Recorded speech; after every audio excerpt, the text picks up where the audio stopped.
day where it's stripped out here and there, so it's standing over here. Yeah, I'm certainly not on the same page.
like a bull.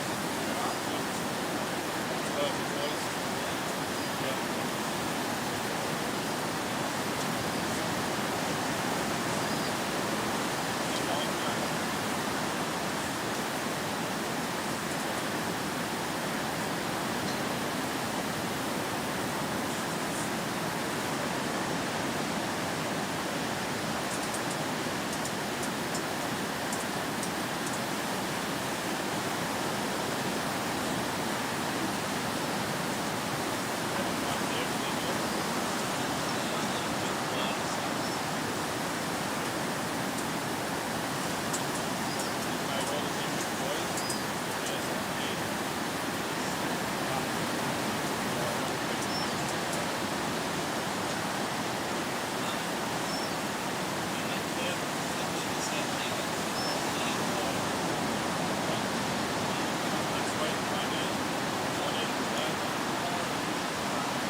Challenger Series, what does it mean?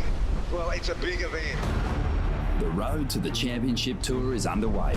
It's that one with so much power. After huge wins for Callum Robson and Caitlin Simmers on the Gold Coast, the Challenger Series travels south to Sydney's northern beaches. Wow! For years, Manly has been a staple on the road to qualification. But this year will be crucial as relegated surfers fight to get back on the Championship Tour. Is it all you could ask for? For others, it's a chance to prove they are worthy of a coveted spot among the world's best. Wow. Challenger Series stop number 2 is on. It's a huge international event and we have seen the best of the best. Welcome to the GWM Sydney Surf Pro presented by Rip Curl. Nothing left to lose now. Everything to prove now. Long as I'm alive, I'ma fight back. My fire never cools down. I'm about to catch fire. Yeah, I'm about to catch fire. Get ready for the new me. Get ready for the new me. Try to hold me down and I go higher. Try to put me out and I go louder. I'm a fighter, a survivor. Stand back when I catch fire. Good morning and welcome to the GWM Sydney Surf Pro. Keely Andrew checking in early this morning alongside Ariana Ochoa, a couple of the women getting in the water bright and early to warm up for a big round ahead of them. Sophie McCulloch as well, and Nikki Van Dyke keeping the hair dry but getting the boards ready, getting the music going, and getting ready for a big opening round heat against her good friend, Macy Callahan. As the ladies are showing up this morning, we've got a big day of surfing on our hands. We're finishing out the women's round of 32, heat number 5, hitting the lineup with Nikki Van Dyke, Keely Andrew, Macy Callahan, and Holly Williams. A full Australian battle. Shannon Hughes here on the Harvey Norman host set alongside 2 Australian standouts in Richie Levitt and True Starling. This is going to be a great heat to start off the morning, Rich. Yeah, it is. It really is going to be an exciting heat.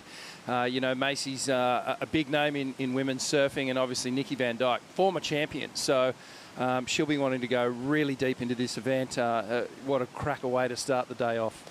I know, an all-Aussie battle. It's really exciting to see. You know, all 4 surfers here have worked so hard to get to the Challenger Series, and to be in this heat so early in the draw, it's pretty exciting. It's pretty wild, too, for Macy, Keely, and Nikki. They were all on the Women's Championship Tour last year. 3 of the Australians that fell off alongside of Bronte McCauley, and now looking to try and requalify this year. Let's go down and check in with Stace Galbraith for the call. Thanks, Shannon. Here with Will Hayden-Smith from Tours and Competition. Will, another big day. Yeah, we've got a big day scheduled. We're going to run 18 heats, starting up with the women's round of 32. We're going to finish that round, and then we're going to get into the men's round of 24, and that's 8 heats. We're going to run all through that, and then we're going to even get into the women's round of 16 this afternoon, heats 1 to 6. So 18 heats, and surf's cleaned up a little bit since the sun came up, and I think we're in for a pretty good day. Absolutely, and starting with a bang, that first heat is amazing. Thanks, Shannon. Thanks so much, guys. Exciting to get things underway. It's been pretty much the stock standard call of the morning. We're just on and we're running we're running as long as we can, Richie. Yeah, absolutely. We've got a lot of heats to get through, which is the nature of the Challenger Series. You know, there's more surfers here than we get on the Championship Tour, so we've got a lot of heats to get through, a lot of rounds, and we will switch things up this afternoon, though, when the women's go into man on man, or women on women, I should say, heats. So things are starting to get a little bit different, a bit more interesting, and it should be a great day of surfing ahead. Yeah, really looking forward to it, True. Kicking off our second event of the Challenger Series. There's so many points on the line now that we're getting into the gritty end of competition. There's a lot of points on the line. Breaking through this round is a huge thing. Getting to that next round, that round of 16 is pretty, or round of 24, I should say, it's pretty impressive to move through there. And this heat is a really hard one. It's a great way to start the morning. You know, Nikki's a 2-time champion here. She knows this break really well. Her backside attack is definitely her strength. And Macy as well, her backhand is a real standout for Macy too. But Keely and Holly, they're both from the Sunshine Coast. They know how to surf small waves like this, get into the rhythm, get into the groove. So it's going to be a really great battle. So excited for it. The heat hasn't quite kicked off. 3 of the women out in the lineup. Nikki on her paddle there. Looks like they're sitting on that Carlton bank once again, Richie. Yeah, just the southern bank here, just out in front of Carlton Street. And, well, it's sort of Groundhog Day in terms of the surf, but we knew it was, it's actually, what we have on offer here is exactly what was forecasted. We've got this predominant south swell. It will start to straighten up over the next 2 days, probably scheduled to finish here on Tuesday. So with a little bit more east in the swell, it may jump a little bit, but there's certainly contestable waves out there this morning. Surface texture a little bit bumpy, but we saw that yesterday our surfers no trouble, just finding some really, really explosive little pockets to do some great surfing on. And there we go. The buzzer has sounded. Heat is on for Nikki, Keely, Macy, and Holly. 3 surfers with championship tour experience.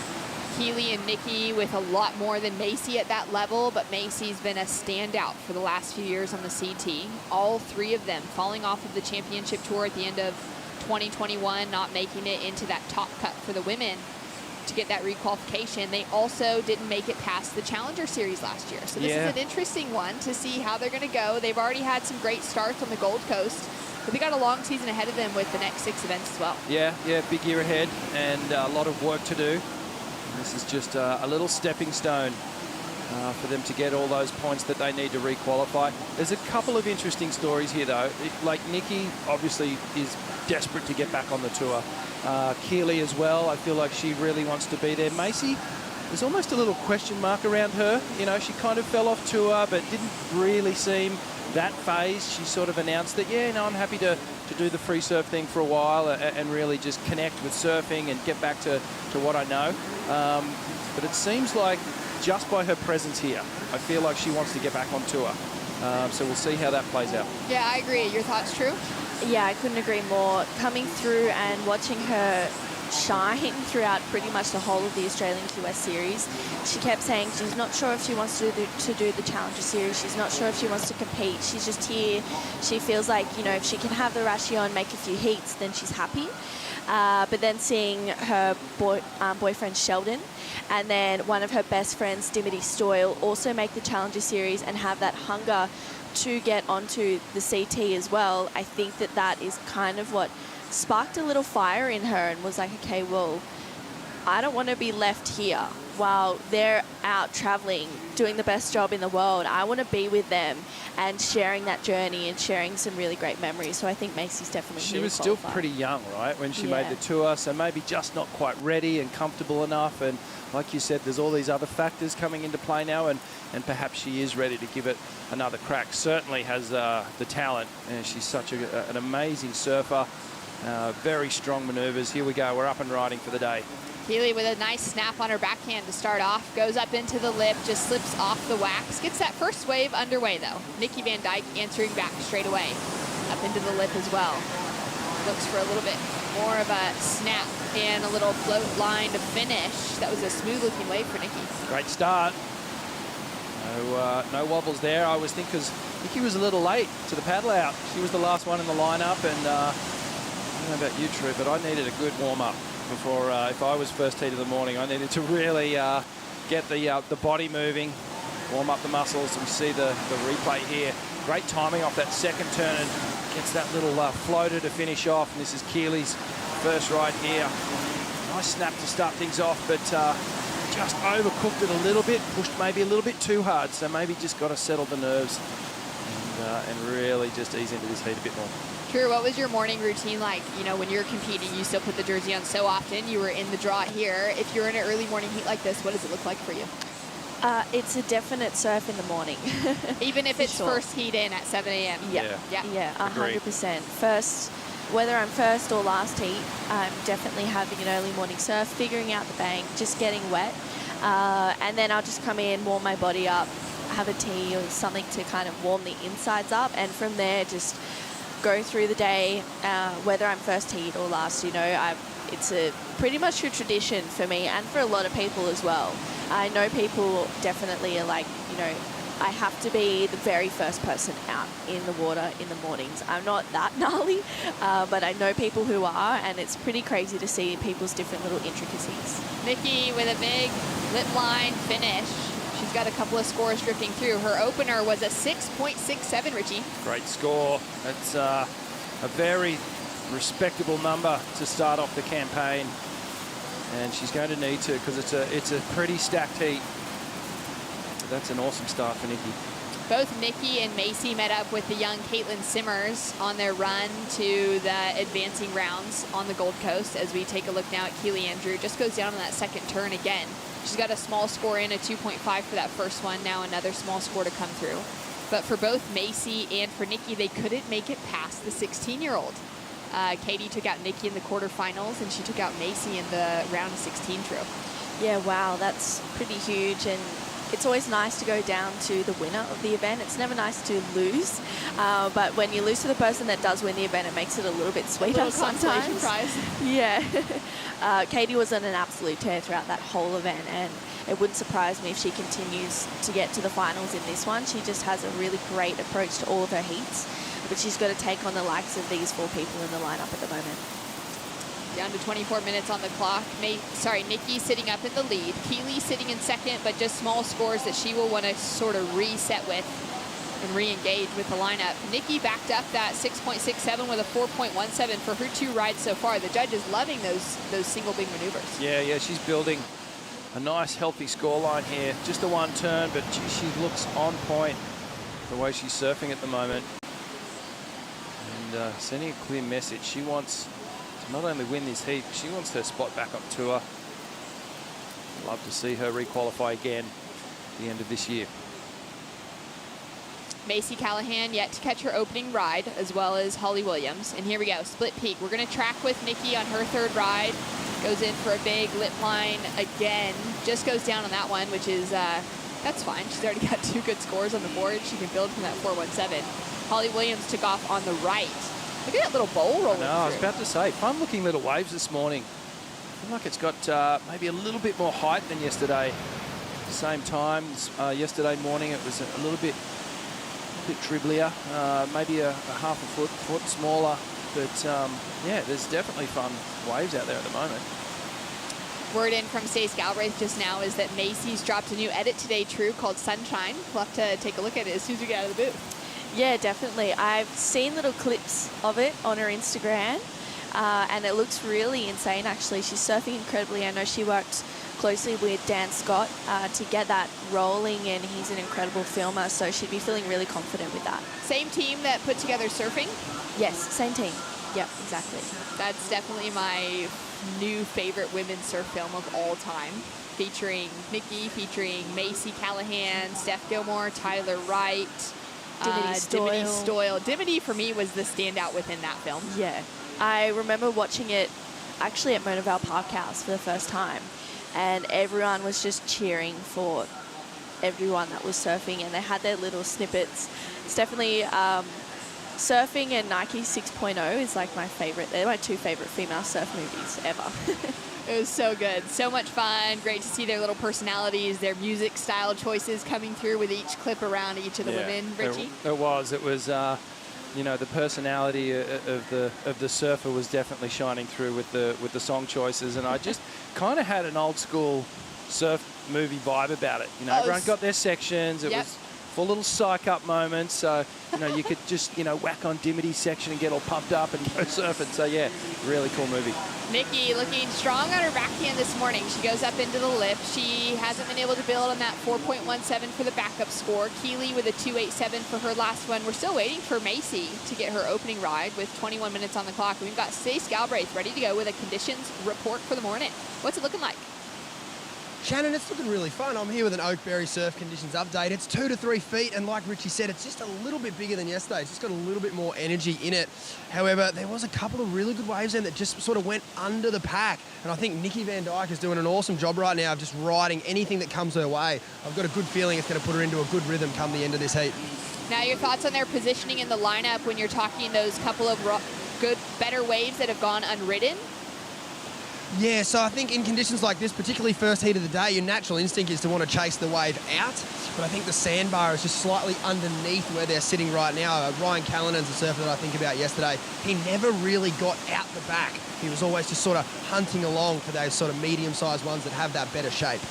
Stace broken up swell, short period, throw your coach's hat on right now, would you be saying just sit and wait, or would you be saying get the reps up like Nikki's doing? Yeah, I really like what Nikki's done. I think we can all agree the first heat of the day is really, really tricky. And at some point in the heat, you will have to wait. But I think most surfers in that first sort of 15 to 20 minutes would like to try and get some sort of start on the board and put the pressure on. We've already seen Keely with a bit of a stumble, Macy and Holly be slightly out of position. And I'd say that's got to do with Nikki's quick start and maybe even her late paddle out. That might have frazzled the ladies. Thanks so much for the insight, Stace. It's always good to get some boots on the ground, literally on the sand, right on the water's edge, to get a good taste of what we're looking at for the morning, Richie. Do you know, you touched on something there. Throughout this event, and it hasn't been just this year, but recent years, I've noticed that the competitors like to get on the sand here.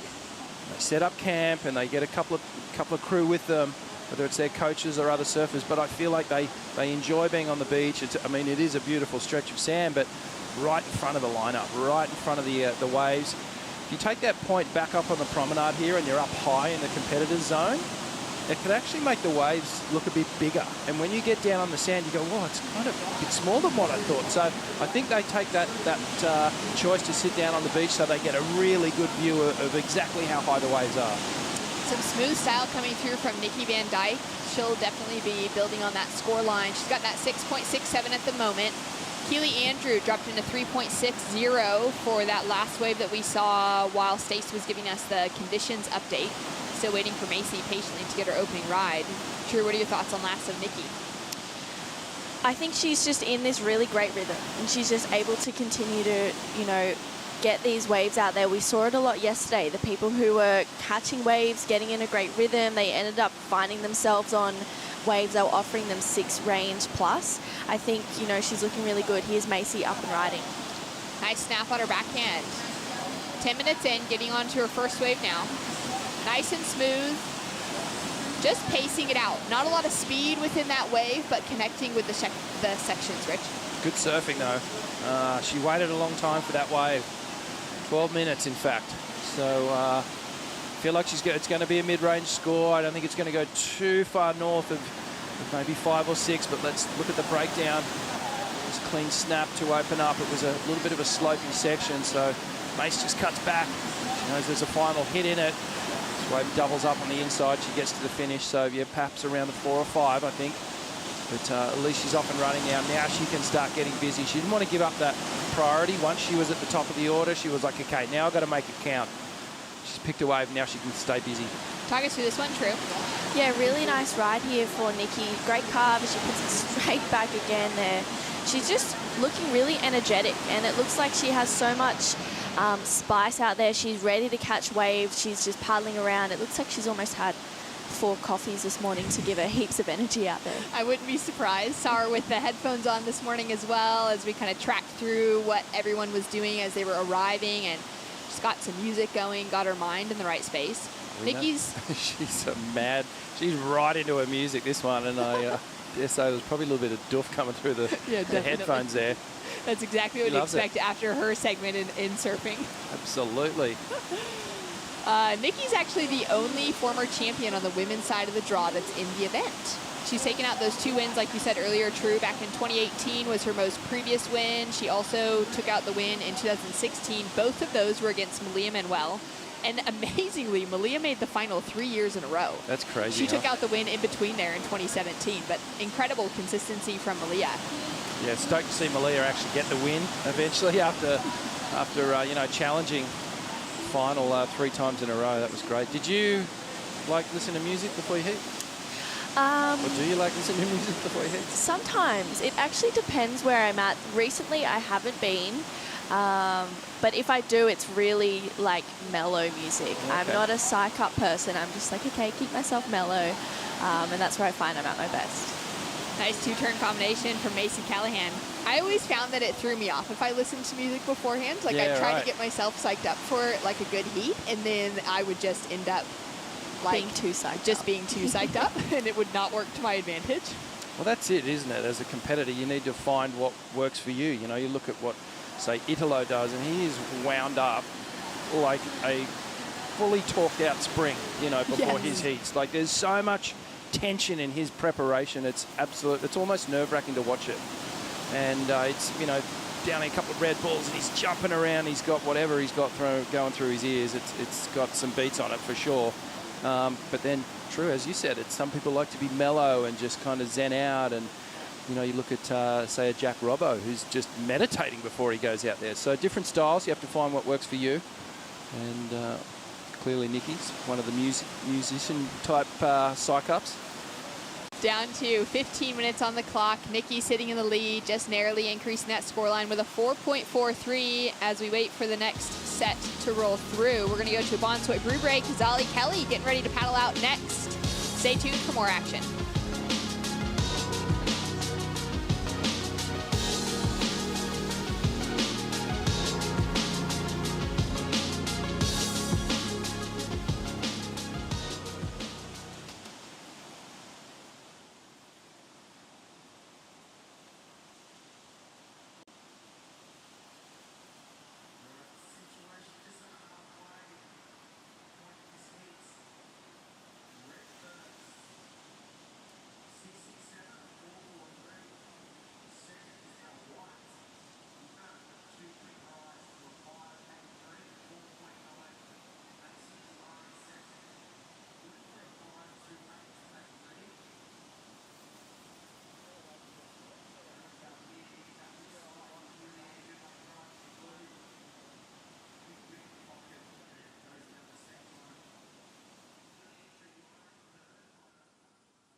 Here comes Molly Pickle, big sweep, his front side hook.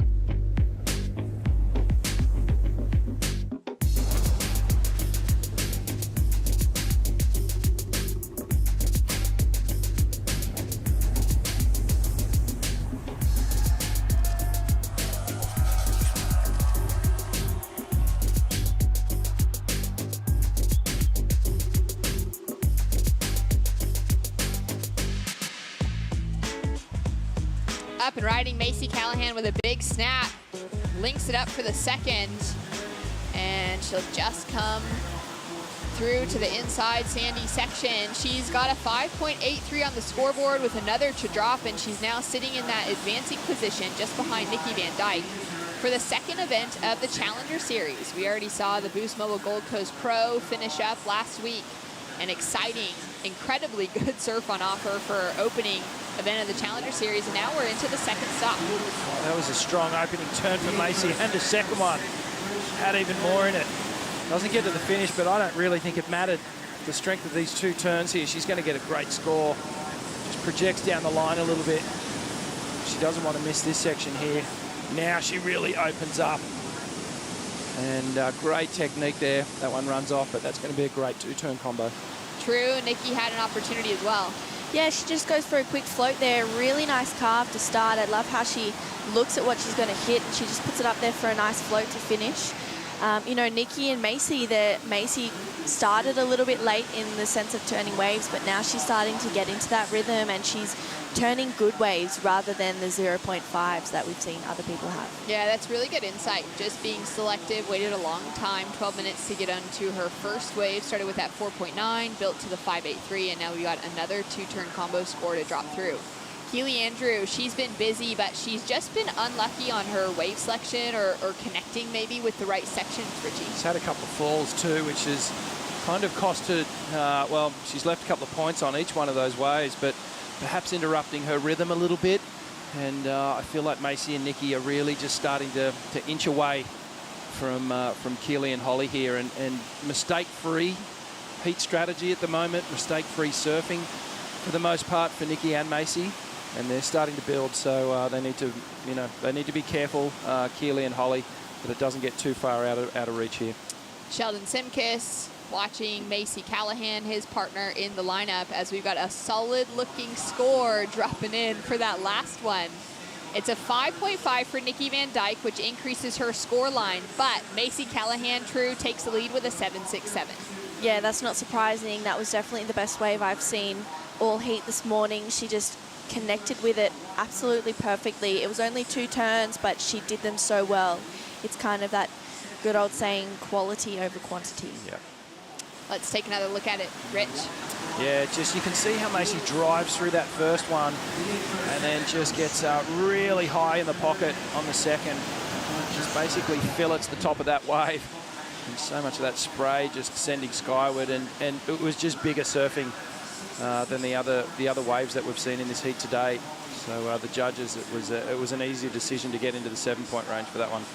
Down to 10 minutes on the clock. Keely Andrew is sitting with priority, our surfer in blue. She's chasing now an excellent score, though, of an 8.57. And Keely, coming off of those championship tour years, she's taken victories on the qualifying series, and she's made finals on the championship tour. She finaled at Trestles back in 2017, finaled at the Gold Coast in 2018, true, and had an incredible run as we track with Nikki. Just gets a little bit stuck on that first tag.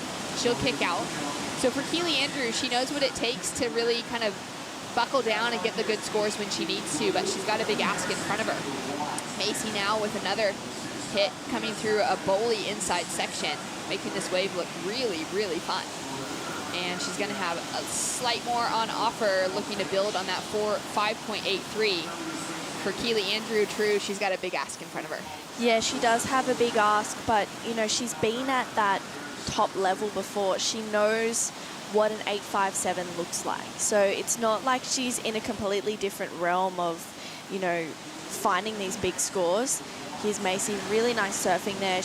Her backhand is just looking really dialed at the moment.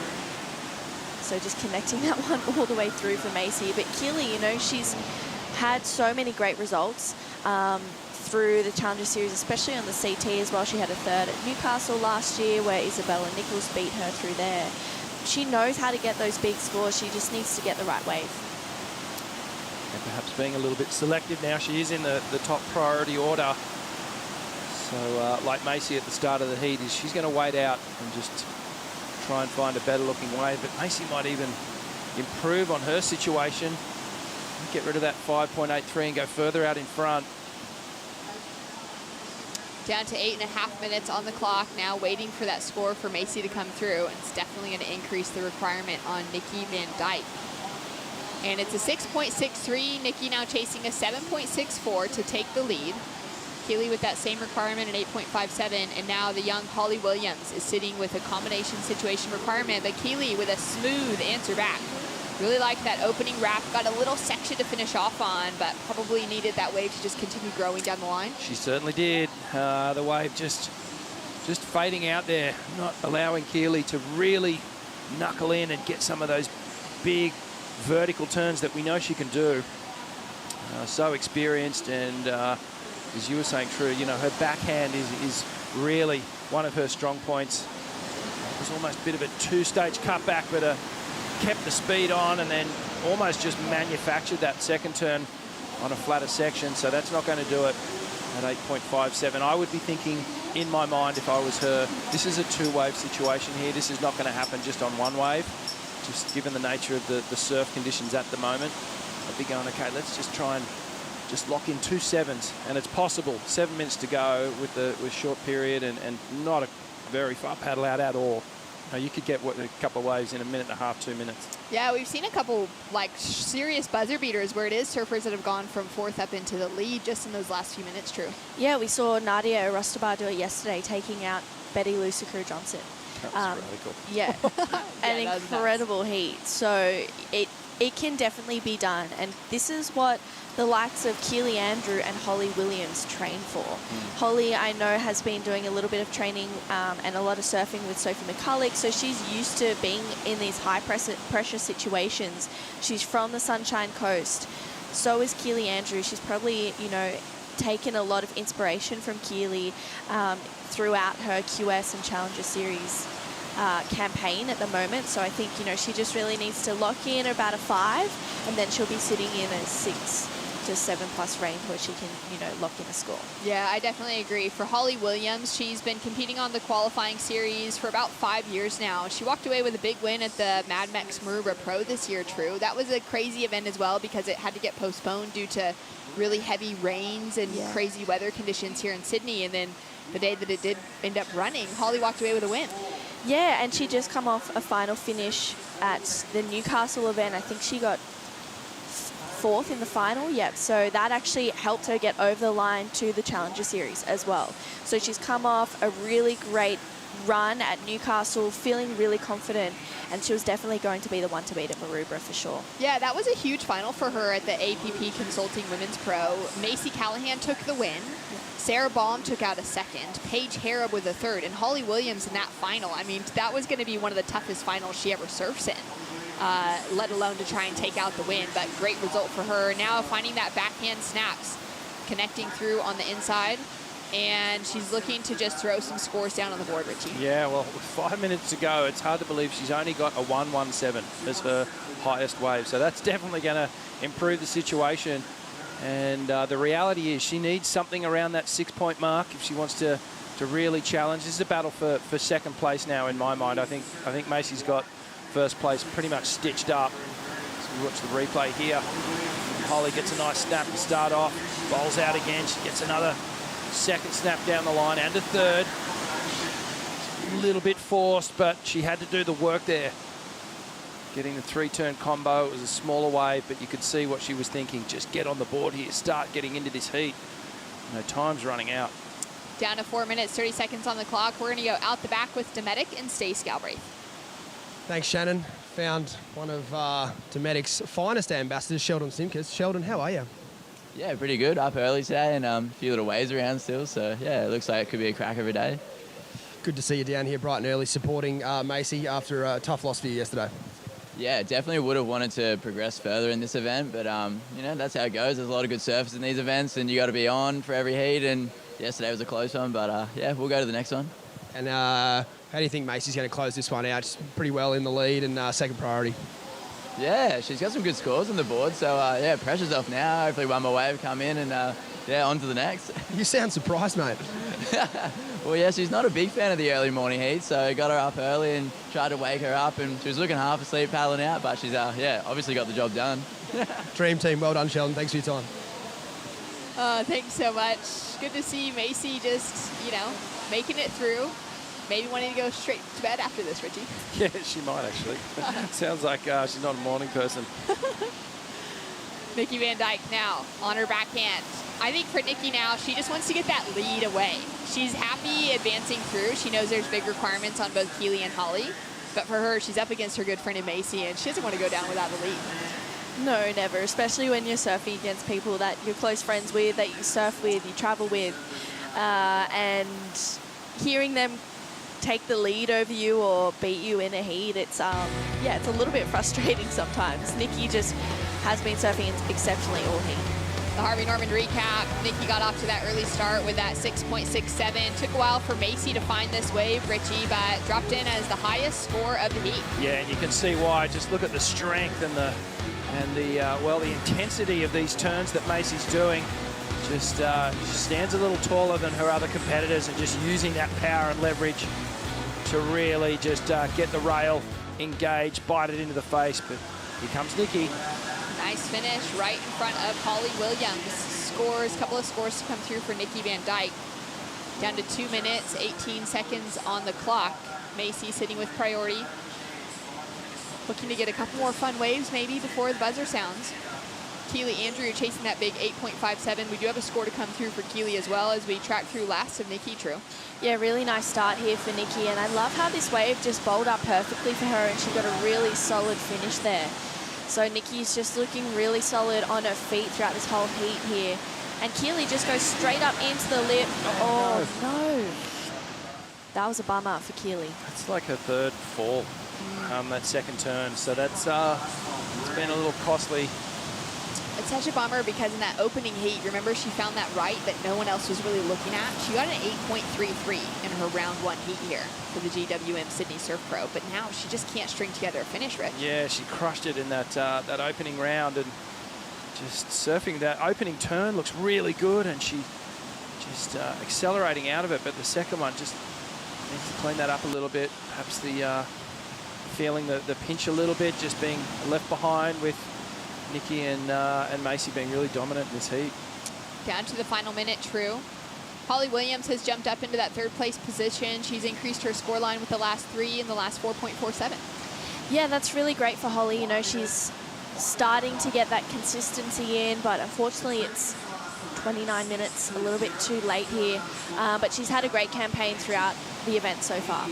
And Nikki Van Dyke tagging the lip to finish off with. She's looking strong on the Challenger Series so far. She's made it into the quarterfinals there on the Gold Coast for the Boost Mobile Gold Coast Pro, which was a great way for her to start that. And speaking on the women's side, it's really going to be those quarterfinal finishes that they're going to need looking at qualification, because it's only the top 5 women making it through onto the championship tour next year. Yeah, you need big results, and you need to be consistent with them as well. So it's going to be it's a marathon. Down to 15 seconds on the clock. We're going to have one more opportunity for Holly. Links into a smaller size pocket. That wave gets a little funky in the middle, but she does well to negotiate the end section. Keeley also having a look there, but knowing it's not going to amount to the score she's chasing. And a great heat from the friends of Macy Callahan and Nikki Van Dyke, walking through with a couple of really good waves early morning here in Sydney.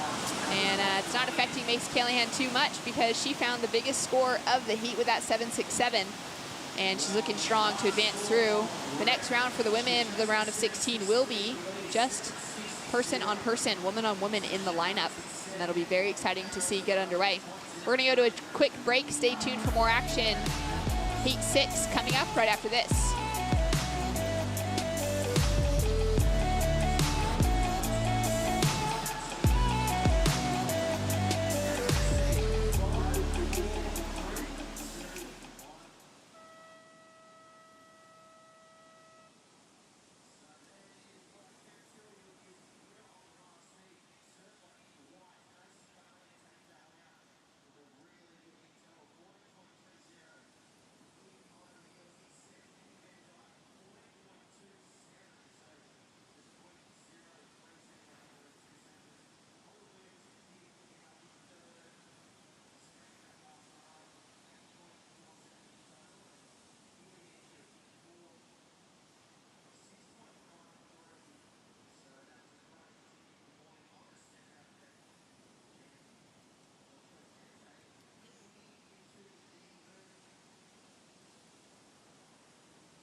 The GWM Sydney Surf Pro, presented by Rip Curl, is brought to you by GWM, official automotive partner of the World Surf League Australia. By Destination New South Wales, official strategic partner of the GWM Sydney Surf Pro, presented by Rip Curl. By Havianas, official partner of the World Surf League. By Boost Mobile. Stay connected with Boost Mobile on the full Telstra 4G mobile network. And by FCS, the official surf hardware of the World Surf League Australia. Good morning and welcome back to the GWM Sydney Surf Pro, presented by Rip Curl. We've got 4 great surfers hitting the lineup for the women's round of 32. Zolly Kelly, Mafalda Lopez, Ellie Harrison, and Alyssa Spencer. This is going to be a great battle of more up-and-coming names within the global surfing for women's. Ellie Harrison kind of being the youngest coming into that pack. But for Mafalda Lopez, Zolly Kelly, and Alyssa Spencer, they've been rolling these campaigns out for the last couple of years on the qualifying series. They're starting to look really strong, True. Yeah, definitely. Alyssa Spencer has an exceptionally strong backhand. We saw her down in Bells, and she won the trials there and went into the CT event. She was defeated by Carissa Moore, but she put up a really great fight. You know, Alyssa, she didn't have the best run at Snapper. She was knocked out first round. So for Alyssa, that was a bit of a bummer because she'd spent so much time there, but you can see how hungry she is with a really nice first turn there for Alyssa, throwing so much spray. She's bringing it around here. So Alyssa just really starting with a nice wave. Zolly Kelly got an opportunity as well in her backhand, Rich. Yeah, nice single turn hit there. But it was a good move. Lots of power, lots of spray. It's what the judges want to see. Judges loving opening ride for the Californian. Alyssa opening up with a 5.33 true. Yeah, I think that will come off the strength of that first turn. She just timed it perfectly. She has this exceptional timing on both her backhand and forehand where she can just put it in the lip and throw so much spray, but she doesn't have to do too much either side of it. So she's a really great surfer, and her timing is just on point always. But she has the likes of Zali Kelly, Ellie Harrison and Mafalda Lopez to answer for here. Ellie Harrison coming up under the lip for that first turn. Little snap in the pocket. Driving back, she's going to look for that reform. Decides to kick out as that wave has just a lot of water moving on it. Ellie Harrison had an insane buzzer beater the other day. That was a great heat, and she really just got herself out of trouble in the final moments, and it was an interesting one as we see Zali just on that little right-hander there. But yeah, she was a bit frantic and unsettled, and she found this little wave and she nailed it and got through. But it was an interesting heat, and I'm very, very keen to see how she sort of manages this next heat coming up. Yeah, it'll be interesting to see coming off of such a high. It was her birthday true. She needed a massive score coming down to the finish, and she got into the excellent range on her last wave. It was just this one turn in the middle that was just this really critical section, drove through the bottom of it. And now she's kind of got that within her mindset, right? She's going to have to back that up. Maybe not having to get that big of a score depending on how the rest of the field goes, but that little bit of expectation is now sitting on top of her as we take a look at this last one of Zali Kelly true. Yeah, really nice two-turn combo in the lip there for Zali. Yeah, as you mentioned for Ellie, you know, she's just one of those people who can pull a rabbit out of the hat. I guess she's had a breakthrough year this year. She's pretty much won almost everything under the sun, or finaled in a lot. She spent a lot of time with Isabella Nichols. Traveling, she went to Hawaii with Isabella, was supporting her over there as well. So she's been around those top-level surfers. She's aware of what it takes to get good scores. And here we go, Mafalda up and riding. Straight into the lip for that first section. She'll have a score to come through now. And Ellie Harrison dropping in something in the three-point range for that first one. Zali's got a couple of threes on the scoreboard. Richie to start off with. That 3.83 that she opened with was just for that one turn. Yeah, and that's good signs, and you'll be kind of, you know, going through your mind. Okay, I got a good score just for that one turn. So if I can find a wave where I can do 2 or 3 of those, I'm going to net a pretty decent score here. So you're always sort of gauging what the judges are doing, and they really on that 5-point ride of Alyssa's, that was the scale. They set it right at the start of the heat. There's room either side of it. Good looking set rolling through here. We'll see if anyone's in position for it. It's breaking a little bit farther out than what we've seen the rest of the morning, and now Alyssa with a great backhand attack. This is where her strength comes into play, and she just gets away from her there, Rich. Yeah, maybe you've just tagged it, come down, done the big sort of projection floater, and Ellie just quick in and out there. Yeah, it's a promising sign, seeing a couple of the bigger sets starting to break on the outside. Yeah, it's got to be the biggest set we've seen this morning. As we see Mafalda, nice drive back into the pocket. Doesn't get that next corner to open up on, but is looking strong with her rail game. She's got a great air game as well. Curious to see if we'll see her pull it out of the hat this week here at Manly. Get a little bit of a ramp section opening up maybe in front of Mafalda. And Zali Kelly currently sitting in the lead with those small scores. We're going to go down to catch up with Macy Callahan, winner of the last heat, over her good friend and Nikki Van Dyke. After 10 minutes or so with no wave, Macy, you were leaving your support crew awfully nervous, testing out Mick Kane's heart. Yeah, that was the last thing he said to me. It was like, just catch waves, get a good start, and all the girls were just palling around me, and I was sitting out the back just wondering what I was doing. But yeah, I'm glad that I could, you know, build a house and get some good scores, and yeah, ended up being a really good heat. Build a house, but slap the roof on first. Yep, it works. Did Nikki's late paddle out kind of throw you off a little bit there? It actually did, because we were like kind of warming up together, and then I was like, where'd she go? She's surfing down like at another bank, and then I saw her paddling out at the end, but she was straight into one, so kept me on my heels the whole heat. Yeah, she was right there at the end too. You seem to be fairly relaxed and non-committal for the rest of the year, but there's no doubt in my mind that when the action fires up, your competitiveness, it's just unstoppable. Yeah, I wasn't sure what I wanted to do at the start of the year, but I think after Sheldon came second at Snapper, it gave me that kind of inspo I needed, and it really motivated me to want to continue the year and yeah, give it a good shot and hopefully re-qualify. Not going on tour without you. Definitely not. Can't get rid of me. Thanks for your time, Macy. Well done. Really good battle between her and Nikki there for the finish. I was like, where's Nikki? I know. Just going here, there, everywhere.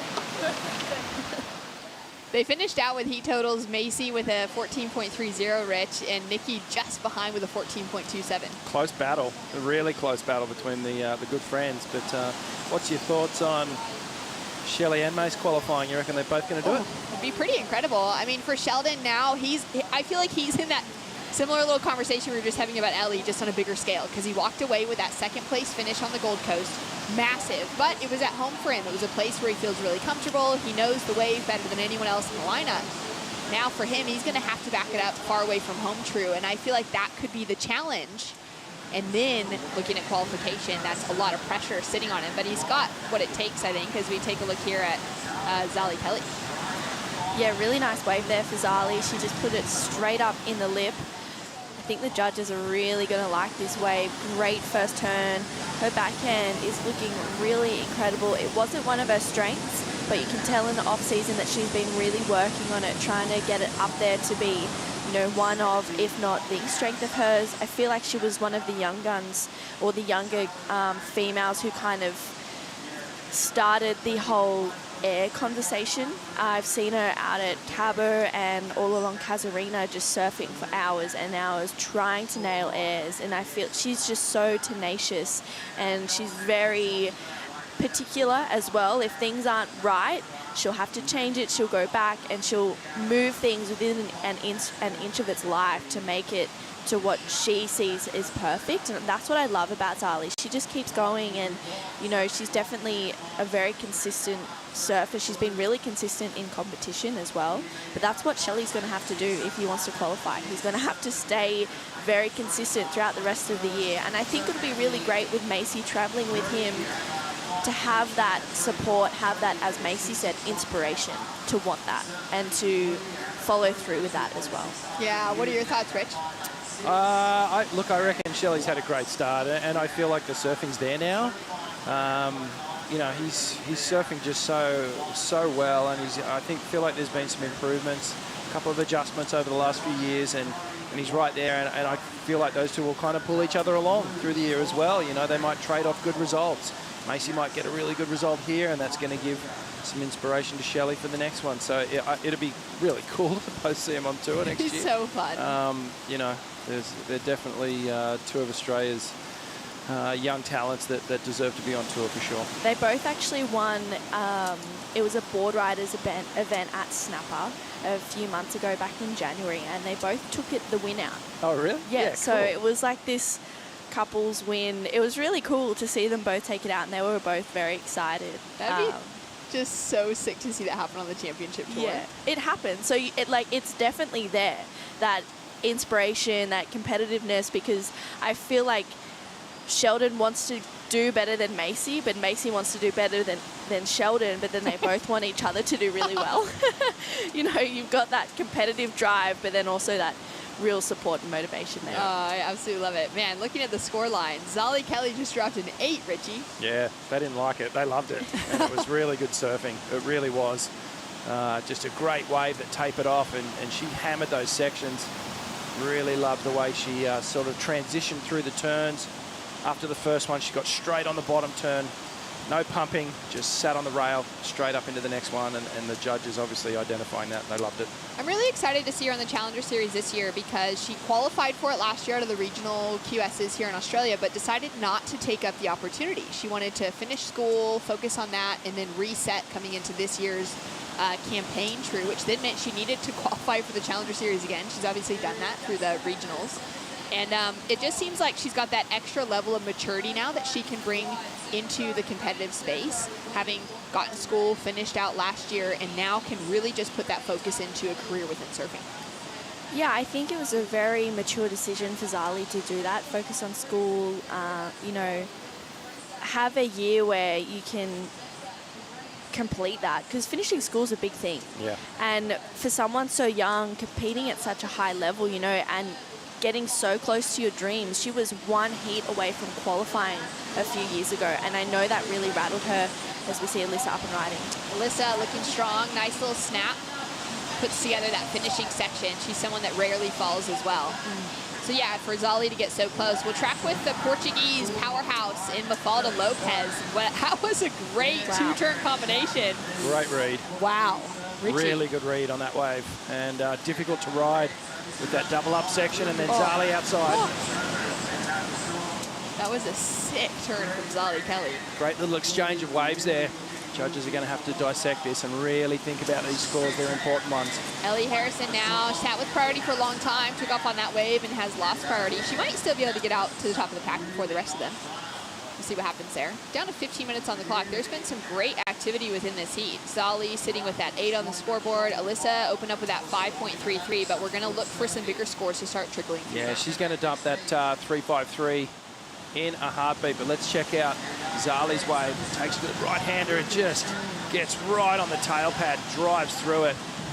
I like this wave of Mafalda as well. Big opening turn, gets right up high, almost vertical, and then the second hit. But I like this wave here from Alyssa. Just snaps down the line, another little foam hit, comes through to the inside, a clean snap, and gets the finish as well. So it's about a little 4-turn combination there. Perhaps maybe bigger moves from Mafalda on the outside. So 2 big dynamic turns rather than sort of 4 connected turns. Let's see what the judges do. Yeah, what are your thoughts, True? I think that the judges will really like Mafalda's wave. It was a bigger wave as well, so she was able to just get those 2 critical connections, as you said, Richie. I think, yeah, Alyssa's was a really well-surfed wave, but I think looking back, the judges are going to really enjoy that last of Mafalda. Yeah, tend to agree with you. Down to less than 15 minutes on the clock. We're waiting for scores to come through now. Alyssa Spencer did just drop in a 6.33. It's got her in that second place position, now chasing a 5.61 to take the lead. We're going to go to a quick break. We'll bring back more action on a sunny morning here at Manly right after this.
We're back.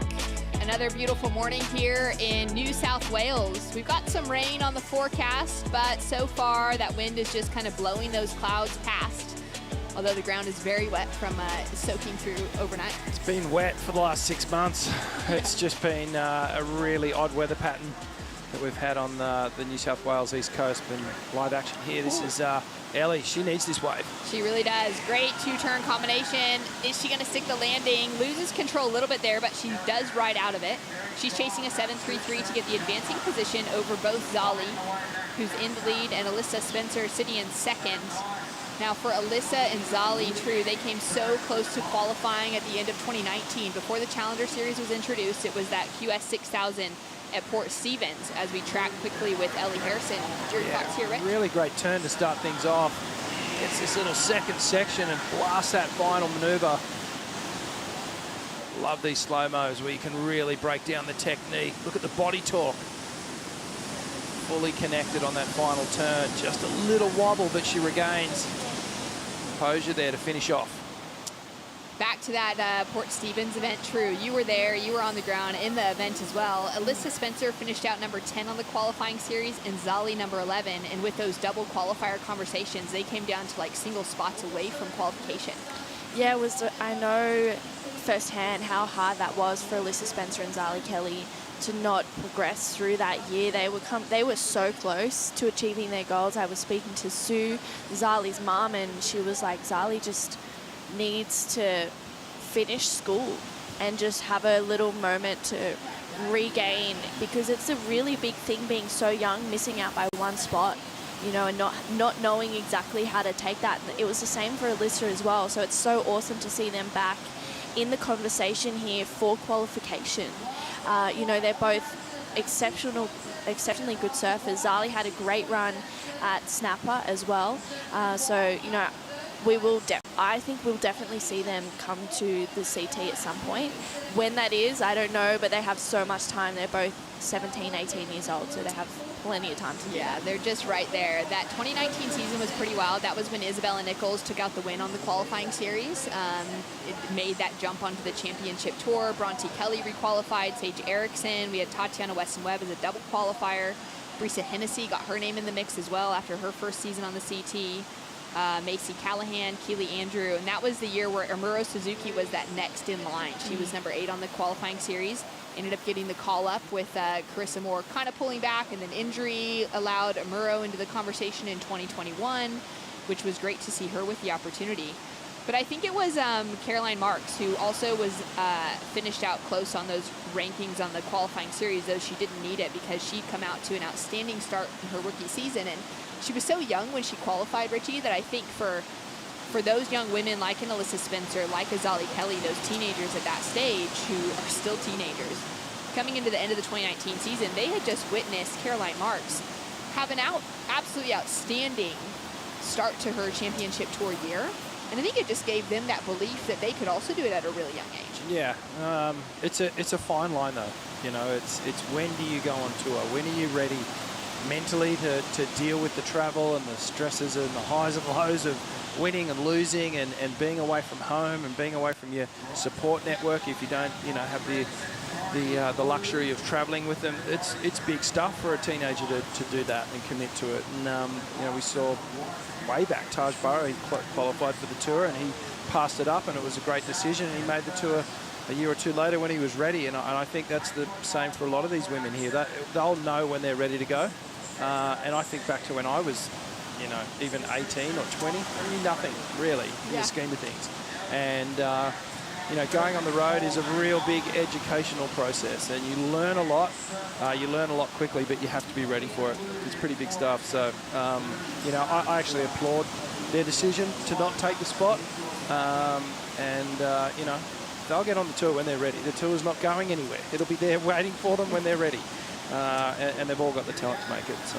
Yeah, I agree. I think it's the same storyline for Katie Simmons as well. Exactly. Qualifying, not taking the spot, that allowed Molly Picklum to jump up on the tour, who's now back doing the Challenger Series here. I feel like Katie, starting out with such an incredible start, you know, she's come out on top at Snapper. I think we'll definitely see her again qualify. She may even qualify again this year, depending on if that momentum runs through for the rest of the year, which I think it will. And there's a question mark there. Will she take the spot? Will she not take the spot? She's still so young, but she's a baby. Yeah, really. You know, it'd be pretty full on to travel the world at that age. You know, obviously she'll have the support if she does it, but yeah, that's a big one. She's just so talented. She'll make the tour whenever she wants to. Yeah, totally. I love in her winning speech there on the podium at Snapper that when asked her goals very directly by Ronnie Blakey, there we go, Katie Simmers, she's actually paddling out in the next heat there with her dad, getting ready to go. Her brother Timmy's been on the road with them as well, and her mom. So it's been a fun family pack just to kind of have that space together. But for that podium finish for her, as Ronnie asked her on stage, are you going to take the position if you qualify this year? She said, I don't know. My goal is to win the Challenger Series. So for her, like, that's at least coming into it in the first half of the CS this year. I think first half of the season, she still is taking it with that little grain of sand as well, which is kind of exciting to see because she's one of those surfers that's redefining the way that we look at riding waves. Well, having a goal of winning the Challenger Series is actually different than having a goal of qualifying. Exactly. So it's a very different goal. You know, maybe all she wants to do is win this tour and then go, you know what, I'm going to have another year off. So exciting for us to see what she does. She's definitely started, well, perfectly is what she's done. She started perfectly and she's still in the event here. So she's, everything's going to plan at the moment. Down to 6 minutes on the clock. Zali Kelly in the lead. She got that 8-point ride, backed it up with a 5.87. She's been the standout in the heat so far. Alyssa Spencer has done very well to link up that 6.33 to improve on her 5.33 in second. Ellie Harrison dropped in a 6.77, just chasing that 4.89 now to get the advancing position, as well as Mafalda Lopez with a 6.83 as her high score. She's just chasing a 4.83. So at the moment, really that second place position is not safe by any means for Alyssa Spencer because it's less than 5-point rides for the requirements for third and fourth. Yeah, this is really tight between second down to fourth here. And I think we're going to see an exciting finish in these final 5 minutes. Everyone's got a very similar high score, so it really is going to come down to the battle of the second score here. There hasn't been much action in the last 10 minutes, so hopefully the ocean starts to produce something and we get that exciting finish. Down to 5 minutes on the clock. Ellie Harrison took out the win over the last weekend for the Harvey Norman Sydney Pro Junior. As we take a look at the Harvey Norman recap now, Zali Kelly in the lead. And she's strung together some solid surfing so far. Oh yeah, this is just great surfing on this left-hander. This is Alyssa Spencer here. And just showing really good form all the way through. Just like those little moments where she drifts the tail a little bit, gets the release, adding a bit of that new school flair. And that was just a hammer of a turn there from Zali Kelly. You can see why Zali and Alyssa are out in front in this one. And true, amazing to see Ellie Harrison get that position into the draw, that wild card after taking out the Pro Junior here. Yeah, definitely. Ellie has been on fire throughout the whole year, especially on the Junior Series and even on the QS as well. She just has really found her groove. She's found her spot and found her place in the lineup with the women out there, which I think it's really exciting for her. She's just turned 17, so she's still really young. And here we go, Mafalda up and riding. Oh, she's got such great style. I love that attack with the push on the tail. Just can't make that connection through to the inside. Ellie with an opportunity as well, throws it up big into the lip. She's chasing just a 4.89 to take the advancing position. Zali's gonna have a look at this one. Nice smooth paddle in, driving on her backhand, tags the lip. She'll go down on the section, won't increase that score line. And now Alyssa sitting with priority, all alone out the back with 3.5 minutes on the clock. Yeah, and it's probably a good position to be in, to be honest with you, because those 3 rides there, they're not really going to factor in. They were all just single turn maneuvers, and I can't see them going any further north than maybe 4 points, which is not going to really affect the scoreline. So Alyssa's got an opportunity here to really lock down second place. Waiting for scores to roll through from that last exchange as we come down to the 3-minute mark. We've got that next heat paddling out. Katie Simmer, Sarah Wakita, Ariane Ochoa, and Nadia Arostarbe hitting the lineup next. Mafalda's score falls just shy of her requirement. It was a 4.1. Had she been able to maybe just put one more turn together. Yeah, it was unfortunate she couldn't find another maneuver, but yeah, right on 4 points. And she needs to find something. You can see, you can almost feel a little bit of a, air of desperation starting to come into the final 2 minutes here. Alyssa, Ellie and Mafalda, they know that this is a crucial time right here. See coaches starting to direct traffic. Down to 2.5 minutes. Mafalda had a great run. She's really become a consistent threat on the European qualifying series. Last year in 2021, she had a finals day appearance, walked away runner-up on a QS 1000, made it to the semifinals at the QS 3000 at the Azores. And then this year in the 2 events that she entered, she walked away with quarterfinal finishes. So she's really becoming that consistent threat, and it's exciting to see for that European region as she's having another opportunity here.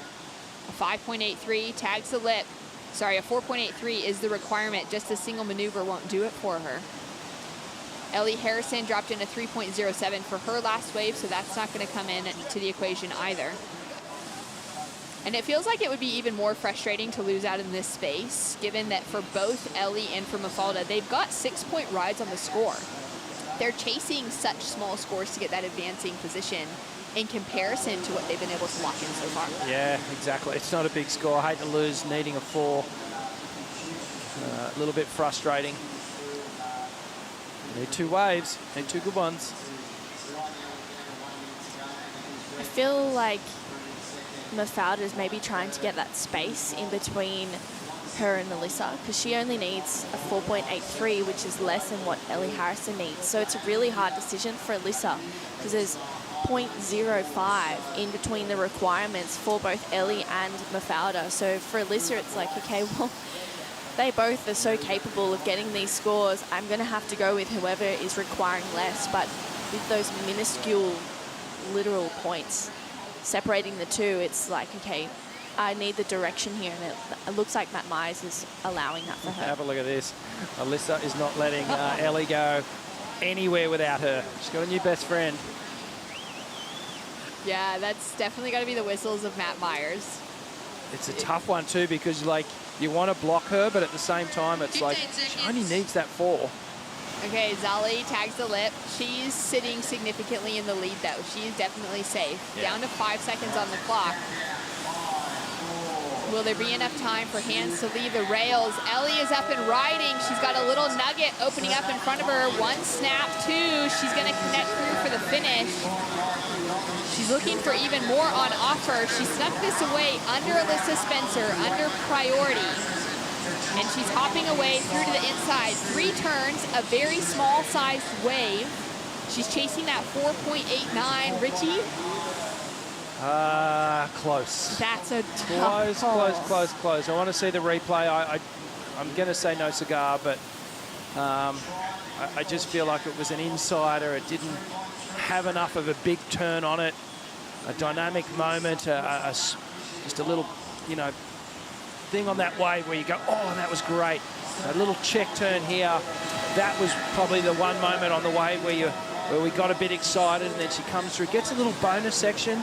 Gee, she surfed it well. Like, she literally did everything she could on that wave. I think she knew right there. She even knew within herself. She went, oh, I just don't quite think it's there. Scores through. It comes in as a mid-range 3. It's not enough for Ellie Harrison. Zali Kelly and Alyssa Spencer into the next round, feeling stoked. See them advancing into the women-on-women round of 16. We're going to go to a quick break. We'll bring you back more action right after this. White and Nadia.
All right, well, looking back at stop number 1 from the Challenger Series, Caitlin Simmers took it to Snapper Rocks with incredible surfing, great wave knowledge, and some tube riding skills just like this. Why not a double barrel for the youngster teenager, 16 years old, and already making a huge name for herself in surfing. Bugs, conditions got tough, but Caitlin stepped up. Now, Caitlin really stepped up at Snapper. We hadn't seen her before in Queensland waters, and she certainly surfed it like a local. So much good surfing coming from this young lady, and the rail work, the positioning, the technique, all coming together. Bright future for this rising star in surfing, and she's already claimed the title on the championship tour, on the Challenger Series, I'm sorry, this year. I'm Kaipo, and this is the GWM Sydney Surf Pro, and we're gonna go on with the show. I mean, it's day 6 of competition, but we got more gas in the tank, so let's go. And I'm here with the 78 world champ, Rabbit Bartholomew, and he's in the know. Well, I'm in the know because I've been watching every heat for 6 days, Kaipo, alongside you, and we're starting to get in that middle part. This is where a very meaningful round, I believe, in the men's. I thought it was a round of 48 in the women's. I think it's a round of 32. And like from here, these 4-man heats or 4-woman heats, then they go into, first of all, better points, and then a better, there's one less in the next round. Yeah. For the women in this round of 32, you advance out of this heat, top 2 advance out of this heat, 50% move on into the round of 16.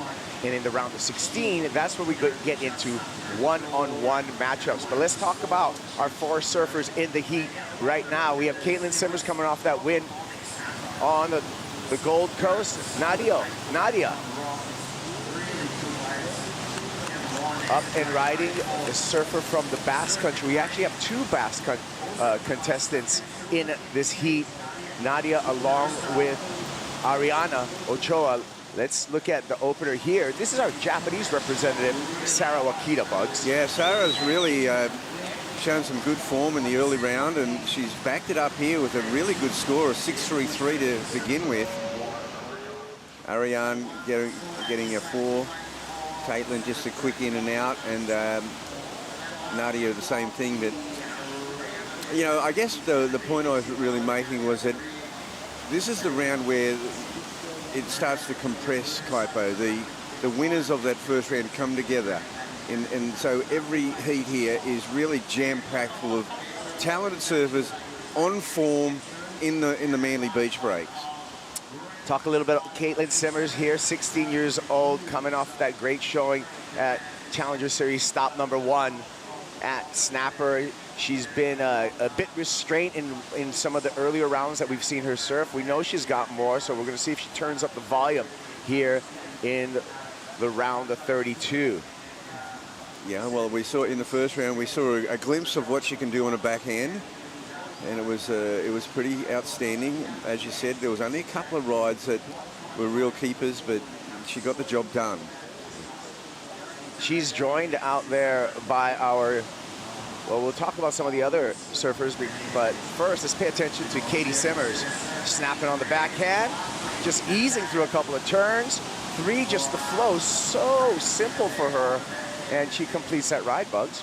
Yeah, and it was one of those waves, there was a little leading edge wave before it, and what happens with those is that the one behind, as it starts to catch up to that one, it gets weaker and demises, but she still was able to milk it for everything it was worth. His first turn's really snappy, that's great.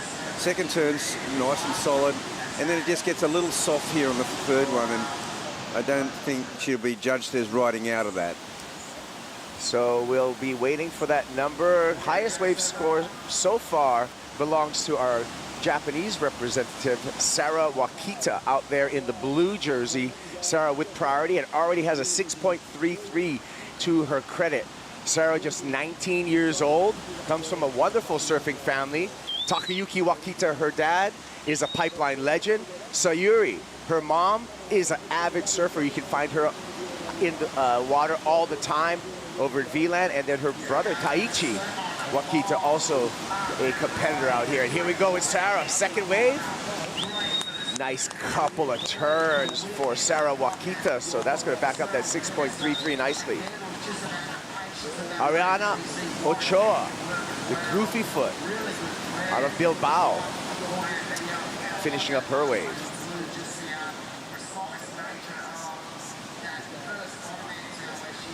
Katie Simmers, her number for that last wave on the backhand of 4.5. She remains in third. Let's go through some replay, Bugs. Yeah, well, here we see Sarah on her first wave. This is 6.33 and very cleverly backs it up. But this first wave, you can see that she's really got a powerful snap under the lip there. Her timing is good off the bottom and just in control of that last turn. And she would have worked out going out there that it's really that 1-2 combo is going to get you the 6+ range as long as you are very crisp on that finishing turn. Yeah, and you know what? The judges loved it. 6.57 for her credit. Strong lead early on, the first 10 minutes of this, actually 9 minutes of this heat for Sarah Wakita, already with a two-wave total of 12.9. That's going to get you through most heats, Bugs. And then we've got Nadia, who's very quietly gone about getting her business with that 5.67, so that's not a bad starter either. So this heat's on, and as I said, I mean, all four are in form. They got through that first round. We've talked so much about Katie Simmers. One thing we're going to look at in this heat is if Katie and how she approaches to come from behind, because she's sitting down in fourth place position here, just with a 4.5 to her credit. We'll see how she's able to come back in the back 2/3 of this heat, as we're down to only 20 minutes. Yeah, well, I thought it was still a pretty wise move for her to take that smallish wave and get that 4.5. If she'd been able to get a little bit more, she probably could have got up in that 5 range, but a 4.5 could still be a pretty solid backup.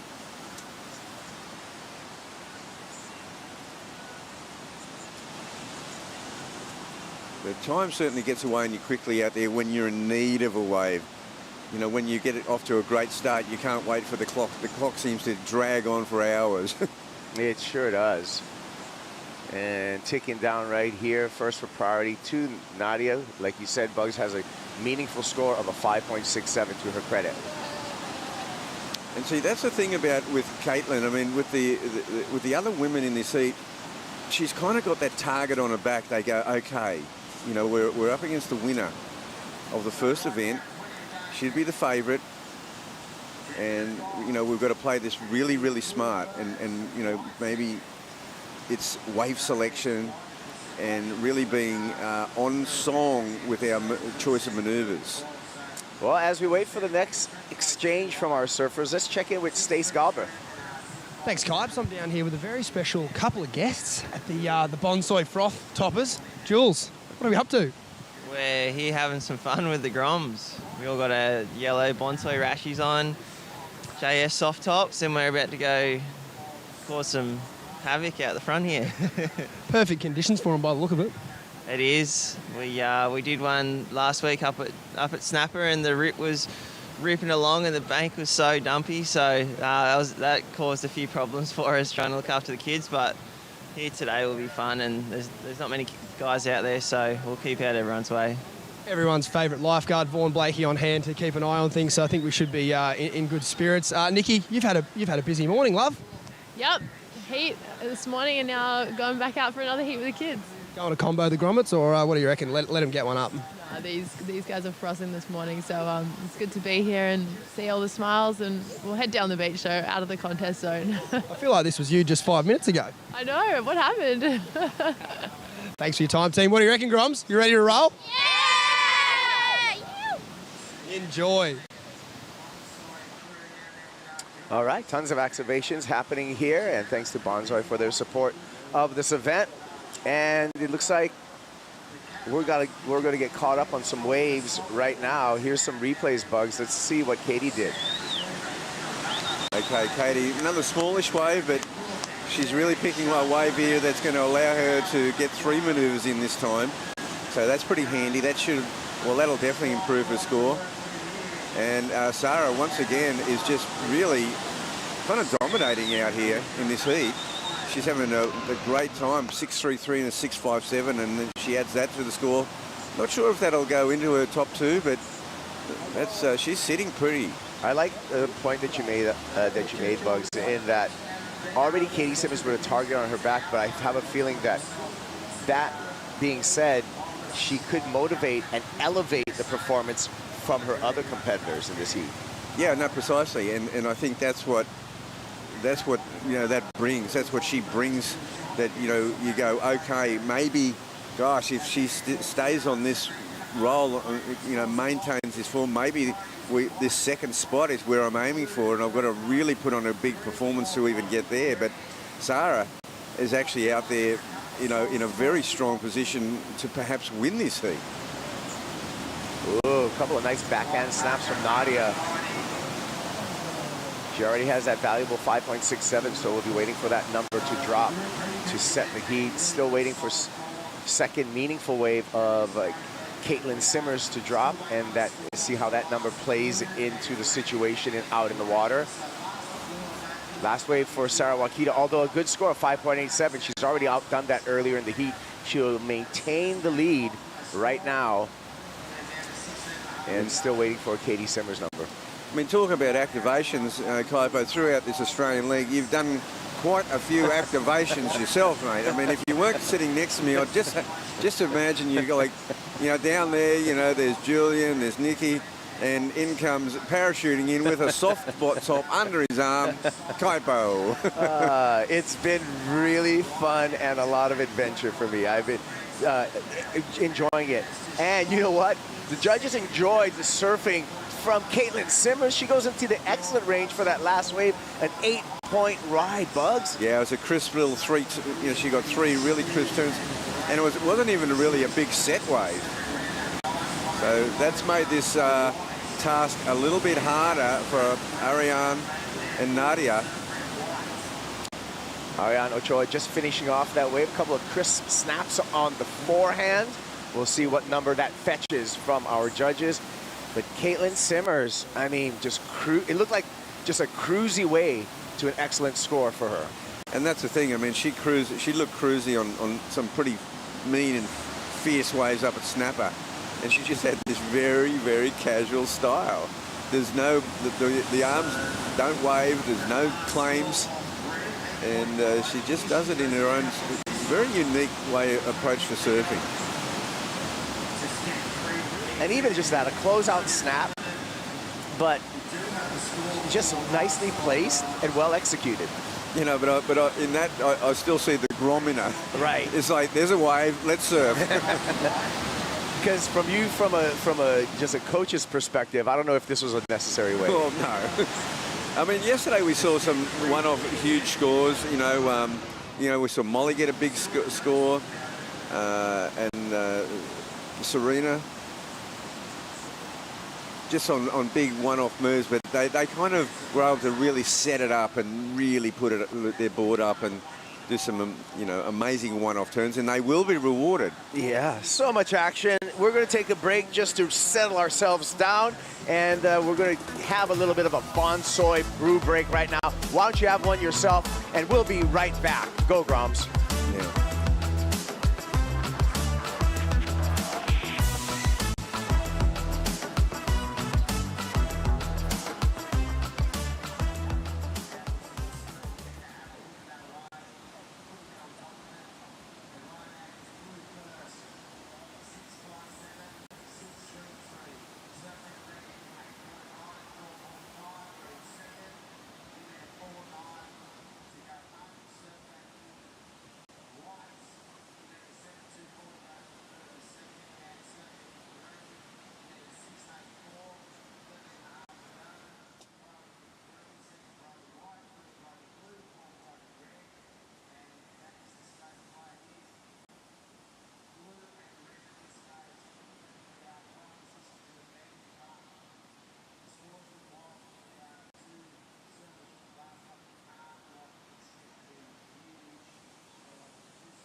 The GWM Sydney Surf Pro, presented by Rip Curl, is brought to you by GWM. official automotive partner of the World Surf League Australia. By Destination New South Wales, official strategic partner of the GWM Sydney Surf Pro, presented by Rip Curl. By Havaianas, official partner of the World Surf League. By Boost Mobile. Stay connected with Boost Mobile on the full Telstra 4G mobile network. And by FCS, the official surf hardware of the World Surf League Australia. Back in Manly, and heat number 7, round the 32, out in the water. Kaipo and Rabbit on the call here, and a little bit of a tide push happening here at Manly at the beach break, and we have the Phenom out there in this heat. Caitlin Simmers, she's already dropped an excellent score in the first half of this heat, and it looks as if while we were away, she dropped another great score, a 6.47, to take the lead off of Sarah Wakita. This is how she did it, Bugs. Yeah, well, she's trying to just now eliminate that 4.5 out of a score. And Caitlin, this wave here, just, you know, she knows how to eke every decimal point out of every wave. Yeah. It's gnarly with a capital G, because what she's able to put together is just so impressive. You know, she was behind at the beginning of this heat, just trying to get her legs underneath her, find her form. But now it looks like she's just cruising through these little Fs with just no hiccups at all.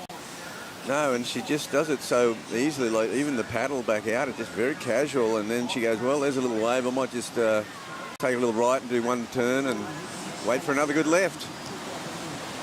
Ariane hooks it. And meanwhile, Nadia, a couple of nice snaps on her forehand. So the two surfers from the Basque Country coming to light right here and putting in an effort to get into those top 2 positions. Guys, I'll tell you what, and Sarah has made this so tough for those other two, because she's just come out here really on song with her wave choice. Maybe not that one, but those first 2 waves, the 6.33, the 6.57, it's put a big target up for Nadia and Ariane. Of course, Caitlin has sort of breezed past that. This is a great turn right there. If she could just get 2 really solid turns, this would be I could see this being her best score. And having to peak a little bit towards the end of this heat. So we're waiting for that score for Nadia, as well as a score for Sarah Wakita. Yeah, well, Sarah's wave definitely won't go into her 2. She didn't get the finish that she's had on the others. Nadia had a very good setup turn, and then her second turn was pretty dynamic. Not the greatest finish.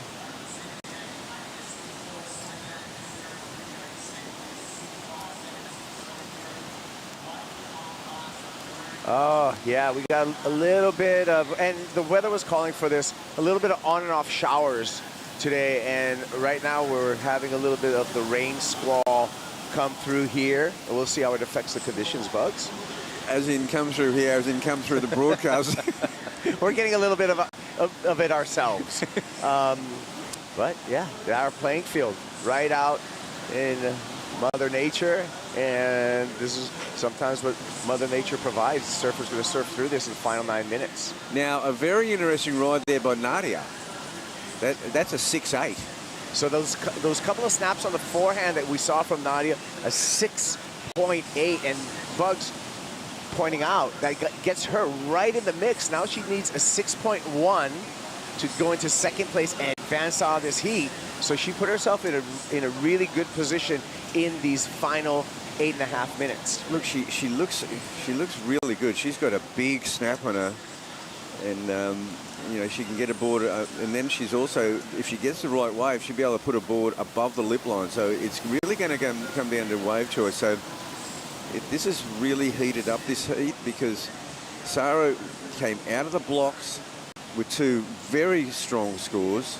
Considering the conditions, I think the judges have adjusted the scale to the conditions. They're using the full the full complement of points available. Here she goes, and she's on her way to that number.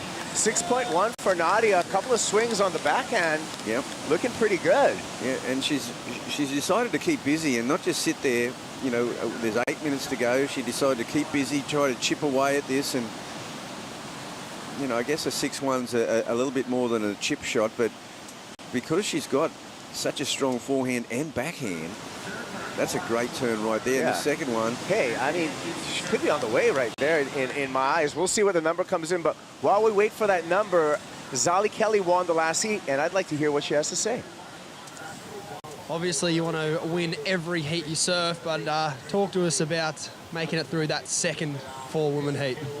Yeah, that was like hard out there, really hard out there, but kind of got lucky, jagged into a sick one, and then, yeah, I was so nervous before that heat because this one's almost more nerve-wracking than the first round because, like, if you make it through this one, then you're, like, on your way to a keeper.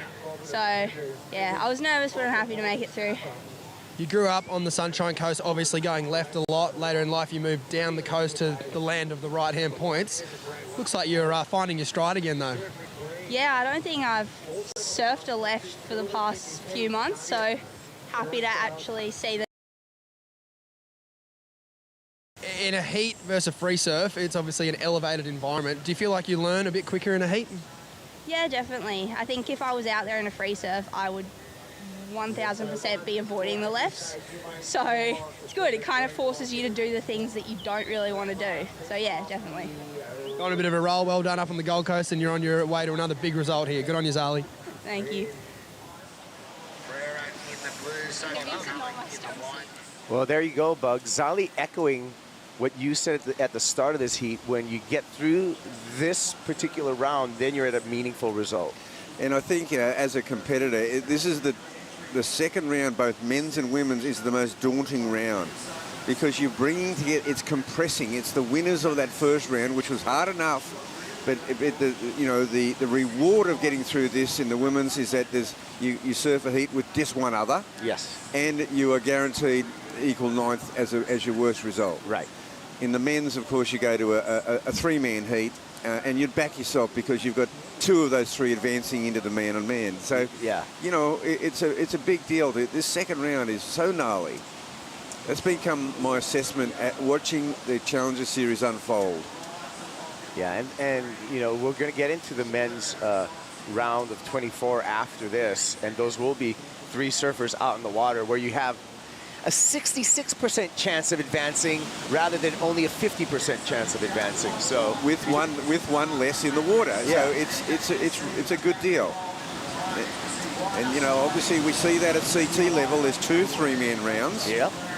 And so this is a good orientation. It's going to be great when we get to the Quicksilver Roxy G-Land Pro with the format with the condensed field in which we're going to have 3 surfer heats to begin, and winner of those heats move to round 3.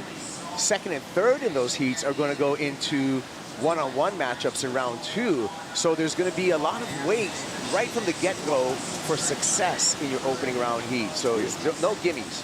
Yeah, I do like that. I like that format.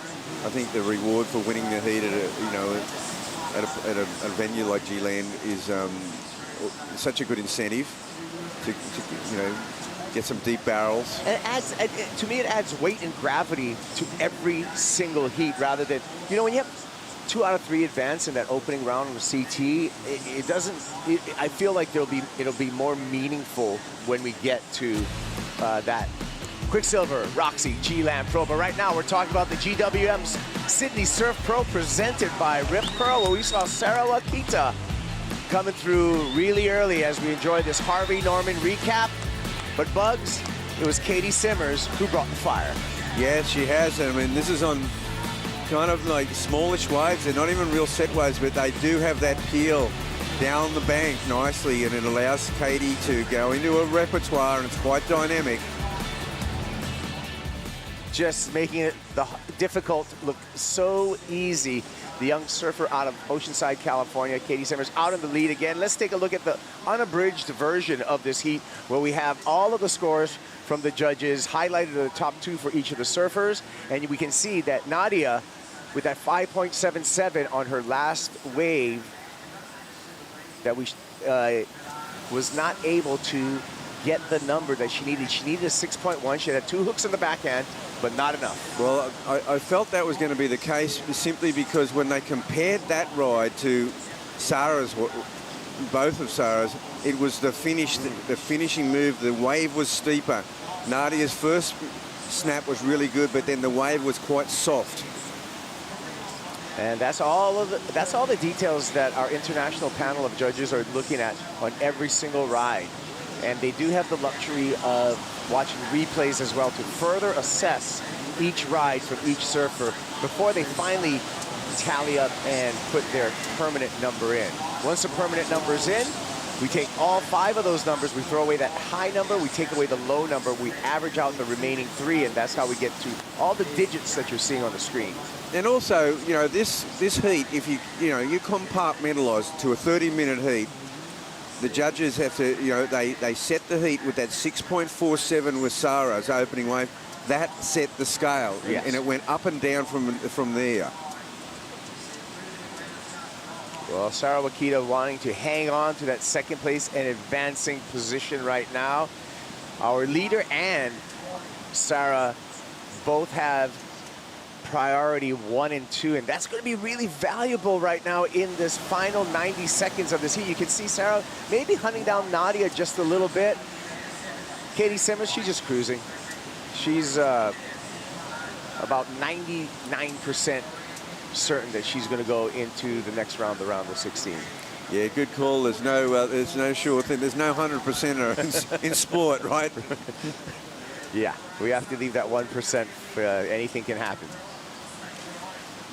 Which, you know, but it brings into kind of perspective that very first little wave, she got that 4.5, and we were going, well, it wasn't that much, but it was a good little backup. And see, she used that as a springboard, and then she nailed the 8.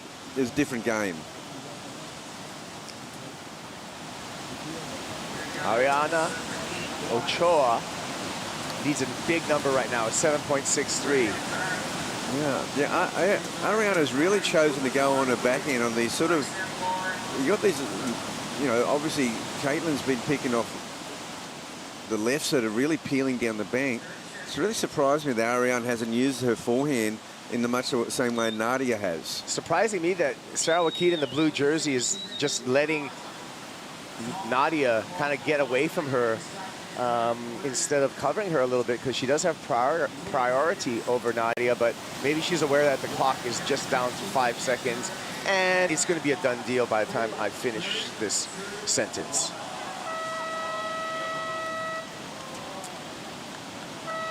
That's it. Katie Simmers, Sarah Wakita moving on to the round of 16.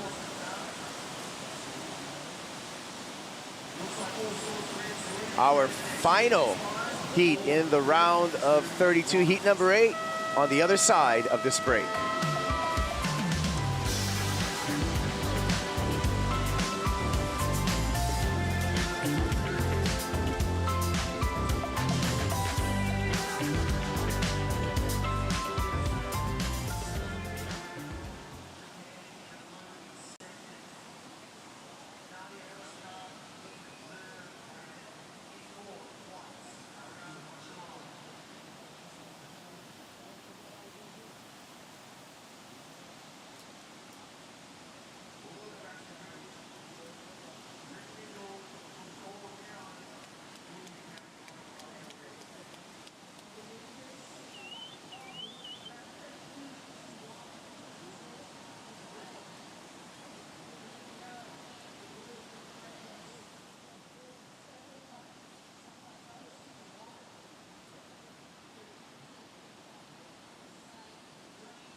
Waves and beaches for days. Why don't you come out and play? It's Destination New South Wales. And we are on our way to another heat right here.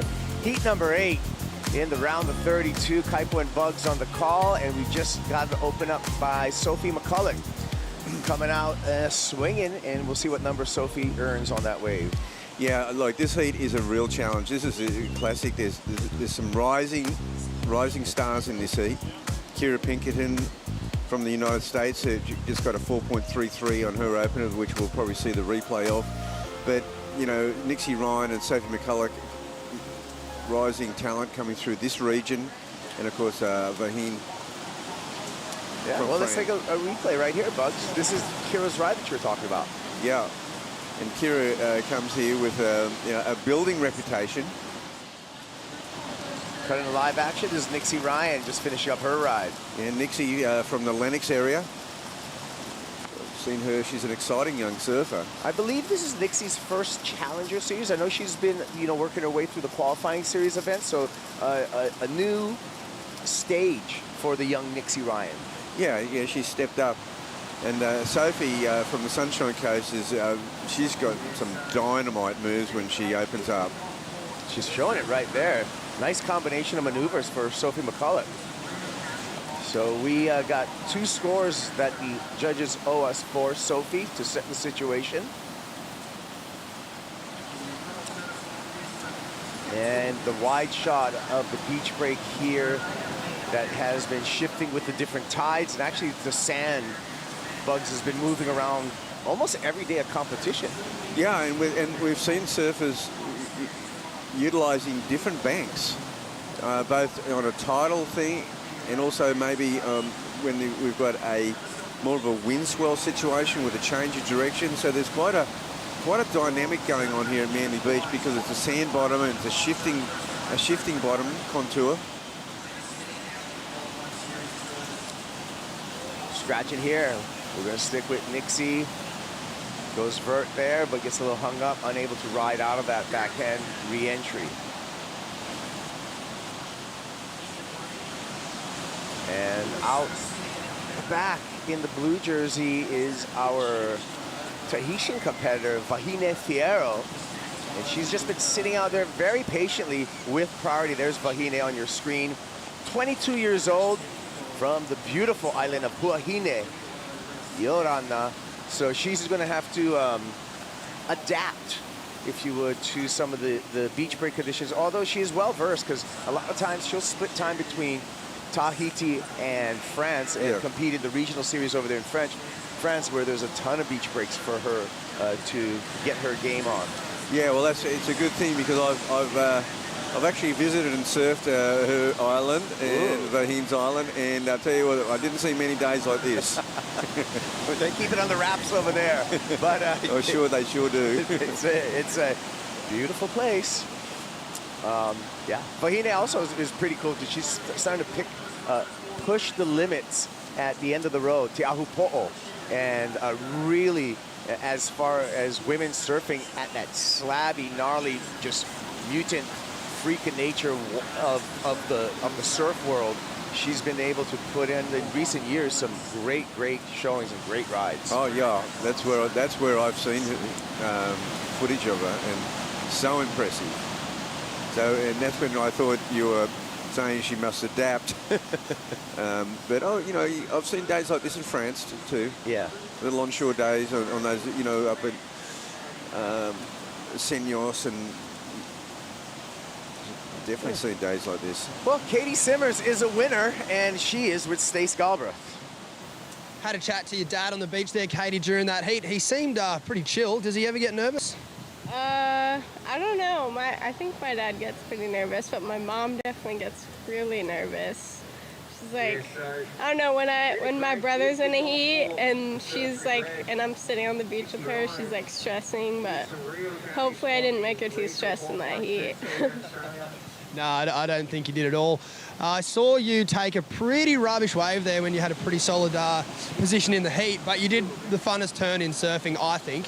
Big roundhouse cutback. But what is your favourite turn to do? I don't know. I think you're right. I think it might be a roundy, but that's definitely one of the best feeling turns, just to do a good roundie into a foam climb or a snap or something. I don't know. We're talking in the broadcast about your heats and the difference between looking to qualify and just looking to win events. Do you look at it that way? I don't really know how I look at it. I feel like I just go out there and see what happens. But yeah, I mean, obviously I want to win the event, so. They are two completely different things. It's been exciting for us to watch you surf. You might surf again this afternoon. How do you play the rest of the day? I don't know. Have some avocado toast. I don't know. Just probably chill until my heat, do some school. And try not to, like, sometimes if you have a heat later in the day, you, like, are just sitting and you're all stressed, but just, like, try not to think about it. And then hopefully, I mean, I don't know if it'll be too great, but whatever. Thanks so much for your time, Katie. I love it. I love the Katie Simmers interviews, not just the heats that she surfs. I love the interviews, and I'm like, every single time she comes out, I become a bigger and bigger fan. Yeah, and you know what? In amongst it, she gave a great insight. And oh, yeah. She's got a brilliant surf mind. Yeah. I'm telling you right now. And I really like the insight. It's so true. I mean, you know, sitting around when you have a late afternoon heat, sitting around the contest, gosh, you can drag the energy out of you. You know, you're sitting around, you're doing nothing, but mentally, you can be so exhausted by the time you paddle out for your heat. Hey, same thing with commentating, Bugs. You get mentally exhausted by the end of the day, and there's so many stops that we'll call heats all day long, and people are like, hey, let's go for a surf right now. And sometimes I'm so mentally exhausted that I can't even bring it up to me to do the physical aspect of surfing. Well, that's why I mentioned that to True, because True was trying to compete, you know, combine commentary and surfing a tournament. And I know from, you know, when I used to run a lot of events, I'd be the commentator, the media guy. Yeah. You know, 5 days of commentary with no break.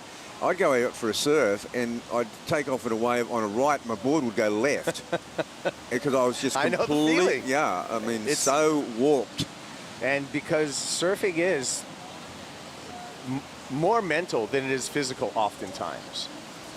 And, you know, in contests can be a drain. So what you're saying is that she might do a bit of school, she might just chill out. It's sometimes good to just escape. Yeah. Whatever your escape is. Yep. You can even be at the event and escape. But obviously after a day of commentary, it's the Buddhist monk approach of silence. Do not speak after speaking for 8 hours. 19 minutes and 50 seconds on the countdown. Sophie McCulloch in a dominant position so far with a 4.77 to 5.5. We saw Vahine Fierro start her roll in this heat. Her opening ride, a 4.07. Still waiting for the backup score for Vahine. Kira Pinkerton, 4.33. Needs a backup because she's just holding a 1.97 in her score line. Nixie Ryan, same story, 3.5. Just a 1-point backup. Nixie with priority needs a bigger number. Here we go, Kira Pinkerton. A couple of nice turns, a little late to the finish, and that's gonna cost her. Nixie gets going. And a nice couple snaps for Nixie Ryan. And I think that's right there, we can sort of dig into that a little bit more. We'll see this wave here by Sophie. Oh. See, you can see Sophie, she's got those big moves. It's just good surfing mechanics right there. Those two heel-to-toe hooks on the backhand seamlessly. That was great. And see, the decision-making on the fly is so important when you're riding a wave in a heat, because we'll see this as Sophie. See, this is good decision-making. She just goes for the big two maneuvers.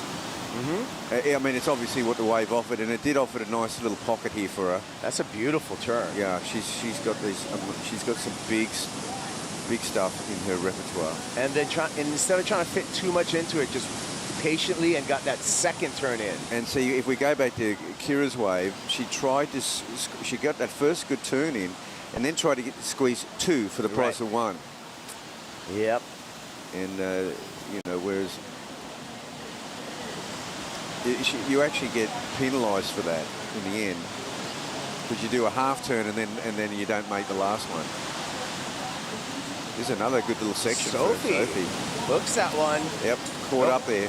No harm, no foul. We're still waiting for the fourth ride of hers. And there's that's going to be a meaningful maneuver. There's the sabbatical Manly swimmers in the mornings. Look at these guys. They're late today. They're probably coming back from a beach 3 over. I mean, I was down here at dark. There was a whole crew doing it at dark. Okay. Really, I mean, when you're looking at a way to cross-train or just to stay in shape, there's nothing better than swimming. Yeah. And, you know, a lot of times riding shortboards, that's pretty much what we're doing. We're just swimming there all day. We have a little bit more flotation than those guys, but... yeah, but, you know, we're often doing it with current. Yeah. Surfing's good for you. Here we go. Vahine. Yeah, she got that board up there and over the back of that wave. So there's that 1-2 combo. That was clean. It wasn't the most vertical wave, but I like that how she did squeeze 2 quick ones in there without falling out of sync. Yeah. Without looking hurried or frantic, right? So smooth. We can see this on the replay bugs. Yeah, it's a nothing kind of wave, but that right there is, you know, it's just that 1-2 punch, and she's still at the back. I mean, basically she is back in the lineup right now. Yeah, she's going to back up that 4.07. 5.66 will take her to second place. We'll wait for that number. Number came in for Sophie McCulloch, a 6.83. So Sophie out with a big lead currently, right around at the halfway mark of this heat. And there's a wave that we perhaps didn't see, a 5.4 by Kira Pinkerton. That has got her into second place. And Kira just finishing up there once again. So Nixie hasn't really connected with the wave yet. She's only got the 3.5 and the 3.27. She, you know, she comes from the land of up there Atlantics. Her forehand is, you know, sensational. Haven't seen a lot of her on her back, and I guess I did through a few of the Grom. I've seen her, Nixie, you know, surfing junior events and on beaches, so she has got a good backhand. I just like her name and the spelling. Yeah, Nixie. Yeah. I'm already kind of like stoked on her just because of good job to Miss Mom and Dad Ryan. That's a... Yeah, no, it's pretty cool. I mean, I've gone through life with a name like Kaipo, and when you have a unique name, it kind of opens doors for you, doesn't it, Yeah, Rabbit? yes. For life. Here we go, Kira Pinkerton. Couple of snaps again, late to the finish, and catches that outside rail. So that was the 5.4. Okay. So you see, and that's the difference. Like they're getting their third turn, and she would have got up in that 6.5 range. So they rewarded her for the first 2 turns.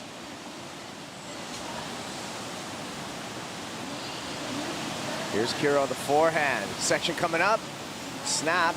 And looks like Nixie's taking the end of that wave. Still some separation between the 2 surfers. I really don't think there was any type of interference on that at all. Well, Nixie had priority, and so she was sweet. And with Kira surfing that chunk behind her, and she was actually going to utilise, I think she might have even utilised that Nixie might have broken the wave down nicely for Kira.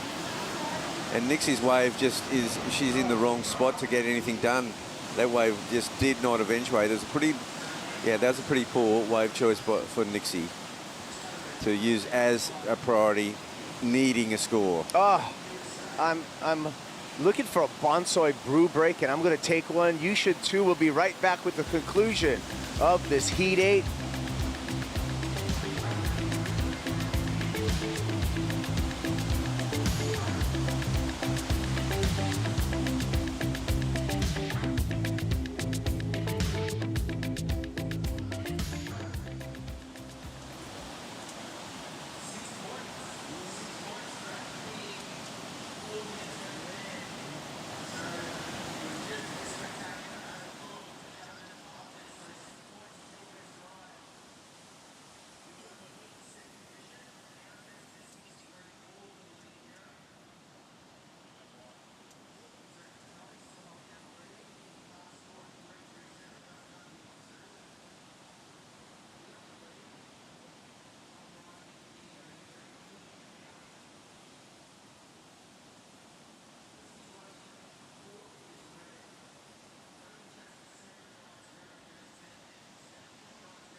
to pick a winner at Manly, throw a dart at the heat draw, and go with whoever it lands on. Traditionally, this is one of the most combative arenas that pro surfing has. Anyone who pulls on the rashie at this event has the potential to win it. We have seen everyone from world champs to CT warriors to QS grinders to local legends to child prodigies take the silverware at this event. Manly is a surf town that gives it up for the spectacular, and in 2022, the winners will be bringing fireworks. Wise words from Vaughn Blakey, the taller and more musically inclined of the Blakey brothers. We'll have Ron, little bro, in here just coming up in the next heat. I'm Kaipo, joined by Rabbit, and we're halfway through the final heat of the round of 32 for the women. Top two move on into the round of 16, where we have head-to-head matchups for that round, and we may be getting into that round later on this afternoon. And Vaughan was absolutely spot on. Yeah. Because really, you see it. You see someone go out and put a great performance on one day, and next day go out there and get skunked.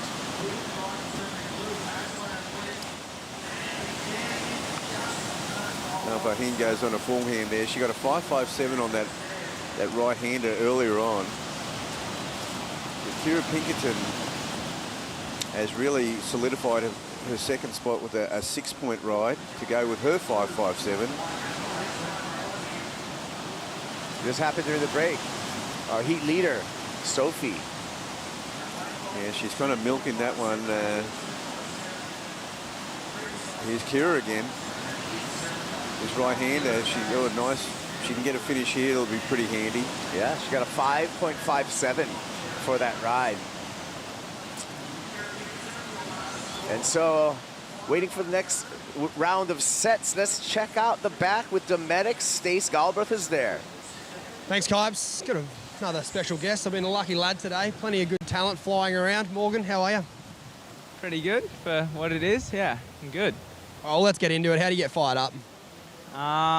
Just went across the road, had a coffee, and then I don't know. You don't really. You just 5 minutes before, listen to a good song and get out there and do your best, I guess. Jay Bottle-Thompson's working with an extensive team down here. You've got Sophie McCulloch in the water now. Is it always nice to sort of debrief the heat with a surfer that's been out there before you? Yeah, it is, I guess. It's looking pretty tricky out there right now, so it's good to get like the inside scoop. But I don't know, I kind of seen a couple in the past half an hour that are contestable, like very surfable waves, so you can get a reasonable score on. So I don't know, hopefully in my heat we get a few of those and it's not too slow. We just saw Dylan Moffat rung past among a host of other young Australian men who are having a good push this year on the Challenger Series. Do you feel partly responsible for that?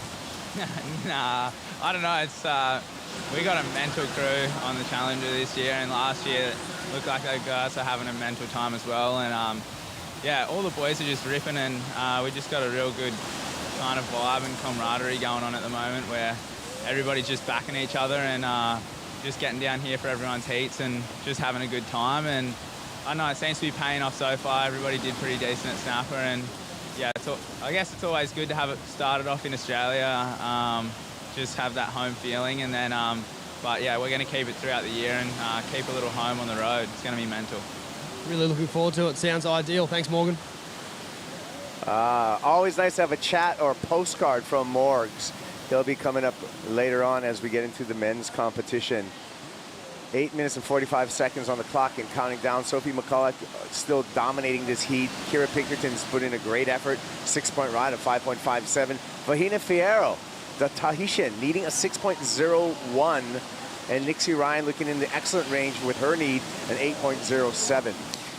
Yeah, well, it was a brutally honest interview, and I liked that he said, get out there and do your best. It sounded like he was trying to talk himself into it right there. Yeah. But that's what, you know, we talked about it earlier, Rabbit, in that the mental game of surfing is so important, and oftentimes it's actually more important than your physical game. No, it most definitely is. I mean, you know, you prepare and you've got to get your dance shoes on a day like this. This is probably the most difficult day yet. Oh, speaking of dance shoes, waltzing into a nice backhand couple of snaps for Vahine. Let's see if she can get the finish. Bounces through all the way to the shore break, redirects to the left, and just gives a quick Mai Tai to finish that one off. 6.01. She did a lot of surfing on that one, Bugs. Yeah, a lot of surfing. There was obviously a lot of downtime when you're trying to connect that shorey, but it was important to get there and just get that final lick in, because on the outside she got some pretty decent work. That's a nice turn. A little cut back there, and then she goes into this whole series trying to get over this dead section. I'm giving it to her. I'm not a judge, but just the quality of those 2 turns, and then to be able to stick with this, I mean, sure there was some downtime, but nice little redirect, and why not, and finishing off, you know, on your feet with another maneuver. Yeah, it wasn't a soft finish. She got something out of that. This will be interesting how they play this. Yeah. And wow, 4.73, a surprising number for Vahine Fierro. Maybe it was that downtime in between. Yeah. Well, it was just that the first turn was really crisp. The second turn was just more of a cutback into the... It wasn't a dynamic move, and she had to wait a long time to get that shorey move. And the thing is about... We saw in the men's the other day, the shorey move, they're really favouring the outside bank. Kira Pinkerton staying busy out there. Nice power on the backhand. Second snap, getting a good rhythm here. And the closer. So that was really good for the young lady from San Clemente. Yeah, that was... it seems to me, just you're trying to get one of those little running lefts. You know, we saw Caitlin do it. We've seen some, you know, we saw Sarah do it. Yeah, this was a really well-surfed wave for Kira. And so I feel she's going to extend her lead in that second place. Here's Nixie on a replay, Bugs. Yeah, Nixie yet to really get one here. She's got one. She's trying to put it together. And no, the timing seems a little off out there today. She's not as crisp as Kira and Sophie. Maybe it's just nerves, or she's just trying to fit too much in on the wave and not just sort of slow down. And she's got some big dynamic turns, but seems like she's just really trying to push it, and her timing seems a little off. As we tick down to the 5-minute mark, still waiting for score for Kira Pinkerton. The 6.34 will actually push her into the lead. Anything over that 5.57 in her scoreline will increase the requirement for Vahine and Nixie to get into that second place position.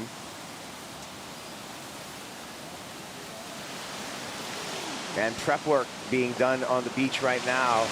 Alejo Muniz is going to be in the first heat of the round of 24 coming up right after this heat. Okay, well, there's a 4.53 for Nixie, so it is her best wave. It definitely is her best wave, but she's not getting those points, the same level of points as Kira or Sophie, just based on that she's not getting that really crisp snap out of the lip.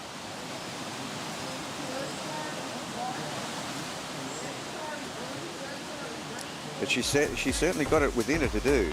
Here's our Harvey Norman recap, and Sophie McCullough. It's great surfing on the backhand to open up this heat, Bugs. Yeah, this wave here is the one. This is the 6.83. And this is where she puts just two together, where they're two crisp, solid, with power. And Kira, she gets a 6 on that.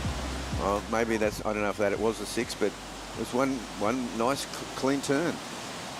So we're still waiting for the last score for Kira Pinkerton to really set the situation. Sophie McCullough in the lead, Kira in second. Vahine Fierro her lead has increased to a 6.16 because Kira Pinkerton just scored a 5.73. So Vahine needs a 6.16. Nixie needs a 7.2 at this moment. Kira Pinkerton comes from a great surfing family, second-generation pro surfer. Jim, her dad, was actually one of the stars on the Bud Surf Tour when we look at the early 90s scene in professional surfing in America. Yeah, that was a really great tour back in the day. I loved it. Yeah. Didn't have to travel much internationally and still could make a living. Here we go with Vahine Fierro fighting for a 6.16. Yeah, that first turn, she kind of had to check it a little bit, Kaipo. She just didn't get that tail slide and out of the top. She checked it because she could see a section ahead. Yeah, here we go. One more time, one more look, Bugs. Yeah, see, that it just sort of pulled a bit off that one, I felt. Nice finish. Yeah, I don't think that's going to be able to get up into that 6.16 range. We'll take a look, but sometimes when you glide over that first section and anticipate a finish, you really got to nail that finish if you want to, get a substantial number out of the way. Here goes Nixie. There you go. Yeah, see, that's Nixie right there. Her timing was spot on with that wave. It was just a one-shot maneuver, but her timing was really good. And she needs a 7.2. This turn here, it's really nice, great. Wow, she gets the board right up there. That's a dynamic turn.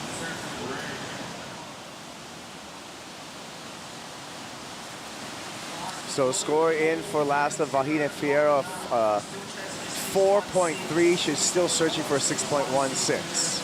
Yeah. And here's Sophie. She's trying to put this one away. And this is going to offer no more than that. So she's looking pretty good, though, with that 6.83. That really puts her in a commanding position with a minute to go. Let's see what Nixie gets on that wave. That'll be her best wave. Just that, how's that? Just that one shot. It'll be her strongest ride by far. Yeah, 5.43 for Nixie Ryan. She's decreased the requirement. She just needs a 6.3. We're under a minute, though, on the clock. And Vahina Fierro looks like she's trying to scratch into something. She's going to go right. And there's nothing on offer there, so she just kicks out.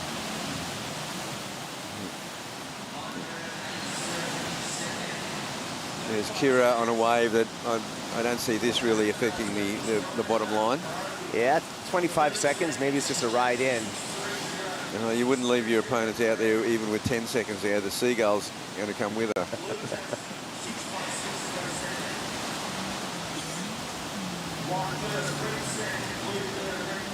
With 12 seconds remaining, let's see if there's anything miraculous arriving. It's going to have to happen in a hurry, and I don't think it's going to happen. No. So the last two women that move on into the round of 16 will be Sophie McCulloch and Kira Pinkerton. And we're going to move on to a quick break. When we come back, it's going to be the men in the water for the round of 24. Stick around.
Thanks for having us, Destination New South Wales. This is the GWM Sydney Surf Pro presented by Rip Curl, and we have just completed the women's round, and now it's time to get stuck into the round of 24 for the men. Here on the Harvey Norman host set, Ronnie Blakey, joined by an author, Richie Lovett. Bestseller, 2013, The Big C. It was, a little bit of a memoirs of the journey in life so far, trials and tribulations, but I wrote that book with none other than Sean Doherty. Yeah, well, it might be time for a reprint. A reprint. Got to add a couple of chapters, Rich. You've been through a lot since then. I thought the book was it. I went, okay, that's enough. But no, life just keeps throwing stuff at you. But it's how we deal with it and how we get through it. Yeah, absolutely. Well, some incredible achievements for you on the Championship Tour. Also on the Old World Qualifying Series. But this is the Challenger Series. We got surfers chasing down their dream, and we've got a lot of local support here for Dylan Moffat, the surfer from North Narrabeen. He's out there in the red jersey. Rio Aida, this kid has already shown that he can win big heats on the Championship Tour. He had a wild card opportunity last year in Mexico. He'll be in the blue. And Alejo Munez, he's been to the elite ranks. He's made semi-finals at the CT level before. He'll be in the white. So this should be a good one. Thinking about the field here, in the round of 96, it was so heavily stacked. We're starting to move through the drawer and whittle that field down, finding the form surfers. This guy has certainly been one of them. Yeah, Dylan has just been, his trajectory in the last couple of years has been going very, very vertically north, much like his surfing. And, Alejo Muniz, just a really aggressive snap to start things off. He's been making some inroads in his campaign back onto the Championship Tour. There was a bit of an onshore flow to the wind at different stages throughout yesterday. But overnight, it seems to have brought it just a bit more swell, and as a result of that, we're seeing some better sections for these surfers to lay into. Comparable scores through the first exchange. 4-point ride for Moffat. Waida had a 5.5, that's the best of them, and a 3.5 for Alejo. Yeah, 3-4-5, good spread. Back to the wind, I don't mind it, to be honest with you, Ron. I feel like it's going to push whatever swell is out on the horizon, and the horizon is quite bumpy, so there is swell out there. This onshore flow is definitely pushing that swell to shore here, so we could see an increase in wave size throughout the day, and I don't think this onshore breeze is going to really worry any of our competitors. If anything, it's actually going to make them lick their lips because it means air wind. Well, here goes Dylan. He's definitely got a nice backhand rotation air on him, so we'll see if he can find a section to launch that out there. Just under 25 minutes to go. When we started here in the round of 96, there was 11 surfers that had fallen below the cut line of the Championship Tour in the mix. And there is still 5 in contention here as we move into the round of 24. And those surfers, Imai Kalani DeVault, Ryan Callanan, David Silva, Leonardo Fioravanti and Morgan Siblick. So they're keeping that campaign alive to get themselves back on the CT. A couple of those surfers had a strong run too at the first stop on the Challenger Series as we see Alejo in the mix. Interesting to note too, 12 surfers in that opening round that had been to the Championship Tour before. There's 5 of those surfers still left in the mix. And then there's a handful of surfers still alive in the contest that have actually had wildcard opportunities in Championship Tour events. And there's 8 of them. And then there's that next generation of stars still aiming for those big opportunities in CT events, still with that big goal in mind to get themselves into some major contest. 6 surfers with no CT experience. So it's an interesting field when you look at it like that. People that have been there, people that have been battling on the Challenger Series for a couple of years now to try and get back, and you know, a bunch of surfers, just a handful of surfers that are having their first real crack at the Challenger Series. I think what you're sort of breaking down is that there is a ton of experience in the field right now at all levels. And then we've got this little pack of newbies trying to come through and really get a taste for it. But, you know, we've seen those established pros that have had that time on the CT. They've been dominant, but they haven't had it all their way in this event. There's a good mix there. So this is going to be great as these rounds unfold. Interesting now, Ron. We've only got the 3 men in the heat now. We're starting to whittle it down. 2 will go through, then we'll get rid of 1. We'll hack 1 out of the draw. And you do not want to be in third place at the end of this 30-minute heat with 22 minutes on the clock now. Yeah, a loss here in the third round is the 17th. And with your best 5 results counting from the 8 events on the Challenger Series schedule, that's just a major bummer if you fall out in third place here, because it's not a keeper result despite the fact you would have surfed your way through 2 rounds.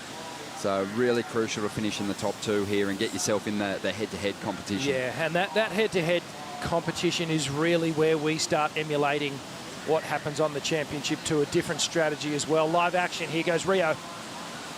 Love Rio surfing. Just so well-rounded, really powerful. And I think, Indonesia's best hope of getting a surfer onto the CT this year is this guy right here. In saying that, Ketut Agus still alive in the mix. He'll be coming up a little later in heat number 7. And Ketut's backhand has looked so deadly out here, but let's see what Rio got done on this one, Rich. Yeah, just a little foam climb to start things off. Hammers that section, and then that quick transition to get up onto the final closeout re-entry. And just some good, perhaps a little conservative surfing just at the moment with these low scores. Trying to build a decent tally here before he really starts to open up. Yeah, just touching on the story of experience in the draw, and how there is still a lot of CT experience left in this round of 24. Also worth noting, only 4 surfers that got to the quarterfinals or better have made it to this position already. So it is going to be a new-looking Challenger Series ladder at the end of this contest. Sheldon Simkus really was the competitor who was on top of the run to the Championship Tour on the Challenger Series. Based on the fact Callum Robson won't be competing, you wouldn't think in any other Challenger Series events. Yeah, I agree with that. I think Callum's just going to settle in and really focus on that top 5 and trying to make the final 5 in September at Lower Trestles. And I don't think he may turn up to a couple, but it's doubtful. So Sheldon, unfortunately, dipping out early down here. So the highs and lows, they continue. Yeah, I think that the number 1 spot is up for grabs, and the front runner for the number 1 position is Maxime Husseneau, who out of those 4 surfers I mentioned that got themselves into the finals up at stop number 1, he went on to the semis. So he's got a big opportunity here. And I know it's a long year, but I think just to get out early and, leave the first stage of this Challenger Series, it would be huge to have 2 big results banked already. Just give him a lot of breathing room and a lot less stress heading into the final 6 events. Yeah, I'm really impressed with Maxime this year. He's been on the tour for a while. He's been battling away, but he's a hard worker, man. He really puts the time in, and I feel like to be kind of critical, maybe looked a little boxy in the way he approached and the way he surfed, but he seems to have tidied that up. He used to fall a little too often in my mind, but now he's really looking solid. Alejo Munez, he has had a couple of falls. Another surfer who's looking solid at the moment is this guy, Dylan Moffat. Really on the road back from recovery. Had a knee injury he's been dealing with. Didn't slow him down at stop number 1 and isn't slowing him down here on this ride. That's wave number 3. It'll probably be his best. 19 minutes to go here. Yeah, I think that might be potentially the best number of the heat so far. And you can hear the cheers, the whistles, the scream from the local support crew, and just extended off that first turn, sort of accentuated the manoeuvre. And a quick transition between that second, the third turn. So started strong, finished strong. And this is going to drop in, and it is going to put Dylan out in front. Yeah, he's just consistent, isn't he? He's consistent, but he's just running on a real positive energy at the moment in his post-heat interviews. He's really enjoying his time on the Challenger Series, and I think that injury's given him some perspective. He's back doing what he loves. As we see Rio now lining one up. He's going to kick out. Just over 18 minutes to go. Let's hear from Stace. After falling out of the draw at Snapper in that round, Sophie, you must be over the moon to get into the woman-on-woman competition from this point on. Yeah, I'm definitely happy to crack that round. It didn't really get there last year, so yeah, it feels good to have a bit of momentum, and I know that the more heats I get to surf, then the better I get at surfing them, so yeah, it's always a plus. Must be hard. You certainly, you tick that box at Burleigh, a regional event we had, you're taking that event out, but how hard is it to sort of, like you said, keep that momentum through the contests that obviously really matter? Yeah, it is really hard, especially like everyone surfs so good. It really just comes down to the mental game, and these 4-man heats, like everyone can surf. So yeah, it's always good once you do make a few to kind of build the momentum. Otherwise you just kind of feel like you're getting cut short every time. So yeah, hopefully tomorrow I can open up even more. What's your biggest mental hurdle that you try to overcome? Self-confidence, I think, for me. I'm very critical of myself, and I guess that's kind of how I got to where I am today, but now it's kind of about unlearning that sort of habit and trying to, boost my confidence a little bit. And I see there's so many girls walking around that, look really confident, and that definitely gets in my head. So, I'm just kind of trying to work on myself a little bit more, and hopefully, I can overcome that hurdle. It's a fine balancing act, isn't it? It is, yeah. We're always trying to balance, not getting too big ahead. But yeah, you gotta back yourself. So yeah, I'm just trying to trust in my training and trust in my process, and yeah, hopefully it pays off. Absolutely, you do. You deserve to be in that next round, and I wish you all the best. Thank you, Stace. Yeah, Stace, great interview there. And Sophie McCulloch just giving us the insight of a competitor there. You've got to be self-critical, but for her, that's become a bit of a habit, and just being a little bit hard on herself, trying to tap into the positivity. I really thought she would get close to qualifying last year. She had a pretty bad run on the Challenger Series, but she is turning it around here. That was an important heat to get through, and she'll now match up in the round of 16 with Sarah Wakita. What a heat that is. Wow. And heat number 7 is a beauty too. Caitlin Simmers will take on Kira Pinkerton. Oh, yes. Two of the real stars coming out of the United States, meeting there in the round of 16. Incredible matchups too. You can go to worldsurfleague.com or check out the app and dive into some of those big heats. But here we go, 15 and a half minutes to go. During the interview, Dylan Moffat almost put another big score on the board. Yeah, just connected 2 turns and then went for the little backside rotation. Couldn't ride out of it, just caught an edge. Perhaps an opportunity lost there. Still did improve his heat score tally. Here it is on the replay. Had a 6.93 prior to this.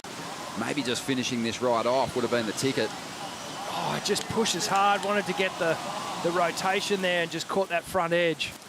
That'll test the knees out. Yeah, it certainly will. But I just love the extension that Dylan gets off the top. It's almost like he kind of uses his upper body and extends out of it, puts a little bit of emphasis into the turn. Found another one.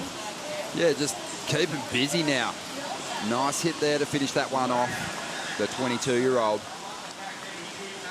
who has started to find some real success on the regional qualifying series rankings, but did miss a majority of the events this year due to a knee injury.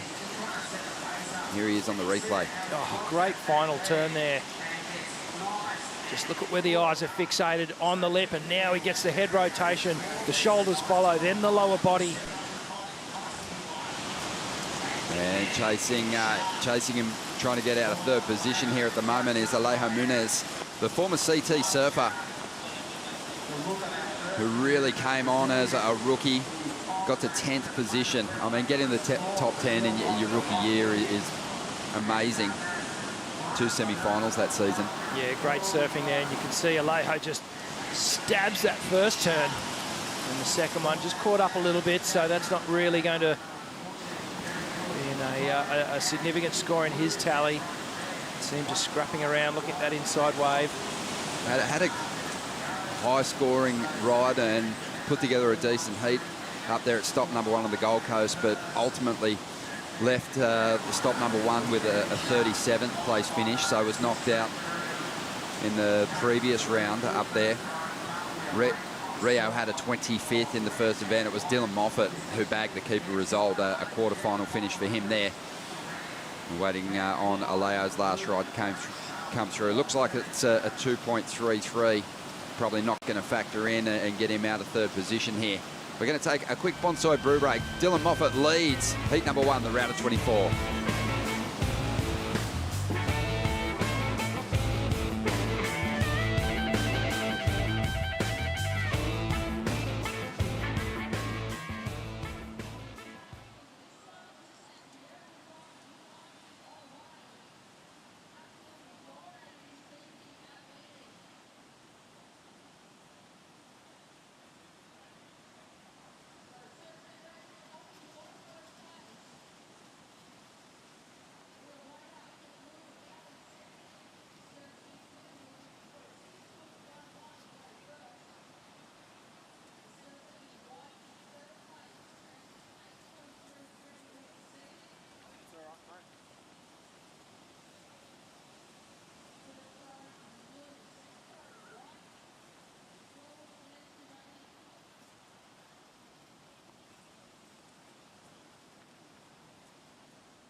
Well, some highlights from the earlier rounds. We had beautiful conditions. We had sunny days. Today, a little different. Just a little, mate. You can see we're dealing with a bit of weather here. We've got the wind.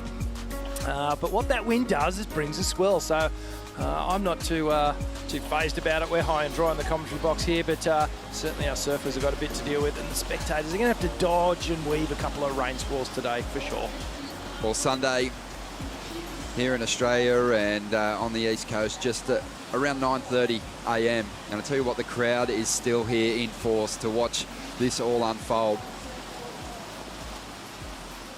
I'm from just a little further up the Northern Peninsula here, right up the end, and a lot of the local board riders clubs are down here. Just all the Groms loving the opportunity to see this world-class talent come to the beaches here, chasing autographs and watching the show unfold. And I know it's no different for everyone down here at North Stain. Oh, absolutely. And Julian and Nikki Van Dyke just had a little session, a little bonsai foamy session down the front here with a bunch of the local Groms from North Stain board riders. They had a great time, and your big brother Warno was down there. Yep, bonsai man. He was down there definitely, and yeah, it's a really cool thing, giving all the kids in the area the opportunity to come down, be part of that contest.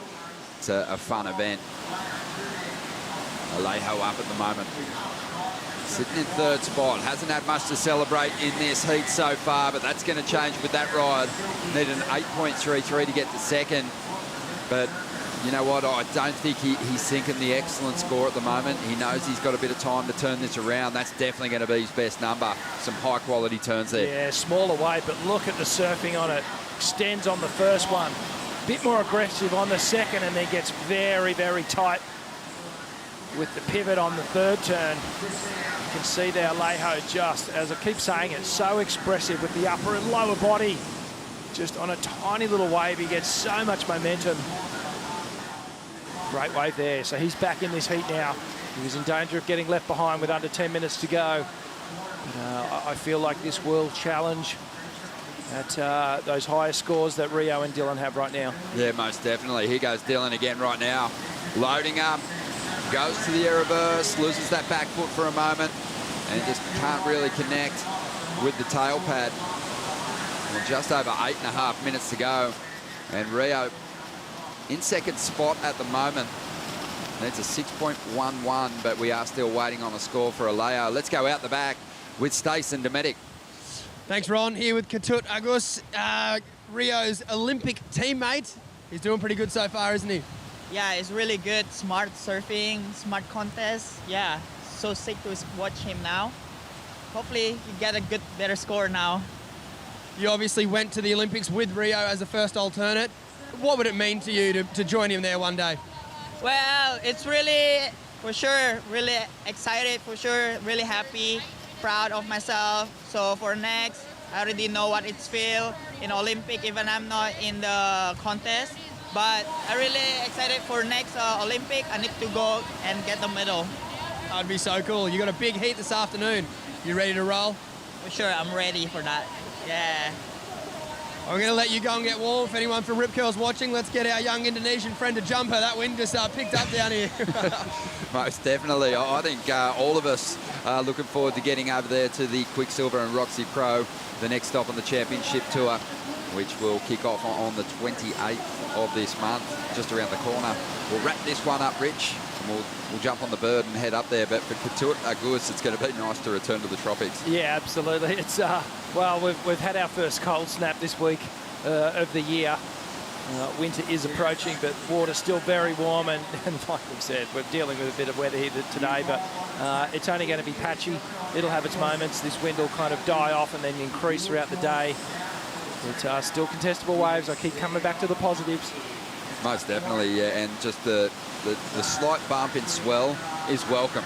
32-year-old Alejo Munez, the veteran out there in the lineup, he doesn't mind it either. A 6.73 in his last wave, but here goes Rio, and he's got some serious momentum. Love the way that these competitors can just whip that board up so quickly in transition, but I think it's the whip down that really kind of makes the turn.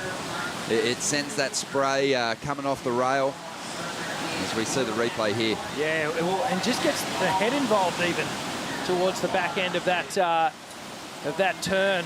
And you always know when a surfer is really feeling like they're on point, really feeling like they're engaged in the turn.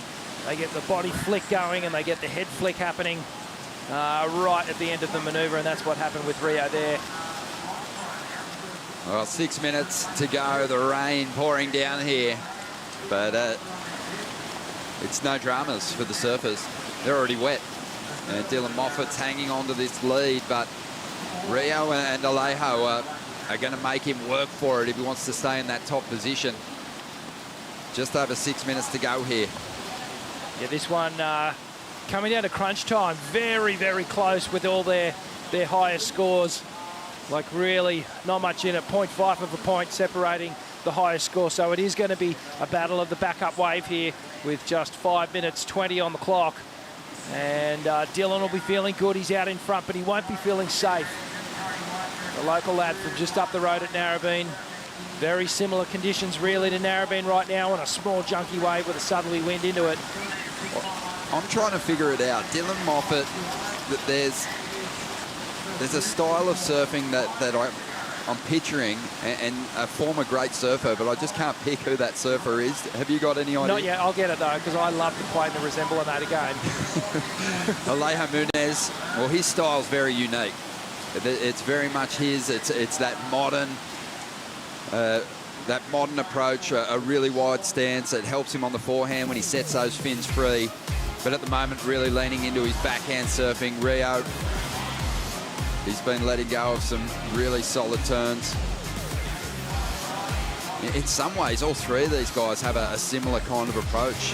You know, there's quite a boxy stance, but just a real power and, you know, an incredible repertoire for each of these competitors. Dylan's been the busiest surfer in the lineup to establish this lead, as we see the Harvey Norman heat recap.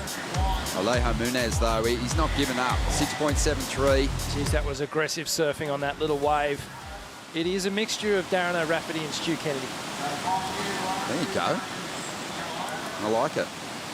Dazza Raff from Bonnie Hills, up there on the east coast of Australia, former championship tour surfer, but he was just a wrecking ball as a pro junior surfer.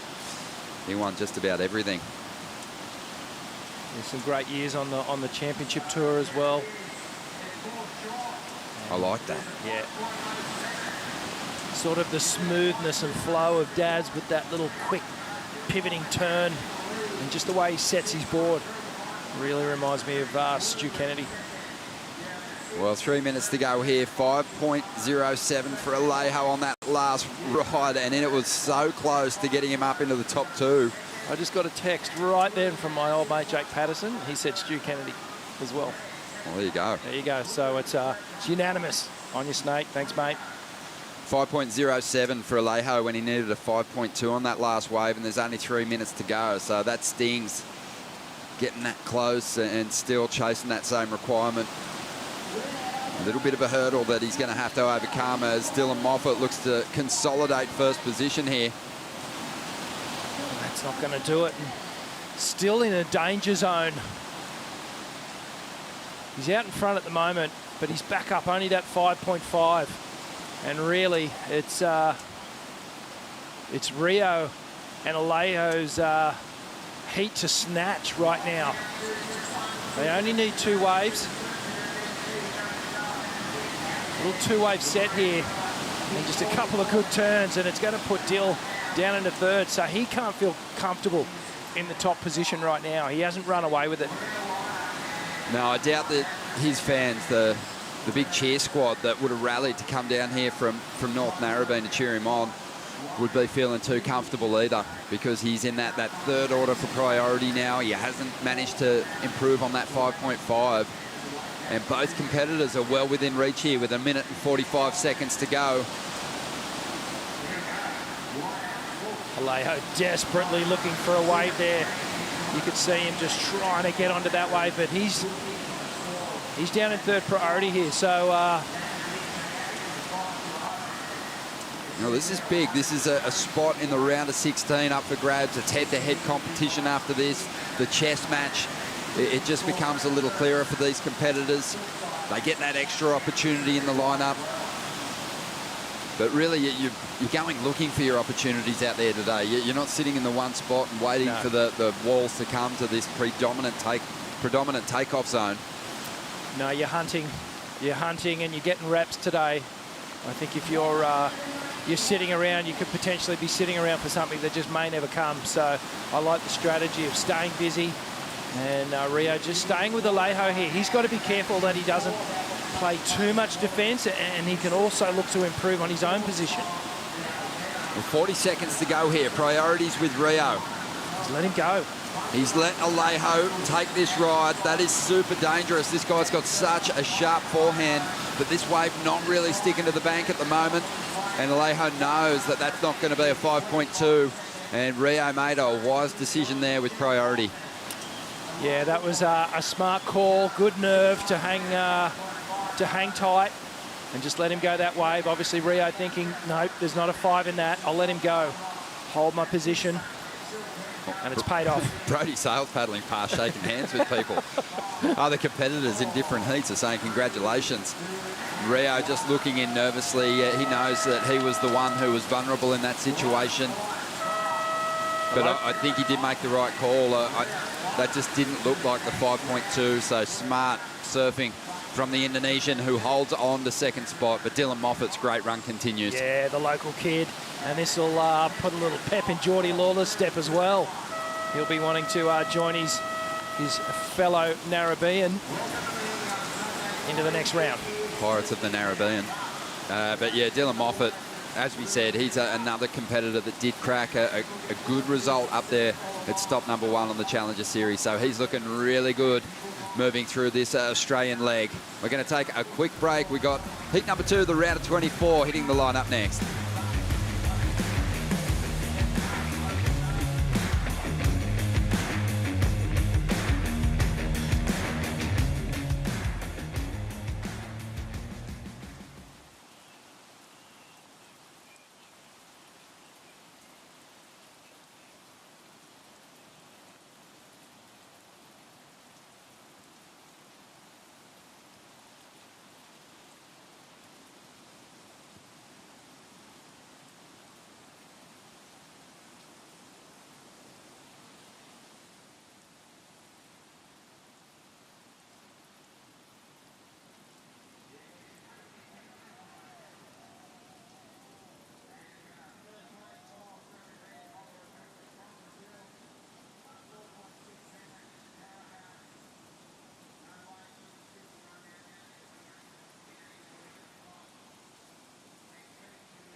The GWM Sydney Surf Pro, presented by Rip Curl, is brought to you by GWM, official automotive partner of the World Surf League Australia.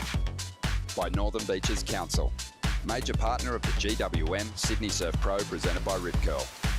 By Oakley, official eyewear of the World Surf League Australia. And by Coopers, official beer of the World Surf League Australia.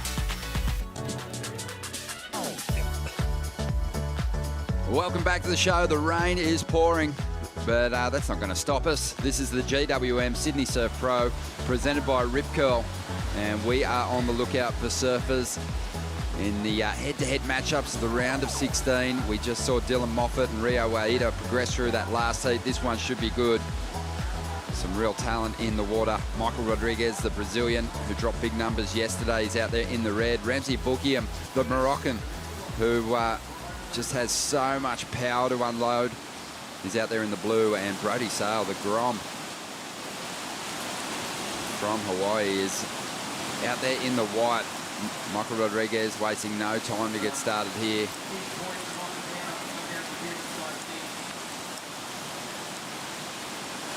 He looked unbelievable yesterday, Rich. Just so much flair on the backhand. Got himself the Boost Mobile wave of the day, and he started strong again. Yeah, I reckon Emrod's a good shot at winning the event. He's fast becoming one of my favourites to take this thing out. If he continues the form that he's shown in the last few rounds, for sure. Great surfing. This is Brody. Yeah, I love Brody surfing.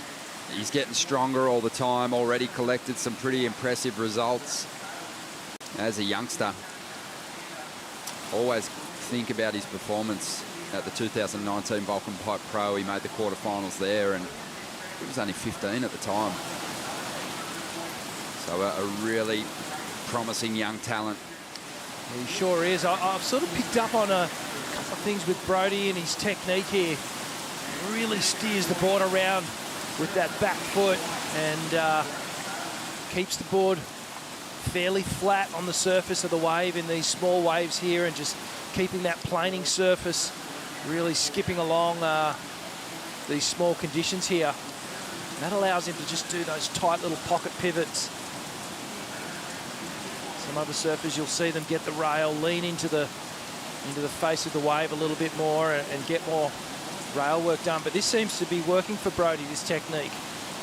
It's allowing him to get down the line really fast. And then when he does get that little pocket, he just pivots really hard off the back foot. Well, he's been a massive benefactor of the guidance and mentorship of Shane Dorian, and competed in Shane's Menahuni contest at Banyans, their home break. Surfs a lot with Jackson Dorian, Shane's son, and I know they've travelled a lot together, and you know, what a mentor to have. Former CT surfer who won multiple events. Also just the most incredible big wave rider of all time. He's an absolute madman. I remember being out at Cloudbreak, and it was big, and Shane and Andy were just another 50 yards deeper than everyone, just getting these monster barrels. And it was really, really impressive, not to mention what he's done at Chopu. This is Brody again. I think the cool thing about Shane is he's not singular in his focus. He always had interests outside of competition. I think that is an important thing to reinforce to these youngsters, when surfing can, you know, become your whole world and the only thing that you think about. You know, having someone like Shane who got himself into big waves, who's into hunting, bow hunting, and, you know, also featured in a Hollywood flick, you know, challenged himself in so many different areas. But if you haven't seen In God's Hands, so I just don't know how Shane didn't get a nod for a nomination for an Academy Award in that one. That was unbelievable. Yeah, it was fun to watch. Should we reenact a couple of scenes right now? We could. Put your brooding head on. Nice pout. Oh, yeah, he's got an awesome pout. What would you say if I told you there was a wave?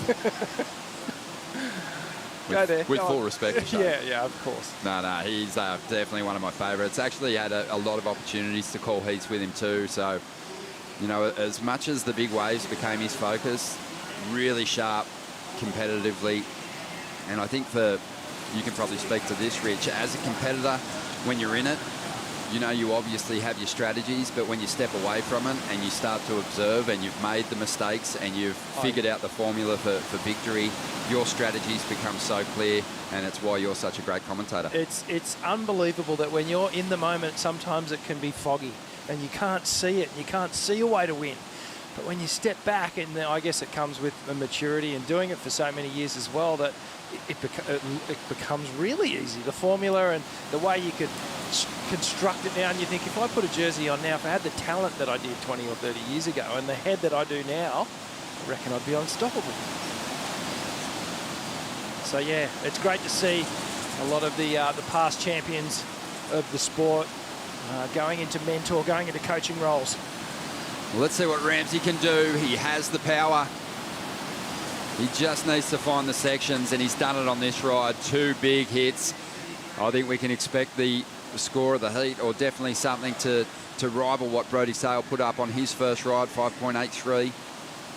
That was Ramsey's first wave, and it just feels like that rain squall has kind of settled the ocean down a little bit out there at the moment. Yeah, it feels like it's past.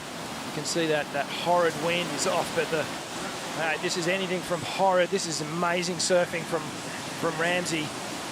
And slow-mo on the forehand here.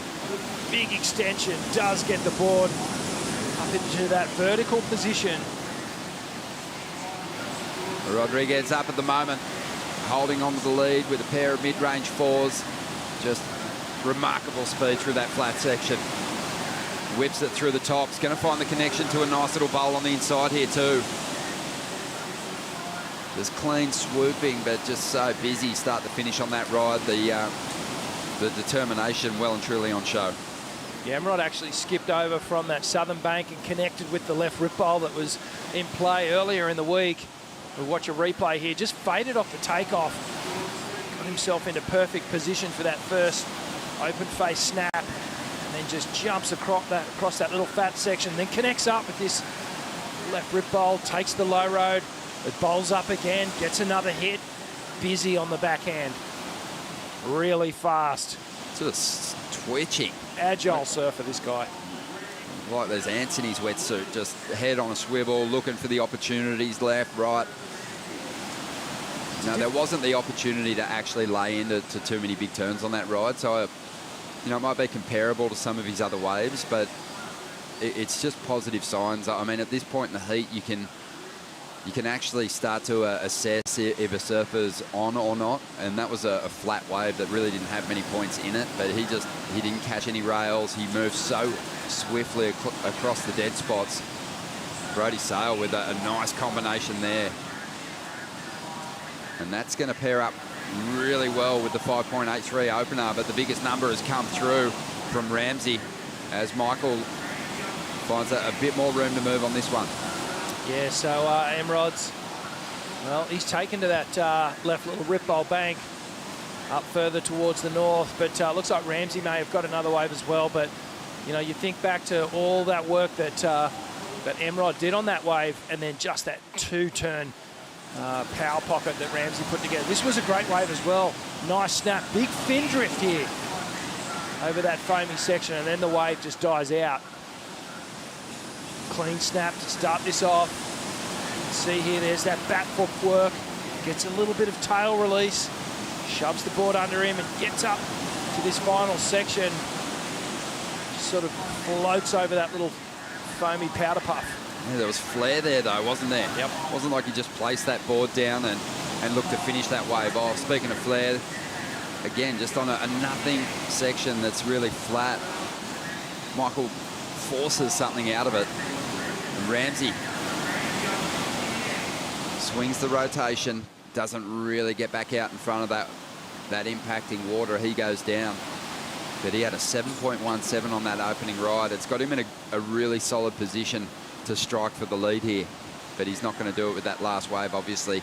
Just over 18 minutes to go.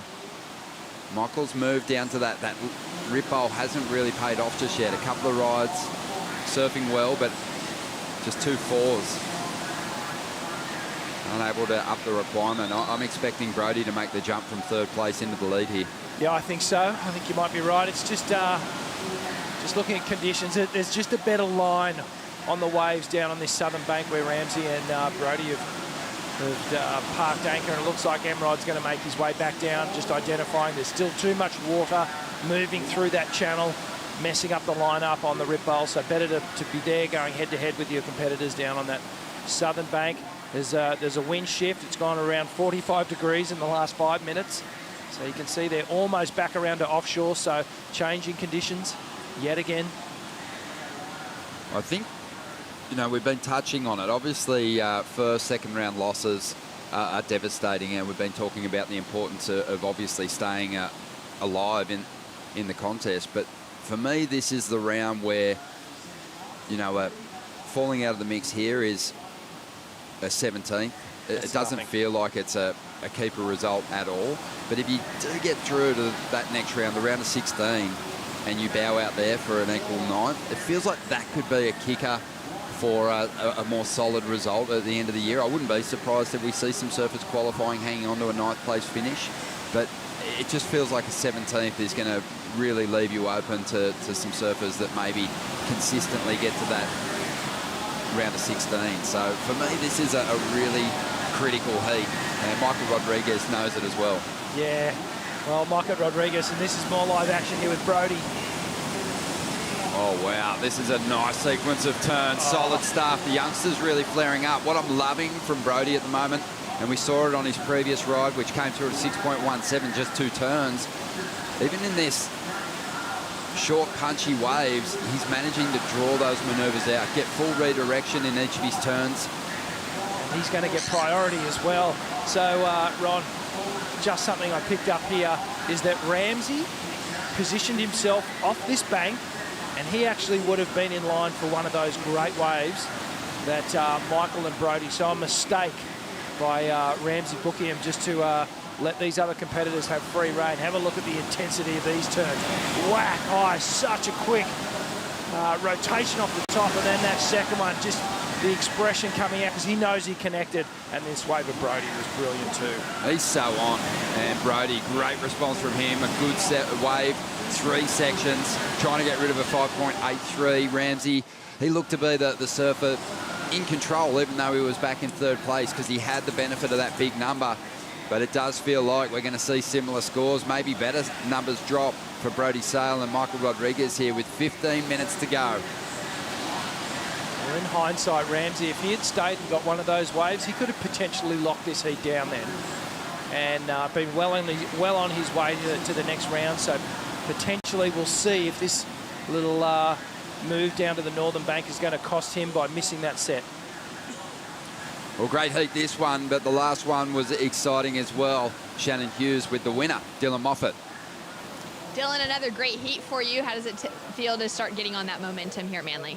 Yeah, it's good.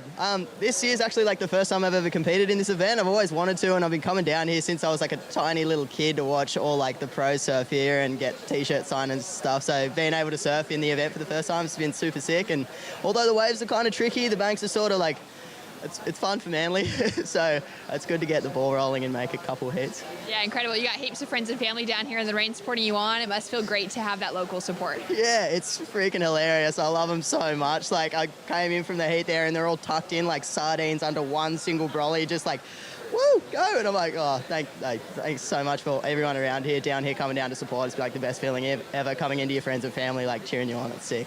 So good. And talk to me about Challenger Series goals for this year. Looking at your rankings from last year, you're already bettering that with a 2nd best result on the Challenger Series after the quarters at the Gold Coast. How are you feeling overall coming into the season? Yeah, well, I got to get into the rest of the events first. So I came into the first event as a CT replacement, and I got a CT replacement into this one too. So very thankful for the WSL for giving me a chance to like show my surfing at this kind of level. And I'm feeling good. Like, boards are feeling great, and I feel very ready to compete at this level and even above. So just hoping that I get the chance to progress further. We're all willing it for you. Well done out there. We'll see you in the next round. Thanks, Shannon. Cheers. Yeah, Dylan, feeling good, looking cold. It's a little chilly out there at the moment. Big numbers coming through from that last exchange between Brody Sale and Michael Rodriguez. And Brody He has just been heating up since he took off on his first ride, improving on his numbers. His previous wave came through at an 8.07. Michael Rodriguez had an 8.23. And Ramsey, even though he had a 7 earlier on, he's got some work to do. But he did have a wave just moments ago. Look at Brody, though. Oh, man, he's clicking right now. Just finding the best waves and surfing so well on them. Just positioning his manoeuvres in the perfect spot on the wave. Here comes Ramsey. Look, he's fired up. Just hacking, carving and arcing down the line here. Does he get the finish, though? No, doesn't quite make it. Still, he only needs a 5.74. He had some work there, but this is going to be a hard-fought heat. There's still 12.5 minutes to go. Rodriguez up again. And he just has so much spark out there at the moment. Getting that board vertical on that final move, you've almost got to see it in slow-mo. You reckon he's fired up? See how inverted he got. But he's amping. He is on amp level 10. Check this out. Love the little check. Sorry, he's only looking to get rid of a 4.67. Yeah, well, he's done that and some. And you can see, just watch the technique, the open arms and shoulders, and just pivoting on a dime. And he knows that just those big high-impact manoeuvres are going to serve him well. Board's looking super spicy, responsive under his feet. So impressed with what we're seeing from the youngster, Brody, too. 7.23 on that last ride. He's out in front. Michael Rodriguez has actually been pushed back into third spot, but the feeling is that that's going to be a temporary position, because Ramsey dropped a 6.37. He jumped up into second spot. Michael Rodriguez only needs a 5.31 out of that last ride. Had a couple of pretty solid hits. What a heat. He dropped an 8.5 on that last wave. So he's in first, Brody's in second, and Ramsey, he needs an 8.13. What a heat. One of the most high-scoring heats we've seen in the contest for sure. All three surfers on fire. Our discussion yesterday about the judges' scale and moving it a little higher, I feel like they've done it. I feel like they're starting to extend into the full range. From 1 to 10, this is great surfing. They're not scared to throw down some good numbers. Oh, the surfing's improving too, yeah, as we move through the rounds. And I think we could see when we saw these three names on paper that it was going to be one of these kind of heats. All these surfers showing great form in the earlier rounds. Rodriguez trying to get rid of an 8.23. He's not going to do it with that wave. But I'm super impressed with Brody because, you know, this is an important heat. He had a bit of a shocker on the Gold Coast. He had a 73rd place finish, so he had a 4th place finish in the first round. So he's bounced back beautifully. But seeing those two names, Michael Rodriguez and Ramsey Bookiam, is going to, you know, put some demons in your mind, and he's managed to stay really positive here. Yeah, I liked that feeling of being an underdog with sort of nothing to lose. You can really open up, and anything that you kind of, you know, a result that you get is almost above expectations at times, and that's a good feeling to have, and I feel like Brody's really tapped into that here. He sure has. 9.5 minutes to go. Rodriguez out in front, Brody Sale in second, and Ramsey with priority is after an excellent score.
Here comes Molly Pickle, big swoop, front side hook.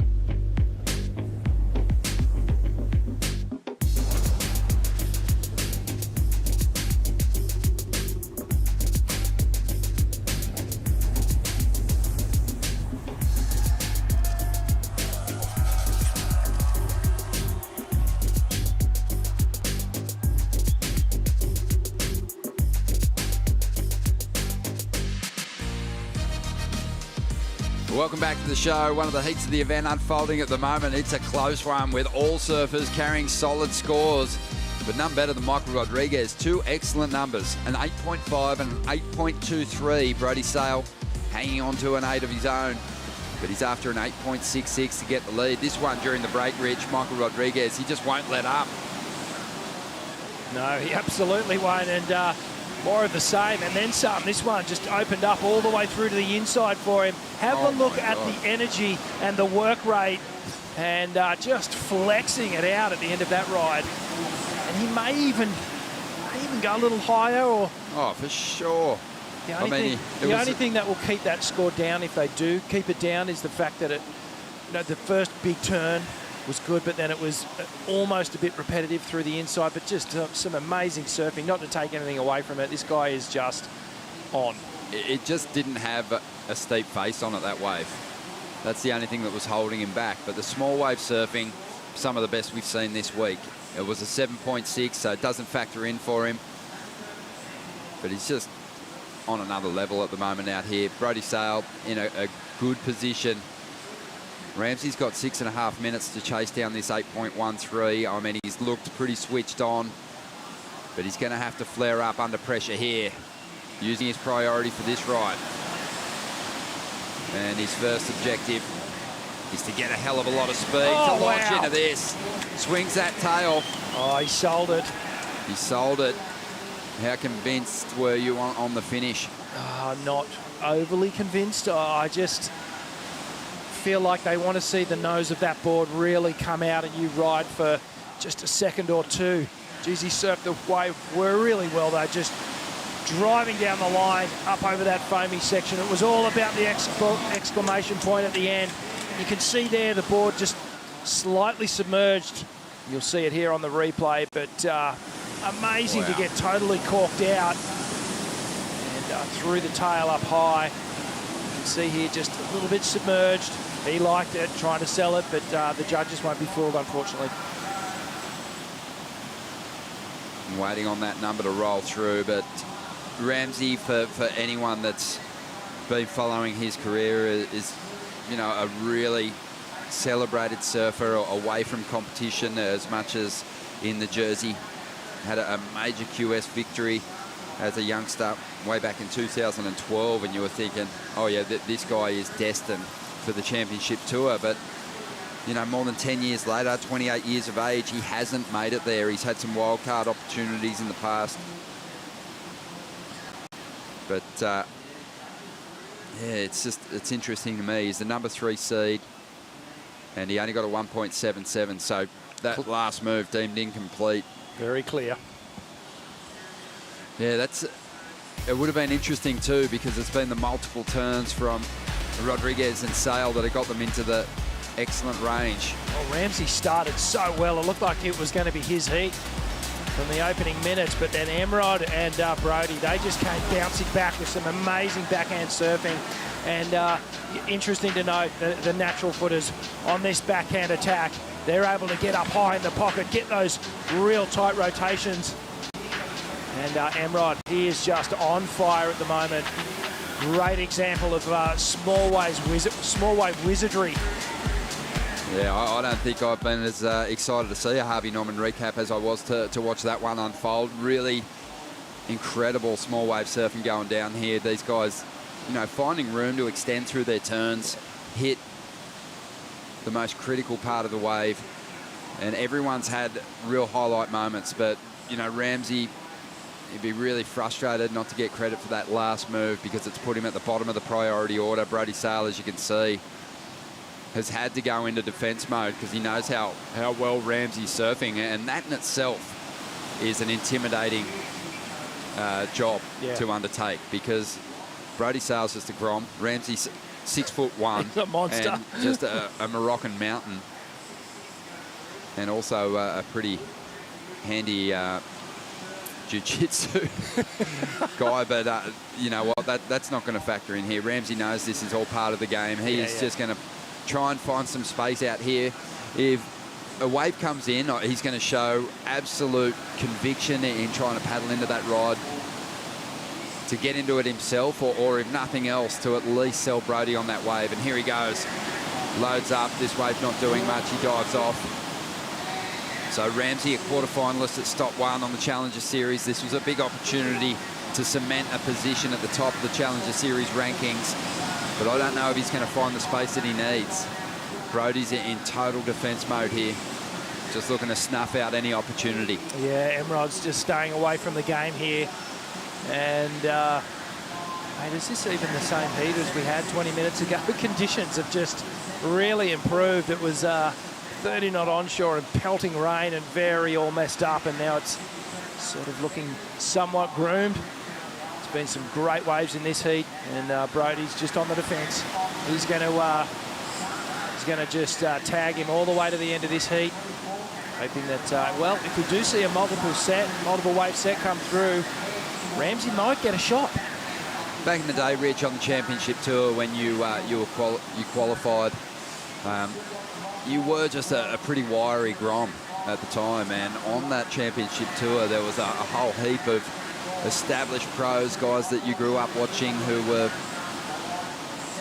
well, there's no other way to put it. They were big, hairy men. Yeah. And they were scary. Who were surfers that, when you had priority, you were nervously going to sit next to keep or to limit opportunities from? It's an easy one. Sonny was the most intimidating, and I remember, and Sonny was a pretty bad paddler as well. He wasn't very fast at all. So, you know, he would growl at you when you were trying to race to the priority buoy at some stages, you know, because we had a priority buoy back then, and he would just be growling at you and just sort of daring you to overtake him. Occy was another one, a little bit intimidating as well. I bet. And Louis Egan was probably another one, big bear. When you were coming out, or when the surfer was chasing you, was paddling back to the takeoff zone, you had priority and started moving towards them. Did anyone just say, "Don't you come near me"? Anyone do that? No. Look, it's all in the, you know, it's the heat of the moment, and this is what you do, and you just have to remind yourself that they would do it to you and some. So, you know, there's no friends out in the water. Here we go. Last effort here from Ramsey Buckingham to potentially snatch this one. Brodie Sale goes. He doesn't make the drop. 15 seconds to go. Will there be a wave on the outside for Ramsey? We saw him throw his head back in frustration. And it doesn't look like it's going to happen for the Moroccan. And the Grom, Brodie Sale's going to hang on to second spot here. It was that moment that he went up the beach and missed that set. That was the mistake, and it's cost him. Well, yesterday in a jumbled lineup, and maybe in the previous heat, that might have been a good tactic to make. But as conditions improve, sticking close to your rivals when you got that priority can really limit their opportunities in slightly cleaner conditions. But this is a massive moment for Brodie. As I said, finished fourth in his first round heat on the Gold Coast. Now he's going to get himself into the round of 16. But Michael Rodriguez, what a performance. And you can tell it means a lot to the Brazilian. He's charging on through. We're going to take a quick break here. More action to come from the GWM Sydney Surf Pro, presented by Rip Curl, right after this.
GWM Sydney Surf Pro, presented by Rip Curl, is brought to you by Rip Curl, the ultimate surfing company, by Bond University, official higher education partner of the World Surf League Australia.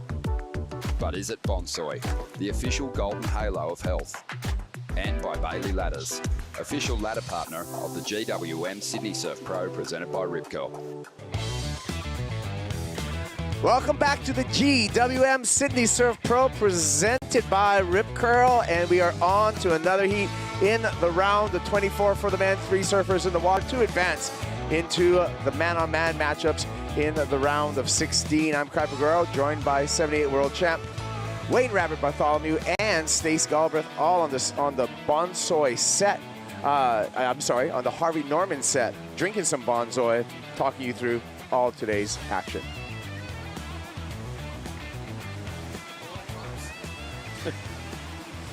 It's going to be another good-looking heat, mate. Geordie Lawler, Cade Matson, Maxine Husenot. That last heat was all-time, high scoring. Wow. Yeah, we saw some big numbers coming out of that last heat.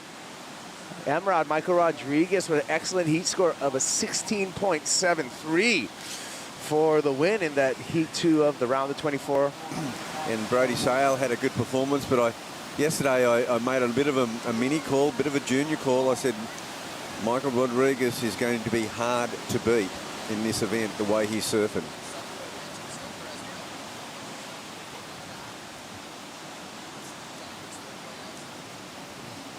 All right, so Geordie Lawler out in the red jersey, the 2019 champ here at Manly, and a surfer that nearly made the cut in 2021 to the championship tour.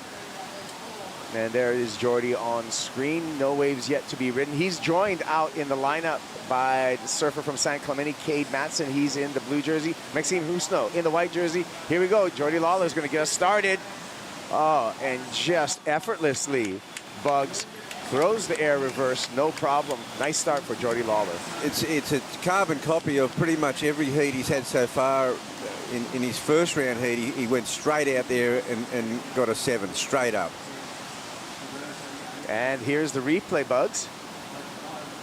Yep. He went to the air the start of most heats, and it's paid off really well for him and set him up with a score. Cade Matson with a nice slash on the backhand, but goes incomplete.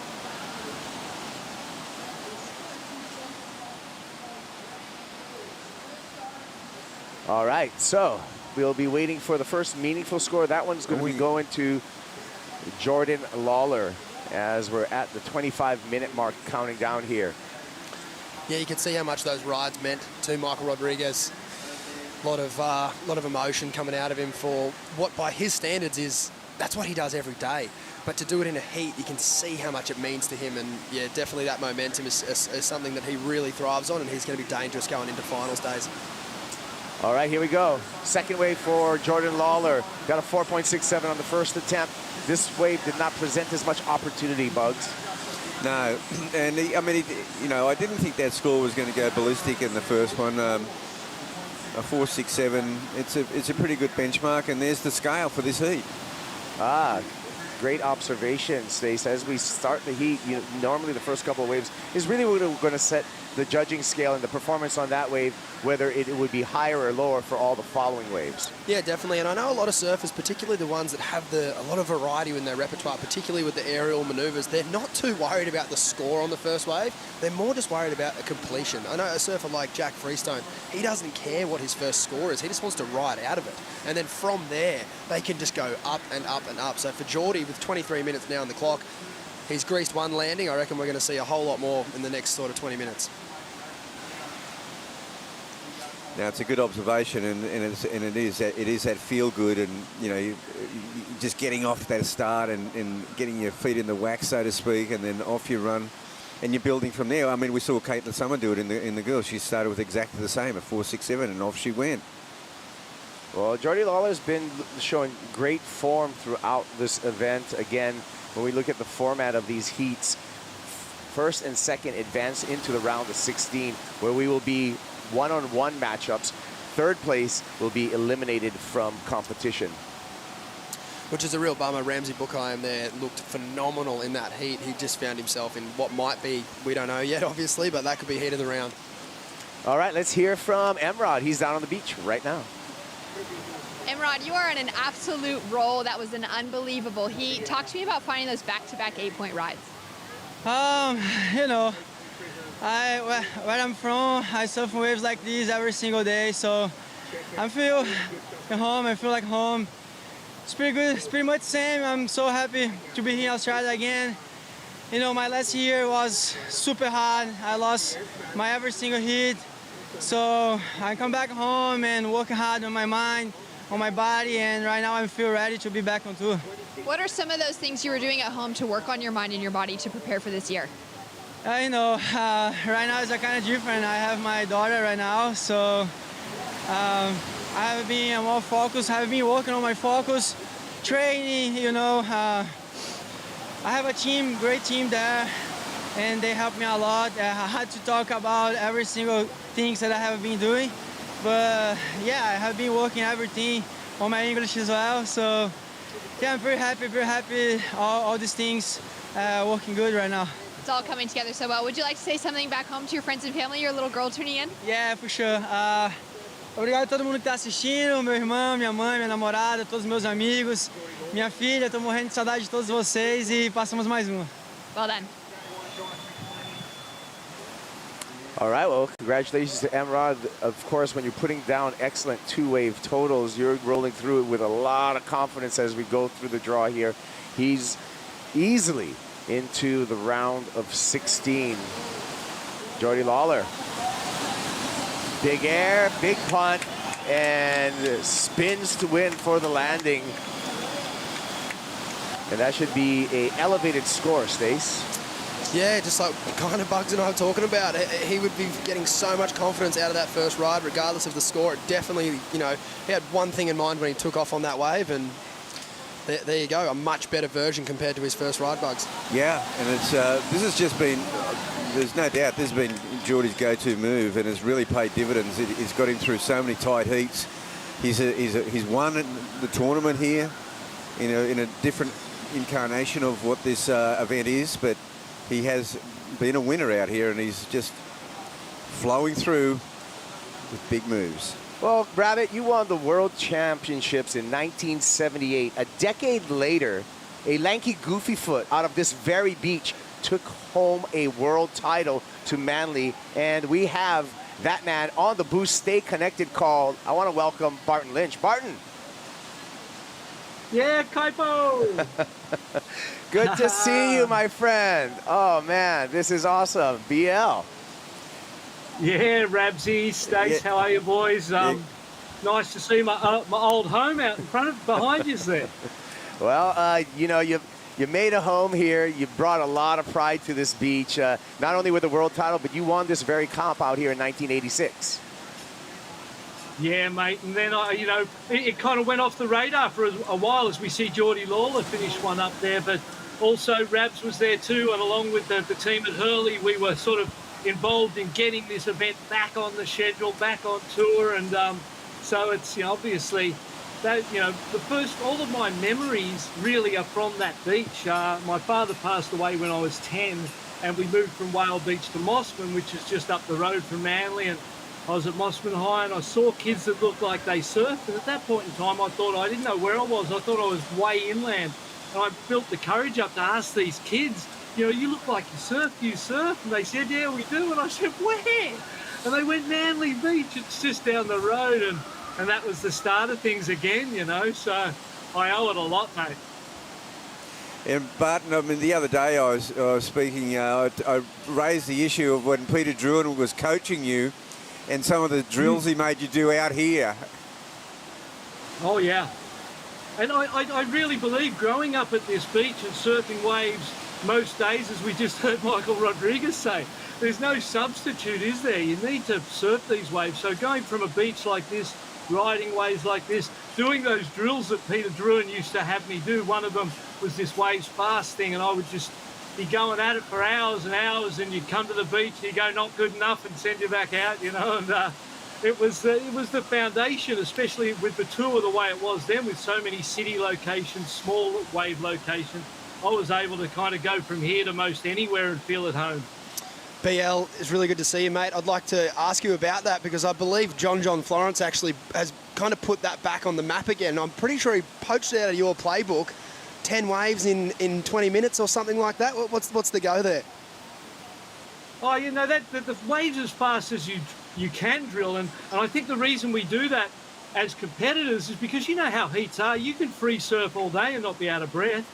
But once you ride a wave in a heat, it's a very different thing, isn't it, boys? And you end up out of breath. You know, you finish that wave and you paddle out like, and you recognise that the pressure and the stress of the environment, the competitive environment, it has you operating in different energy systems. Unless you are training in that energy system, then heats feel very different. But if you're training in the same way that you compete with that sort of dynamic, fast, consistent energy and focus, then makes it more natural for you, I suppose. And Barton, I thought you were telling me a story one day about the 100-wave drill. Yeah, well, 50s were common, Rabsy. I used to do 50 every day. I'd do 50, and the goal was to have the last one as good as the first, and build that base foundation to your surfing from that energy system that you're working in, and the power you build out of doing that, as we see Geordie Lawler having a look at that one.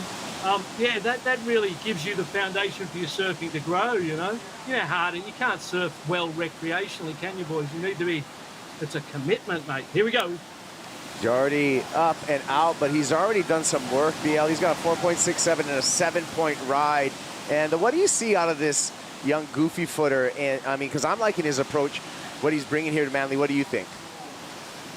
I used to coach and work with Geordie when he was younger, you know, call it sort of 4 or 5 years ago. We spent a few years together up and riding Maxine, quick in and out there. And yeah, we spent a few years together working together, and he was the best small wave surfer that I had seen around in his generation. And for that time, these type of conditions, he's able to build speed, light things up. He can just make little sections. He can turn little sections that don't have volume in them into something with his skill. And then when there's volume and height, he's able to go to the air. And he's going to be really tough to beat in these conditions. And it's great to see him sort of growing from a boy when we worked together into a young man, and see him follow through and be achieving those dreams he had. And Barton, I mean, in this heat, you know, we've got Maxine now, Husenut, who there's these guys that have been basically at this for 10 years through the WQS, you know, when there were 6 and 10 stars. I mean, this Challenger Series has really seems like it's offered them not just a new home, but a new launching pad. There seems a real enthusiasm with those tour veterans to really crack it this year. Yeah, it's nice to have that middle ground, I suppose, isn't it? From the QS to the CT, and it's kind of a long way. Everything's so different. Here's Geordie again. Geordie now on the backhand. Nice little hook. And Vert just rings the lunch bell. 12 o'clock on that one for the finish. So Geordie Lawler looking to ditch that 4.67 he has as a backup for that 7-point ride. He may have done that. What do you think, Stace? Yeah, I definitely think so. As BL was saying, he just has the ability to find spark, and not a whole lot of wave here, not a whole lot going on at the start, but he just manages to find that steep part of the wave and square his shoulders right up, and technically that's so hard to do on such a small wave, so he's done well there. Yeah, and the other thing, Maxine, I mean, we're halfway through this heat. He hasn't even got a shot off yet. That's really surprising. He's very, well, he was playing the priority thing, and then you get that situation where he goes, I've got to get going. He took a really bad wave. Well, we're going to take a break right now. We'll be back with the conclusion of heat number 3, round of 24 here at the GWM Sydney Surf Pro, presented by Rip Curl.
Beautiful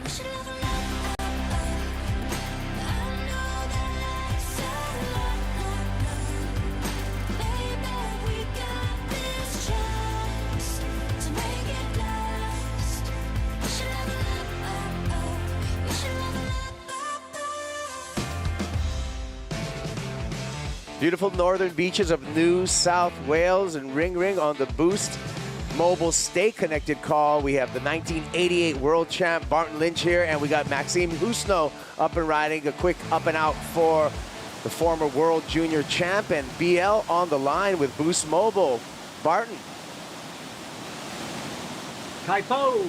Hey. So BL, I mean, we just came out of a little promo for New South Wales and northern beaches. What's your favorite part of this area, and what's a couple of your favorite things to do while around your old stomping grounds? Well, you know me, mate, I don't do much other than go to the beach, and as you said, the beaches are fantastic, and I'd spent time as a young kid down the northern end at Palm Beach, Whale Beach. Maxine having another look. He's struggling to find waves out there, isn't he? He's, he's just finding it really hard to find any open face. Cade Matson right here, BL, and the youngster out of San Clemente with a lot of beach break experience, but tried to force that last maneuver in and went incomplete. Yeah, so you can see kind of the impact. When I think about that Challenger Series, as Rab was mentioning before, and you're going to all of these different types of waves, and by the time you've qualified for the CT through this, you've surfed so many different types of waves in different locations that we end up with the guys who are worthy of being there, and these sorts of locations, these sorts of venues and events have their place in that, just to provide the well-roundedness to the people that go to that top tier. And consistency, right? He's going to play through this series. We've got 8 top 5 finishes, BL. Maxime Husno is currently number 3 on the Challenger Series rankings, so this is an important heat for him to get through. Your take? Yeah, a lot of pressure, isn't there? And to Rabsy's point again, where he's talking about how long, he's a veteran.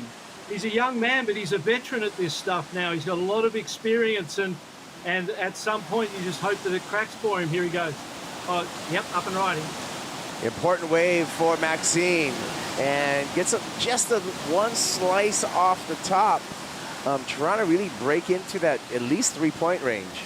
Yeah, well, I got a feeling, though, that Maxine was looking at that last heat. It was a super high-scoring heat. All 3 surfers got up there in the excellent range.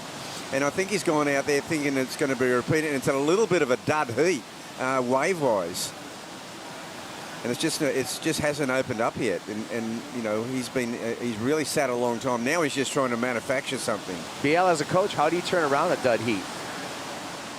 Well, these type of conditions, you've got that question. It's almost, is it worth having priority? Is it good to have priority? Because then I've got to select something in amongst all the jambalaya. Or is it better that I don't have priority and I'm able to just paddle around, catch waves, move around and see what I can create? So I feel like there's advantages to both, and in waves like this, the priority is not as valuable as it might have been, say, at Snapper Rocks or whatever in perfect waves. These type of conditions, you can pull anything out, and if you can do the moves that it takes in that moment on just one big steep face, you can get a score. Barton, I remember very clearly seeing you having a lot of finals with Tom Curran in these kind of surfs. And you know how Tom was just such a wave magnet, and you had to play your game of exactly what you said, just not waiting for waves, and just surf. I mean, they were kind of miniature waves, but they were very exciting heats. You must have some amazing memories of heats with Curran. I do have many, yeah. I remember him beating me 7 times in a row, the first 7 times. So they weren't that great a memory until I cracked the code and got a few back. I think you got a good one on him at Burley in the stubbies. Or did he get that? That Peter Druin was in my corner at that one. Maxine on the replay there. That's one of the better rides that we've seen him get. So at least that'll build some momentum and a bit of confidence. It's almost like while there's a lull, I do have a story of a lesson you taught me, Rab. And I think we were at, I don't know if it's Deerfield Beach, North Carolina, or is that in Florida? One of those places back then. And you and I had a heat, and I was winning that heat. And towards the end, you kind of baited me a little, to getting competitive and paying too much attention to you instead of just surfing. No. And in the end, you got me on an interference. And we came in, and you were nice enough to say to me later, I was like, no, I was a bit bummed, and you said, I made you do that. And I'm like, how on earth? I denied it instantly at first, and I went, no, that's not possible. How can he make me do something? And then as I thought about it, meditated on it, digested it, I went, actually, he did. He baited me. And it was one of those moments where I understood, in a deeper way, the influence someone can have on someone else without really doing much at all, but being aware of it. And it was a great lesson you taught me, Rabsy. Thank you. Well, it was just there wasn't much money around at the time. I was moonlighting as a hypnotist. Good stuff. Hey, mind games continue. Hey, we just saw that last ride from Maxime Husno, a 5.93. He was not able to hit the mark to move into second place, but he did reduce the deficit that he needs. He now needs a 3.25 BL. Cade Matson in that second place in a precarious position, Cade Matson, because he has no backup for his 5.4. That little 2.77 is not going to do. And still plenty of time, 6 minutes 40. So there might be three. You could catch three rides in that amount of time potentially. If regardless of where you are in priority. So still real open. And the fight, when you hear a score like that and you've done kind of a re-entry off the top speed, turn into a closeout, and you go, well, that was nearly a 6. Wow, sweet, let's go. And it does give you confidence. All of a sudden you start to feel like, actually, maybe I can do this. But I want to dig into something else here because. You surfed a lot of your career even before the priority system, right? And the thing is that now with the priority system, I mean, to me, it's like the start of the heat's exactly the same as it always was. Your pole position, you're hustling for position, the alpha surfer sort of dominates. But at the end of it, with priority, you can also, as you were saying before, you can talk people into getting waves, you can sell waves, and I think there's more. I mean, we saw Medina. He's the master, whether he's got priority or out of priority. I mean, what's your take on that? I mean, there seems like there's still a lot of gamesmanship at each end of a heat. Yeah, and I think with the four-man priority, even more so, because you know where things sit. And so it's kind of laid out for you in your strategic approach to that moment as we see an important wave here. Oh, that was a huge missed opportunity for Maxime Husno. Reminder, he only needed a 3.25. He was well on his way to that number, Stace, if he just completed that maneuver. Yeah, for sure. And like BL said, 6 minutes in conditions like this is a lot of time. I for sure know that between blue and white here, we're going to see a cracking last exchange. And Cade is no slouch. He's been mentored by Kolohe Andino, and I'm seeing shades of Kolohe here. He's not stressed at all. He's just monitoring Maxime for the next best wave that comes through. Cade didn't even flinch at that wave. He didn't want a bar of it. Maxime could have gone into second momentarily, but he's got a good feeling another wave's coming. What happened was Cade stood up, he lost priority, Maxime regained priority, and then that's how Maxime got that wave. But now Cade actually has priority over Maxime. So now Cade Matson can play a little bit of defense, but 4 minutes, 20 seconds is a long time. Well, this is what I was alluding to with Barton. You bookend it like at the start of the heat, the last 5 minutes. In that 20 minutes in between, you're kind of in the priority routine, but the last 5 minutes, a lot of game in it. Harvey Norman recap, starting with Jordan Lawler. Jordy taking it to it. The young man from San Clemente fought this wave for 5.4, Stace. He looks so good when the wave comes. He's just waiting for that next best opportunity. He pulled it out of the fire yesterday with one of those waves. It was amazing what he did. Here's a 7 for Jordy Lawler, the highest single wave score of this heat on the Harvey Norman recap. And we're down to 3 minutes and 35 seconds. It looks like we got some set waves coming. We got 1988 world champ Barton Lynch on the Boost Mobile Stay Connected call. A lot going on right now, and we got 3 minutes, just over 3 minutes, and we really can see a flip-flop between second and third place, and it's a difference between advancing bugs. Well, Maxine right there was just trying to sell a rubbish wave, and Cade didn't even have a look at it there. I mean, Geordie's on his own down there. He's just on his own. But these two guys, this is exactly what I was talking about. There is more game with the priority system because you can do this. if I'm Geordie Lawler, I'm right in the middle of that pack. His backup is so low. He actually has the 4th best wave as his backup. So these other 2 surfers are more than capable. They say this is better. Taking the next best wave. Oh! Just throws that away, Geordie Lawler. Not going to change the situation out on the water. Meanwhile, the cat and mouse continues in between Maxime Husno and Cade Matson. Maxime got away from him. One bang on the backhand. Is that worth a 3.25? It may be. I mean, Cade looked along that wave, saw there was no length. Do we still have BL on the call? I want to get his 2 cents on that. Yeah, well, no one's safe at this point, are they? As Stace said, the 4.67 is an average backup. All Geordie's really done is 2 airs and a backhand Rio in the heat. So he hasn't had to do much to be in the lead, and it kind of shows in that the points there. I don't know, that Rio didn't kind of get all the way up to the lip, did it? And it kind of was a really quick closeout. There was no time to build to the turn, so I don't know. It's not much of a score he needs. He's going again. Well, if that wasn't the score, for sure that was on last ride of Maxime Husno. That means Cade Matson's going to have to fight back for a number himself. A couple of quick turns on the backhand for the kid from San Clemente. Make it 3 for the finish. So nice exchange between those 2, BL. Yeah, it's going on now. It's going to be interesting to see how this all falls. Well, Cade's dropping a 2.77, so it's got to be to advantage his way.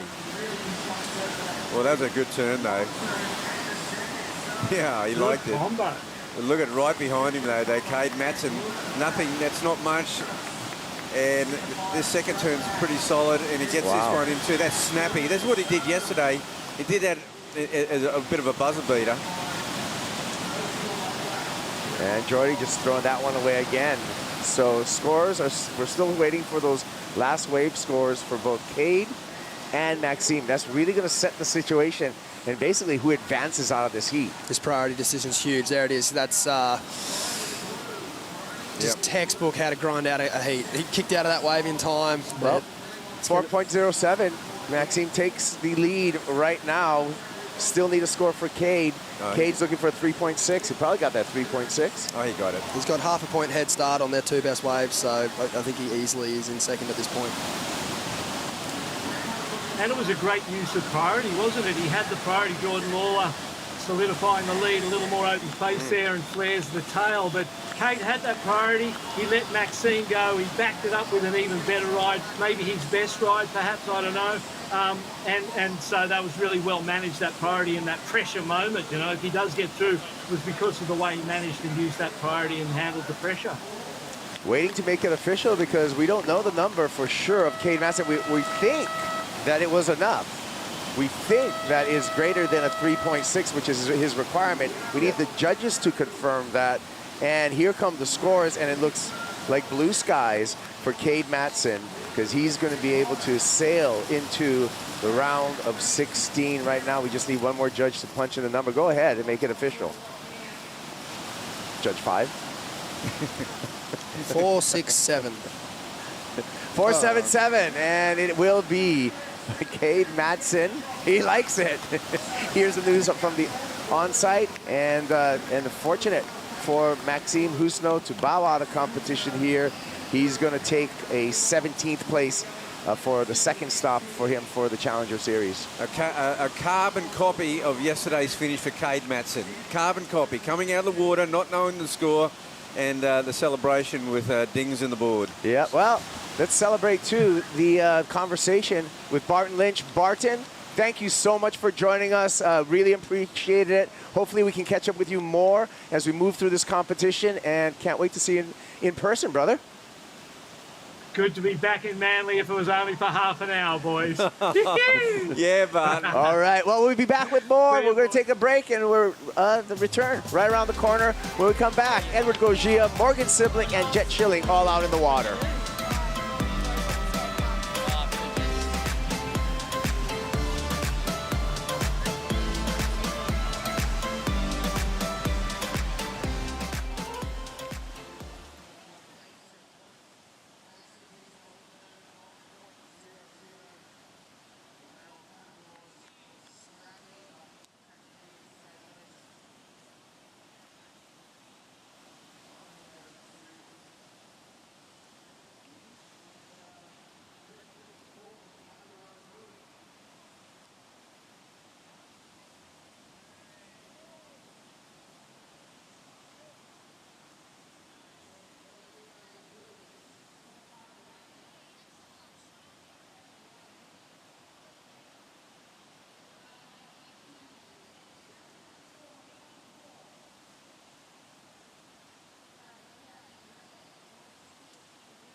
here on the northern beaches. It's got such a good culture, such a good surf scene. You can always find a nice little wave anywhere along this coast. When I'm not in the water, me and my partner Em just love to go see what Sydney has to offer. We love going on walks, and it's always good to go for a coffee down at the local cafes, and so many amazing restaurants. You can always find a nice trendy spot. I'm so proud to be from New South Wales. I love telling all my mates from around the world how good it is here. Morgan Siblick likes it, and we do too. The GWM Sydney Surf Pro presented by Rip Curl. We're in Heat 4 of the round of 24. Top 2 advance into round of 16. And out in the water, Edgar Grosjean, Morgan Siblick, who you just saw, as well as a young goofy foot from San Clemente, Jet Schilling. I'm Kaipo Guerrero, and I'm joined by 7'8" world champ Rabbit Bartholomew, as well as Stace Galbraith, to talk you through this action. And action it is right here. Jet Schilling with a quick start, and you know, with a name like Jet Bugs, you're going to go fast. And he did on that one. That was a great little opener. This time, Siblick. Yeah, the boys aren't mucking around this time. Two big vert re-entries, Stace, for Morgan Siblick. Yeah, I had that chat with him earlier, and to be honest, I was a little bit worried. I think Jay Bottle Thompson might have need to put an IV drip in his arm full of coffee. He was a bit, seemed a bit asleep, but certainly not after that first wave. That was electric. Well, we'll be waiting for those scores. We've got one more chance to take a look at the opener for Jet Schilling. A couple of nice banks and some quick surfing, Bugs. Yeah, well, he just saw his buddy get through the last heat, and he's inspired. Take a look at slow motion and an illustration of a nice tail throw there, Stace. Yeah, I mean, this is right up Jet's alley. He'd be pretty stoked to be out there this morning, I reckon. Couple of verts for Morgan Siblick. Oh, he found a nice little couple of pockets there. So there's a different heat. This heat's going to be alive. Now, this Brazilian surfer, Edgar Grosjean, has been making a name in my book throughout last year in the Challenger Series and this year. He is lightning fast, Bugs. Oh, he's mind-blowing. I mean, he's got one of the most major air games, and he's super hungry. He scrambles. He's a real fighter. Yes. Stace, last year at the U.S. Open was the first time I really saw Edgar, and I was so impressed with his style of surfing like this. Yeah, his fundamentals are incredible. Where he can generate speed out of the wave is just so impressive. Small wave surfing, good small wave surfing is such an art form, and he's definitely got all the talent to go as far as he wants in this comp, because he's got the airs as well, like Buck said. Coming back to live, Schilling throws a tail, rides fakey for a sec before spinning back around. And Morgan Siblick surfing through a couple of sections, builds up some speed, goes for a twirl, incomplete, but Morgan's going to enjoy the good news that he opened up with an 8.5, Bugs. Yep. Big number. A massive number, and that's just set a high scale. And that's a really interesting score. It was a super cool little, as I said, he got two vertical pockets, as we see Jet now. Oh, this heat's just alive. Well, they've chucked the easy score in first, because we're still waiting for a couple of waves now from Jet. Yeah. Which is interesting to his position. Like, they need to get him some scores here, because it's important to know that score landed, and Edgar got a good great wave as well. So it's going to be important for Jet now to maybe wind back on those smaller ones and get some work done on a bigger open face. Yeah, Jet's had two really similar rides, and I'm interested to see what they give him too. He's on his forehand, not quite as able to go as vertical as your backhand, but he got those really neat, variety of manoeuvres on his waves. I like his whole approach. Yeah, definitely. And the reason why I say that is because the first heat was fireworks. That you needed to have 18 points, 2 8s, 16 points to get through that heat. We saw Ramsey lose with 14. He was on fire. Yeah. The second heat was super slow, so Jet might be thinking that. But if these two other servers have just gone huge and Jet doesn't know his scores yet, it could have that poor strategy for that first 10 minutes. No, good point. And this guy will just absolutely make something out of nothing. I mean, I'm interested to see his first score too. Because Jet's got the skills. He can do it on any wave. He just needs to adjust. Yeah, well, there you go. His first score is coming in now, and I kind of had a feeling it was around this mark. around that 6.5 mark, and we'll see what it ends up. Rain coming through right now, and conditions kind of holding in there. At least the tide's pushing in some swell, but we have a lot of numbers still to get caught up with our judges, and this heat's going to tighten right up once all the numbers come through. 6.43 for first wave of Jet Schilling. Judges still owe us his second wave score. We're still waiting for some scores for Edgar Grogia as well. So once all the numbers are in, we're going to tighten it up. Score for Grogia, a 6.77. Still scores we're waiting for, but Morgan is going to take it to the left and swings through a couple of big backhand hooks. Morgan Siblick on his way to a beautiful ride and a well-executed. He got an 8.5 on his opener. Where is that going to go, Bugs? Well, that's going to be a great backup score, because he's on fire out here. He's just looking so slick, Stace. Yeah, it's like I said, it's a real art to be able to hold your speed through the transition in waves like this. But as BL mentioned earlier, super relevant.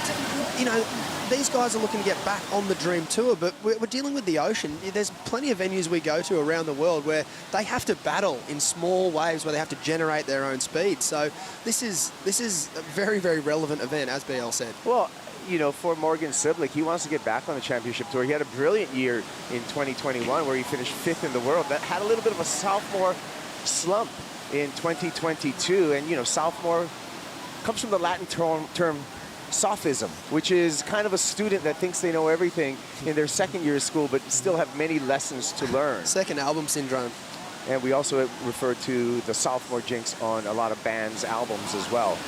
But you know what? Morgan's tuned up his instrument because he's got an 8.5 already, and we're waiting for one more number, and I'm expecting it to be a relevant one for Morgan Siblick as we see him here stepping on the tail pad, looking down the line. He wants to punt, and again, just has to throw that one away. Oh, Jet Schilling slashing. Oh. Making 3. Is this Mundaka? Oh my goodness. Found a gem out there in the soup, and he likes it too, and he should. Wow. Yeah, this heat has absolutely come alive. This is like the 2 heats ago. It's one on, one off. Holy. That's the best looking wave I've seen. That tide's coming in, Stace, and so the bigger waves are lifting on the bank, but this is a left-hand special. Left-hand special it is. Look at this. Lightning fast. That turn is so good. And he gets another one. Oh, wrap. Oh, God, yeah, he feels that one. We got a couple more hours of incoming tide, and it looks like that tide push Stace is really working to the advantage in this heat.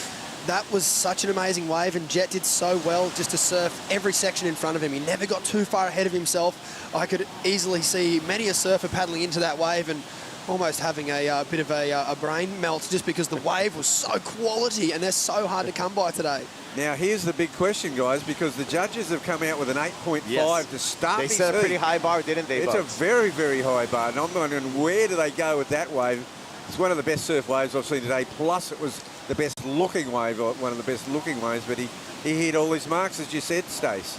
In the context of every day, theoretically, Stace, there should be a 10 out there today. Look, it's one of those ones. They do a fantastic job. It's a thankless job, but they're in a very tricky position right here. But at the end of the day, the scores don't really matter. It's who they put through in first and second. But you're absolutely right. There is much more than a 1.5 in these 2 rides. And Morgan had a beautiful first turn, but I think most people at Manly Beach probably could have done the second turn that he did. All right. Well, Jordy Lawler wants to repeat his run in 2019 where he came out the winner. He's on his way because he won the last heat, and he's down on the beach with Shannon Hughes. Jordy Lawler, you're on such a roll. Second, third heat, actually, in a row that you've taken out the win. How does it feel to find that sort of momentum? Yeah, it's kind of like what came here to do, and definitely those 3-man heats I really enjoy because obviously you only got to beat one more person instead of 2. So I think from here on it should be like, I don't know, I feel real confident and stuff like that. So I just so stoked to get this far, and yeah, like having everyone supporting me and stuff down here is like amazing. So yeah, I'm just so stoked. You literally had some Groms just now waving behind. How cool is it to see that next generation getting out here to rub shoulders with the best, but also to be inspired by what you guys are doing for what they could bring for the future? Yeah, for sure. It's so cool because I used to do the exact same thing as they are doing. So, yeah, to give back to the kids for me is pretty much what it's all about. I think it's super special because I remember growing up and doing the same thing, and when the surfers sort of like come up to you and say good day and stuff like that, it really means a lot for kids. And yeah, I just want to keep doing it, and yeah, hopefully make some people proud. Talk to me about any strategy changes heading up into those man-on-man matchups now. I think I just got to be a little smarter. In that last heat, I didn't really get the best waves, so I think from now on I sort of need to start thinking about getting the better waves. But yeah, obviously it'll probably stay pretty similar, but it'll change a little bit, so see what happens on the day. All right, thanks for the insights and letting us behind the scenes. See ya. Thanks. All right, well, while that interview was happening, the number populated for Jet Schilling and that firing little left that he found out there. He got an 8.8 on that ride. Schilling on the replay here. We can take another look at this 8.8, and a couple of slashes, gets down the line, and really, this is a tale of a couple of judges when we look at the overall scoreline, Bugs, of going as high as a 9.5 and as low as an 8.5. So when we did all those averages, we got to an 8.8 on that wave. Well, actually, Judge Shu gave him an 8.2, and he gave Morgan an 8.5 on his wave, so he thought it was less than Morgan's ride. I'm pretty sure that'll make the final, the 5 rides at the end of the day. That's my call. Yeah, and maybe something that suppressed that score just a little bit. The wave was there with the running, but it was pretty horizontal in nature compared to 2 verts from Morgan. What do you think, Stace? It's a really good point you make, and I believe that in certain parts around the world, certain beach breaks, the judges emphasise different aspects of our sport. And today they're obviously not emphasising flow. Yeah, because there was a ton of flow. And here he goes, flowing again, looking for a dynamic finish, and just throws the air reverse, pets the way out in front of the whitewater to make sure he stamps the completion, looking to improve upon his low of a 6.43, Jet. But again, as I mentioned, it can be hurtful as a surfer to hear that when you're probably expecting 9.5, but you don't see the other surfer's wave, and you're a fool to judge a wave from behind. So even if he's seen Morgan's wave, he still doesn't really know what happened. So it's really important for Jet here. I know he can get a bit emotional in his heats. He needs to channel that into the right thing and really look to now push for the lead and perhaps look to get a 9 or above doing stuff like this on that same style of set wave. Well, nice execution there, and he really, you can see at the end here, wanted to make sure that he got out in front of the whitewater to prove to the judges. And then here's the emotion right here. And this is a replay, Bugs, of the Brazilian surfer, Eddie Grogia, just with 1 snap. So he's kind of searching out there to find a good one. Yeah, well, I mean, the good thing from Jet's point of view is that that score has put him in solid second place. Now, Edward needs an 8.4. He needs an 8.5. He needs to get something along the range that Morgan got or Jet got to get back into this heat. Great to point that out, Bugs, because really, when you're going through this round, you can take a first or second. It really doesn't matter. You're going to go into the next round, Stace, and really the carrot's at the end of the competition, not right now. It's all about just advancing. And you hear Geordie Lawler in his interview there. He's excited about this round. I know a lot of surfers that get nervous about this round because the maths is so well in your favour that you really just do not want to be losing. So it's actually pretty hard to go out there with a free and loose approach like we see Jet here. Here we go, throws it, goes down. And with that, we will sip on a Bonsoy brew break. And we'll be right back for the conclusion of this heat. And in the next heat, we got Imai Kalani Devault.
Manly Beach has given us so many legends, from Midget Farrelly and David Batty Treloar to world champions like Lane Beachley, Pam Burridge, Barton Lynch, to CT champions like Rob Bain, Tony Sawyer and Richie Lovett. But Manly has also kicked off the careers of visiting surfers as well. Taj Burrow scored his first ever CT win at Manly, which kicked off one of the most celebrated careers in pro surfing history. But even more extraordinary than that was a 14-year-old Tyler Wright, who not only defeated the reigning world champion in Steph Gilmore, but went on to win the event, becoming the youngest ever CT champion in surfing history. A lot of surfers have really stamped their first big shot at the surf world and get recognition worldwide with a victory here at Manly. Can that be the case for a young San Clemente Goofy Foot, Jet Schilling? He's currently in second place in this heat. He's been surfing really well. Morgan Siblick's got some big numbers as well. Edward Gogia, the Brazilian competitor, needs to get it happening. There's our heat leader, Morgan Siblick. He really wants that backside air rotation. Well, it's the first. This is the first heat where Morgan's really gone to the air. I mean, you know, he's in this luxury. You get an 8.5 with a 7.5 backup, and you've got a little bit of leverage. And you need to use it. You know, Yeah. he's obviously got some stuff that he would want to be improving on, as all these surfers do. And now this is his opportunity to do that. So, yeah, I'd be stoked to see some fireworks out of Morgs. He almost found the opportunity here. That was a pretty fluffy little lip. He did well to get the tail up, but just couldn't put the landing gear down. Well, this is the guy that I was just about to say, where's his aerials? Because, you know, he's so dangerous. I mean, some of the stuff he's already done in the early rounds has been outrageous. He had a heat in France last year where he was an absolute goner, and then on the buzzer did a massive air. It was such a surprise to me. I didn't know that he was so well-rounded in the air. He could get a massive score left or right. So he just needs an opportunity now with 10 minutes on the clock. On the screen again, Edgar Grogia in the red jersey, and in the white jersey, Jet Schilling. Jet with priority over Grogia, and sitting with a lead over the Brazilian as well. So Jet playing it tight at the moment, but still 10 minutes and 20 seconds counting down. Let's get to Shannon Hughes. She's got a special guest. Out the back with Dometic and Tom Carroll. Tom, how does it feel to be back on the beach that you have so much history with? You took a win here in the 80s, but you've got a great junior career as well. Yeah. So, I know this beach quite well to compete in. You know, it's actually it's always on and off. Like, so we had to get good in all kinds of conditions, because it could be absolutely perfect, and the next day we'd be surfing a completely different bank. So I had to learn to be very pliable and adaptive here. That's pretty incredible. What was it like? What were the conditions like the day that you took out the win over Martin Potter? It was a bit bigger than this. We were further down the beach towards the north end of the surf club here. And it was kind of similar, a little bit on shore like this, but a bit bigger. And Martin Potter was really good in these conditions. Very, very tough to compete against. So I was like, woo, got that one. Yeah. That's amazing. So many good memories to look back on, but also good memories to look forward to. You looking forward to heading to the Quicksilver Pro G-Land? Oh, man. Yeah, I'm sort of pinching myself. Yeah, they said, at first there was no spots available, but, and now, only just about a week ago, we're going now, let's go. And if you got the space and time, I said, I'll just give you a call back. I'll put a few things, and got off the phone and got back on the phone. I'm coming, I don't care. So, yeah, I'm really looking forward to, feeling G-Land again, and actually seeing how the today's talent today, just how they apply themselves in such an amazing way. Like, it's going to be super interesting. You got a good quiver packed? Yeah, I'm ready. I just been filling that board bag, trying to, decisions. I'll wake up tomorrow morning, I'm sure a couple get swapped out for others, but yeah, no, I'm literally frothing as we're talking right now. You got me frothing as well. I love seeing that excitement. I think the whole world can feed off of it. Thanks so much for the chat, and with that, we'll go back to you guys in the booth. The froth of TC. Tom Carroll, world champ, is real, and it would be great to see him at the Quicksilver Pro G-Land, and that's just a match made in heaven. And anyone who stood right foot forward on a surfboard, would have looked up to that man right there, Bugs. Oh, they sure did. I got to tell you a story about Tommy, and it's, we were sitting on a boat out at Cloudbreak one day, and Tom, the Dream Tour was on, and Tom had gone out there in between a break and surfed unbelievable. It was about 8 foot. We're sitting there dangling our feet over, and I said to Tom, hey, Tom, you would have done pretty good on this Dream Tour, mate. And he went, Bugs, I wish I didn't listen to him. And what I'm saying, I touched on the other day, like you get to about 33 back in the day, and it was like your sponsors, your family, your friend, everyone says, get out, Yeah, there was an expiration date. There was an expiration, and Tom saying to me so honestly, I wish I didn't listen to him because he still would have been killing it out at Cloudbreak. Thanks to Kelly Slater for extending that expiration date. Now people can expect to be a pro surfer well into their 50s, Stace, if you play your cards right. Absolutely, and yeah, just grateful to have, I guess, ambassadors like that in the sport that I love. Tom's such a great man, and he's awesome to be around. And he's still surfing top shelf. He's fitter than ever, right? Like he's still, his quiver's probably going to be packed full of like 7 different pieces of equipment, foils and stand-ups and all the rest. So yeah, I can't wait to, luckily enough, get over there and see it all unfold. Well, here we go, you guys. Let's refocus on this heat because we're down to 6.5 minutes. Edgar Grosjean needs a big number, Bugs, at 8.47 if he wants to do that in one wave, but I feel he has time to chip away at it with 2 waves. What do you think? Well, we've had an unchanged situation since Jet Schilling's 8.8. Nothing has changed on the leaderboard. Edgar went for that big, backhand row. Came out of it kind of a sloppy finish, and I'm thinking he's waiting and looking and searching for something in that range because he needs an 8.5. Yeah. Well, let's take a look at what happened in this heat with our Harvey Norman recap. And this was the 8.5, Stace. Nice wave. And quick back up here for Morgan. Again, just keeping his board moving so well over this dead water. It's such a hard thing to do to not freak out off the bottom and look out of control. He just had the nicest tempo there. And then obviously this wave here, Bugs, is an absolute cracker. Yeah, this is the wave of the heat so far for sure. That second manoeuvre, the third one here, he gets a bit of a float this section, and I love this wrap to finish it off. He likes it. We liked it. It was awesome. Catching back up to Edgar. And the lack of the finish will certainly suppress that score, and he's not going to get that 8.47 he's looking for. It was a really interesting moment, just the last wave that Jet Schilling rode. He fell.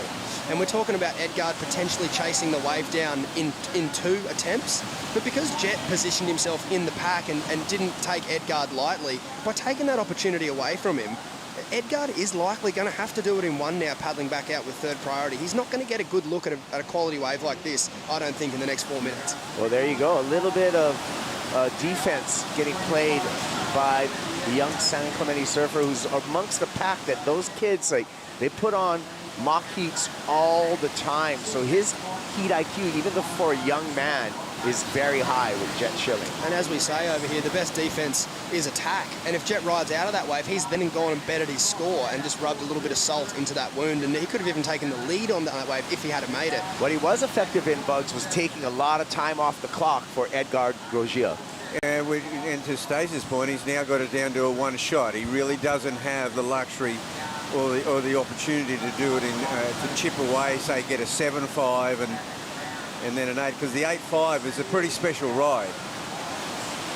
And Jet's obviously just heard now that Edgar did not get that requirement.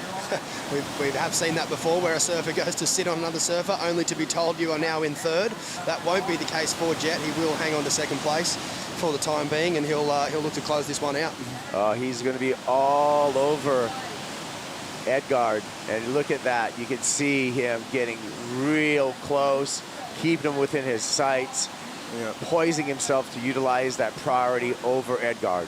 And the big difference here is that it's hard to do a cell job when it's an 8.5.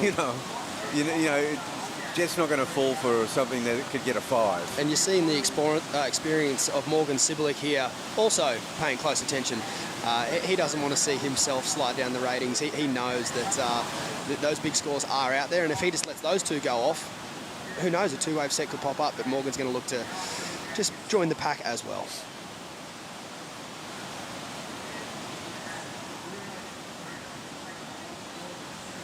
Two minutes and 45 seconds, and actually looks like Morgan's trying to stay out of trouble right now and stay away from those guys and let them do their thing. He's pretty confident that he's got an 8.5 and a 7.5. The positioning right now, you can see white and red, shoulder to shoulder, and really paying attention to each other, especially Jet, who does not even want to let Edgard have an opportunity, Bugs. Well, I mean, from Morgan's perspective, Edgard actually needs about a 9.4 to, the combination of those two. Edgard would need a 9.4 to go into first, so Morgan's safe. I'm telling you, I saw this one heat in France. It was a mind melter. It happened. It can happen, but okay. it does. He would need a very, very special ride, and I think Morgan, like you said, Kipes, at that part in the bank, he'd be happy to watch them paddle off down to the corner. Haven't seen too many 9-point waves going that way today. Yeah, he'll let Jet do the dirty work right now. I mean, and I just think I think it's smart to, stay out of trouble, take it to the beach. Jet's going to do all of this defense right here. He's not going to let Edgard go anywhere, so it just gives us a time. Obviously, he doesn't see a score in this wave, and the wave doesn't offer a score, Bugs. Yeah, but I think for Edgard, the go would have been, I would do that and ride that wave linear right along and just get away from him. Away from him. It's the only chance he's got. Well, here we go. It's going to be decision time now with a set approaching. And all the surfers are caught inside, so no decision to be made.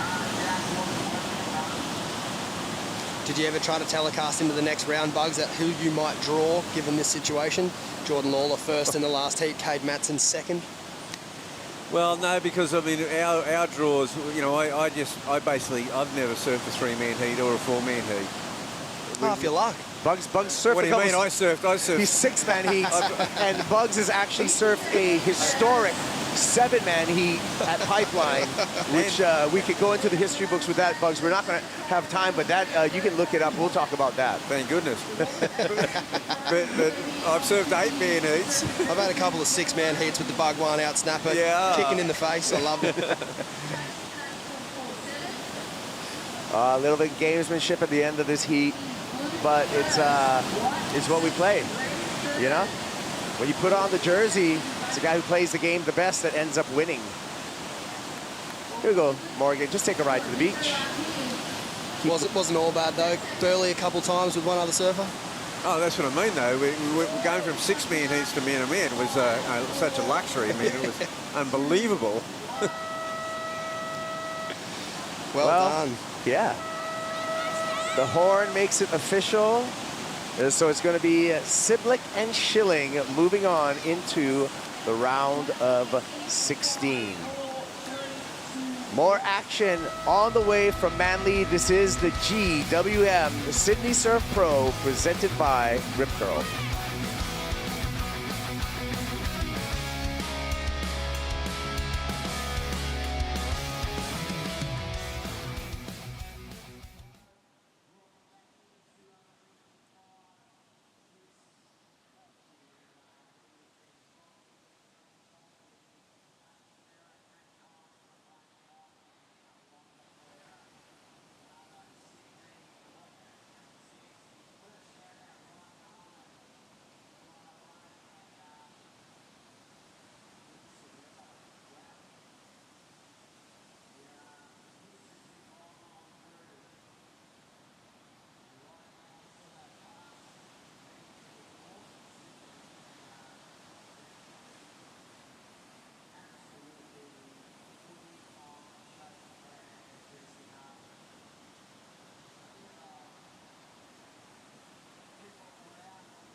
Here comes Molly Pickle. Big sweep. Big front side hook.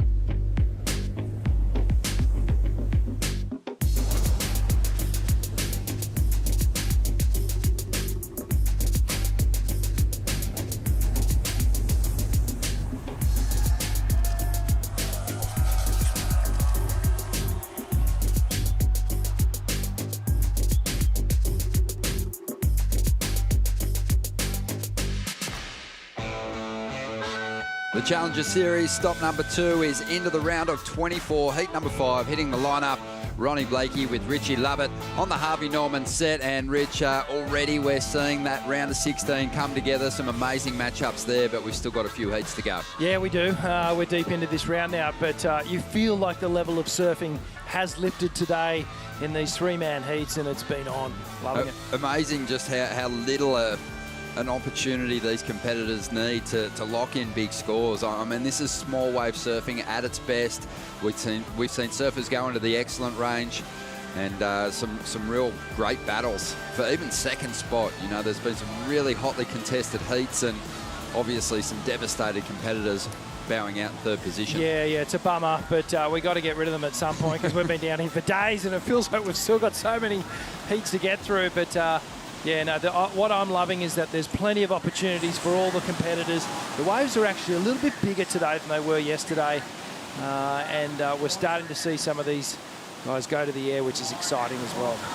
Imai Kalani DeVault, one of those surfers that was on the CT, the championship tour, through those first 5 events of the season, fell below the cut line. He's still alive in the mix here. He's looked so sharp up on the Gold Coast at stop 1. Although he didn't really take a keeper result from that venue, a 25th place finish. So he's gotten beyond that previous round, so he's on his way to a better result here. Alex Ribeiro in the lineup, he had a 17th at the first stop just last week. And Alonso Correa, he had a round 1 loss. So all 3 of these competitors looking to get their names to the top end of the rankings after this second stop on the Challenger Series. Yeah, so Imai's picked up 2 quick waves in here, and there's that vertical backhand attack that he's just owning it through this event. This is Alonso. Oh, this guy threw some big rotations at us earlier in the contest. He can find some pop out of next to nothing when the wave seemingly is providing no energy whatsoever. He's got that ability to really throw the board out of the pocket and kind of create something from nothing. I was just trawling his Instagram for a while in the break there, just going back through history, and mate, this guy has some of the biggest frontside rotations on left-handers. There was a couple of clips there from Rocky Point, and mate, this guy's got some pop. So does this guy here, Alex Ribeiro. Oh, Alex has had a couple of attempts at those rotations already. Kind of a go-to move in smaller conditions. And a lot of the competitors will say that the rotation is actually more natural and easier to do than just the straight air. Why is that? I just think to get that rotation going, they're just so used to it, and yeah, it's that sort of backwards regain type of surfing, and they've just it's just repetitive practice on the air rev, and all of a sudden the straight air becomes foreign. But it's sort of it's almost harder to pick a straighter line with the straight air. Yeah, you naturally want to get the rotation when you hit the lip. I guess if you're providing all the speed and the wave's not giving you much back, then you're able to really flick the board into the air. So you're almost throwing it out. You're manufacturing that aerial by just flicking your board out, and the natural body movement. It's a momentum thing that once you hit the lip and you get that pop and you're rotating, everything's going in that circular motion. So it's actually a more of projection here when you want to do a straighter air. And the other thing too is that once you're rotating, it's almost easier to control your board. Well, Imai Kalani, he's just been fetching big numbers on the Challenger Series so far with really easy on the eye, stylish, clean surfing. But he has a a tempo to his surfing that a lot of surfers haven't been able to match. So look out for him here. We'll see what kind of heat he can put together. He's out in front at the moment. A couple of mid-range fours for him. Alonso Correa, he's the lesser known of the three competitors out in this lineup. But he's starting to certainly attract a bit of attention with those big airs, the surfer from Peru.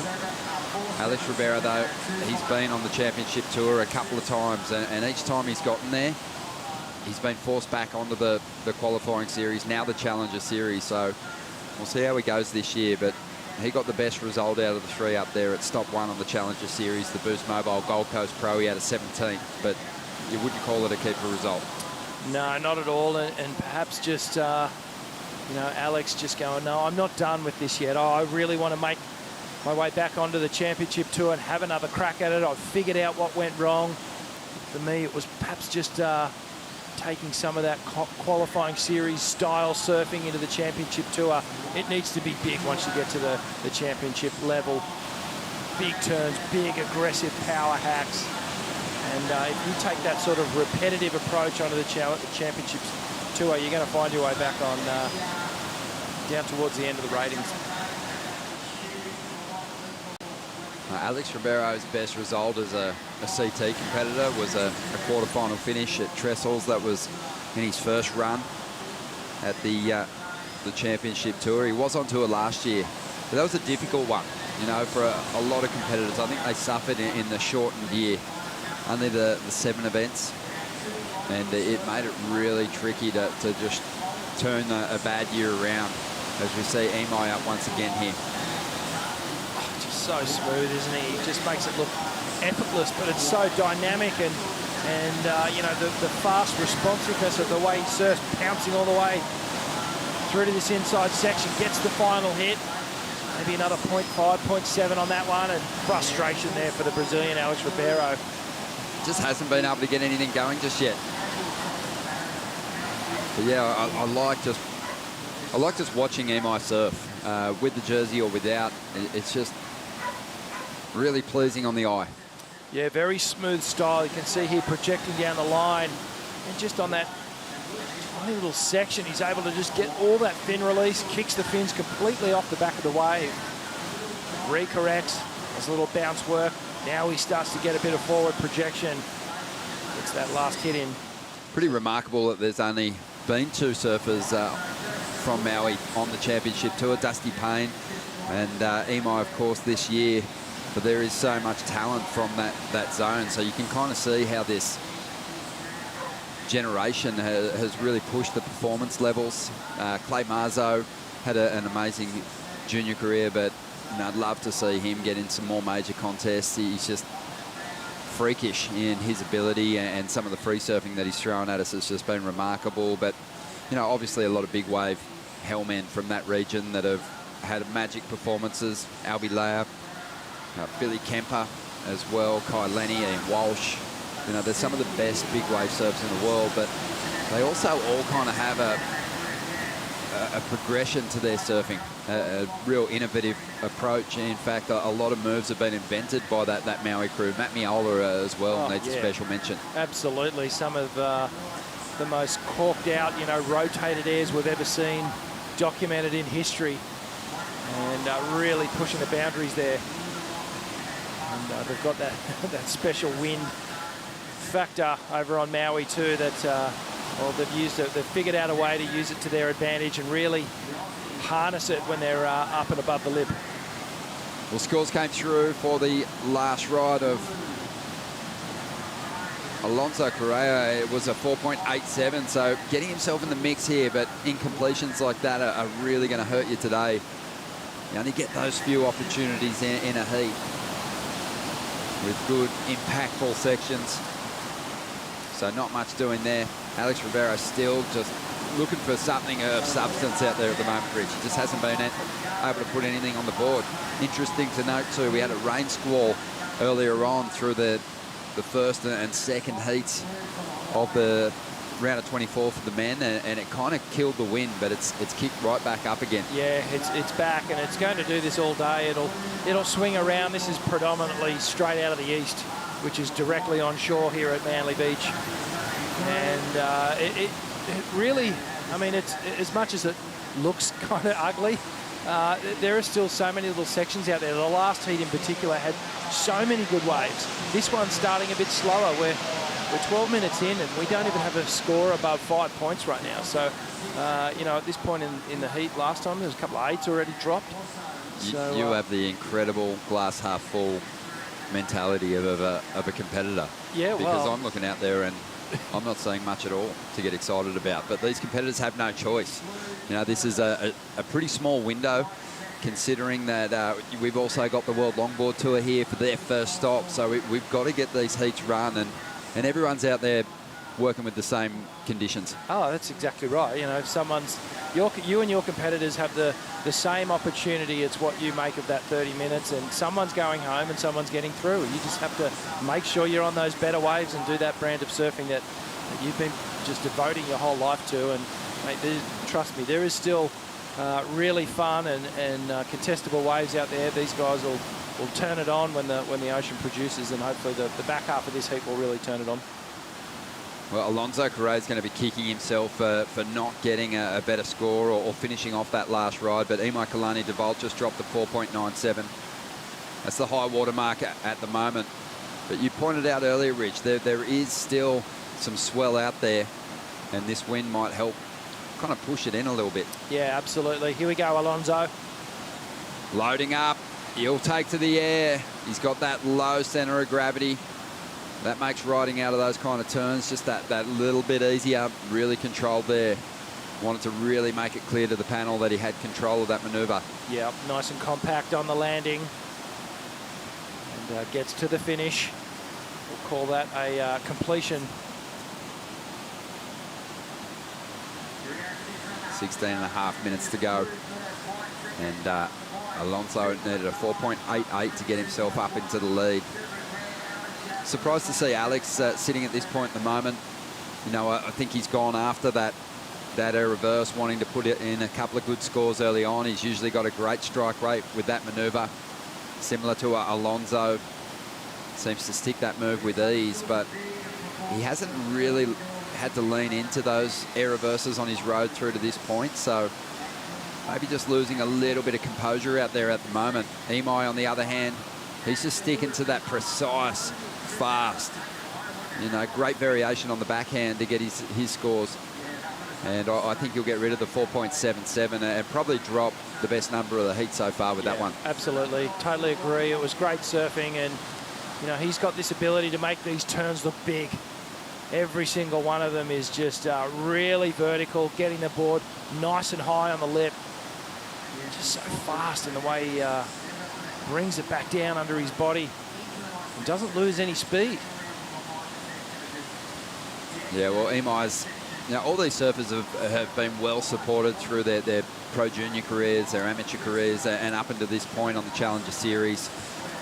But Imai Kalani DeVault's been able to lean into the mentorship of some pretty well-known coaches. We'll get back to that in a moment as Alonso, who dropped the 3.97 on his last wave, goes after well, his requirement's going to grow in a second. He was looking for a 4.88, but Imai's going to drop a 6.33 in his last wave. So the requirement now, a 6.43 for Alonso. Alex Ribeiro, he's got work to do just to get into second place. He's after a 6.74. We're going to hear from the winner of the last heat, who put together an excellent heat score, Morgan Siblick with Shannon Hughes. Morg's another heat win here in Manly. Now out in the lineup, you didn't even hear that you had that 8.5, so figuring out towards the end of the heat was a bit of a good surprise.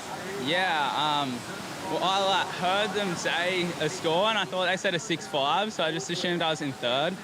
And I was like kind of stressing, freaking out, and then I got the 7, and then when they called out the situation, I heard again, and I just put on the brakes and dropped anchor and tried to wait for another good one, or just watch the other boys, and yeah, just made sure I made it through that heat, and that's a pretty crucial one. So yeah, I just want to keep going.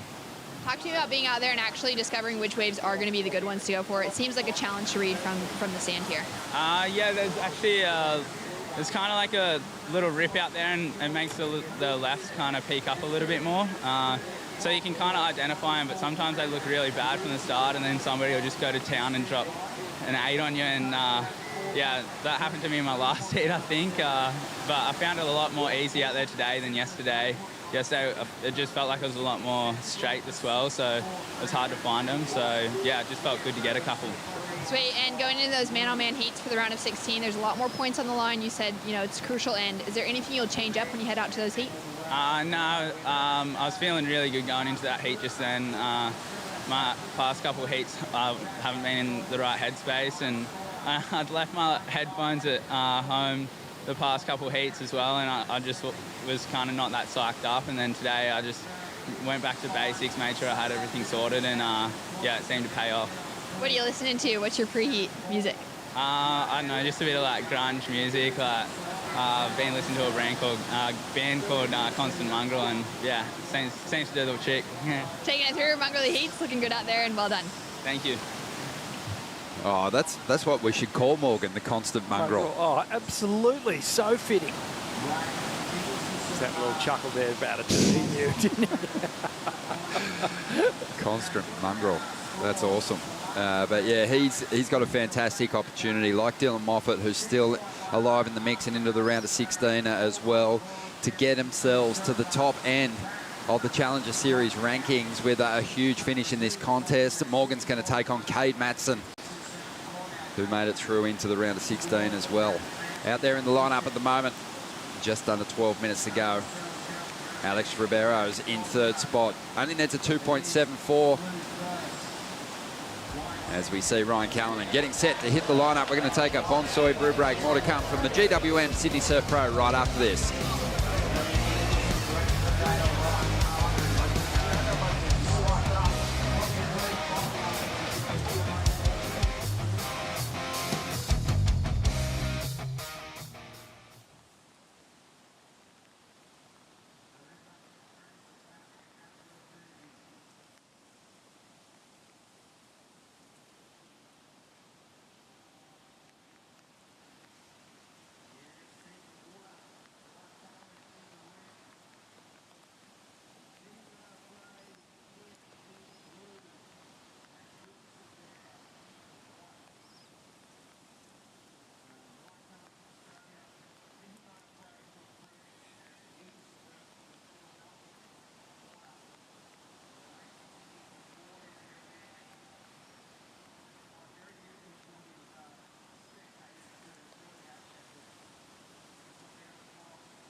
Great to have your company as the rain comes in once again, but it's not going to stop those competitors out there in the lineup from trying to put up big numbers. Heat number 5 unfolding.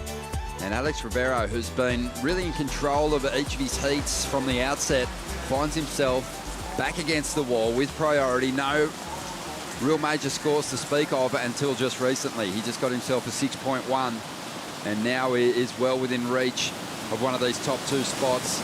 He needs a 2.74. Here's your heat leader, Imai Kalani DeVault, trying to get rid of a 4.97. And he's got some speed to use on the shore break here. Nice little kick on the tail. Stays low, rides on out. Gets a little foam climb in as well. Imai's look pretty sharp. Alonso's hanging on to that second position. But he is in big trouble because he's only got a 4.87 as his highest score. And you can just feel Alex Ribeiro on the hunt. But what about this wave, Rich? That was a great first snap to open up for Imai. Then he gets a little second chance draw through the inside.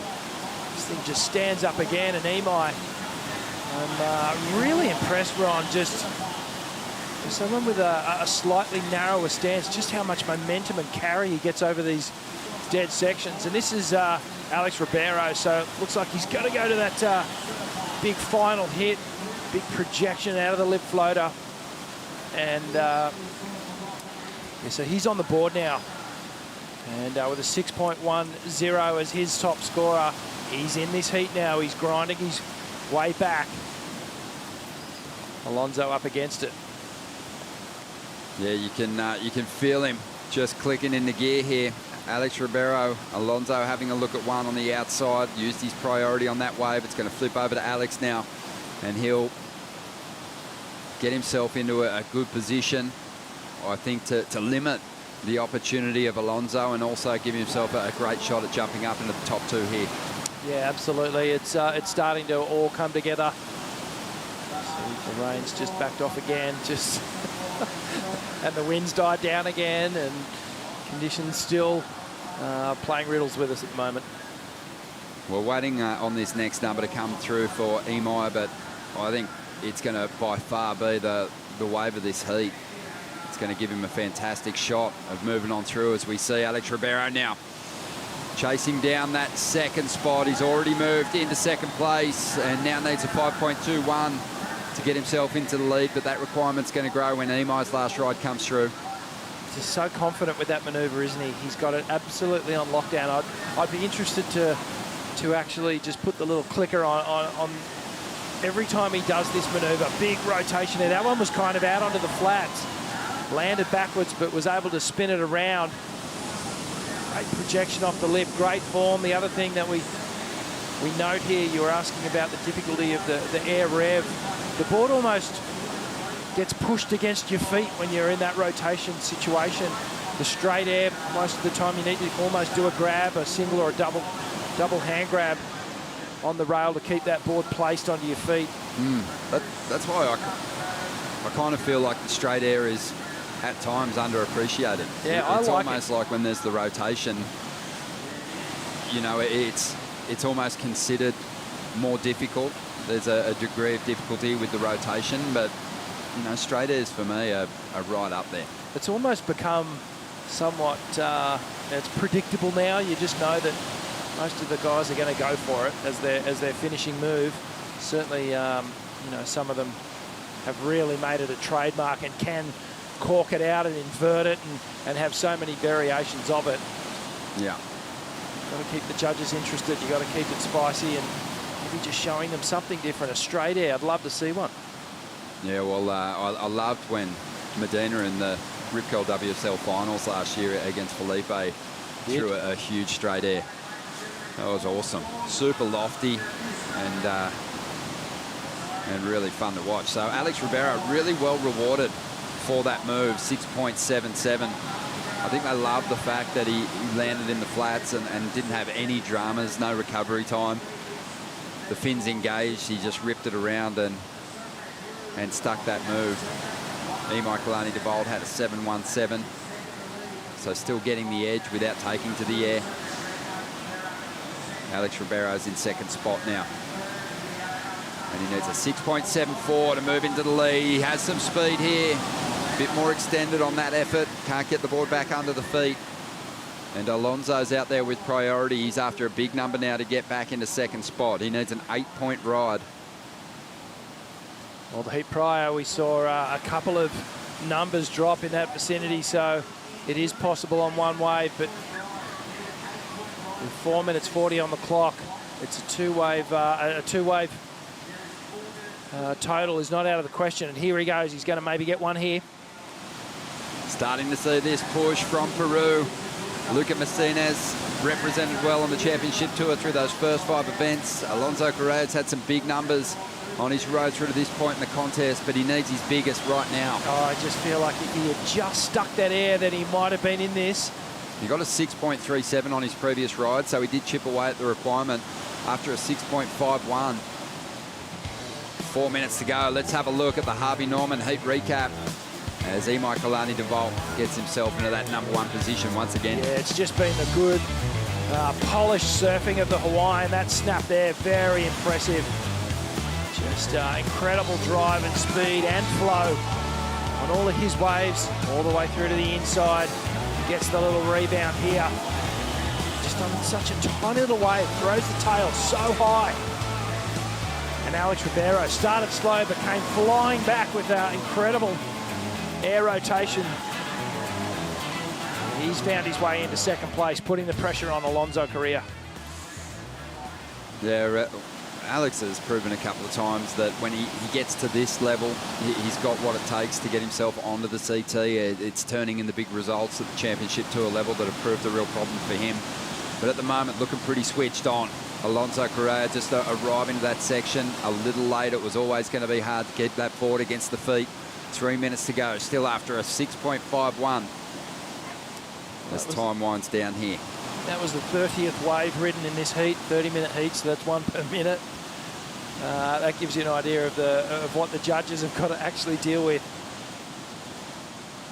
Yeah, I mean, the competitors have a lot of work to do to get themselves to that final heat of this contest, but you're right, Rich, the panel, they are doing a fantastic job with 4 surfers in the lineup initially through those earlier rounds, and now 3 surfers in the lineup. There's so much to break down, and you know, in these kind of conditions, you see a lot of similar rides. So yeah, it's all under the microscope, and they do a fantastic job of deciphering who's worthy of those places in the later rounds, as Alonso just takes his chances on almost anything at the moment, because he doesn't need a whole lot of room to get that big projection out of the pocket.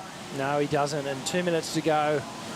He's up against it here in terms of the priority order, and you can see Alex Ribeiro just coming down to put a bit more defensive work in play. He'll try and just lock Alonso out, stop him from getting another wave. And this is where, if the ocean does come alive, it's going to make him think, well, Alonso, he's picked up another one. Almost a tactical move to just catch that wave, to get away from Ribeiro.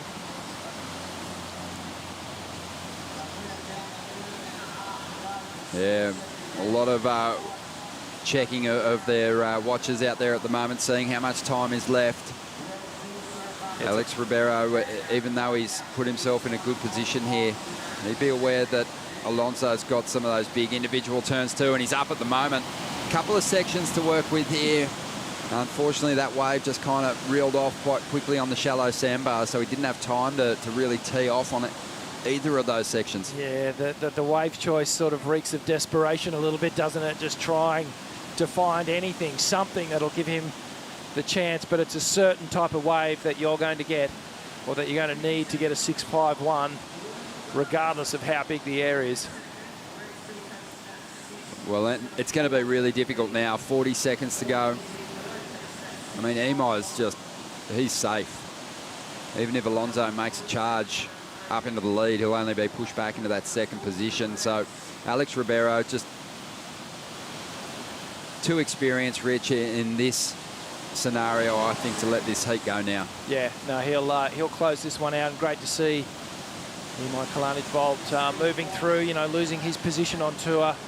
You know, we were sort of guilty of just saying, oh, he's kind of in cruise mode. We don't really know how much it means to him, but I remember watching that interview when he did lose his position on tour, you know, holding back tears. That you really got a bit of an insight into how much he does want to be back there, and he's definitely, you know, doing all the right things at the moment to get back on the Championship Tour. Alonso Correa is going to be knocked out here in the round of 24. Alex Ribeiro hangs on with a couple of sixes, but Imo Kalanic-Bolt putting together another healthy heat score total. For those viewers who are leaving us on Fox Sports Australia, you can keep watching all the action from the GWM Sydney Surf Pro on worldsurfleague.com. For everyone else, we'll see you after the break.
GWM Sydney Surf Pro, presented by Rip Curl, is brought to you by GWM, official automotive partner of the World Surf League Australia. By Destination New South Wales, official strategic partner of the GWM Sydney Surf Pro, presented by Rip Curl. By Havaianas, official partner of the World Surf League. By Boost Mobile. Stay connected with Boost Mobile on the full Telstra 4G mobile network. And by FCS, the official surf hardware of the World Surf League Australia. Welcome back. There's just under 28 minutes remaining in heat number 6, the round of 24, as we go on the lookout for those big head-to-head matchups, and it's coming together. It's looking fantastic, the round of 16, but this will be a good clash. 3 surfers in the lineup. Ryan Callanan in the red. Mihimana Bray, who's had some strong results here and performances at Manly in the past. The Tahitian will be in the blue. And the Brazilian, Lucas Silveira, who's been chipping away on the qualifying series for a number of years. Now the Challenger Series, trying to make his move up the rankings and give himself a shot at getting into the big leagues for the first time.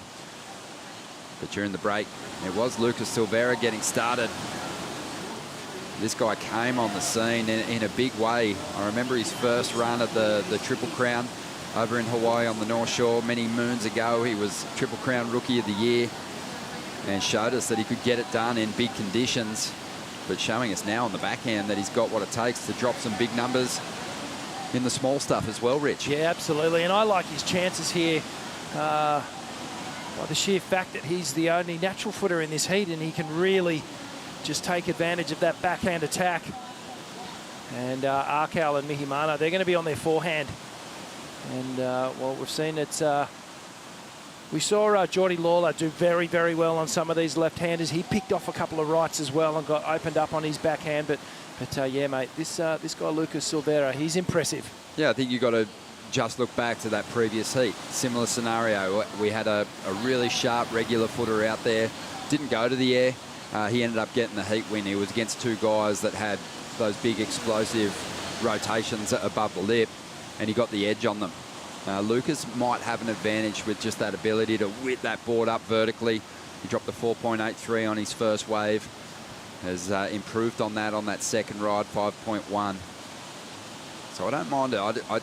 I don't think it's all about the air reverses. No, it's not. You can, well, it's been proven that just with good, solid surfing, but solid surfing that's pushed to a point where it's progressive, but are not above the lip, is working. Well, Lucas Silveira's enjoying his time out here in Australia. I ran into him yesterday, travelling with his father, Marcos.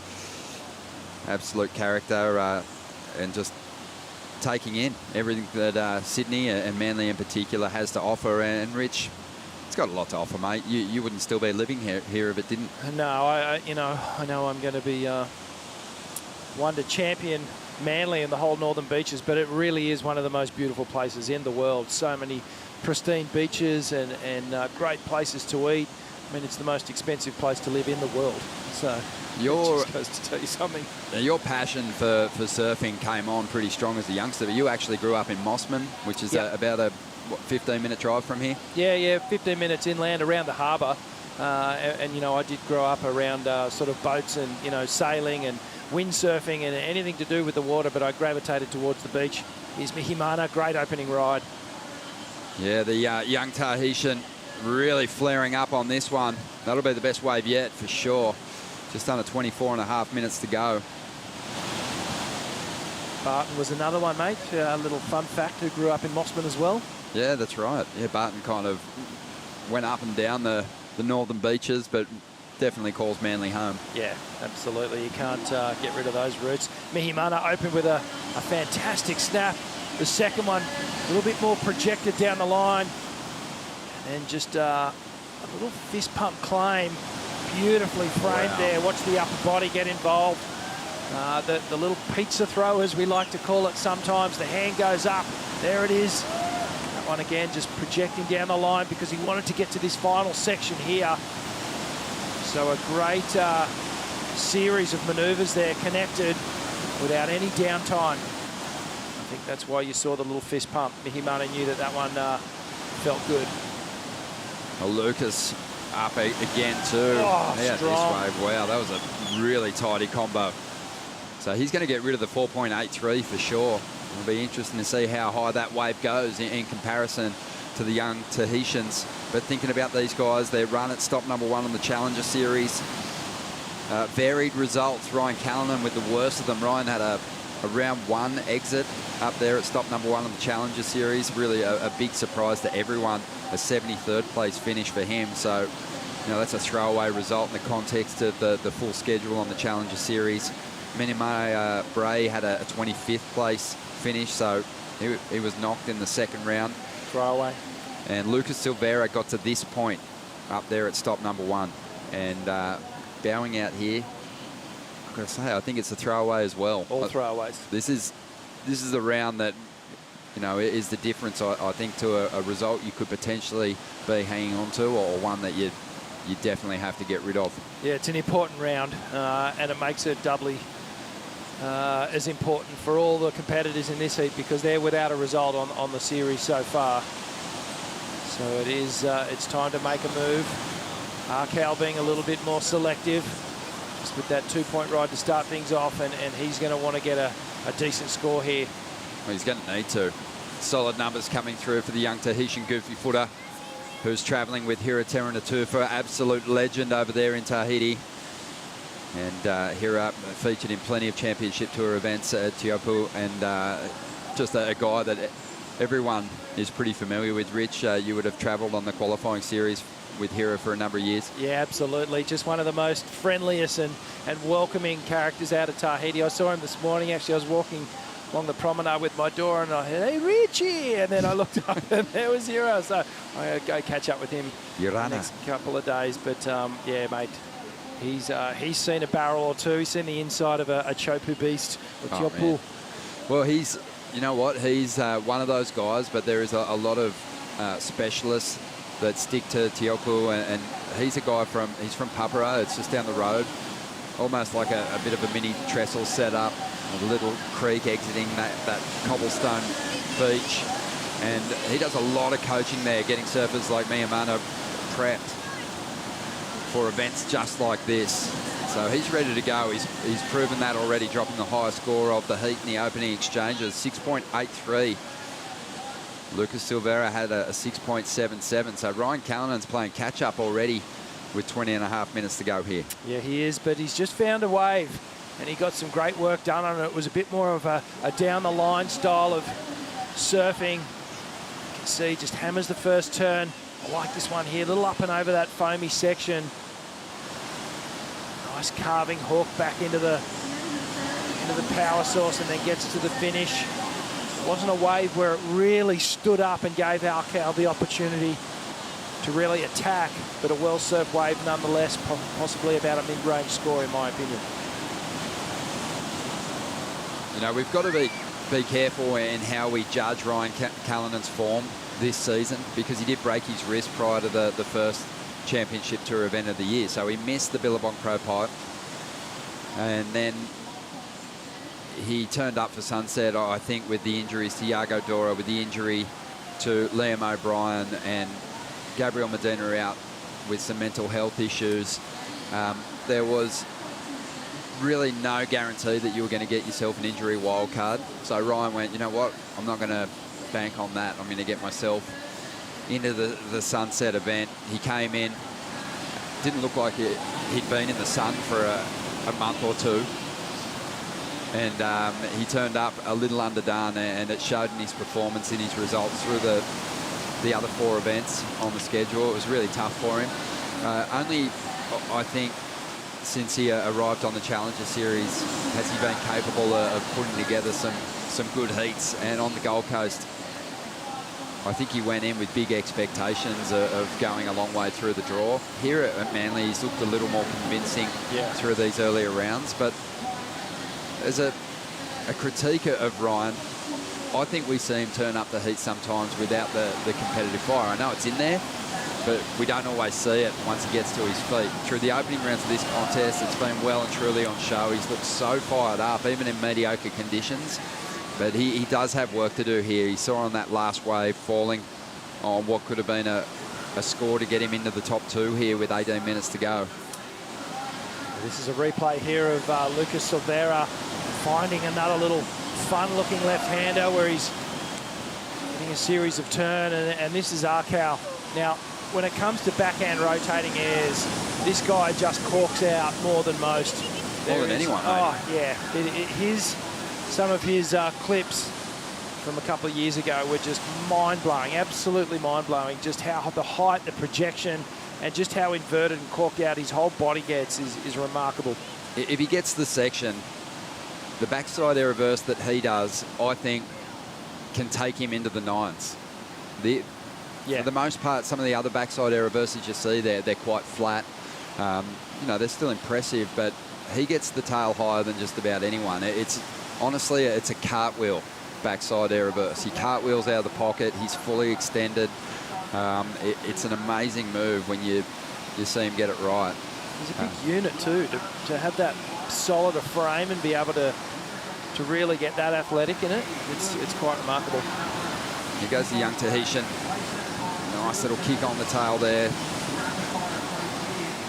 Nothing substantial on this ride, but he's only trying to get rid of it. 1.67 to make life more difficult for Ryan Callanan here. So 17 minutes to go. I think he'll do that. Well, Arkau's more than a point. He's about 1.5 points behind when you look at Mickey Mana's best scoring ride and Ryan's best scoring ride. So that puts more pressure on the second ride, on the second score that they need. And Mickey Mana here just streaks down the line. Projection float, another little hit. A lot of down the line work on this wave. Gets to the final hit. And yeah, it'll be a tale of 5-point ride. A bigger wave here for Arkau. He's winding up. Oh, loading up for something big, but he can't get to the section in time. That wave just capped on him. What a shame. Well, that was the kind of speed that the competitors are just begging for out there today. Most of it's had to be self-manufactured, and Ryan on one of the biggest sets, but you know, that wave was capping well before he even arrived at that opportunity to potentially launch. As a goofy footer with an air game, you couldn't want anything more in terms of wind. It's just perfect air wind right now. These running little left-handers just need to find that ramp. And you could almost hear his lips smacking the opportunity to do something with all that speed, but nothing. Good left just running through the competition zone then from very deep. That was one that they all missed, just paddling out. Arkau, he might get another crack at it here. Well, he managed to get out before his rivals. Again, loading up, looking for something big. Goes to the grab. Yes. And that is solid. That was nice. There was almost a moment through that rotation where time was frozen and it was so clean. Ryan's grab, the tail was tweaked. Really clean finish. It was actually that maneuver that he broke his wrist executing. So, you know, still got the guts and has gotten over that mental scar tissue to go for that move again. Yeah, good ticker, and have a look at this. I thought he was actually going to do a little snap, but then he saw it go down the line and he just takes to the air, gets the little grab. And there was a moment there during this air that I thought he wasn't going to make it. So the judges would have felt that as well. Perfect execution off the lip. A lot of the air reverses that we've seen so far, you know, there hasn't been that, almost that moment where time stood still, and there is that tweak, just that kick on the tail. Ryan just in a beautiful photo moment midway through that turn.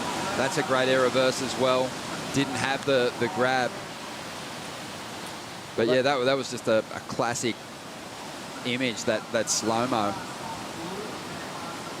Real photo moment there for Ryan Callanan, expecting a good score for Ryan and for the Tahitian.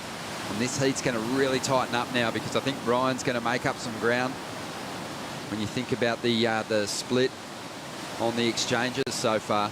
Yeah, Mickey Mana's going to go out in front when his score drops in. That was a great wave too. I liked the fact that he didn't even grab at all on his air, using that wind that we just mentioned to his advantage. And he got a nice little hit on the opening part of that wave too. So comboing the air up with a nice solid turn as well. I feel like that score is going to go well and truly into his top 2. We'll get caught up on the situation with those numbers rolling through in just a moment. Right now, though, let's check in with Kaipo, who is with the winner of the last heat. You know what? On your way to a really great result, you're into the round of 16. How are you feeling, Imai? Yeah, feel really good. This next round's kind of always my goal. Every one of these events is to get at least that round. So, yeah, I'm super stoked. Tricky conditions, but everyone's getting opportunities, so that's all you can really ask for. You know, on the broadcast, we talk a lot about your equipment and the KT boards that you're riding. Can you tell us a little bit about what you're riding here? Yeah, I got my Groveler epoxy full carbon board. Keith Tabul is my shaper, and he's just so good with the carbon work and, you know, those layers and stuff. And we've been working a lot on equipment for like 4 or 5 years. So we've got the small wave boards pretty dialed, and the board's working great. Shout out to Keith, because super stoked. All right, well, we'll see you. The board is looking good. The surf is looking good. We'll see you in the man-on-man next round. Yeah, thank you, Kaipo. Really cool to hear Keith getting some props. He deserves it. Imai's boards all year have looked amazing, Rich. You've been commenting on them a lot. There's something about them, the way they're sitting on the water. They're just so sparky, ultra responsive, and I don't think we've seen him catch a rail this year. No, they're looking very, very good, and regardless of where he is either, whether it's out here in, you know, waist-high waves or a big 6-foot walls of Bells and Margies, it's been looking fantastic, the equipment. Ryan Callanan getting himself into this heat. On his previous ride, he had a 7.03. There's another good number to back it up. Geez, he's a good surfer, man. I love seeing this. He's starting to heat up. And just, it blows me out just how big and strong he is, and how compact he gets during some of these airs. This is a guy who gets props from world champions on his surfing. You know, they're very aware of his potential. He kind of bogged down with the finish on that one, but we'll see if he gets credit for the move. Katut Agus gearing up to hit the line up next. We're going to take a quick break. Right now, though, Mia Manabre has the lead in Heat 6.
Rain, hail or shine, Sydney serves up a lot to visitors, and the competitors have been loving their time here at Manly.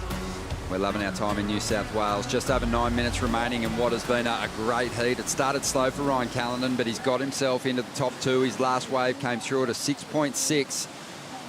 Mihamana is hanging on to the #1 spot at the moment. Lucas Silveira, who bowed out in the same round up at stop #1 on the Gold Coast. He's got some work to do. He's got priority. He needs a 6.87. We said that at the start of this one, the air reverse doesn't always win, but we've seen a couple of beauties in this heat, Reach. Yeah, they haven't just been that typical, somewhat lethargic air reverse, if you can ever call it a lethargic manoeuvre, but I guess it's repetitive is the word I'm looking for. And these ones have been a bit more interesting. There's been a bit more speed involved. They've been corked out. Here goes Arkal again, trying to protect second place.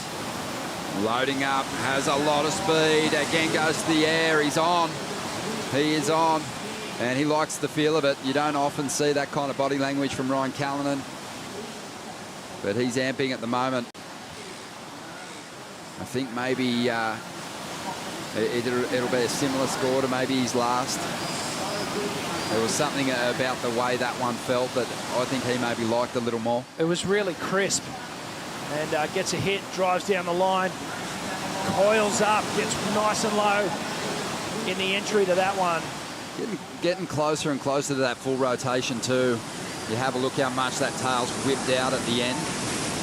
I mean, he got there that time. Good pickup.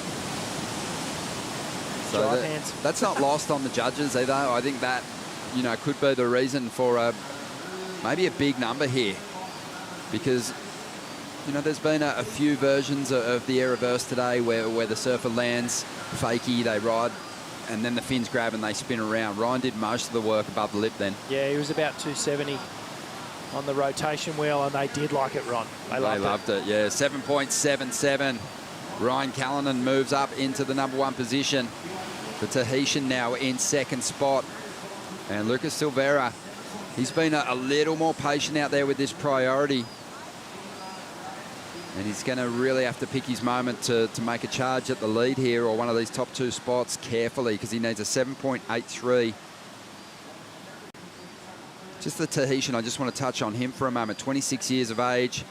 Started the Challenger Series last year in pretty fine form. Got himself past this round, got himself a 9th place finish at the US Open, but then nothing. Really fell off the pace. But he had, I think, a good break from competition. It allowed him to really go work on his surfing. He was quarantined in Tahiti, not a bad place to spend that downtime. He didn't waste it though. He got busy collecting free surfing vision.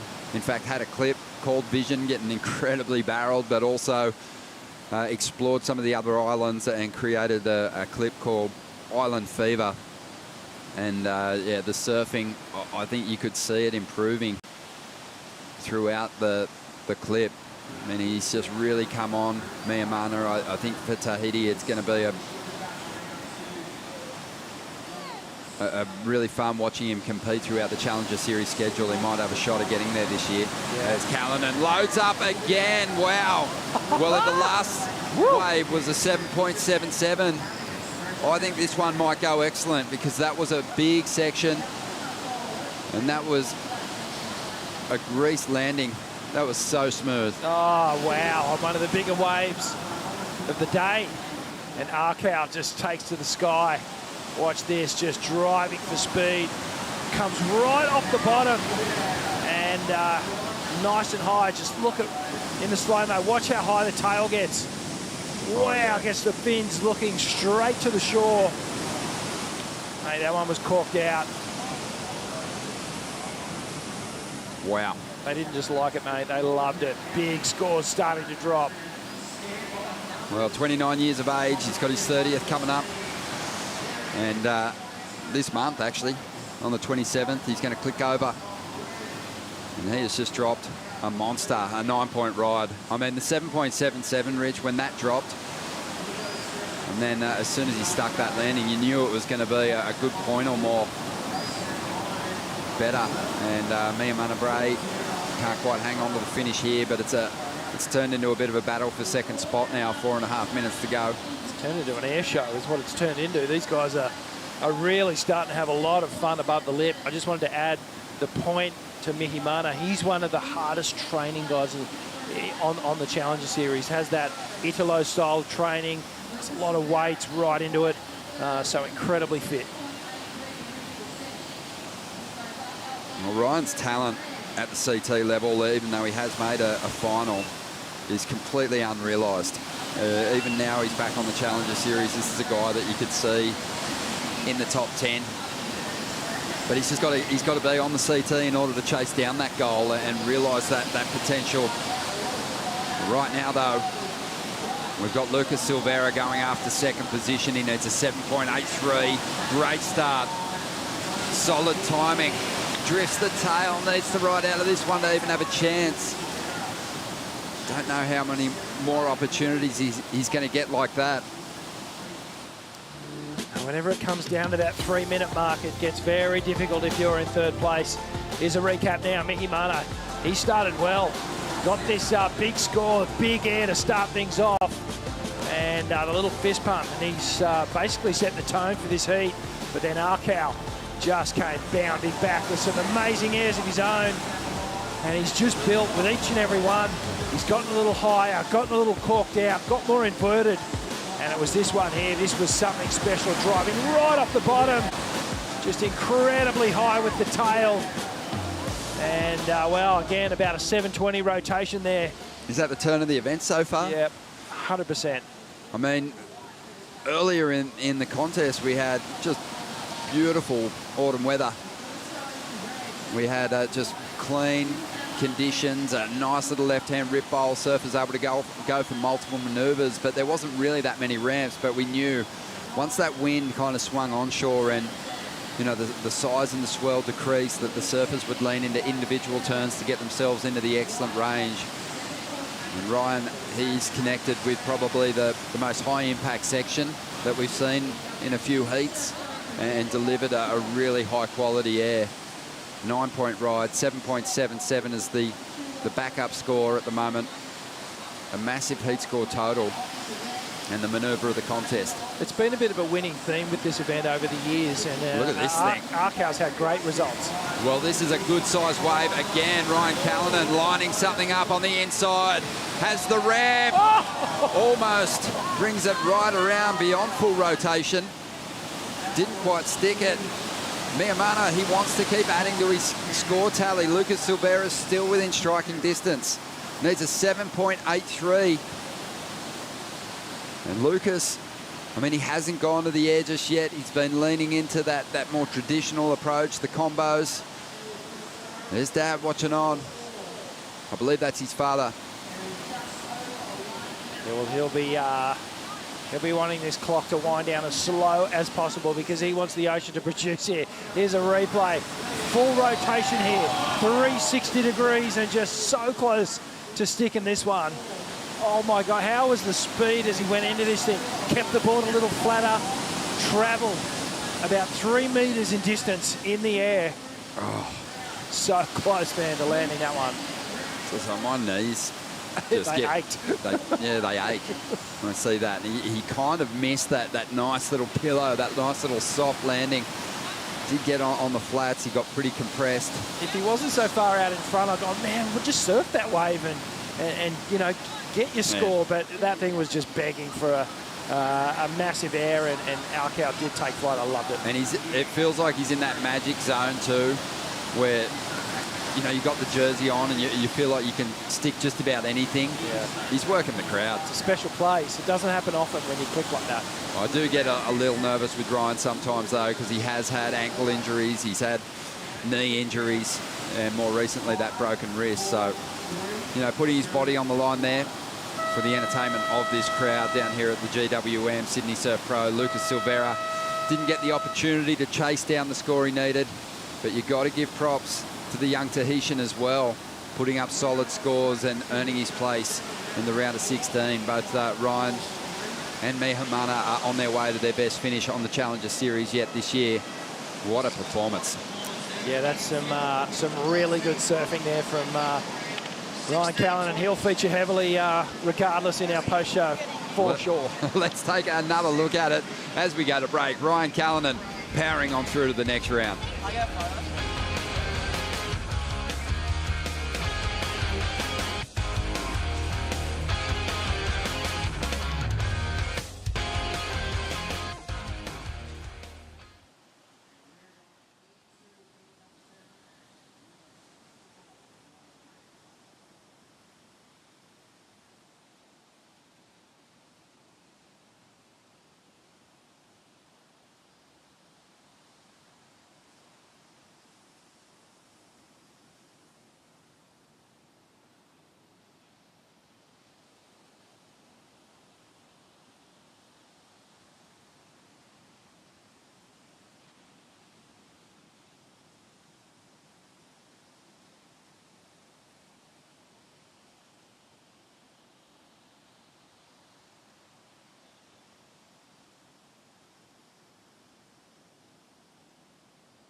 The GWM Sydney Surf Pro, presented by Rip Curl, is brought to you by GWM, official automotive partner of the World Surf League Australia. By Northern Beaches Council, major partner of the GWM Sydney Surf Pro, presented by Rip Curl. By Oakley, official eyewear of the World Surf League Australia. And by Coopers, official beer of the World Surf League Australia.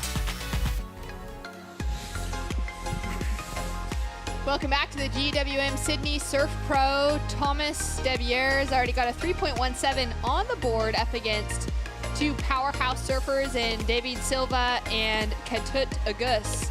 This is going to be a well-fought battle. We just saw Ryan Callanan go to town on the air, on the rail. Just looking so comfortable out there. And I think feeling inspired, David Silva goes to the air on his opening ride. Shannon Hughes in the booth alongside Stace Galbraith and Drew Starling. This is going to be a fun heat to call the action on. Definitely, we've got a former champion in the water, which is super exciting. I remember at some point in the career of everyone's surfing repertoire, it became normal to just do a full rotation alley-oop into a full rotation air reverse on the same wave. And I reckon David might be trying to do that this heat, because that's how he won this comp a few years ago. Take us through this one. Similar to Geordie Lawler earlier in the day, I don't think that'll be a huge score, but it's not about the score for these guys. It's just about getting a few repetitions in and getting that feeling, getting that flight.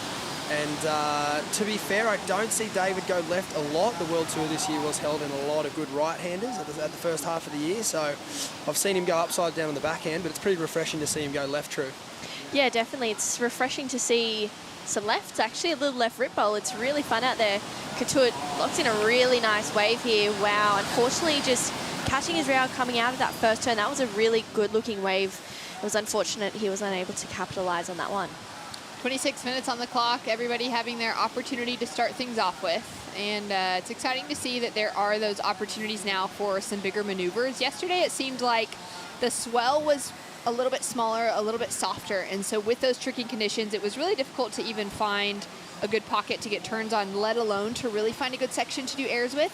Today, there's a little bit more push to it, and it's offering some better opportunity for the guys in the lineup. Yeah, definitely, and it has a lot to do with wind direction as well. It's actually puffing from a nice angle at the moment. Like, not every onshore wind is an air wind, and yesterday was probably just a little too directly down the back of the wave, and it kind of makes the lip a bit crumbly and hard to really project.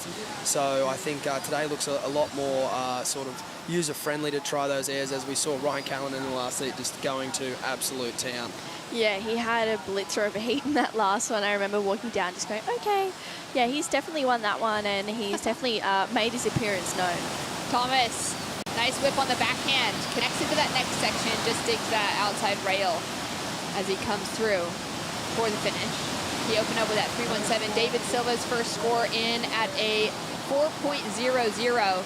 Of course, for David Silva, this is an important comeback moment for him because he fell off of the mid-season cut, didn't make it past Margaret River, and will be looking to get his spot back onto the championship tour come the start of next year to not miss out on at least that first half of the season, get an opportunity to surf pipe once again.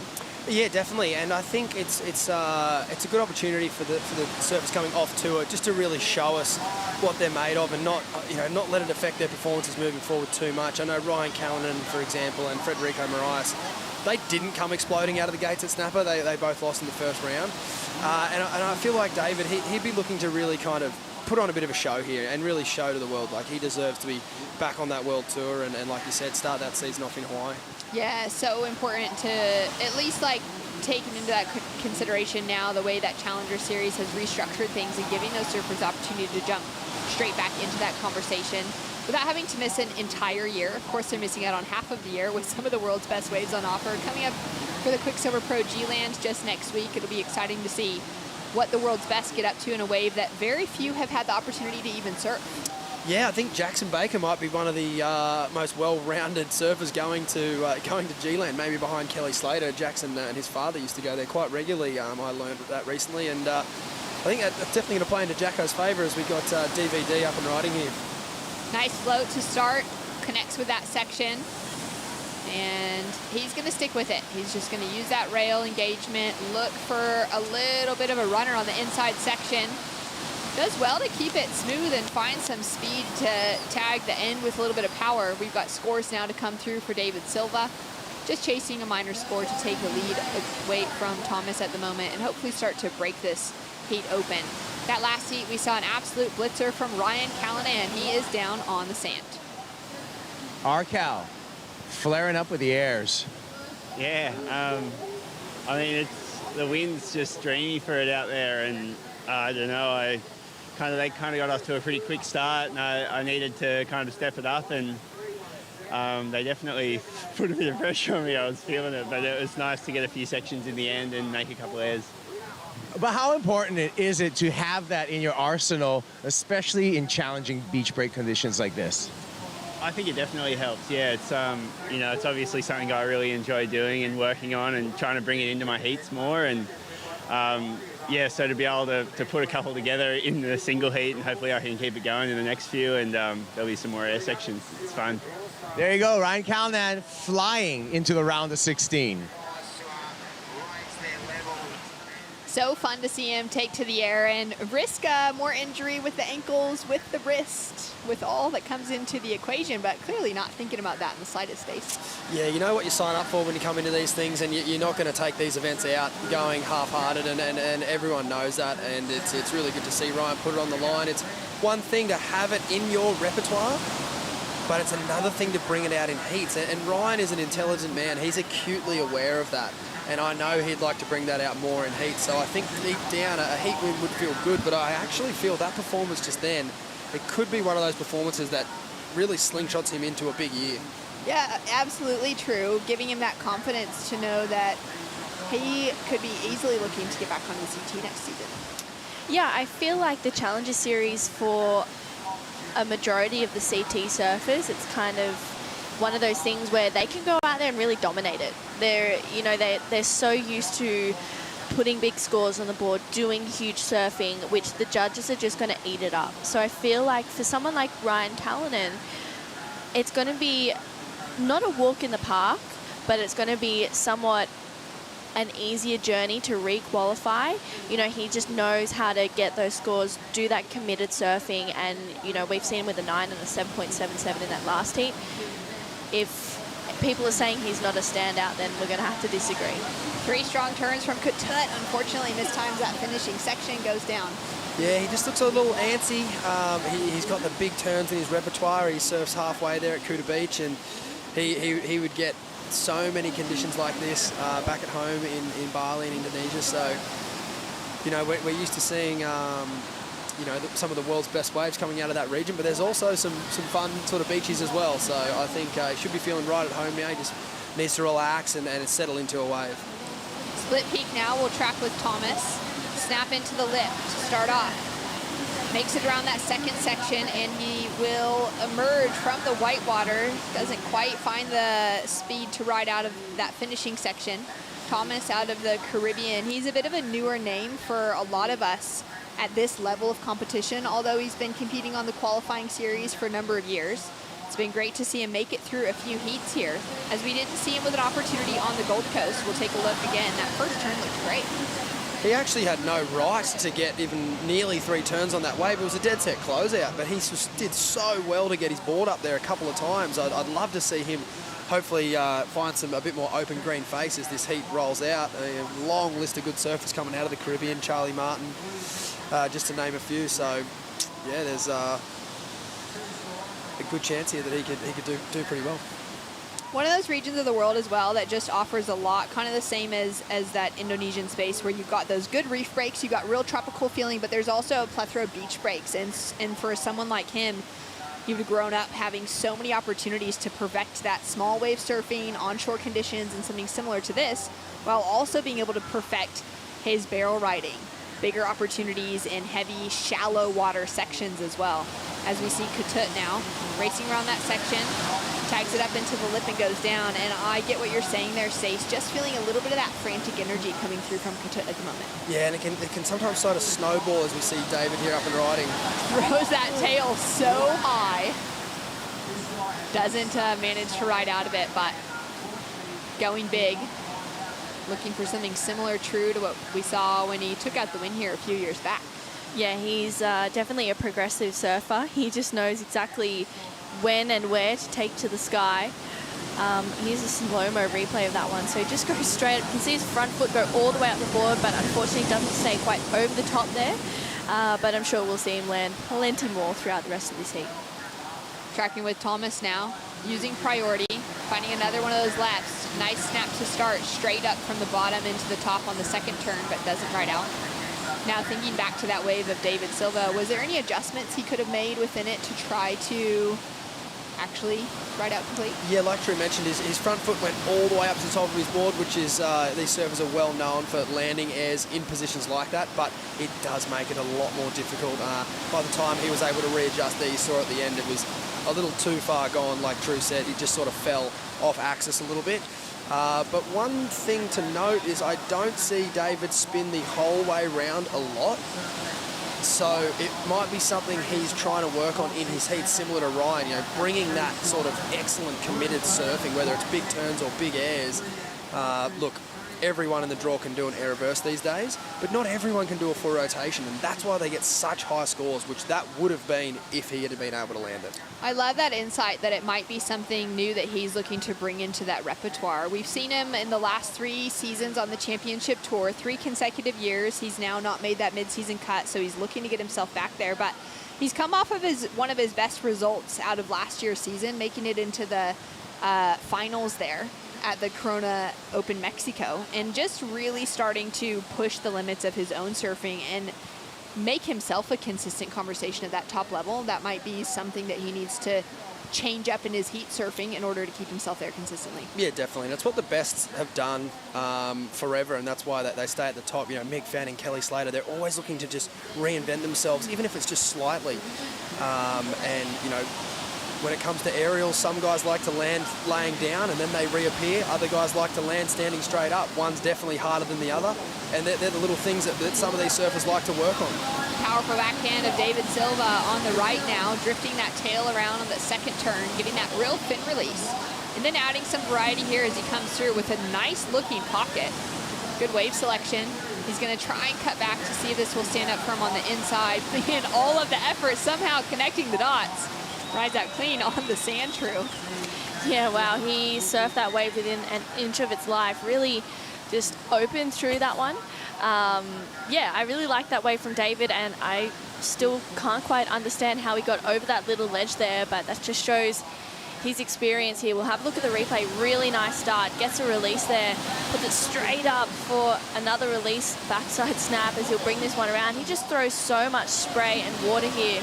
This one's starting to taper off a little, so he's just kind of switches into that small wave surfing. He gets the Huntington hop on there, and he'll just race through that one. So really nice wave for David Silva. Those first 2 turns were pretty insane, Stace. Super committed. You know, dropping your head into the turn like this and not worrying about what's coming up next is what the judges look for when they're looking at committed surfing.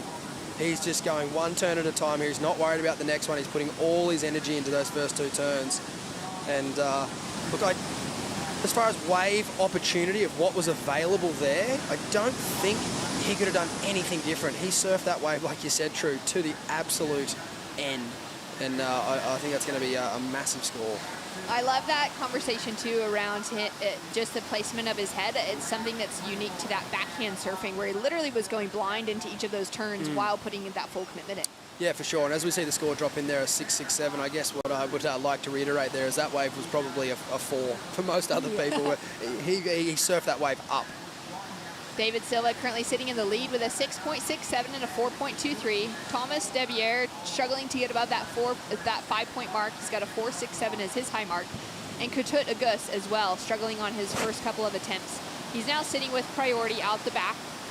And for Kutut, this is a better result than he came away with. Actually, for both him and David, this is their better results out of the Challenger Series. They both lost out in that first round at the Boost Mobile Gold Coast Pro.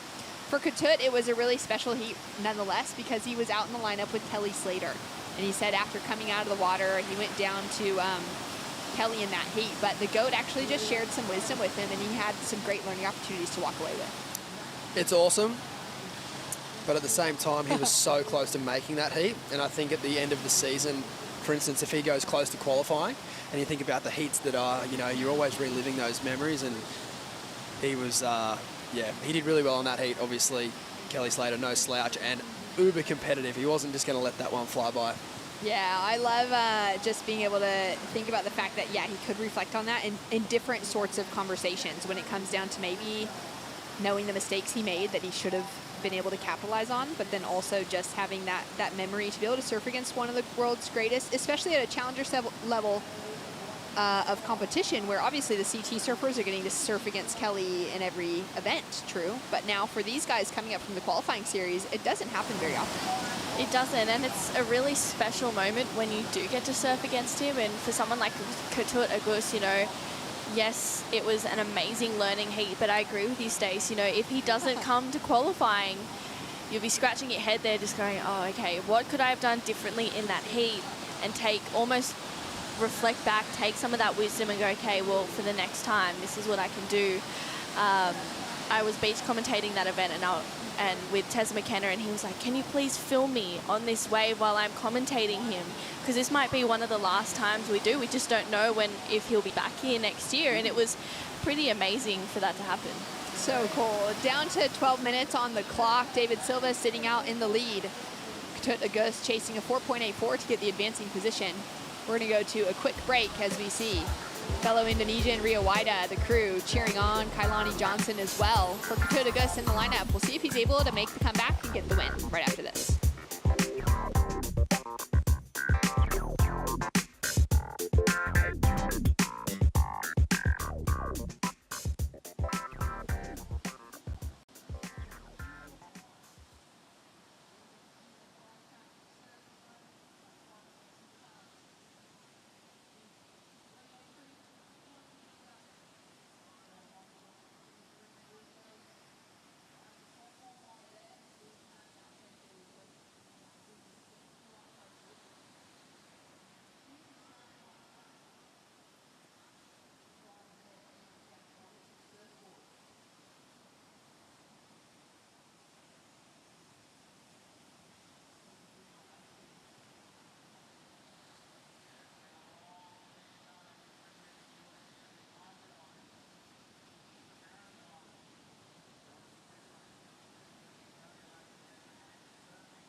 So we should level up,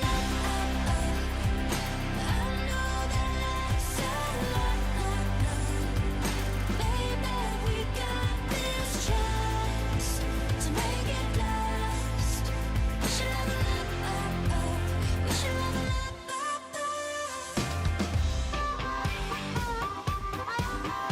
up. Loving our time in Sydney so far. Some sprinkles and some rain today, but the sun has been popping through and it's kept the beach packed with spectators here for the GWM Sydney Surf Pro. Out in the lineup, we are in the men's round of 24, currently in heat number 7. We've got one more heat to go, and then we're going to be into the women's head-on-head matchups for the round of 16. It's going to be an exciting day of surfing to watch them hit the lineup. At the moment, David Silva is sitting out in front. He's increased that scoreline with a 6.67 as his last. Thomas Devier chasing that 6.24 and Ketut Agus chasing a 4.84 with 10 minutes on the clock.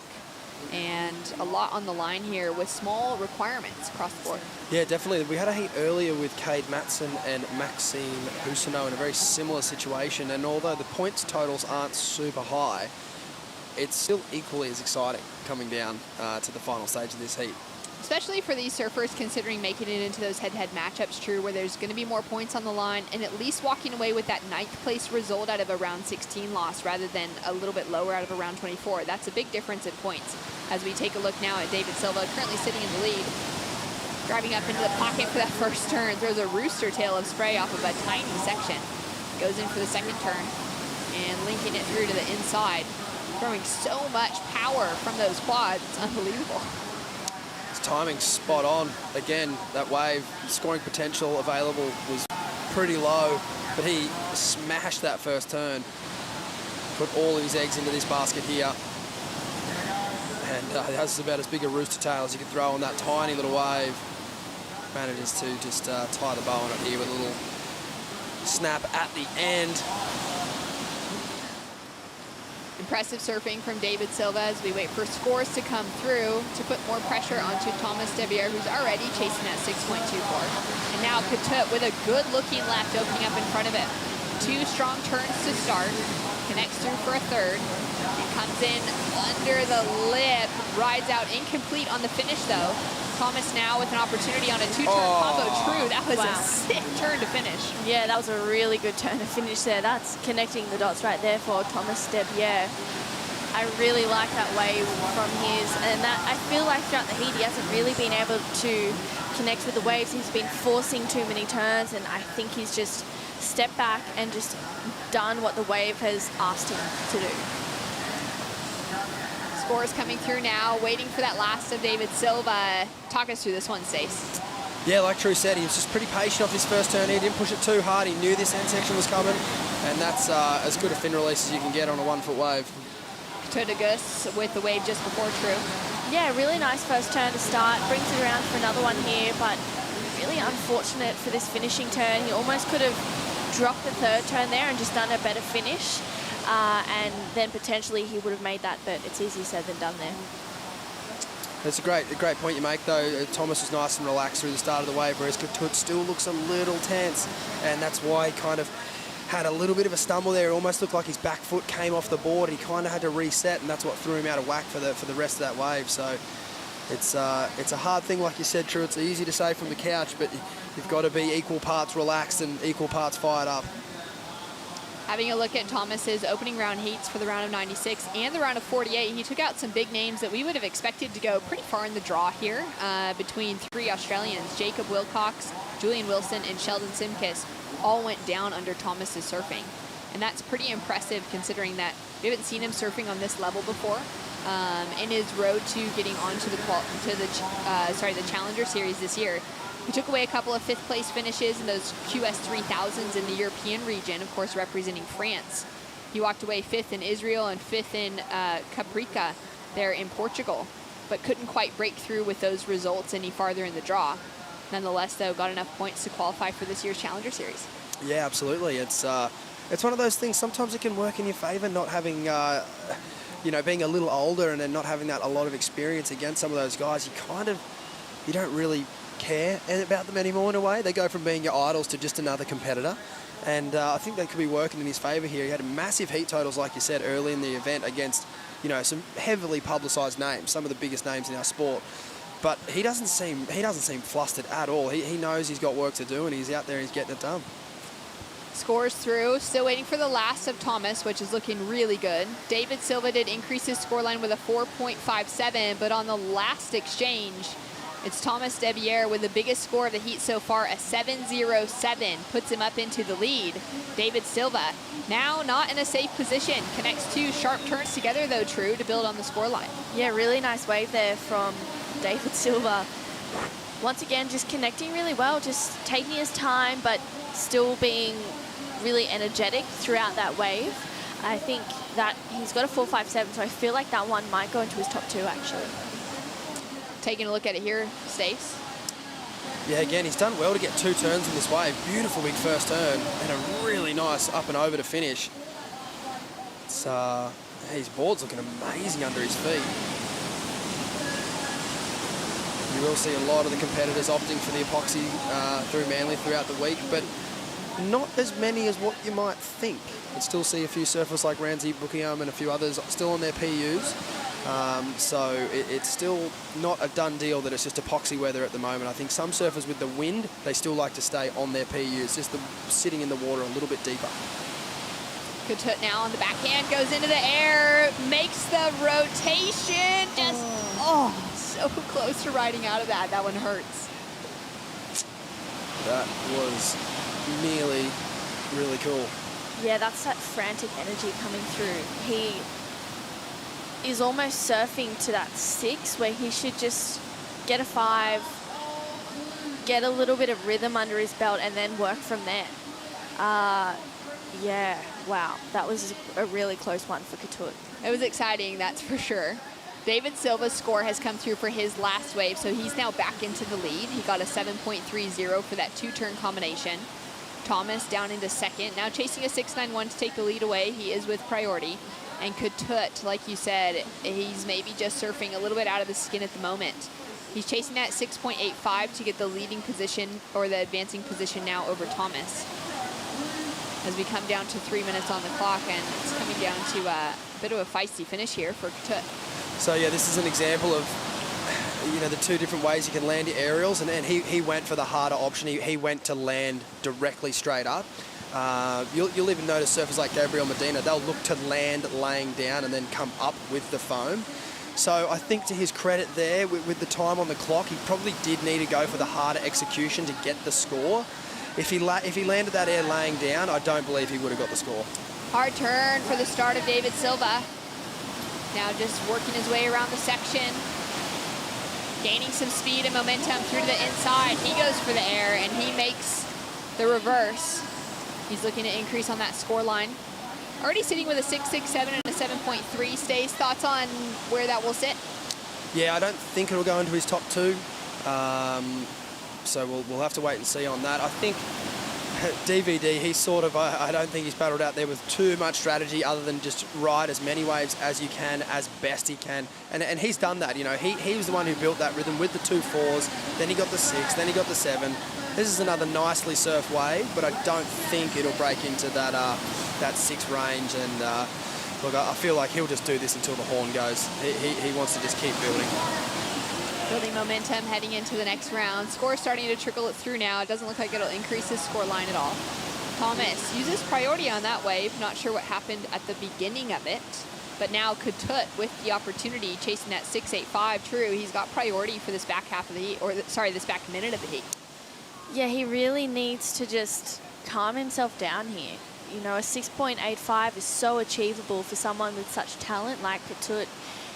We saw Thomas get a 7.07 for doing 2 really nice turns. So if Katut can connect on a wave and do 2 great turns and get the completion, which is what is his Achilles heel at the moment, then it looks like he could be in the running to get that 6.85. He's got all the sport on the beach, that's for sure, with Rip Curl behind him, the Indonesian crew as well down here to just watch in anticipation as he has an opportunity now with 45 seconds on the clock. Great start. 2 turns connected together. Goes in for the finish. He is chasing a 6.85. He'll get the score. And He needs to go again. He needs to paddle. He needs to go again. Yeah. I don't think he's going to get back out the back, but I'd be trying if I was him. Only 30 seconds on the clock. Scores to come through across the board. It's not going to factor in for last 2 of David Silva. They won't move into his top 2 scores. Thomas Debier has all scores in as well. It was just a throwaway for his last. Katut Agus had that opportunity, got 3 turns connected together. He's not going to make it out the back again, and he's actually not even trying with just 10 seconds on the clock. It's now in the hands of the judges. David Silva is safe. He's in that leading position. Thomas without an opportunity. And now we wait for scores to come through for Katut Agus on that last exchange. Stace, talk us through this. I'm going to lean on True here with something she said earlier. He probably needed to cut out that turn there and just put all of his eggs into this one. I just don't see that score going up as high around as Thomas. Thomas had a nice first turn and then an amazing finish, whereas this turns here was more just 3 nice turns. There wasn't anything too critical about it. It's a good ride, but I don't think it's high good enough to turn the heat. Still waiting for scores to come through from the judges. Another heat decided on the sand. And such an interesting point there then, True, of cutting out that middle turn, going for 2 big ones rather than forcing in the 3rd. Yeah, I owe all of that knowledge to Stace, actually. I love it. Great teamwork. I can't take credit, guys. but I'm learning so much from both of you. It's like easier to identify when you're watching it, but doing it yourself is really tricky. But wow, scores to come through for Katut. Looks like he might get it. Judges liked it. They're giving the nod to the 3rd turn, so I'm stoked to see it, but I'm surprised. a 6.85 is the average he requires, and he gets there with a 7.10. All the emotion coming through from the Indonesian. And that's a cool moment there for Katut Agus. Advances through into 2nd. Such a well-fought battle for Thomas Derbier as well. That's one of those heats where I'm sure both surfers will want to talk to the judges. However, neither one of them really took hold of that at the beginning, and it showed at the end. So a pretty sketchy performance, but well done to Katut. Wow, what a finish for Katut. Holding it together, finding a great wave to take an opportunity on the finish and capitalizing as we take a look at the Harvey Norman recap with David Silva True capitalizing from the beginning. Yeah, he just looked on point throughout the whole start and finish of this heat. His backhand is just absolutely on fire at the moment. Thomas put up a really great fight. This is a 707 that he got. I love that last turn there, Stace.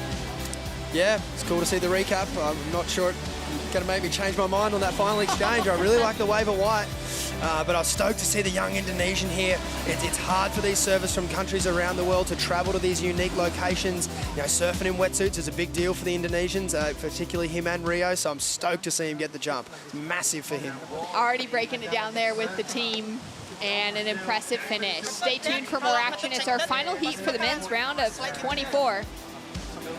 Jorgen Cousineau, Leo Fioravanti, the reigning champion, hits the lineup up against Mateus Herdy right after this.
In 2020 for the Sydney Surf Pro, we saw Leo Fioravanti walk away with a win after some glorious early morning surfs.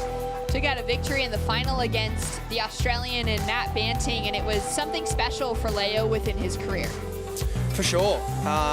Leo had some great momentum. I think he might have had a big semi-final with Ethan Ewing. I could be wrong, but it was a great event. Matt Banting was on the other side of the draw, and that's who he defeated in the final. And yeah, I mean, like I said earlier, Manly has a special place in the calendar. You really got to step up. It's our version of the US Open, and it can put a big highlight on your career.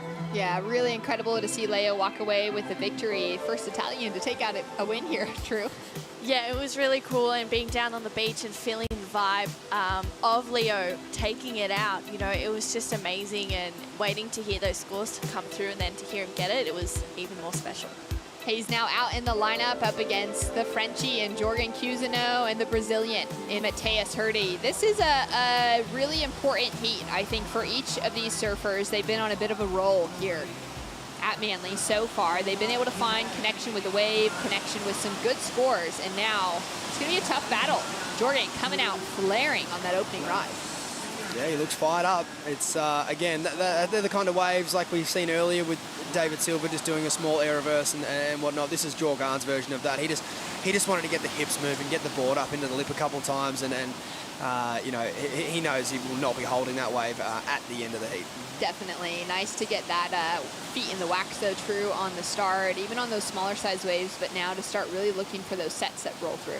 For sure. Speaking to him yesterday, he said he feels really calm in his mind. He feels really switched on, especially with his approach. So I think, you know, Jorgen feeling so at home here, I guess. He's definitely looking like he could progress to the pointy end of the draw.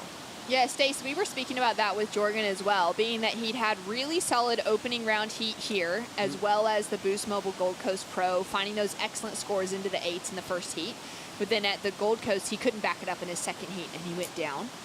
Here, he needed to kind of figure things out to make it past that, and he did. Now he's going to have to build on that and start gaining some momentum through the rest of the event. For sure, and it actually goes a little deeper than that, which is, you know, not the first surfer we've ever had to go close a few times and not make it. So I know deep down Jorgen has the fire burning, and at the same time, though, it weighs on his mind. He wants it so bad, as all these gentlemen do.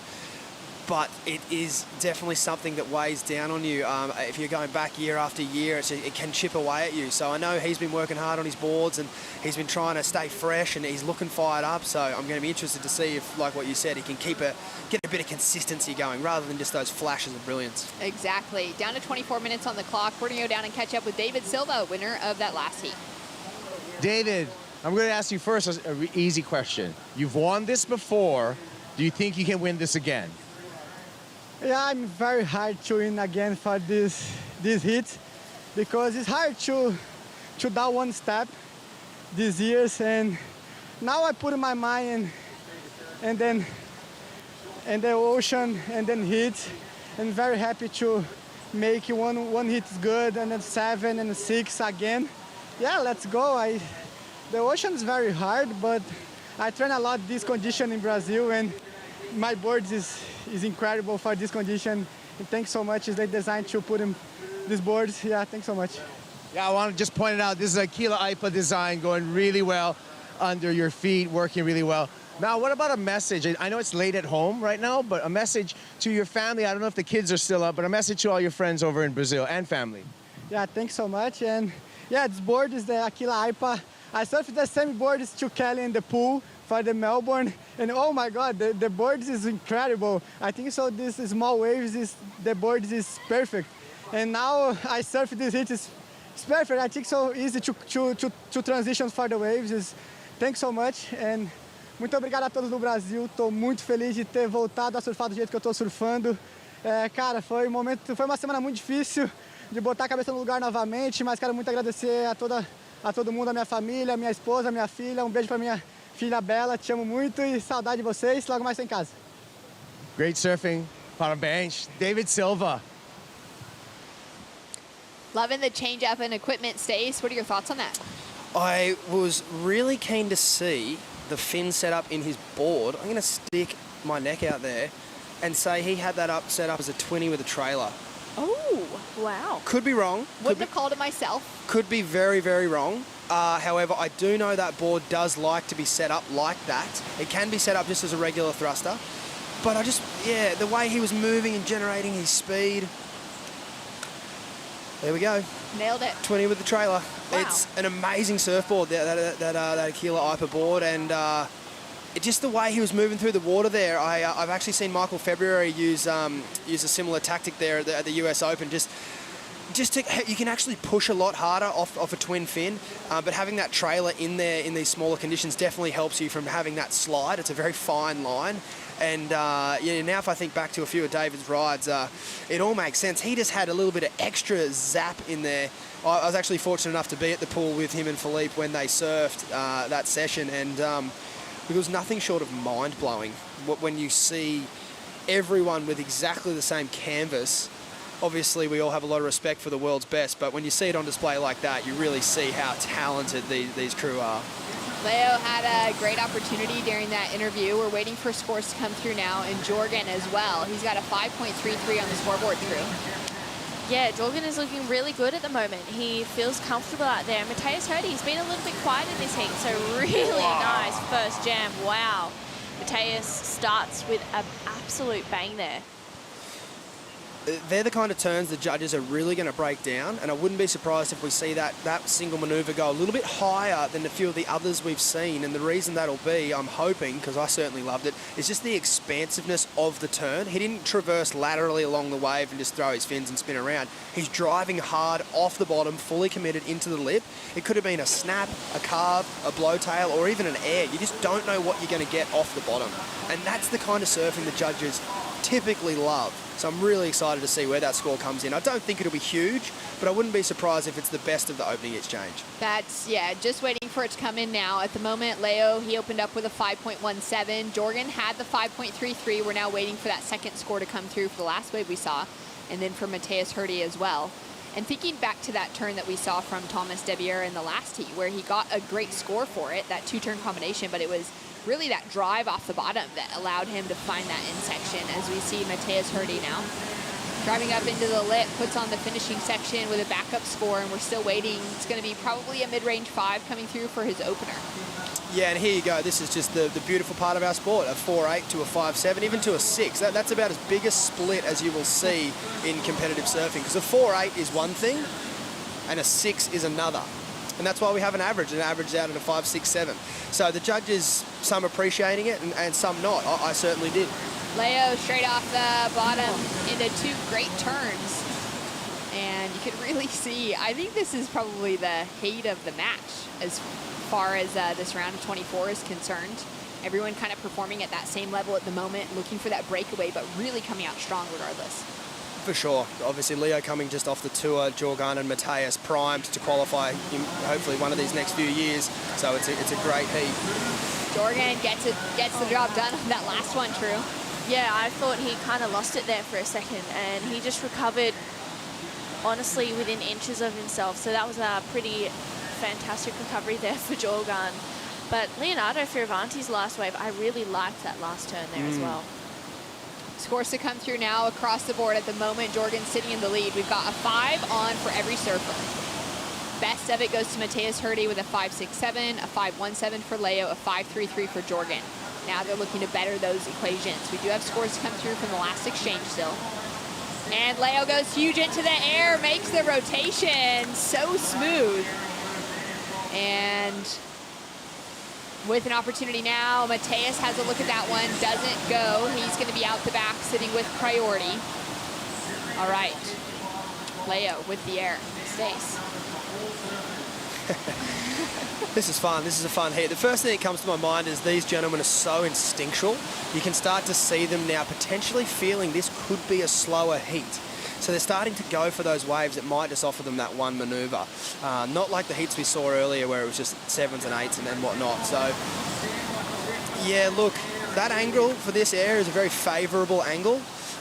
So I'm going to reserve a comment there. I'm going to watch this wave. I'll let you take it away, True. Really nice surfing from Jorgen. I thought he lost it once again, thought he'd lost that turn there, but just recovered really nicely. And Matthias, really nice backhand attack here, putting it straight up in the lip.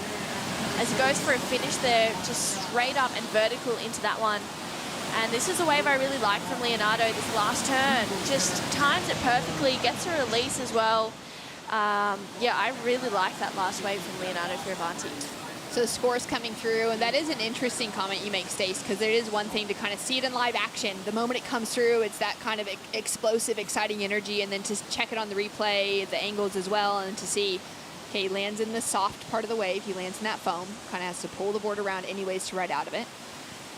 We've got some scores coming through from the judges. Yeah, definitely, and that's another reason why you should get down and come and watch live surfing, because it can look different from the screen. We work with an amazing broadcast team. They bring us some amazing imagery. However, live surfing, you do get to pick up those little intricacies that, you know, it's just like going to a live football match or whatnot. You know, live surfing is an absolute spectacle. In this part of the world, there's no better spot for it. The boardwalk yesterday afternoon was loaded, and it's so cool to see. You're literally right on top of the action.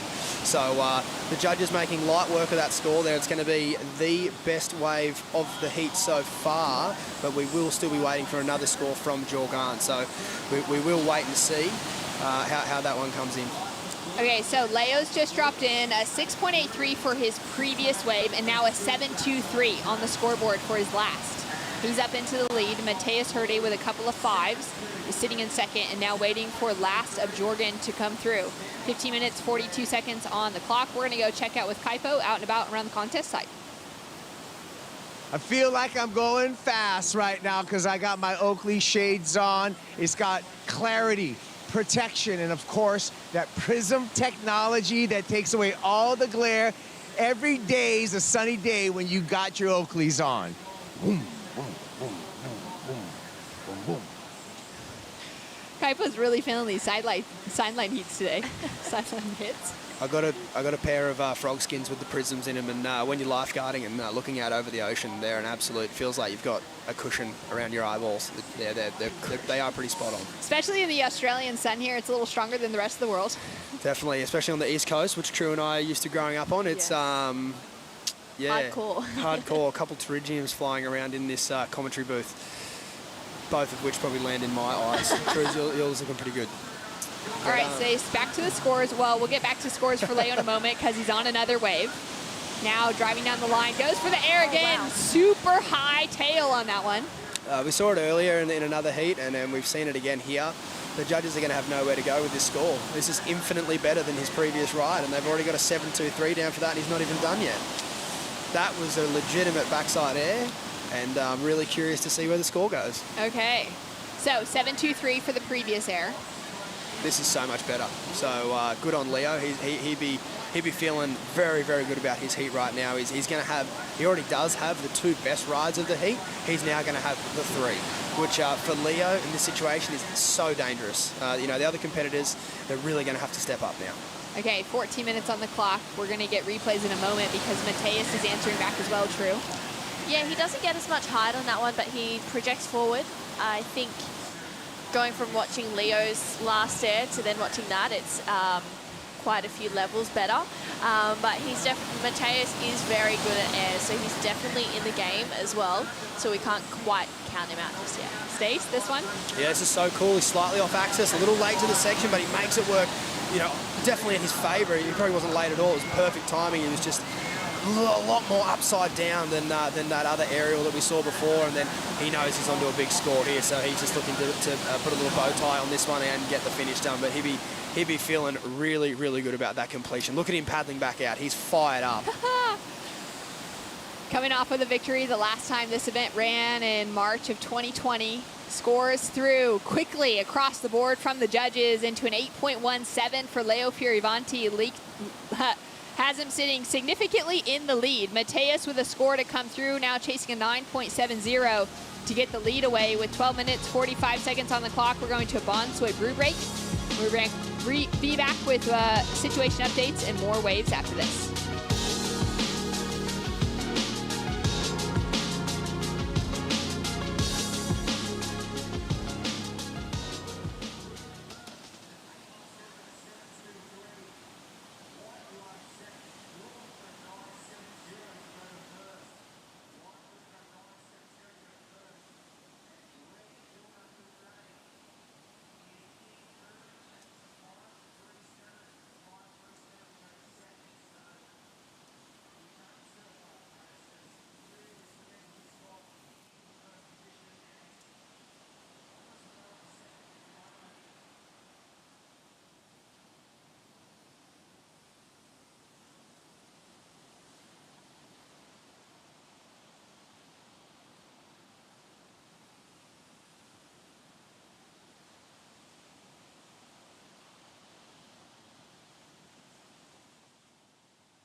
The GWM Sydney Surf Pro, presented by Rip Curl, is brought to you by Rip Curl, the ultimate surfing company, by Bond University, official higher education partner of the World Surf League Australia.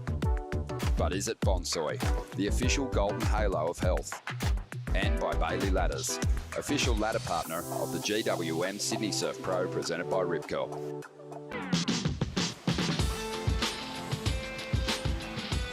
It's Leo Fioravanti, newly fallen off of the championship tour, did not make the mid-season cut at Margaret River, and he has come back fighting here at the GWM Sydney Surf Pro, improving on his 7.23 air with a pretty incredible performance for that 8.17. Yeah, he's on a roll like Ryan Callanan was. You know, he's really, really feeling it. He's got a couple of really good completions on the board there. And as we're going to get a little replay here, here's the first one. This is the 7.23. That was, upon replay, that was a lot better than my first recollection, but I certainly love this one. He got the tail up so high, and he basically got 15.5 points in about 90 seconds. So he's definitely going to be feeling pretty good about himself right now. He found that little connection through to the inside as well, just to put the exclamation point on that he already had. Double exclamations for that one. One of those sentences where you send a text and you're like, hey, hey, hey, hey, pay attention. That's exactly what he did. Yeah, I'm right here. Mateus Herde now sitting in second. He's got those couple of fives. Jorgen down into third, sitting with priority, chasing a 5.37 to get the advancing roll away from Mateus. Mateus does have a massive requirement now of a 9.70 to get the lead, coming down to 10 minutes on the clock. And actually taking a look at the last time that Mateus and Leo were in a significant event together, it was at the Corona Open Mexico for the last event of the championship tour in 2021. And they actually both made it to the semifinals on the opposite side of the draw. It could have been the final matchup between the two of them on that great right-hand point. Yeah, the semi-finals there had a bunch of youngsters in it. I think at the time we were looking at a new event winner no matter who made it, which was really, really exciting to see. And obviously the waves were firing. And yeah, Jack Robinson getting over the top of David Silver there. But it could have easily been the two youngsters from the Quicksilver team making it into the final as well. So yeah, a fantastic showing. And you know, it was kind of like almost like a changing of the guard right there. All the young faces at the pointy end of the draw. It was so exciting just to also see surfers need to perform to their best to make it into that requalification for the season. Like Jack Robinson, he hadn't had a great start to his rookie season, and then to come away and actually find that victory as a rookie, it's a rare thing to behold, and it was great to see him find that last year. As we see Leo there with a strong paddle, he's now sitting under priority, just maybe having his pick of lineup, True. Yeah, he has the opportunity now to just go whatever he wants. He's sitting in a really solid position in first. I dare say he's kind of locked that one up and thrown away the key. So Leo can just have a bit of fun out there. He can enjoy the next 8.5 minutes, maybe go to the air a little bit more, see if he can better that 7.23, but there's no real pressure to do so just yet. Leo into the air once again. Oh! Guy's on a roll. He is on a roll. He's having too much fun. Mateus, one of the best aerialists in men's surfing. We've seen him with those specialty events, the Red Bull Airborne opportunities in the past, really making a name for himself. I wouldn't be surprised if we see him go for something a bit mind-blowing. Definitely. I'm actually surprised he didn't try to roll the dice on that wave. He's super electric. He's got great equipment. He's a super fast surfer. He probably thought he was just a fraction too deep on that wave from his position, but I think a surfer of his caliber, I reckon he probably could have got there. Down to 7 minutes, 30 seconds on the clock. Jorgen sitting patient with priority. Leo's got the biggest smile on his face right now. Oh, he's definitely chatty. Mateus doesn't look like he is. Yeah, Mateus is happy, but he definitely would like to join Leo with a few backside airs. I can remember a heat up at Narrabeen last year. There was Leo, Dylan Moffat, and Jack Freestone, and they were all just throwing their own versions of backside full rotations. And yeah, it's cool to see. Like going back, what I said earlier, like most people on the QS can do massive airs these days, which is super exciting for us, particularly in these conditions. It makes it very enjoyable to watch. Especially when there's a bit of rain. We got some diehard spectators down here today for the GWM Sydney Surf Pro, hanging around the beach. Like you said, it's an incredible venue because the surfers can get so close to the action, being able to either hug their way underneath one of those tents when the rain rolls through, or just be right there on the sand to be able to see the world's best performing in front of them. It's been really fun to just see those crowds pack through, even through the rain. And we got a little set rolling in. For the surfers, put a little show on. Mateus under second priority. He's gonna have a look now. At the right, launches into the air, goes tail high as well. Board gets away from him. Well, it looks like he almost landed on top of his board just there. That looks like it could have hurt, but he knows exactly how to fall when an air is kind of getting away from him. It's definitely a dangerous one to think of that board flipping, landing fins up, and then the body hitting it as well. Yeah, I think that happens to most of us without even doing an air. Yeah, exactly. It's probably the lefts for these gentlemen are a little more favourable at the moment. The wind coming sort of out of that east-southeast direction. The board just getting a little bit away from Mateus there. Would have been an amazing job if he had been able to bring that one down, but you just see the little disconnection there. The body went round and the board went round. It just sort of, the timing with both of those objects was just a little off. And with the direction of the wind just blowing that board away from his feet rather than gluing it to his feet? Yeah, definitely. And you'll see surfers grab the board in conditions like this, or even just a little tap just to reposition it under their feet. They're so skillful and, yeah, so instinctual in the air. but it's all happening so quick that if you do miss that little recorrection mid-air, you could end up, like you said, with fins up the backside. Down to 5 minutes on the clock. Leo Fioravanti sitting in the lead. 2 big airs got him the 7.23 and the 8.17. Mateus Herde, he got off to a strong start, though, with the Harvey Norman recap. We'll take a look at it here, True. Yeah, really nice start for Mateus. He definitely got himself in the heat. And Jorgen just as well, opening up with a bang here. Just 2 really great turns. This is where he just recovers so nicely, locking in a 6, but Leonardo Fioravanti just a gear above everyone else. Yeah, that was cool. I kind of was a little worried about the score for first time, but on replay, that was pretty mental. And yeah, I definitely think that that one obviously just slightly better there. So he's, it's super dangerous at this level when, like I said, you've got surfers like Leonardo Fioravanti who can just go 6.83, 7.23, 8.17 in a very short period of time. Makes these guys' job very difficult here. Jorgen now with an opportunity, just a small wave, closes out in front of him, and that's a loss of priority, True. Yeah, you can see the frustration there as well. I think Mateus may have sold him onto that one.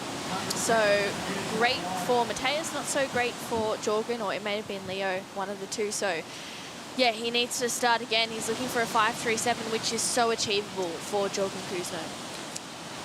Yeah, the grommet got him there. That was well done, Mateus, and I feel like he probably knew he was able to do that. Just Jorgen had been sitting there for a very, very long time, and it didn't take much to sell him into that wave, and he did put a little bit of extra pressure on.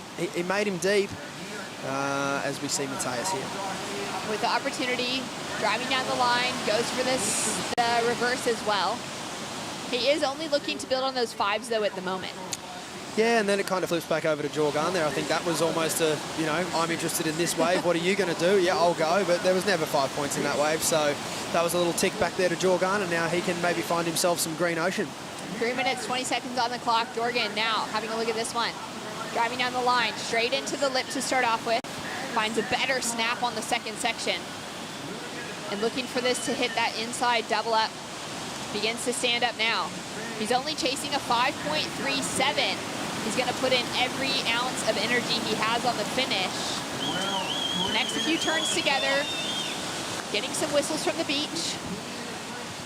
This is where surf judging is so difficult. The judges are obviously going to go back and compare Mateus's 2 rides. Mateus's 2 rides couldn't be more different, as we see a wave here from Mateus, which I don't think will go into his top 2. If we think about Mateus's other rides, he had the beautiful blowtail on the front side, and then he had a wave that was pretty similar to this. He didn't really connect with it super well. Jorgen has a couple of nice hits here. That second one was pretty good, and then he kind of sort of battles his way through the inside. So we're not talking about a huge score here. We're only talking about a 5.37, and it's going to be really close. We haven't seen anything drop through from the judges yet. The last of Mateus, the air reverse, goes in just as a 3.70. So clearly making the statement it needs to be huge in order to get him the score that he's requiring. Leo definitely setting the standard with that one in this heat. Jorgen now chasing the 5.37. First judge gives him a 6.0. Second judge gives him a 6.5. Waiting for 3 more judges to roll through. It's a 6.7 from the next, increasing as we go along. Waiting for it now. It's looking to be maybe his best wave of the heat if it inches above that 6-point range. We're still waiting now for 2 judges to throw their opinion on the scoreboard. So there's absolutely no way that he doesn't turn the heat here. There it is. There it is. It's a 6.40. Takes him through into the advancing position, and now Mateus is chasing a 6.70. That little battle there was so crucial. Mateus he's got to drop that. He knows he didn't really need to go that way with the 3.7, and it should have been him on the 6.4. However, that's in hindsight now. He's got to drop that. He's got to look to perform on this next wave. Yeah, that was crazy because the priority, neither of them, priority was just handed back and forth that whole time. Mateus now goes to the air. Whoa! All right, here we go. It's the answer back. He only got a 3.7. He needed a bigger section. We knew he was fully capable of it. Leo tags the first section, goes in for the second. Just makes it look so easy. He's going to tag the finish as well. Leo's unlikely to increase on his score line with that sort of surfing, looking great and smooth, but we'll see what happens. Mateus, though. Jorgen now with an opportunity, using priority out the back. Nice top to bottom surfing. Small section though. Everyone's throwing the claims. They're all feeling it. Yeah, wow. They're loving the passion. They're definitely a passionate group of surfers. We got Italy, Brazil, and France represented here. Some passion coming through. There's no doubt about it. Yep. Okay, 5 seconds. Everyone's coming into the shoreline. What a finish. Wow. We've only got one Jono on the beach. We need 3. This is going to be a crazy, crazy finish. What an end. Wow. I love the little girl there with her notebook, her glasses, and her autographs ready to go. Straight into it with the world's best. All right, break it down, Stace. My air calibration's a little off in this heat. I don't do airs to save my life, but I've certainly seen a lot of them. I didn't think Leo's 723 would go so high, and I think it's probably better than this one.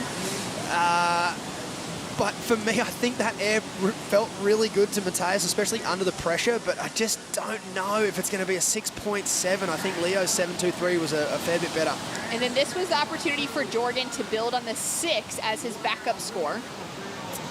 Again, it's right around there. You know, that could come out as a 6.13 or a 6.23, or, you know, if it betters, it's going to be only just. Okay. So I don't really think, you know, for me, the judges are either going to give Mateus as definitely it or not, you know what I mean? Like, I don't think it's just going to get it. I think they're either going to really love it or kind of cruel him for not spinning the whole way around. So still waiting there. Now scores in for last of Leo is a 5.3. Smooth little wave, had some fun, didn't factor into his equation. That's good for Mateus, that score. That is going to, that score will help him because his wave was obviously better than that. Yeah. Oh, good insight. Okay, I like that. However, they don't really look at that. They look at the 4 waves between the battling surfers. So it's going to be, yeah, look, I got to steer clear of this one.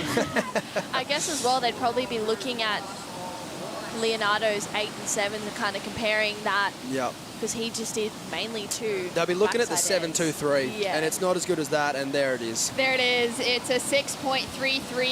It's his highest scoring wave, but it's not the high 6 he needs to advance. And the disappointment now sinks in for Mateus Herdy out in the round of 24. And that's going to hurt Jorgen Cusino with another score to come through, but it's not going to matter in the end anyways because he's now locked himself through with an advancing position behind Leo Fioravanti. They're now watching. They're going to break it down, and he is feeling like he's just snuck through that last heat. Impressive performance from the Italian, and we'll hear from him shortly. Stay tuned for more action. We're heading into the women's round of 16. Mahina Maeda up against Luana Silva. It's going to be the battle of the Hawaiians hitting the lineup.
The significance of Manly Beach is just so iconic. It's so rich in history. The likes of Isabel Latham back in 1915, she surfed with the Duke. Like, that's absolutely insane. And then Phyllis O'Donnell, like, she won her first world championship at the time there, and it just kept, you know, that momentum of iconic moments, whether it was Pam Burridge or the GOAT Lane Beachley. Every time you walk on that sand, you can feel the weight of history, and you just want to, you know, rise your level and surf out of your skin.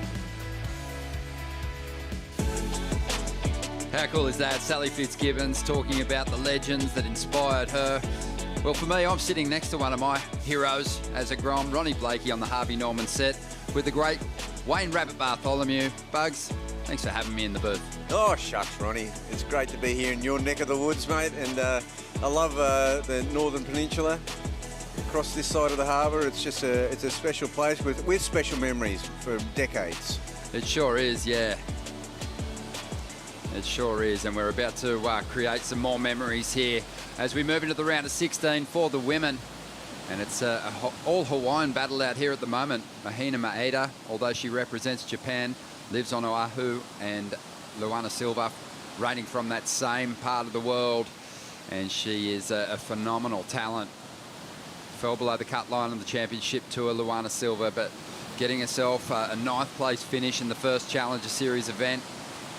Don't think you'd call that a keeper result, but you know, at the end of the Challenger Series, you're going to be counting on your top 5 results, and if you can get yourself some big finals finishes, you might just survive and get yourself on the CT with a 9th place. Yeah, I've kind of figured that with the women's side of it, that a 9th place would be a keeper, but you would need a 1st and a 2nd or a 2nd to go with it. That would bring it up. I always look at things like that and go, well, a 1st would bring a 9th up to a 5th. There you go. Then you've got a 2nd and a 5th. That's how I kind of look at those ones. So let's talk about it a little bit. Okay, we had 64 surfers in the opening round. That's what we're going to have at each of the Challenger Series stops for the women.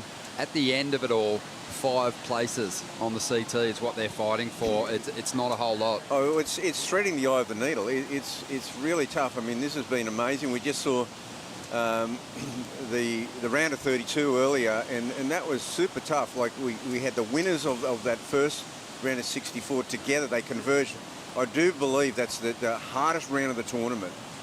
Amazing on the women's side too, though, when we think back to the Boost Mobile Gold Coast Pro Bugs. 2 campaigners, not CT surfers, coming back to, you know, tick their requirement to surf in one Challenger Series event, but 2 campaigners breaking through the field to get themselves into that final. Yeah, that's right. I mean, that is exactly what the opportunities are. So Caitlin Simmers, number 1 on the Challenger Series ratings at the moment. Molly Picklum, she was in number 2, but she fell out of the mix yesterday. So, you know, it's going to be hard to hold on, but hard to hold on to that 2nd position for Molly with so many surfers that had a decent result up there at stop 1. Still alive in the mix here. Yeah, they will leapfrog her on the leaderboard, but it is still a major keeper. That's right. It sure is. So seeing some of the other matchups we can look forward to in the round of 16 on the bottom of your screen here. Kiala Tamada Bennett is going to be surfing against Sawyer Lindblad. That's going to be a good bash. That's coming up next. A lot of big matchups coming your way as we look to establish our quarterfinalists on the women's side here. Of course, we've got the semis for the World Longboard Tour set. We won't see those unfold today, but they'll be on standby tomorrow. And on the women's side, it's Chloe Coleman taking on Tully White in semi-final number 1. Tully's going to have a lot of hometown support. And then we've got Honolulu Bloomfeld, who's a 2-time World Longboard champ, taking on Salil Eriko. Yeah. Another one of the accomplished surfers on the women's longboard tour. And we're up and riding here with Luana Silva. So this heat's on now. Sure is. And Luana, great talent. Wow, she had some great performances, even in losing heats on the championship tour through those first 5 events. But she got some big heat wins and pushed some of the world's best to right to the edge. Yeah, I've got to say, Ronnie, you know, when the waves were really quality, Luana was really pushing, and she looked like she really belonged at that level. She's so young, you know, as her surfing matures and evolves, and she's going to have a lot of game and a lot of big moves. Most definitely. Totally agree. 23.5 minutes to go here. Not much of a score on that first wave, just a 1.93, but still plenty of time remaining. Let's check in with the winner of the last heat of the round of 24 on the men's side, down there with Kaipo. Leo, it seems that you're elevating your performance in every single heat. How do you feel? Yeah, always have good memories from Manly. I feel like throughout the years I've been in rhythm with the waves, even though it's been always tough. And I mean, that was a really tough heat. Jorgen and Mateos have probably been, standouts of this event so far. Mateos always has that X factor that he can pull out, at any minute, which he almost did at the end. And Jorgen's been ripping, so I knew I had to put on a good performance, and I'm happy I was able to put on a good performance. Do you feel any pressure at all on yourself being the defending champ here? I don't think that's pressure. I mean, sometimes I forget about it, and then when I remember, it's only good memories. So if I can do it again, that would be insane. If not, already won this event, so that's, I guess, I'll never leave this place without a smile. Oh, that's great. Smiling all the way into the round of 16 with some great performances, Leo Fioravanti. Thank you, Kaipo. Yeah, Leo just in the zone at the moment. He's looked so strong through each of his heat performances so far, Bugs. He has looked unbelievable. Like, he's just looked so sharp. But the thing about him is that he's surfing with a real energy and a real vibrancy when he's on a wave. It's phenomenal. Like, he's here with a lot of intention. He's kind of a guy that I see that has come back to a series where he just feels comfortable. He feels like there is some sort of ownership, and he really expects himself to get through, and he's just doing it. I think he's doing it quite easily. I mean, he got 2 big scores in that heat. Starting to ramp things up though, throwing some airs, bit of progression at us. Relied on those, more traditional manoeuvres on his road through the contest up until that round of 24 heat, and yeah, you can just see him lifting the level. He's pacing himself well through this draw. Yeah, he really is, and there was a lot to offer, a lot on offer in that heat, and this one has started in a really slow fashion. I mean, there's hardly there's 9 minutes gone, hardly anything on to show for it. Well, it gives us an opportunity to acknowledge the Camaragal people of this region, one of the many tribes of the Darug people, but sending out our respects to elders past and present, First Nations people tuning in, and also down here at the beach watching everything unfold. Proud Indigenous history here, and really the reason that Manly got its name is when European settlers came into Manly Cove, they saw the Indigenous locals here at Manly, and they looked so strong and they held themselves so proudly that Arthur Phillip was quick to say, called the place Manly Cove. The name stuck, and I touched on it the other day, but an Indigenous artist and former aspiring professional surfer, Billy Bain, the son of Grand Masters champ Rob Bain, has an art show actually at the Manly Art Gallery and Museum at the moment called Being Manly, and it's a fantastic exhibition, definitely worth checking out. It's open till mid-June, so get along and have a look at it. But it explores, some really great thought-provoking themes. And one of my favourite pictures is down at the Stain. There's a classic artwork on the wall outside the Stain on that classic pub tile, and it's a white male on a surfboard, and Billy's done his version of it with an Aboriginal male on a surfboard, and it is such a cool painting, and definitely worth checking out. Yeah, I've seen that. It's amazing. It's really cool. Yeah, it really is worth going to see that. And the Billy Bain is. I didn't even realise how good an artist he was. Yeah, he got an art degree actually, passed with honours, and he's been working. He's had a couple of big shows, but this one is, I think, his biggest. And I believe that the art gallery, the Manly Art Gallery and Museum, has actually decided to keep a number of his pieces on show permanently, which is fantastic. But I got myself a piece, Bugs. I went down there. It was so cool. There was actually players from the local NRL team, the rugby league team, Manly players on show. There was, obviously a lot of well-known surfers there as well. But he did a series of pieces of rugby league players and characters from the rugby league. I'll put one on my Instagram and you can have a look at it. But yeah, I managed to nab a piece.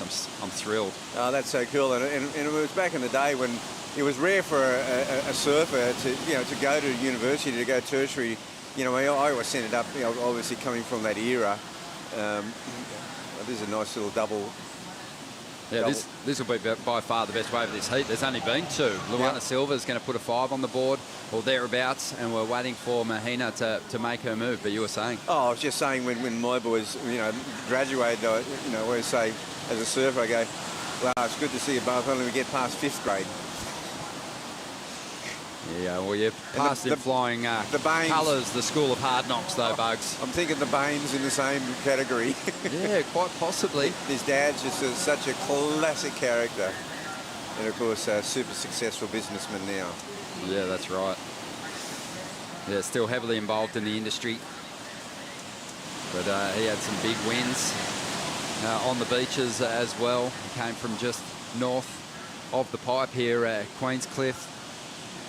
Still reps the area very proudly, but a victory in 1990 for Rob Bain, and got him to a great position on the rankings that year. Yeah, he was a charger. Just under 17 minutes to go here. It was a 4.67, that second ride for Luana Silva. Mahina Maeda is out there. And speaking of education, hasn't Mahina been impressive in just shifting her focus away from competition when she's not competing in these events and getting qualified as an instructor in that gymnastic and natural, which has become such a popular training method for the world's best. John Florence, Geordie Smith, big wave surfer Felicity Parmentier, Coco Ho, all training regularly with Mahina and Kit Pellegro over on the North Shore there.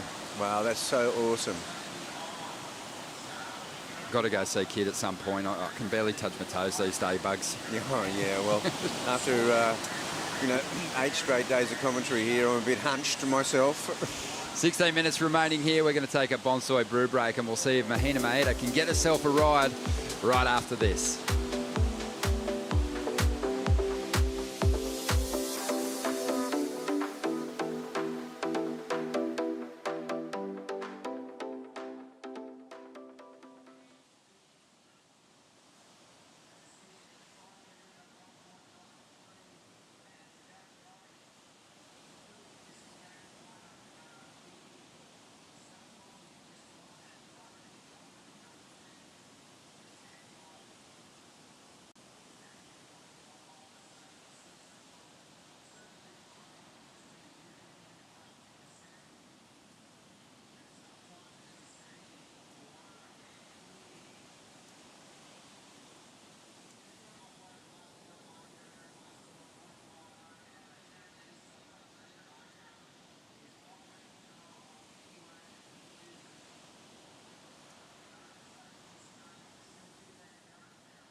Welcome back to the show. Great to have the support of Destination New South Wales.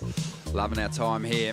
And not long from now, I'll be heading over to the Quicksilver and Roxy Pro G-Land. Bugs, you're going to give the vocals a rest and get back in the water, mate. Yes, mate. It's about time I did a bit of surfing myself.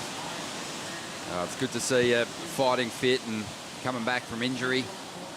Bit of time in the gym. Yeah, you got to do it, man. I mean, that's what I love hearing the stories about, with cross training and new age training and what's available and what my eaters doing. I mean, I love that stuff, and surfers are getting so tuned in. They sure are. The days of just surfing are over. Surf fitness is a grand thing, but it's not enough. Mahina didn't get much out of that wave. She was really patient. But speaking of training, you know who I see training the house down up at Avalon every single day is one of your old friends, Richard Cram, running up and down the soft sand, pumps out about 1,000 crunches a day. Still looking fit. Oh, well, you know, yeah, I'll have to relay a Crammy story when we get a chance, because there is a classic that it kind of talks about. This is just a teaser. It talks all about when we went to man-on-man surfing and this perception of our generation doing a lot of hassling. It's because of a couple of isolated incidences, one of which Richard Cram starred in. Oh, please. Oh, yeah. Go on. I think our surfers are going to be out of position for this bigger set. So what is the story? Well, the story is that, you know, there is this perception that, oh, you know, you guys used to just hassle each other. And it's built on a couple of isolated incidents. One was an incident between Peter Townend and Mark Richards at Haleiwa with a bit of blocking. But the other one was when Richard Cram came to me. We were in South Africa. I'm in a hotel overlooking the surf site, the Bay of Plenty. He said, Bugs, Mark Richards has flogged me 6 times in a row. How could I beat him? I said, oh, Crammy, there's only one way. I said, he loves to have the inside positioning. He always has the inside positioning at the start of heat, which you see now, exactly the same rules. Start of heat, no priority. And I said, challenge him for the inside and don't give up till you get it. And so he did, but they went from one beach to the next, then from that beach to the next, and I was up there with Hans Hedem and Buzzy Kerbox, and I'll just finish that in a minute. See what Luana can get done here. Already has a 4.67. So she's got a real jump on Mahina here, and this one is probably going to help her out. Not seeing the big numbers drop for these two just yet, but Luana just looking to establish herself in the number 1 position at the moment. And this is where this perception came that we'd paddle each other off the beach, because I actually told Richard, I said, don't give up at all. And they paddled 2 beaches over. There's these groins in between the breaks. And they paddle 2 groins over down to Dairy, which is a whole nother beach where there's a new surf break now. And I couldn't believe it. And then finally MR said, oh my God, all I have to do is surf to beat this guy. And he finally turned around and Crammy herded him back. And that was the one time Crammy beat him. Oh, perfect. And it was just all time to see them paddling 2 or 3 beaches down, because I just knew MR would not give up the inside. And Crammy, I said, don't stop until you get it. Well, it's pretty cool up at Avalon now when Richard Cram's in the lineup. He doesn't have to push anyone to the inside. When he looks at a wave, everyone tends to pull back, or those in the know do, because he was such a respected surfer, incredible big calves that he had. He could lean into, you know, surfers like Brad Gerlach modelled their whole rail approach on what Richard Cram was laying down back in the day, and he retired so young. He was a top 16 surfer. I think he was just 24, 25 years of age when he retired. He got second at Bells and retired. He made the final at Bells, and I mean, he was such a great surfer. I used to travel with Crammy, and you know, him and me and Bryce Ellis did a lot of travelling together, and in the free surfing, Crammy would just blow doors. On a day in France when it was like chunky 6 foot, he would be just blowing doors. Just another one of the greats who originally came from over the harbour, but settled on the northern beaches. Yeah, I was at a barbecue at Bondi a couple of years ago, and Crammy was there, and I went, oh, he's back to his roots. Yeah, I don't think you'll ever forget. But just under 10 minutes to go here. Mahina is looking for opportunities here. They've been hard to come by. Luana, on the other hand, been a little busier. And she dropped to 3.6. Mahina needs a 7.4 at the moment. Still has time to chase down this requirement in 2 rides. Lining something up at the moment. He's the surfer who represented Japan at the Olympics, had an equal night. Nice turn there. Swings the tail but can't hold on to it. Oh, gosh, she made 90% of that. Oh, the frustration evident on her face as she heads back out there. Let's quickly check in with Kaipo. Hey, I'm over here at Surf Hardware FCS, and we're going to talk surfboard fins. And some important things that you want to pay attention to in surfboard fins, there's some factors. One is the size. Small, medium, or large, the overall area of the fin. Second is the template. Does it have a lot of sweep in it, or is it more straight up? That's going to affect the way the fin turns and what radius you're going to get on your board. Third, really paying attention to, is the foil. The foil is, you know, like an airplane wing, and that foil in the fin is really what determines either grip or release. So we got the whole line over here of FCS fins. We got the new ones from Tokoro. This is Sharp Eye. Of course, we have the state-of-the-art H4s. We got IPAs, Chloe Andinos, Felipe Toledos. Of course, everyone likes the McFannings. the CIs, just the plethora of different fins to fit your surfing. Remember, change your fins, change your surfing, and nobody does it better than FCS. Well, I'm going to take my backpack down there later and just sweep the desk into the backpack. What a selection. What a selection. I mean, that's unbelievable what's happened. The fins are nearly like the last frontier. Yeah, well, it is amazing just, you know, just by clicking in a different fin, what kind of different feel you can get out of your board. And we often see surfers do that, even changing their fins in the one event. Oh, totally. And I mean, it really is like, you know, this is like surfing's equivalent of Formula One, the most subtle technology, and it's the combination of technologies between the surfboard and the fin. And of course, the surfer's got a little bit to do with it too. Little different changing the fins in your boards back in the day, Bugs. Yeah, you just get that one big single fin and hope they didn't put a big weight on it on an airplane. That's right. And snap it out. 7 minutes remaining here, and Mahina's just had, well, just a shocker heat for finding a corner out here. Even Luana's really struggled to get big numbers up. But I think we've seen one of those situations, Bugs, where the priority has almost forced Mahina to be a little more patient than Luana, and as a result, Luana's out in front. Well, also, there was last heat, there was quite a lot of waves, and there was a fair bit of much better quality on offer, and it's just one of those kind of dud heats where the ocean is just having a bit of a breather. There's hardly been anything of quality coming through. It's not like they've let them go. Well, this event is just stacked with some serious talent. Surfers who've had great success at this venue in the past. Two-time winner Nikki Van Dyke in the mix. Katie Simmers, the #1 surfer on the ratings, still alive in the contest. She'll be taking on Kira Pinkerton. There's some surfers with CT experience, obviously on the bottom side of the draw on the round of 16.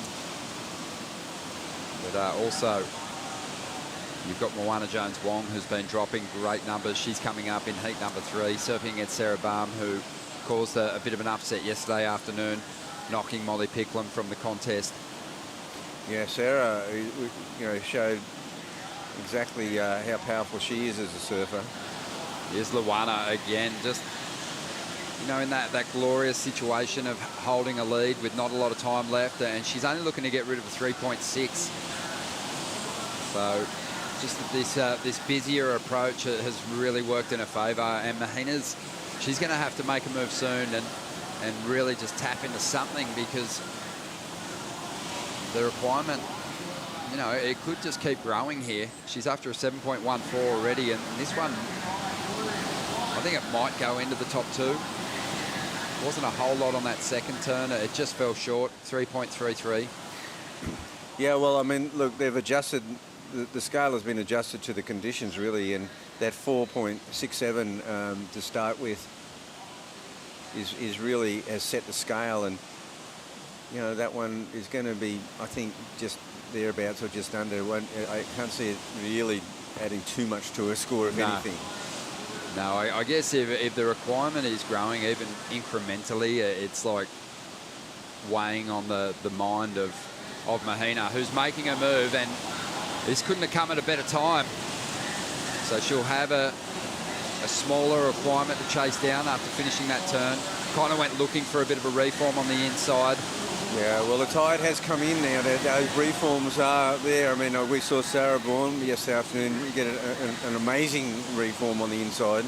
Yeah, and only a couple of heats ago, David Silva in the round of 24 in the men's, he also made that connection through to the inside. But this could score okay in comparison to the lowest number of Luana Silva. So the requirement's going to become very attainable here in the last 4 minutes. Oh, totally. I mean, now there's a heat on, because a 7.14 out there in one shot right now in these conditions would require multiple manoeuvres.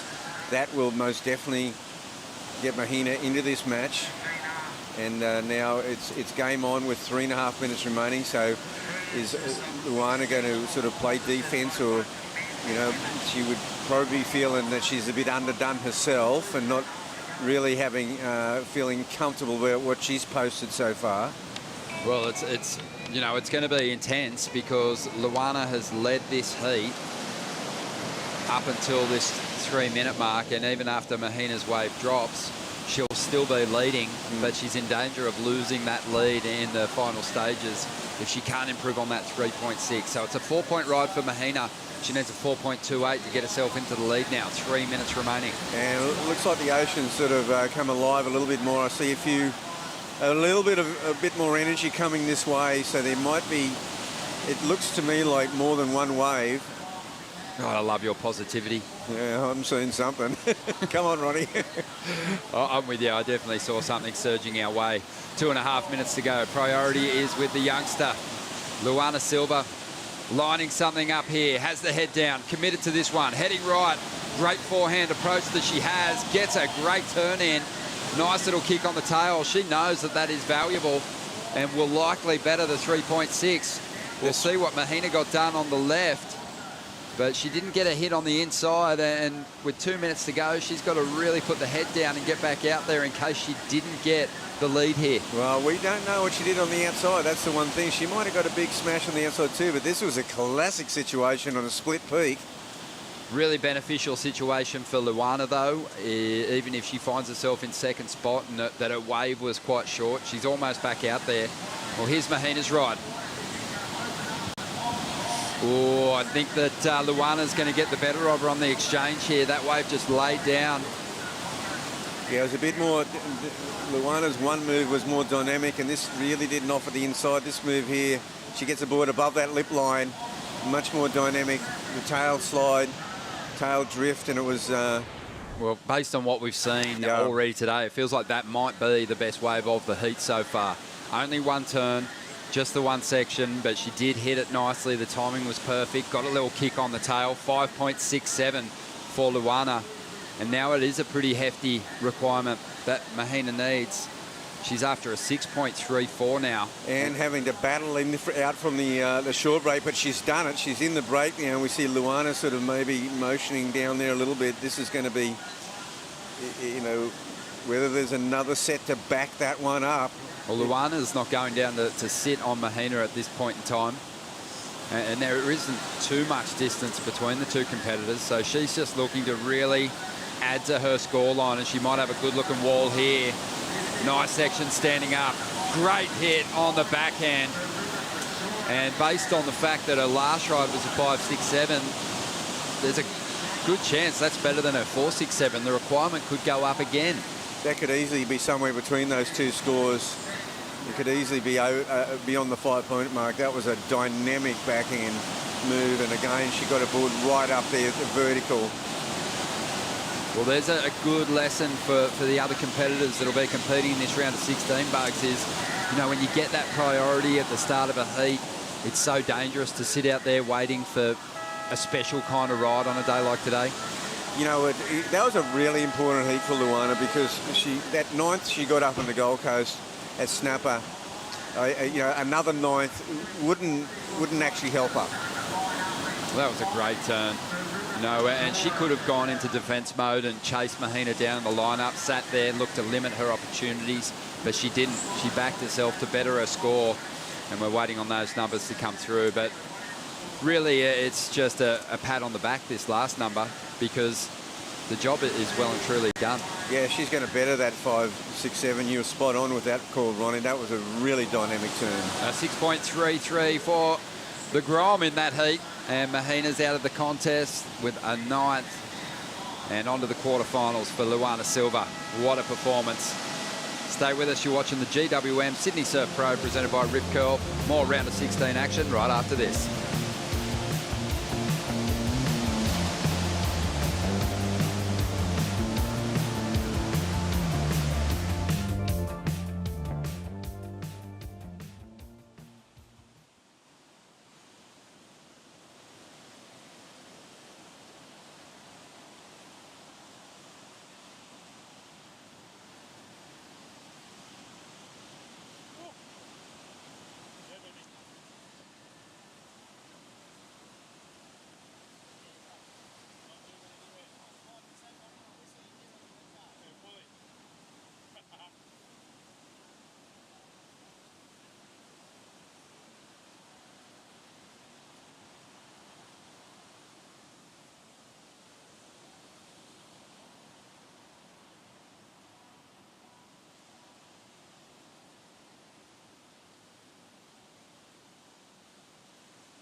Welcome back to the show. We're on the lookout for quarterfinalists here. Heat 2 of the round of 16 features a couple of heavy hitters.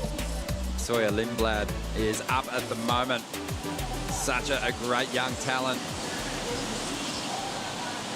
Really solid goofy footer, and she's going to be obviously wearing that blue jersey.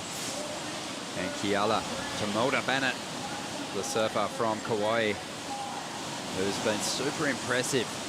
Great backhand approach. She didn't have a good showing up on the Gold Coast, but has rebounded so well down here at Manly. Yeah, both these surfers fell out of the mix really early at stop 1 on the Challenger Series. So they've recovered well.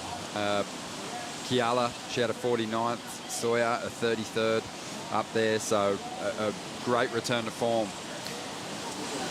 And obviously one of them is going to be in the quarters. Yeah.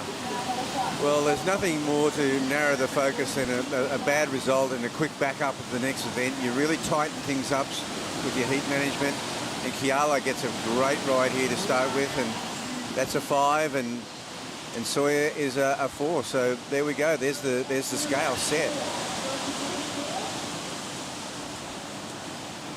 Yeah, great little opening exchange. A little different to that last heat, which you know, obviously took a while to get going. Here's Keala again. Wow, nice fin throw there. And has a bit of speed. Might be able to make this connection through to the shore break. She does quite easily. And she'll get another turn in here. Oh, got a little sticky there, but even has more time to recover. Starting to flow her way through to the inside. Impressive stuff. There's a bonus there. Now, that's the one thing. On that corner there, you can get rights.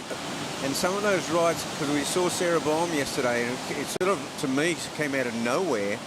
But then Keala just saw it then, and it's just, it carries that, with that tide, it carries enough body through that dead section that you can you're not hopping your way all the way to the beach, and you can keep your flow going.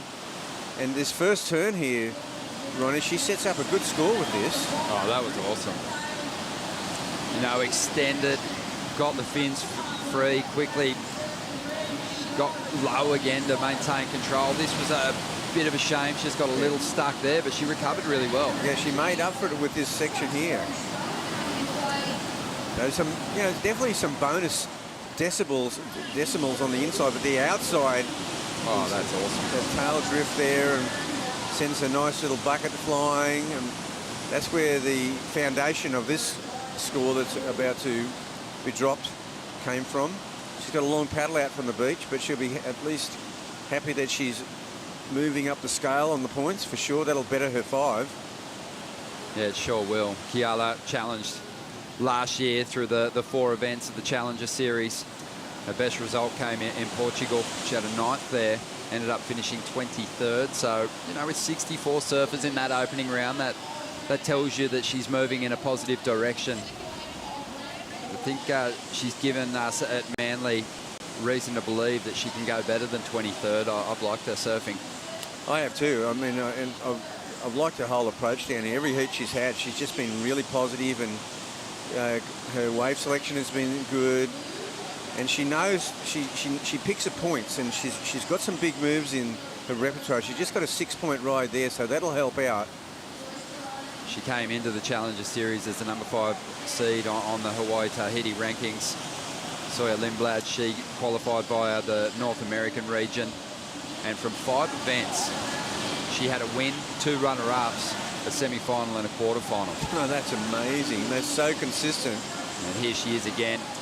Just earlier this month, she took out the Jack Surfboard Pro, the surfer from San Clemente, and we seem to be saying that town a lot, because there's this incredible movement happening down there, and across the men's and women's, it's just unbelievable. You know, you've got Surf City, USA, Huntington Beach. That's undeniable. That is iconic. But the Surf Town, USA, I think, is somewhere. It's a battle between San Clemente and Santa Cruz, and there's depth in both places. Yeah, there is. No one can speak to, you know, the movement of certain areas as much as yourself, Bugs, because part of the original Cooley kids, and we saw that next generation, and again now we're seeing another push from that region. But San Clemente has something special going on in the water at the moment, as Chiala does here. She just had a 6-point ride on a previous wave, and again, just super dynamic. Really, a lot of flair in her surfing. Yeah, well, Sawyer's wave just didn't have that inside connector. She didn't really get a big move on that wave, and she hung with it all the way, and it just didn't happen. So she's got that long paddle out, but Chiala, wow, that was another good ride. She's definitely on the improve again. She's going to eliminate that 5-point ride, and she's going to displace that with a 7.5. This is a very strong performance. You know, you think about the last heat, the first 9 minutes, nothing happened whatsoever. Yeah, no, that is a really good performance. I think anytime you see a surfer's scores trending upward, you know that they're in good form and they're warming towards something special. Chiala kicked off with a 5, then dropped the 6, then went a 1.5 better and put a 7.5 on the board. And Sawyer just hasn't found the waves to provide her with those kind of opportunities. But, again, it's not like there's been a huge difference in the quality of rides between Chiala's and Sawyer's. It's just been great surfing. Yeah, great surfing. And, I mean, Sawyer toiled on that last wave. She toiled for a 3.43. The wave offered nothing. Well, let's get caught up quickly with the winner of the last heat here. Luana, you pretty much controlled that heat from the start. How does it feel moving on through to the quarterfinals? Oh, it's a big confidence boost for sure going into the quarterfinals. I mean, that's a keeper result already, and I'm just stoked to move through. Yeah. And you've been traveling a lot with BettyLou. You two are pretty much joined at the hip. How's the travels been and keeping each other really motivated to surf and progress through to in the next rounds? Yeah, we're best friends on the road, and it's just been so fun traveling with her, and just pushing our level is just incredible. So I'm really happy to have her by my side throughout each event, and I'm stoked, yeah. And having that friendship with someone so close, and I'm sure many other competitors in the draw, what happens when you put the rashie on? It's kind of just game time when you put the rashie on against each other. It sucks to be in a heat with each other, but that's how the game is. But she's my best friend on land, and that's how it'll always be. Yeah. And would you like to say hi to anyone back at home? Yeah, just hi to mom or dad back home watching, my brother, and just all friends and family back home watching. Yeah. Thank you, True.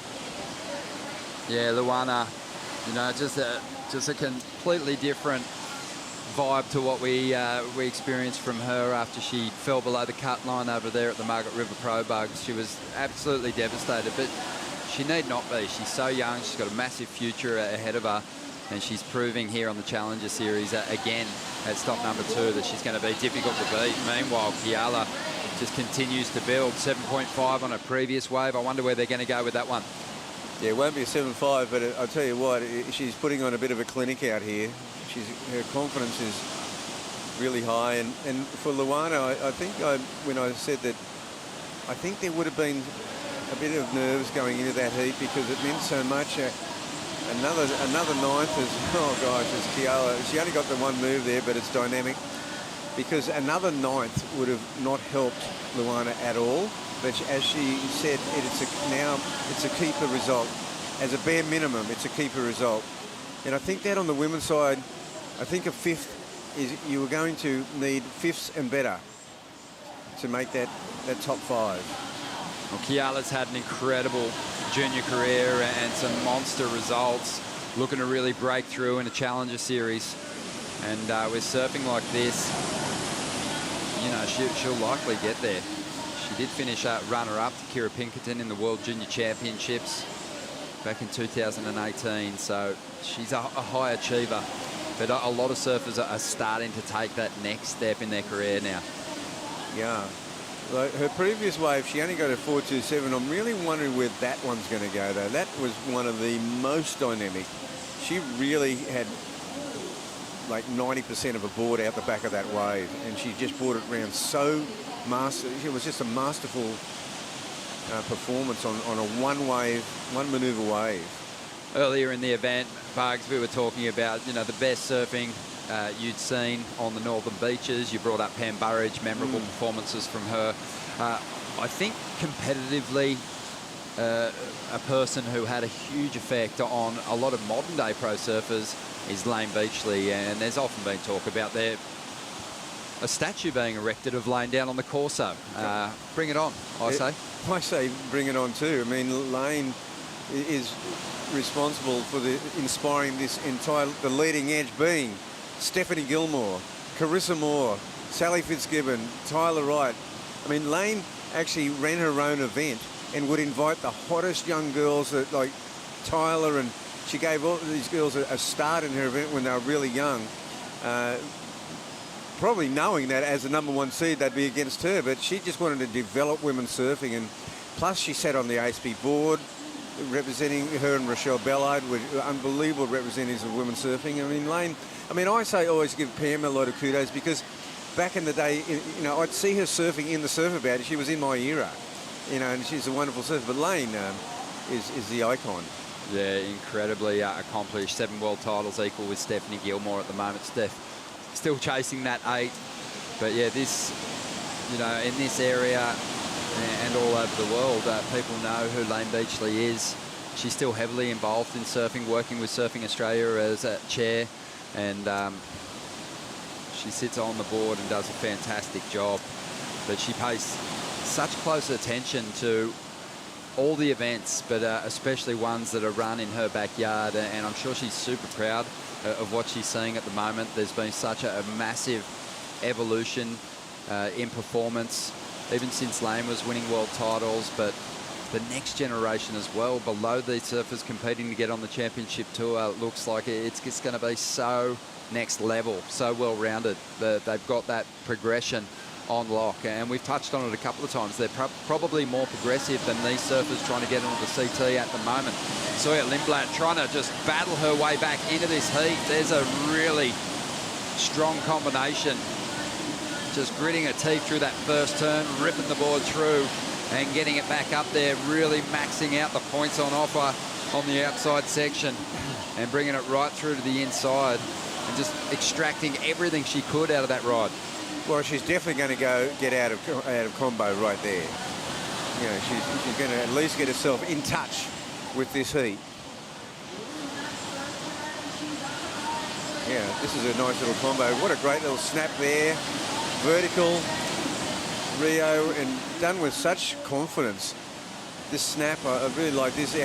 She does it so quickly, but she's looking down the line all the time. She knows this is the wave's already coming down, cascading, and she just gets up and over it. Wow, that was impressive. It was impressive. I mean, she stuck with it to the shore break. She would have seen David Silver, you know, making it through the shore break and getting more work done, but that wave, it didn't really form up again, and there was no reform on the shore break, but the work was done on the outside. Probably got a couple of little points out of it, though. 6.73 was the score, 14 minutes to go here, and we've been lucky to be leaning into the expertise on the commentary team of one of our competitors in the draw, True Starling, who's going to give us an update on the conditions. What's happening out there, True? Yeah, thanks, Ronnie. I'm here with an Oakberry surf conditions update. It's about 1 to 3 foot at the moment with a southeast wind coming through. We have a rising tide. I think we're going to see a couple of 1 to 2 turners come through, potentially even maybe a 3 turner on the odd set. But the girls seem to be really lighting it up out there at the moment. Oh, talk to us about Kiala. Obviously, you've seen a bunch of her surfing over the years. It just seems like she's maybe hitting career best form here at Manly. Yeah, definitely. She's honestly one of the most aggressive competitors I've ever seen. She was sick coming into the snapper event, so this event meant a lot to her. She really needed to perform, and sounds like that's exactly what she's doing. Oh, man, she got a 49th. We mentioned that yesterday. You know, she did get to surf, but she didn't get to perform at stop #1, the Challenger Series. And, you know, that's something that a lot of competitors face through events, Bugs, but it's great when you can turn that disappointment around so quickly, because there wasn't a big break between that first Challenger Series stop and this one, the GWM Sydney Surf Pro. Look, look, when you're sick and you know, you're off colour, snapper is a brutal place because of the current and the long paddle, the long run. When you're fatigued and sick, you know, you're not going to be able to perform at snapper. Well, she is performing here at the moment. Kiala, that last ride came through at a 5.6. Didn't go into her top 2, but you look at her backup numbers, they're even impressive. But she's still out in front. Sawyer Lindblad needs a 7.6. We're going to take a Bonsoy brew break.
The GWM Sydney Surf Pro, presented by Rip Curl, is brought to you by GWM, official automotive partner of the World Surf League Australia. By Northern Beaches Council, major partner of the GWM Sydney Surf Pro, presented by Rip Curl. By Oakley, official eyewear of the World Surf League Australia. And by Coopers, official beer of the World Surf League Australia. Welcome back to the show. There's just on 10 minutes, 45 seconds remaining in what's been a great heat between Kiala Tomoda Bennett and Sawyer Lindblad.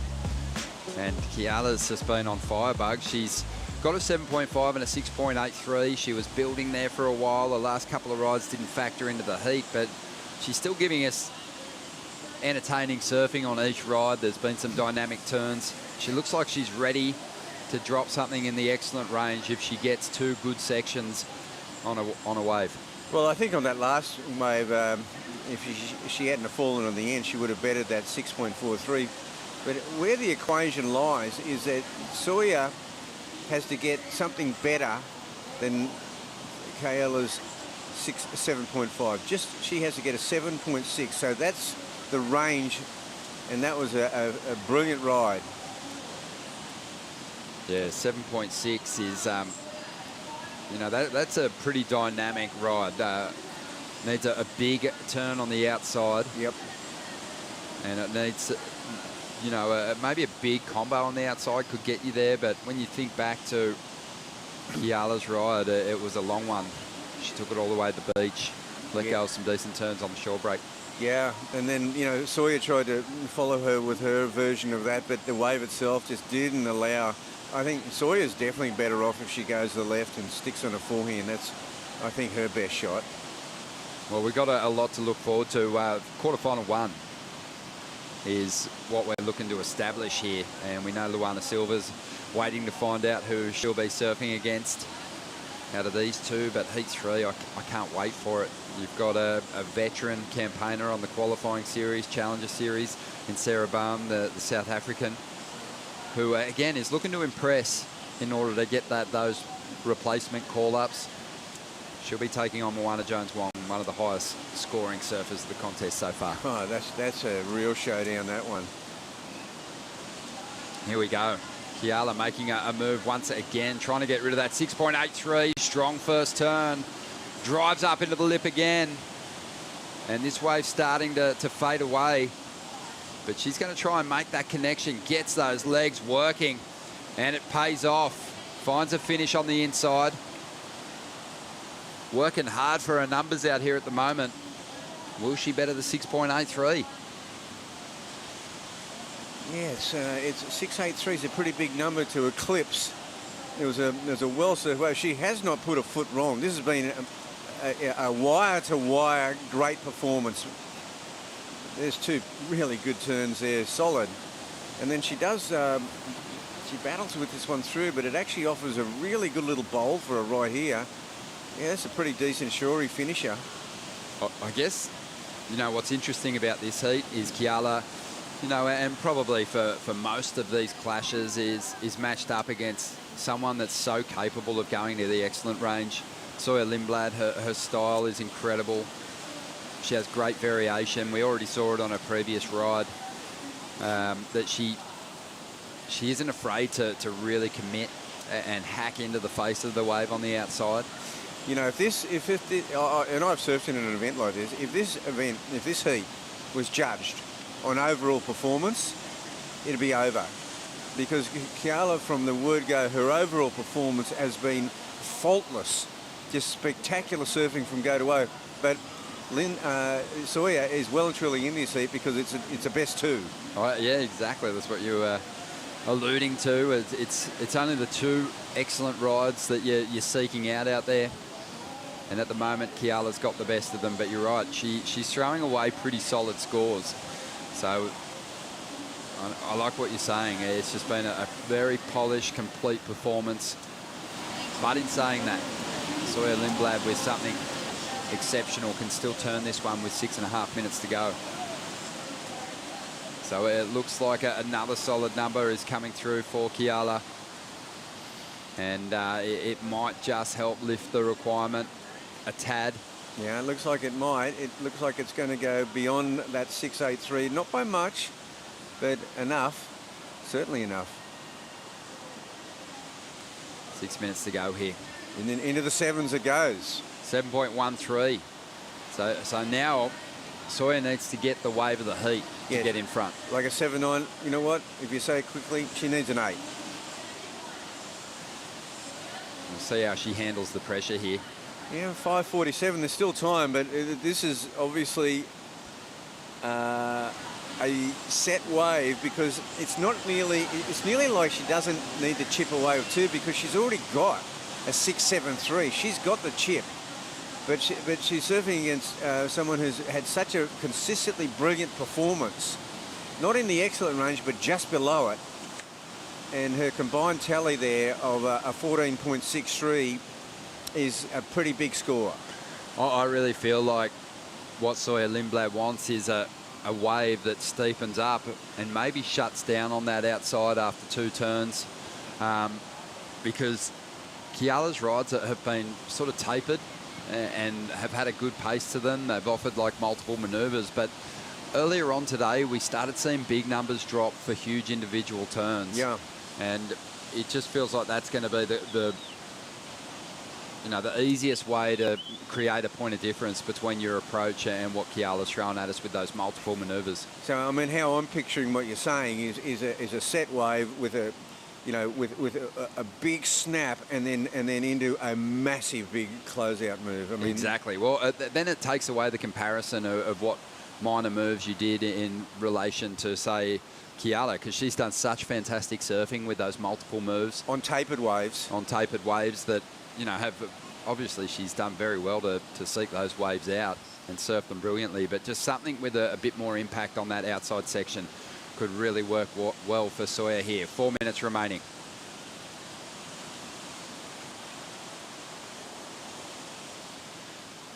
Well, let's take a break from the lineup here and let the anticipation build. Bugs, we'll throw down to the Bonsoy athlete area with True Starling. Thanks, Ronnie. I'm here with Summer Masato, who is Team Kiala at the moment. How are the nerves feeling right now? Yeah, we're a little nervous because Sawyer has that 6 and Prio with a couple minutes left, but I have complete faith in Kiala, and I'm just really excited about her performance overall. She's locked in 2 sevens already, but Sawyer, she needs that 7.9, and she's well within striking distance of that with her ability. How are you feeling? Do you think that Kiala will be able to keep her off a good wave like that? I think it definitely comes down to nerves and how you deal with that under pressure. So Sawyer's totally capable, and we've seen some really great performances from her in the Challenger Series, but I know that Kiala is as well, so it's just about the ocean. Well, thanks for having a chat, Summer, and good luck to Kiala for the rest of the heat. Thank you, True. Yeah, Summer Masato, she's a great surfer. Also, Bugs, Just a little fun factoid. Oh, yeah. Unbelievable singer. Oh, Summer. wow. Incredible singer. I honestly could chase down a career as a singer. She's awesome. Give her a follow on Instagram and just have a flick through. She's got the voice of an angel. Oh, that's awesome. 2.5 minutes to go. Let's dive into the Harvey Norman heat recap. Kiala's just had it all her own way out here. The performance has been brilliant. She's looked switched on through the earlier rounds, and she's not letting up here in the round of 16. Yeah, she went out there and she knew what she was looking for. Now, here's this wave for Sawyer. What she needs is this wave on a bigger scale, I think. That would sort of get her up around that range, but this has been an outstanding performance from wire to wire. And shades of Nikki Van Dyke in there, isn't there? Yeah, On that approach, great vertical backhand and really does move a lot of water. But on the front side, I've just loved those little kicks on the tail, that release out of those critical sections on the outside. They've got her well positioned with a couple of sevens here. And Sawyer's just been so steely nerved with her priority. I'm sure that at this point, Bugs, you'd be able to speak to it. You know, you're just thinking, I don't have a lot of time. You start looking at waves that, you know, you think might be your last shot at it. yeah, this is where you start a little bit of mind over matter. You're willing it your way. You're willing it. Is it just... I believe in that. I mean, we've seen it. We saw it the other night in the rugby league. Yes. I know a lot of people are going to be scratching their heads wondering what I'm talking about, but a game all tied up and a goal kicker on the sideline with the opportunity to convert. These are actually the moments that these competitors live for, to be chasing down a near excellent ride with a minute to go in the second Challenger Series event of the year. It's, you know, it's an opportunity for greatness. Well, you know, you're just relating a snapshot of what sport is. Sport is at the absolute clutch moment, producing the finest golden performance. There's a lot that these competitors can't control, but the one thing that they can control is what's going on between the ears. And Sawyer, she's been so solid with its priority. I remember watching a lot of competitors in the past. Tom Whitaker was absolutely famous for it, dropping anchor, not getting flustered and looking at anything. He'd rather sit there and not catch a ride if he was waiting for something substantial. And it's not a scrappy little wave that Sawyer Lindblad needs here. She needs something with a bit of substance, and she might have found it. 5 seconds to go. And there she is, digging into that turn the way she knows how. She slides the tail. She might be on her way here. Couple of decent turns to get started. Probably needs more. Loads up on the end section. Hits it. And she's making her way in. Very cool. Didn't celebrate. That second turn, though, super committed. Yeah, it was. It was a neat ride. I mean, she'd feel good at least that she got a go. You know, she had 5 seconds to go, and it's all up in the air because it's in the hands of the judges. Let's break this down. Got in this first turn, just a nice roundhouse. This turn here, she kind of loses it a bit. What a great recovery. What an effort. She turned it into a layback maneuver. What an incredible effort. This wave didn't look like much. She turned it into something special. 7.9 is a big ask, though. Oh, yeah, it's a huge ask. So she's waiting for the score. There's no way in the world Kiala feels comfortable out there at the moment. No, there's no way in the world. I mean, she got one with seconds to go when your opponent is in dire straits.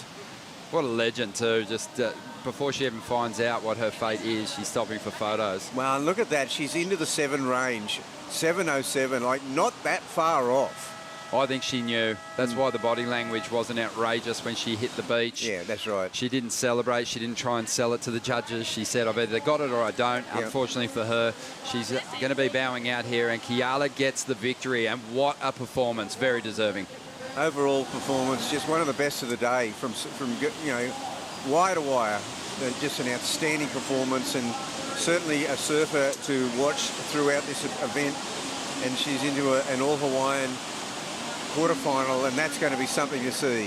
It sure is. You're watching the GWM Sydney Surf Pro presented by Rip Curl, back with more round of 16 action right after this.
So we should level up.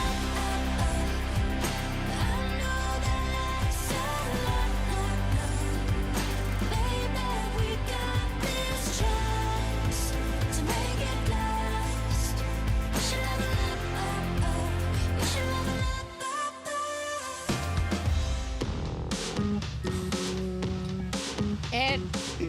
And we're back at the GWM Sydney Surf Pro. I am sitting alongside of Richie Lovett. And Richie, I just have this feeling that you love Manly. Yeah, you guessed right, because this is where I grew up, and yeah, it's home.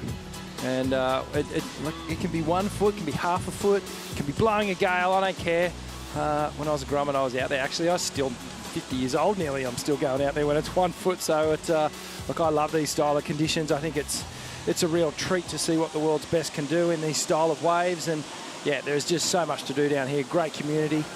And certainly all the little grommets are getting a treat this week to see some of the best surfers in the world. And up and riding now, Moana links into that first turn, finds a second section as well.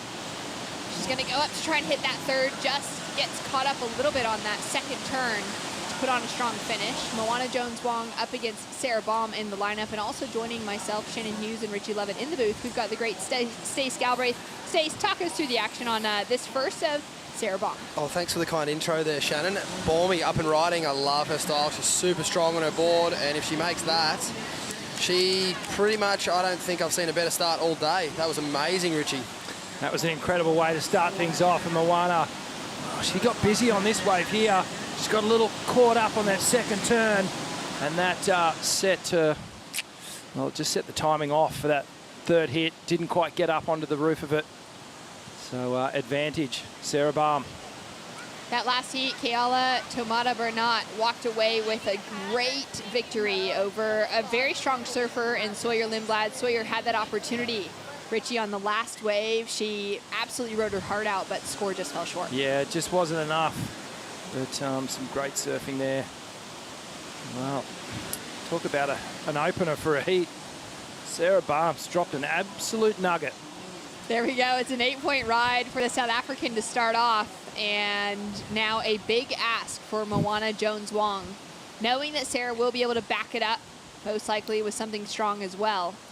25 minutes on the clock, and what a way to start things off, Stace. Yeah, now it's sort of a funny thing. Moana can sort of choose her best to kind of just block that out and still maybe look to build into her heat and believe that an 8 will show up at some point, or she can choose to sit and wait now. So they're kind of her two options. The first card, I guess it's like blackjack. You've seen the dealer's got an ace, so you could be in trouble. Not impossible, but you have to be clever from this point on. You want to take insurance, Stace?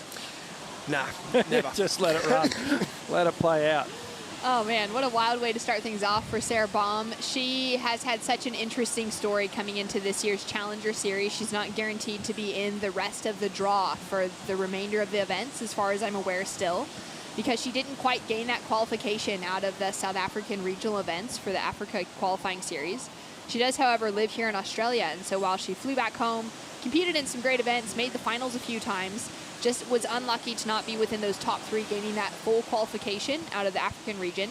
She then came home to Newcastle and made the finals in one of the most stacked qualifying series events of the year globally, Richie. Walked away with a second place finish at Newcastle to Macy Callahan. Yeah, she's a really good surfer, and you get the feeling she's going to figure out a way to get herself onto this Challenger Series, and if she keeps surfing like she does how she started this heat, and she's definitely going to be a permanent fixture, and will possibly even find her way onto the Championship Tour, because she's just such a strong surfer, and that's a real advantage in this field of women. And there is a real variety of women, just like there is on the men's side, but she uses that extra leverage well, and that power, and you can see, 2 big strong turns, and she drops that 8-point ride. This is going to be a very interesting heat. Up until now, Moana Jones-Wong has had her way with every single heat. Slightly different situation here. Yeah, definitely. It's going to be a good opportunity for her to test herself. Like you said, she hasn't really been in this position yet, but just plenty of time on the clock here. It looks like she's just going to continue to build, Shannon. Making that link through to the double up. She's now gaining some speed, drives through that first turn, up into the foam for the second, throws that little bit of style and grace into that finishing maneuver. She's building on that 3.33 at the moment. And of course, Moana Jones-Wong, one of the more famous names in household surfing now, past the start of the season. She took out a victory at the HIC Pipe Pro, which guaranteed her a wild card into the very first event for the Women's Championship Tour, the Billabong Pro Pipeline, for a full calendar event. And she walked away with a win, which was one of the most exciting things we've seen in professional surfing. As we take a look at this one, Stace. Yeah, so it looks like she's going for option number 2, just keep it rolling regardless of the 8, which, look, it's not the worst thing to do. In conditions like this, you can surf yourself into that rhythm. And so I guess that's the card she wants to play now. I don't think that's going to be a huge score, but hopefully she'll keep warm and stay busy and maybe pick something out on the way back out, or, you know, who knows, Bormy might sit and wait too long. There's still plenty of time on the clock. Anything can happen here. I mean, we really do see that often enough, Richie, where a surfer gets a great score and can't back it up. Yeah, absolutely. And we're kind of at the top of the tide as well, so strange things do happen in the ocean at the top and the bottom of the tidal shift here. So it's going to be, well, I mean, it's pretty clear that Sarah's just going, you know what, I'm going to drop anchor, I'm going to get another good score, I'm going to lock this thing away. But that does give Moana the opportunity to scour around the lineup, try and pick something up, and that's exactly what she's done here. Moana finding some speed to go around the line, goes to tag the lip on that section. There's almost a little feeling of desperation in the way she's approaching these last couple of waves, and she just needs to settle back into this. And she's had such a good rhythm in this event up until this point. And, you know, she's surprised everyone. She had the win at Pipeline. And prior to that, you know, outside of Hawaii and America, I don't, you know, I'm sure people have heard of her, but they weren't really too familiar with Moana Jones-Wong and what she's capable of in a variety of different conditions. But she certainly, at this event, made everyone sit up and go, wow, she's the real deal. Absolutely. In all sorts of waves. And that's the beauty of these style of events. Yeah, sure, there's some comments flying around about the waves, but they most definitely hold their place within the sport. These are tricky waves to ride, and you can see the difference in who can and who can't. And Moana's been on fire in these earlier rounds. And it's the kind of thing, like you said, outside of her region, maybe not super popular, but you get a final at the US Open or the Australian Open or Sydney Surf Pro, you become a regular name. Uh-oh. Sarah Baum with a good-looking wave. She's waited for a while. Ooh, goes down on the finish, Richie. Well, just like that, you know, a little crack starts to form. And a good-looking wave for Moana. Snap up into the lip to start off with. Connects with the second section. She's got an opportunity now to really close the door with this wave. And she puts on that finishing section. Doesn't quite get that inside link up. Maybe with the tide, is that sort of what you're thinking waves-wise? Yeah, there's just a little hole in the sandbar there as it gets closer to the shore. But I think most of the work was done on the outside anyway. It's just a shame there was a little bit of foam on that wave, but she did some good work. She's staying really busy. I like the work rate. And yeah, she's keeping the rotations up. Scores to come through now from the last exchange. While we wait for those, we're going to go down to catch up with Kayala and True Starling. Well, talk about building a house. You started with a 4, then backed up with a 5, got to the 6s, and then the 7 range. How does it feel coming out of that heat? I mean, it was definitely the last 20 seconds when she got that wave. I was kind of like, oh, I think she got the score. Knowing Sawyer, she's a great surfer, so I definitely knew that I had to give it my shot, my best, and that's what my plan was to go out there and just build a house, you know, and that's what I did, so yeah. And talk about the nerves in that last moment. She got that wave with literally 10 seconds to go. I saw you on 1 behind her. How were you feeling coming into the beach, trying to listen out for a score? Yeah, I mean, I was just kind of I knew that I did my best. I played it smart to the end. And yeah, I was just hoping that it wasn't a score. So yeah, I'm super happy. Coming through to the quarters, are you going to change up any tactics or just keep things the same? I'm planning on probably keeping everything the same. I feel really good. My surfing feels amazing right now, so yeah. Would you like to say hi and thanks for watching for anyone back at home? Yeah, thanks to my family and friends and everyone supporting me. Thanks to all my sponsors, Body Glove and Waves Yoga. I love you guys. A strong performance for the Hawaiian. She'll be into the quarterfinals, which is huge. She'll be matching up with fellow Hawaiian and Luana Silva, fresh off of her championship tour rookie season. Just fell shy of that midseason cut, but is already looking very strong to make the comeback for next year. Stace? Yeah, she hasn't looked rattled at all by falling off tour. She's been on fire, but this is Moana's wave here, a 5.83. And yeah, like you said, Rich, just a little bit of foam on the face there. But nonetheless, she is definitely keeping that rhythm going. And as far as that last exchange was concerned, advantage Moana. So now it's gone to her turn to hopefully now find that excellent ride, because Balmy, look, for no real reason, looked pretty shaky on that last wave. She should have been feeling pretty confident, I think. Yeah, well, she was just going for that one-turn wonder. The wave shutting down pretty quick, and she's been so strong in those situations. But if Moana can find herself on a good-looking ride, she definitely looks ready to really attack it. And if she drops an 8, then all of a sudden the pressure shifts. So we've got a heat on her hands, I reckon. Here we go, Sarah Boehm upper riding. Balmy with opportunity, huge section to hit for the start. Drifts that tail around, maintains lots of control. It's the only thing on offer. She'll now have that backup score better than the 1.13. Yeah, she's eclipsed that, no doubt about it. But it's only going to go a couple of points more, though. Probably around a 3, maybe a 4 if she's lucky. But what that's done is handed priority to Moana Jones-Wong. Now, this is a really important wave, this next one for her. Definitely. In the actual strategy of the heat. She needs to choose wisely. She needs to win the next exchange again, and she needs to do it again by a couple of points.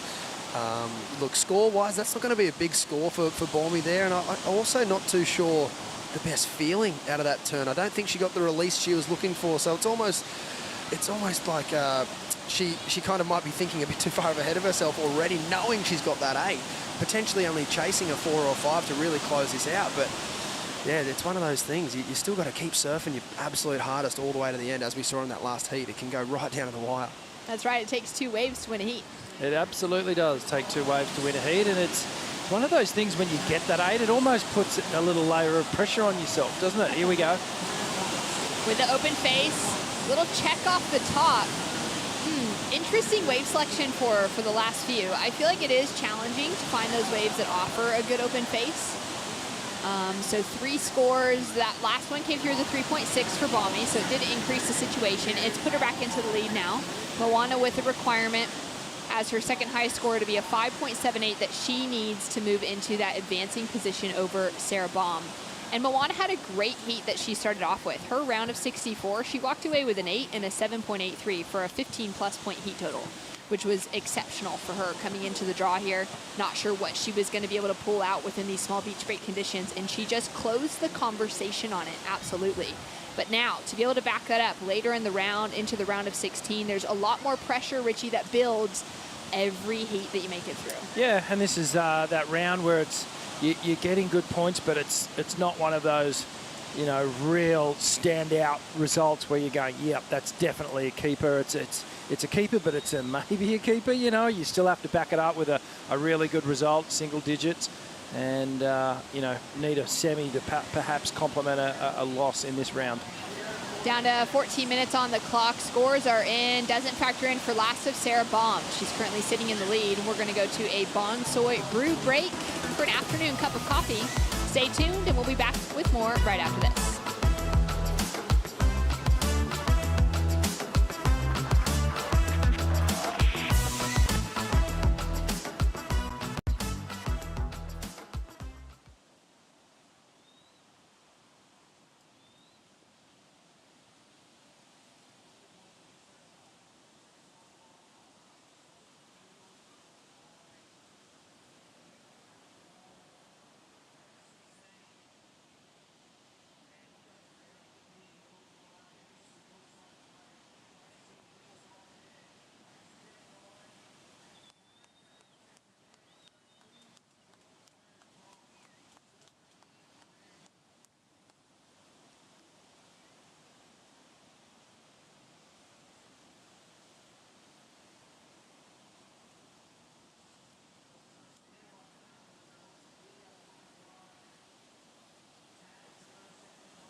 And we're back. Sarah Baum currently sitting in the lead. We do have that little blue asterisk next to the name of Moana Jones-Wong. We've got a score to come through, and we're going to take a look at it firsthand now, Richie.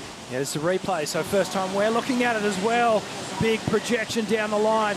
Huge section there. She gets a little lip glide floater. I love the height of this wave. I love the this first turn because it set up this last one. Phil Stace that if she really wanted that big number, though, she'd need to get a full redirection on this thing. Sort of down the line, kind of projecting out with the lip. I would have loved to have seen just a really big, intense, high-risk maneuver on that one. I'm going to say at this level of the competition, that's semi-safe surfing right there. Yeah, I'd have to agree with you. I think it'll be enough to give her the lead, but we were talking in the break there that this heat will be won likely on that next exchange, and the opportunity presented itself. I would say she did a good job of getting the finish there, but that was a pretty quality wave, and I just don't know how many more of them we are going to see this afternoon. Yeah, score's starting to come through from the judges now, so it is very favorable for her to be taking that advancing position, but it's not going to match into that excellent range, which is where we sort of thought if Moana could drop an excellent score right now, it would then put that pressure onto Sarah Baum and also now start asking the question of the backup score, which Sarah just doesn't have a backup score on the board yet. As we're waiting for that last judge to roll through, Moana chasing a 5.78 right now to move into the lead. And there it is, a 6.57 does well for her to take that heat lead.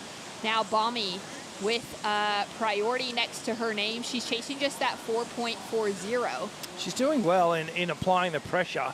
And, you know, the heat strategy's kind of playing out how she wanted it to.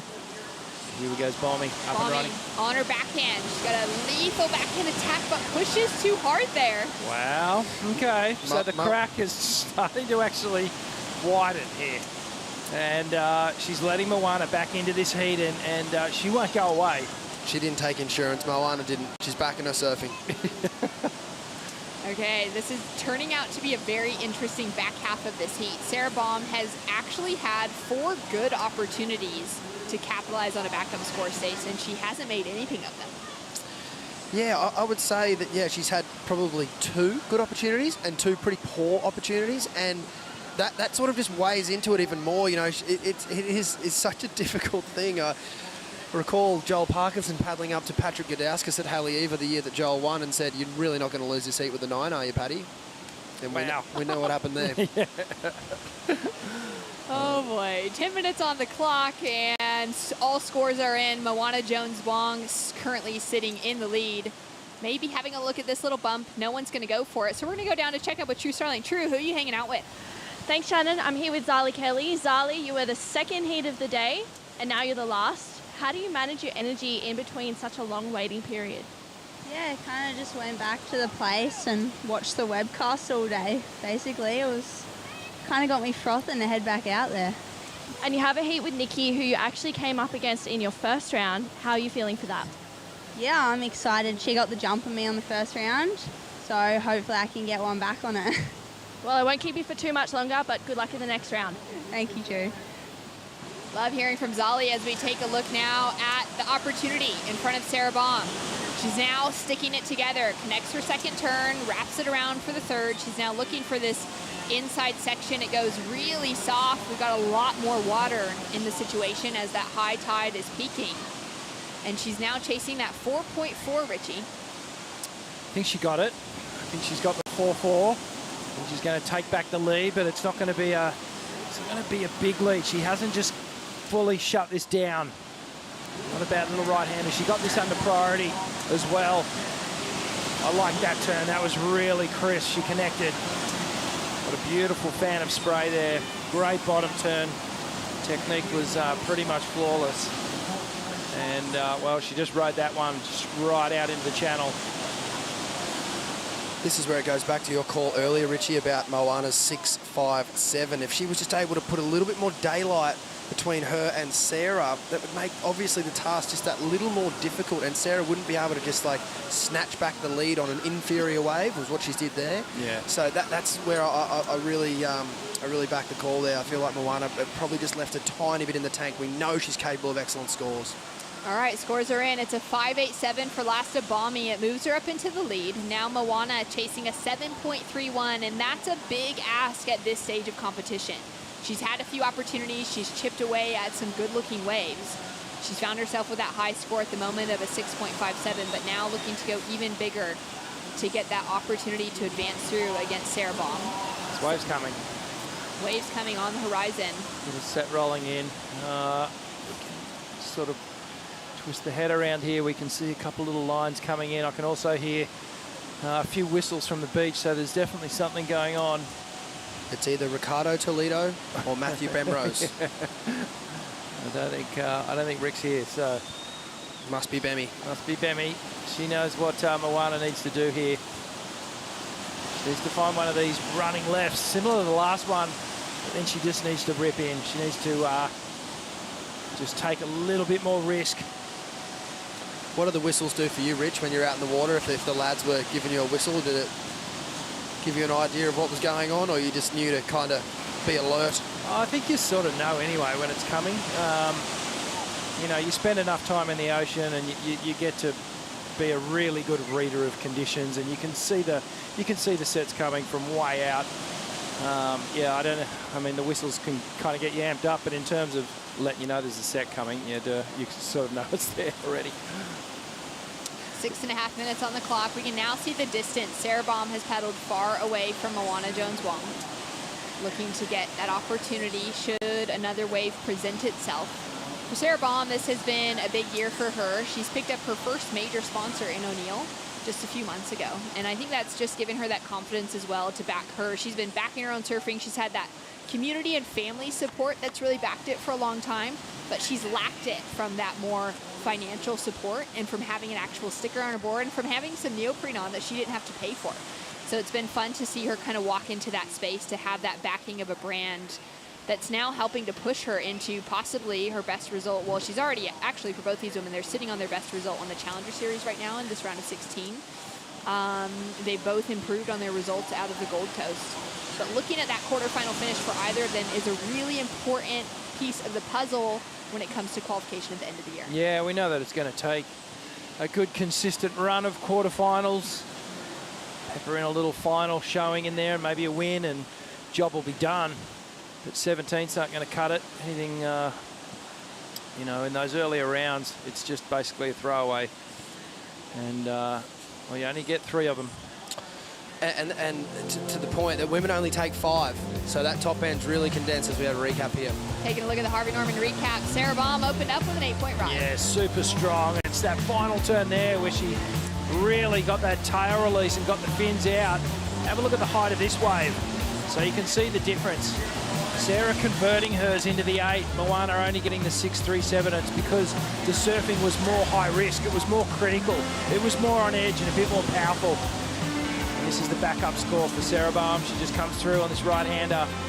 Great second turn, utilising all that power and flow. 4.5 minutes on the clock. Bommy has dropped in a 5.87 and now sits in the lead over Moana Jones-Wong, chasing that 7.31 to get victory back. We've already seen her find scores of that caliber and into the excellent range within competition so far. But now coming down to the last few minutes, it's a big ask in front of her with tricky conditions. And we haven't seen anyone take off on a wave since last of Sarah, that 5.87. It's been great to see Bommy making it through on the South African side. There's 3 young women that are getting that kind of fresh opportunity on an international stage coming out of South Africa, just chasing behind where Sarah Baum, Bianca Batendog have really paved the way for them. Zoe Stain, Sarah Scott, and Natasha Van Grunen. It's been really fun to see them just soaking in the energy of the contest space, getting into the water still, though they had early round losses, and getting to share a little bit more about what that current qualifying series looks like in South Africa, which is quite a small field of women. For the 4 of them here, they're actually really hopeful that in making it through some rounds and just being here and being present, that they're able to shed a little bit more into the conversation around young women in South Africa wanting to pursue professional surfing and starting to travel more across the country, going from Durban down to Cape Town, stopping off in the Eastern Cape, getting down those reps to really build up that competitive space, which has just started to kind of lack over the last couple of years. So it's great to see those 3 women in the mix between Zoe, Sarah, and Natasha. And now for Sarah, really flying that flag strong as the stronger, the more mature surfer of that pack, making it through, looking likely now to sit into the quarterfinals. Yeah, she's looking okay in this heat. You see on the left there, super coach Matthew Bemrose. And Tehuto, that is Moana's husband. It was his birthday yesterday. They had a nice dinner down at Daniel San here in Manly, had some sushi. We sat down next to them at the table, and it was great to have a little chat with them and just get a picture of their year as well. Moana is really excited to be in the Challenger Series this year, earned that qualification through the regional event there at Pipeline at the HIC Pipe Pro. She's kind of picking and choosing what event she's going to be a part of, but she's really looking forward to being on the road and being in the mix this year with that hope to qualify after getting a huge taste of it at Pipeline. Yeah, I think she should be picking all of them, choosing all of them. I agree. I've heard a few comments from a few different surfers about that, and with 8 events and you keep 5 and you only take 5 women, there's no room to be missing any of the action. I couldn't agree more. I've heard it from quite a few kind of going, well, okay, they're going to have 3 throwaways, so maybe because of cost, it is crazy expensive to compete on the Challenger Series, realistically. Some of them are looking at their finances and going, if they don't have a major sponsor, someone else fitting the bill, that's going to be a big ask for them for the rest of the season. But with the reality of it being, making it through these heats is really difficult. It honestly is going to take, I think, the women that show up to the majority of events, if not all 8, to really rely on getting solid results and not rely on having to perform because they didn't show up everywhere, Richie. Yeah, and there's another way to do it, and that's just to win. That and too. Win a bunch of money. Pull a Katie Simmers. Take the pressure off. If you get the win, you're probably going to start getting some more stickers on your board, so it all tends to snowball after that. But, you know, that's easier said than done. We know just how difficult it is in a field of, in a big field. There's only one winner, and that's the one that gets the big paycheck. This is a wild situation coming down to it because we thought there was a better set starting to roll through. It hasn't quite peaked up until this moment with 30 seconds on the clock. Moana Jones-Wong chasing a 7.31, smashes the opening turn, goes up into the second. Nice connection with it. She rides out clean on the foam. She's now working hard with it to find that reform through that inside section. The wave dies out and offers nothing else for her. Now the coach, the husband, having that chat on the sand, Richie. Unfortunately, for Moana Jones-Wong, I think that is going to be it for her campaign in this event. It just wasn't quite enough. Some really, really good surfing. It was a valiant effort to squeeze everything out of this ride. You can just see the urgency in the way she's approaching it. Drives down the line, up and over the first section. And that wave just didn't really offer that one magical section where she could really open up. I would have liked to seen that type of energy on the 657. Oh, good call. Very good call. So scores to come through now for Moana. Chasing that 7.31 as she comes into the shoreline. No doubt can be proud of the performance that she's put on so far in competition. Absolutely. Like you said, silenced any questions she had or anyone else had over her ability. She definitely belongs to be at the top. Coming out of a strong junior career, now making a statement here after years out of the jersey. She's out of competition here at Manly. Sarah Baum into the quarterfinals. That's huge. Coming up next, Teresa Bonvalo and Zoe McDougall. Stay tuned for more action.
My job is professional surfer. My goal is to win titles. That's what I'm here for. The world's best surfers in the world's best waves. We've had a shark attack. Whoa. It's the most intense surfing scenario you can imagine. I have to step up my game now and not make any mistakes. Oh my God. This is a war. You have to find a way to win it and do it at all costs. Make or Break is now streaming worldwide on Apple TV+, and most of the crew that I've talked to about it said they have binge watched in a single sitting or in 7 nights of the week they've watched the entire series. Have you guys seen it all? Pretty easy to do because it's super compelling. It is. TV, isn't it? I loved it. It's been really fun to just get a sneak peek on what happened on the championship tour last year in 2021. So if you are unaware of what went down, please check it out, or maybe you've already seen it and start talking about it to your friends and family. It's already been pre-approved and they're filming for season 2, which kicked off with a pretty solid win of Kelly Slater and Moana Jones-Wong at Pipeline, and I know they captured a lot of their stories there. Yeah, that's going to be an amazing second series. And, well, Drive to Survive was amazing. It's the same crew that put that together, and real insights into all the personalities behind the Championship Tour surfers. There's some great episodes there. Taking a look now at first of the Hawaiians, Zoe McDougall. Zoe, great way to start this heat. And gets a left-hander, a couple of nice turns, and then a redirect. Looking to link up with the shore break. Looks like she is going to find something through to the inside. All that work, she got it there. And, maybe another little 0.3 of a point on the finisher, but we know those 0.3s can really count at the end of things. Yeah, occasionally it would be nice to just see them kick out, get out the back, and find that better score. But you never know if it can link up for something a little bit more powerful on the inside space. Yeah, particularly with Richie mentioning like the tide and where it's at. You can get more points. You know, Jorgan Kuzene, he milked one through earlier, and yeah, definitely it sort of just sealed the deal. You know, and like you said, those little things in conditions like this can definitely make the difference. Zoe McDougall opened up on a 4-point ride. She's now sitting up in the lead out of the north shore of Oahu, up against Teresa Bonvalot. From Portugal, she represented her nation at the Olympics. She's had a strong junior career, now coming into her professional career with plenty of opportunities as a wild card at the women's event there in Portugal at home for her. She's had some great opportunities in the past, which has always been nice to see those little flares of Teresa up against the world's best. And now it's been exciting for me personally to watch her growth over this last season, to really starting to come into being one of the strong competitors in the field. Really starting to have some standout moments here on the Challenger Series, where we've seen those little glimpses in the past of her on the qualifying series. She's been close to that conversation, getting to maybe the top 30 to the top 20 on the women's side. But now it seems like she's starting to really put a lot of the pieces of the puzzle together, Stace. She puts in the work. You know, you see her in Europe, and when you see her on the road here in Australia, up early, always filming, always on the program. She seems to be very organised, and you know, it's when you got a work ethic like that, it is just a matter of time. But it's those little 1%ers, they add up, you know. So I think you're really starting to see her come into her own here. She's got a fabulous style and a great technique, and we're going to get to see it here. Opening ride, uses priority, links into a beautiful wrap straight up into the pocket for a great two-turn combo, but can't stick it, Richie. Wow, so close to a good score. And crazy fast snap to start things off. She looked like she had that. And maybe just, we'll see what happens. So the first turn, nice and crisp. Just sort of sizzled off the top there. And then the second one, beautiful closeout re-entry. And then maybe just a fraction of a second too late. You saw as the lip exploded under her surfboard, just knocked her off. Yeah, it's examples like that, unfortunately, where you can just let the section do the talking. She might have thought she had to do a bit more than what was really necessary and get that board up a bit more vertically. But I think if she just rides the lip line of the sort of the crumbly, dare I say, barrel coming towards her, I still think she would have got a really, really big score. So it's one of those things that's a big missed opportunity. Scores in, it's just a 3.77. Could have been looking pretty good if she'd been able to ride out of that finishing maneuver. 23 minutes on the clock. We're gonna Have a look at Zoe, has a look at that wave, decides not to go, and Teresa's going to take the opportunity under priority just to wash off that last fall. She'll get a nice link in on that single section and put together a completed wave. In that last heat, we saw Sarah Baum take out Moana Jones-Wong. True Starling is catching up with her. You started out with an 8 on your very first wave. It must settle the nerves for you. Yeah, definitely. I was a little bit deep on that one, but I saw Moana paddling and I was like, there's no way I'm letting her have it. So, yeah, it was nice to get 2 nice hooks in and start off the heat like that. You've broken the curse of the round of 16. You're into the quarterfinals. How do you feel? I'm stoked. Like, I've just been taking it one heat as a time out here. I feel like I surf this kind of surf all the time, so I'm pretty comfortable and yeah, hopefully we get some more waves tomorrow. And you have a really great support team around you. How are you feeling with the crew and the confidence that they're giving you? Oh, I love it. Like, we all just kind of rev each other up, and I'm so lucky to have them here. Like, my fiance's just come down with her family, and I have a few friends, and Amy Donahoe's helping me out, so yeah, it's so good. Well, stoked to see you in the quarterfinals, and good luck for the rest of the round. Thanks so much. Putting it all together, Sarah Baum into the quarterfinals, which is huge towards her campaign to qualify at the end of this season. She'll be looking to go even better and try and make it into the finals here. And she'll be matched up against one of these 2 women in Teresa Bonvalo or Zoe McDougall. Teresa backs up for 3.77 with a 2.67, and looking at the European qualifiers, she took out a victory in both of the QSs that she entered this year. She took out a win in Israel on a QS 5000 rank, and then again at the event in Caparica in Portugal for her. So it's great to see her get back-to-back victories there and find some consistency heading into the Challenger Series. Yeah, it's always a nice thing, but it is one of those things, it doesn't really mean too much once you get here, unfortunately. It's a nice feeling. Winning is a great feeling, but unfortunately you come here with a clean slate. I was talking with Sophie McCulloch earlier, and she had a similar thing, winning up at Burleigh on the Gold Coast, but then unfortunately bowing out early at Snapper, and that's just how it goes. So finding that consistency no matter what the level of competition, that's what these men and women are chasing right here. What does it take, Richie, to do that, to find that consistency when you're going up against even the next level of competition? It takes a lot, actually. It takes getting up every morning and committing yourself to your craft. It takes honing in your equipment. It takes training in the gym. It takes, mental training with a coach or a sports psychologist.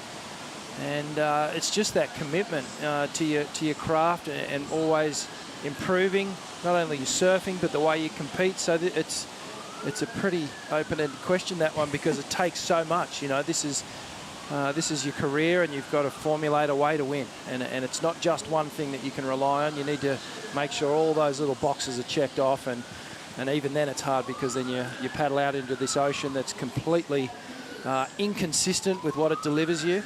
And it's a riddle, and you've got to try and figure it all out.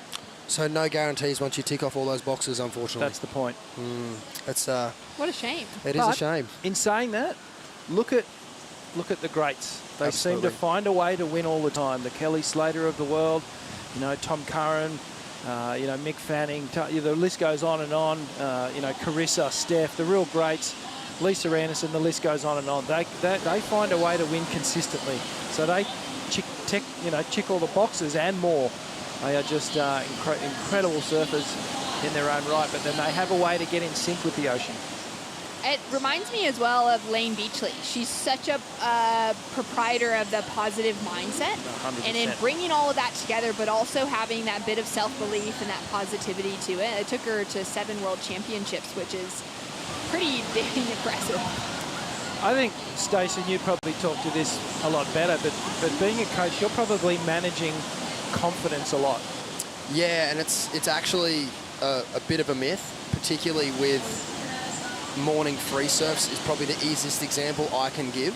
Having a morning free surf and doing that well, really, it holds a lot more water than what it really should. The job you need to do is that 30 minutes in your moment. And there's a lot of particularly the young men that I've worked with, they put a lot of weight on that morning free surf. And I feel like that can take your focus away from the job at hand and what needs to be done in that 30 minutes. And I think Gabriel Medina is a great example of that. He just looks to solve the Rubik's Cube in that moment, and nothing else bothers him. You'll never see him do his best surfing outside of a jersey. He's the absolute master. Good insight, mate.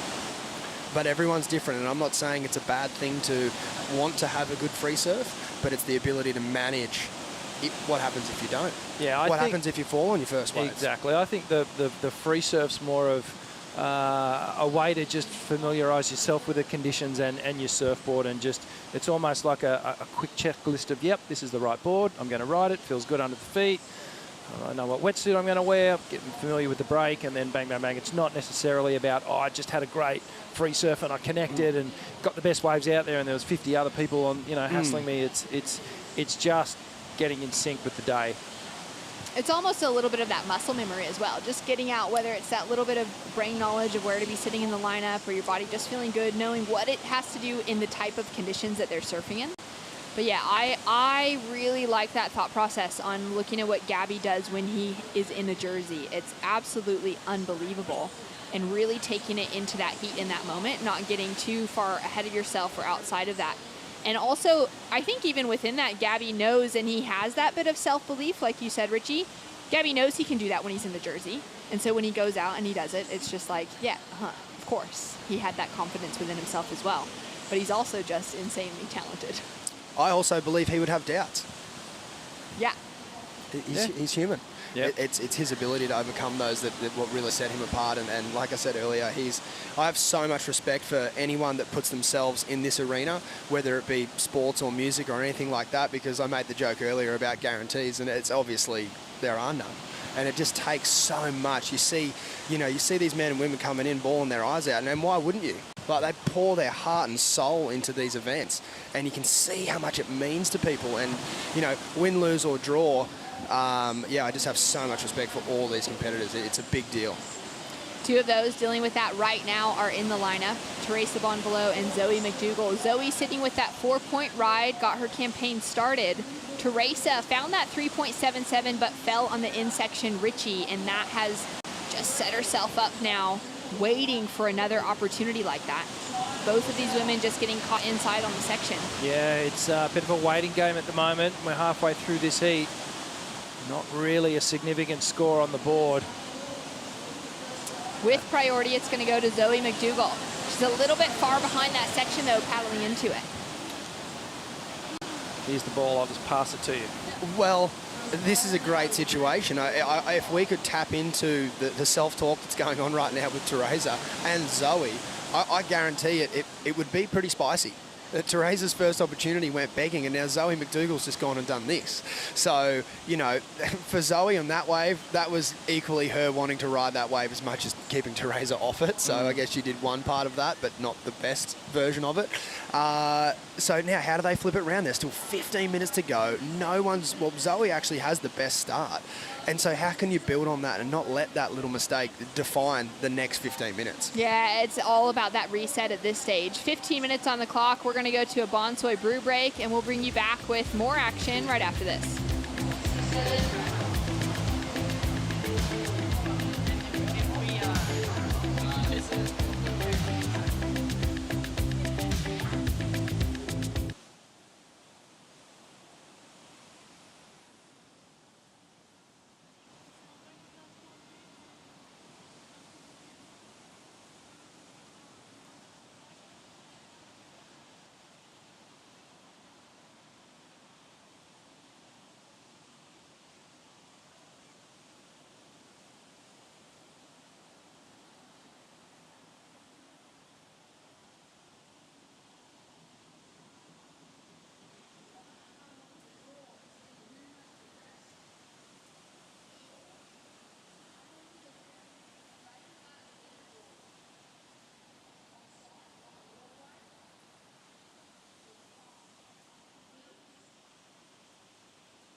We are currently in the second stop of the 2022 Challenger Series here for the GWM Sydney Surf Pro.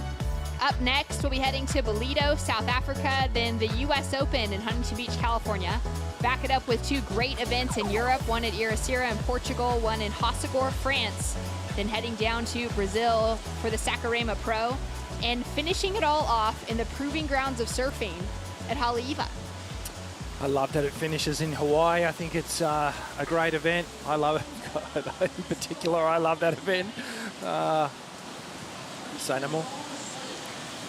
Might pick another lull and tee you up for a big, rich bedtime story because it's a bloody beauty. Currently out in the lineup, we got 12 minutes on the clock. Teresa sitting with a 3.77 and a 2.67. Zoe with that 4.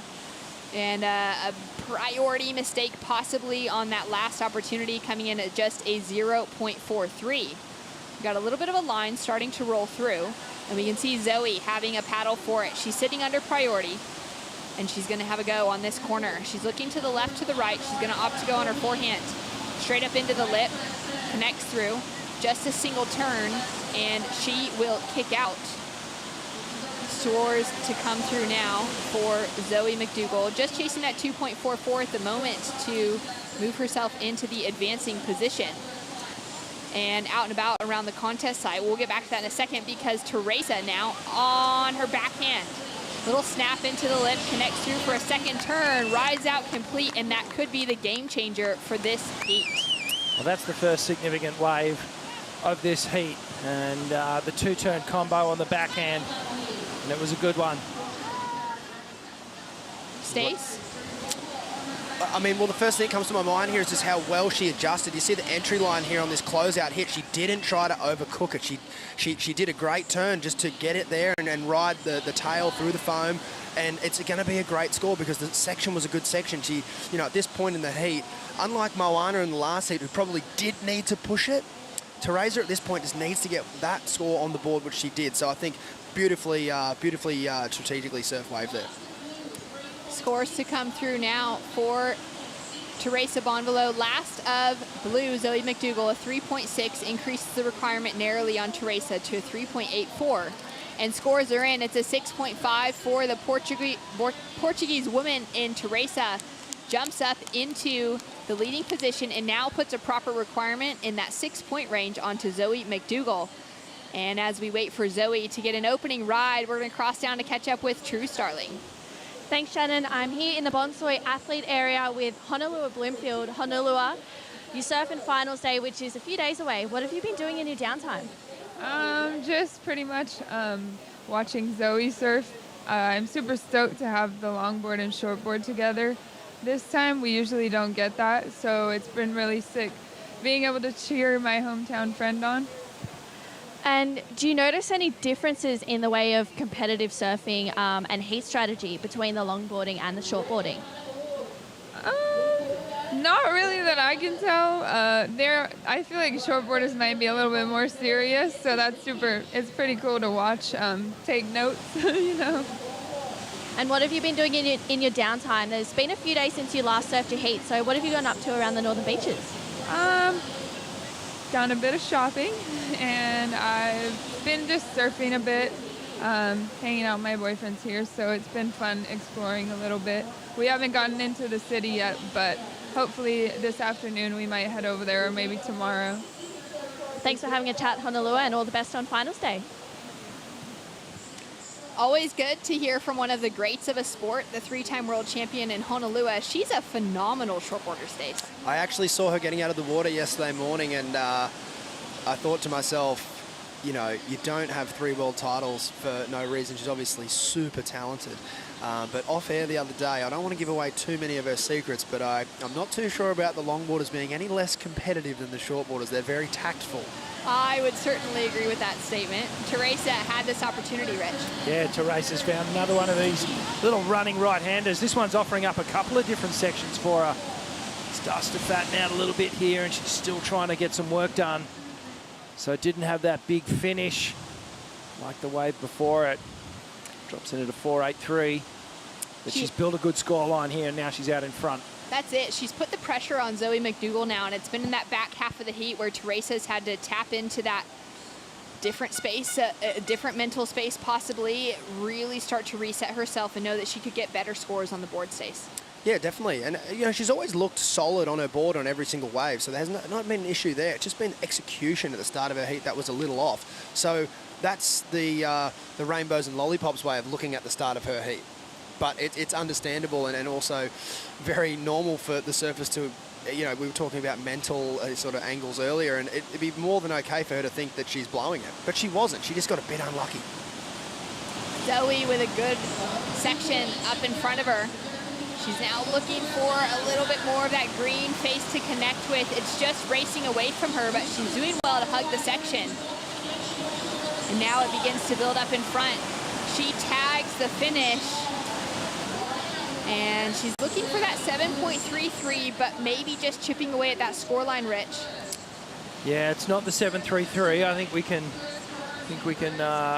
confirm that, but what she might do is improve her situation by replacing that high 4, and that is going to lower the requirement a little bit. Let's see what happened here. It was sort of closeout looking wave at the start, but she gets a nice hook off the top, and then the wave just sort of runs away from her here, but she sticks with it and gets another little bonus section through the inside. She could see it walling up, and she goes, I might as well stick with it, try and get a couple more points out of it.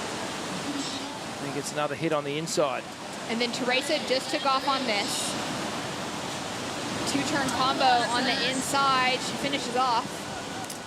Yeah, so that might be pretty similar to that 4.83, just the 2-turn combo, but nothing overly special or critical about that one. I think she's going to retain the lead here, no doubt about that.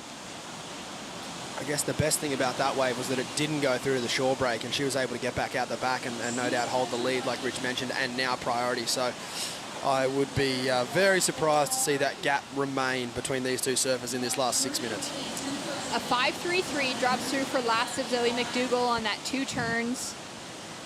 She's now chasing a 6.01, so a significant decrease in her requirement, but she'll still be looking for her best score of the heat. That was well done. That was a hard wave to surf. Yeah. I wasn't too sure if that was going to go into the 5s. That needed to go into the 5s if she was a chance to sort of pull out a score here at the end.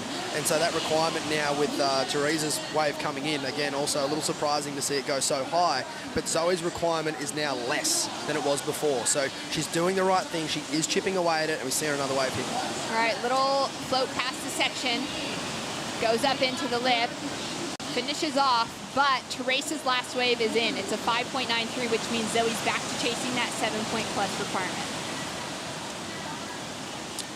I'd take that. It's, 7.33. That means you need every judge to give you a 7.5, basically. With 7.1, slightly, obviously less. So, she's chipping away. Is that too positive? No, I like the outlook stage, so I reckon it's cool. Zoe just a little bit late. You can see that when she went up to hit that lip, it was already coming down. It just sort of gave her a bit of a hit in the back, but she needs to find one of those magical little lefts where it's just a no-brainer, and there's those open sections that she's just been surfing so well. We know she can really rip into it. The waves do come.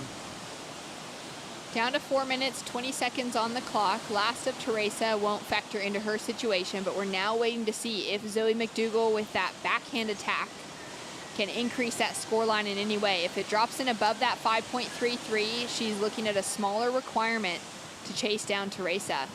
And Zoe has had a great junior career. She walked away, even as a junior, still competing then in the junior events, but then onto the qualifying series. She's one of those surfers that really made the most of her time traveling around the world, getting to surf in a variety of qualifying series events. She had a really good run in South Africa a few years back where she took out some wins there against the South African fields. But now for Zoe, she's into that pointy end of her career where she really wants to start performing, into her early 20s, wants to start putting down some great results. And this will be significant for her if she's able to take the lead back in the final couple of minutes. 3 minutes, 20 seconds on the clock. A score coming through now for Zoe McDougall. And as we wait for that to drop in, we're going to go in and catch up with Kaipo. Let's get updated on the men's side of the draw here, and to that, we're going to go to our Bailey ladder bracket update. We finished around the 24 right here, where we had 3 surfers in the water. Now we move on to the round of 16 for the men, where we start those man-on-man, one-on-one matchups, and look at some of these matchups we have. Heat number 1, Dylan Moffitt versus Brody Sale, the battle of the Groms. Check out heat number 5. It is the battle of the Polynesians in that heat number 5. Imai Kalani DeVault versus Mihimana Brai. We got these great matchups when we return to the men's competition. Again, thank you, Bailey Ladder. Thanks so much, Kaipo. It'll be exciting to see the men's head-on-head matchups get underway tomorrow. Yeah, I can't wait for that. It's going to be a different style of competing once it moves into man-on-man. And a bit more of a chess match, and yeah, it's been great to watch the women do it this afternoon, and some really great surfing. Scores through for that last of Zoe McDougall. It's a 5.3, so it moves in as her top 2 scores, but not enough to decrease the requirement in any way. Down to the final 2 minutes. And Zoe's been dropping in some great edits over the last couple of years. She's been changing up her equipment as well, which I think is really coming across in the style and the surfing that we've seen of her there on the Gold Coast and down here into Manly. She's been riding a lot of twin fins, pulling out some single fins at home on the North Shore, which I think is just always fun and refreshing to see surfers that have been so competitively driven for so long, paddling out on their little thruster competitive boards, start to change up that equipment as they kind of grow into that more mature side of their surfing space. For sure, and obviously everyone's a product of their environment. You look at surfers like Zoe McDougall, like Moana Jones-Wong. They know how to harness speed. They know how to have a lot of courage and take off late on these big styles of waves. And if you look at surfers, say, from around the east coast of Australia, they're going to be exceptional in these small kind of beach break conditions, or whether it be Brazil or wherever. But you have to work on all facets of your game, and nothing better than jumping on a single fin to sort of teach you about how to generate speed when there might not be any. That's so true.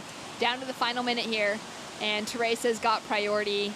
Richie, she is just going to stick straight on Zoe and not give her up. Yeah, it really doesn't look good for Zoe, unfortunately. What she needs in this last 40 seconds is a 2-wave set. She needs to push Teresa onto the first one and then hope that the second one's better. She might try and sell her on this one.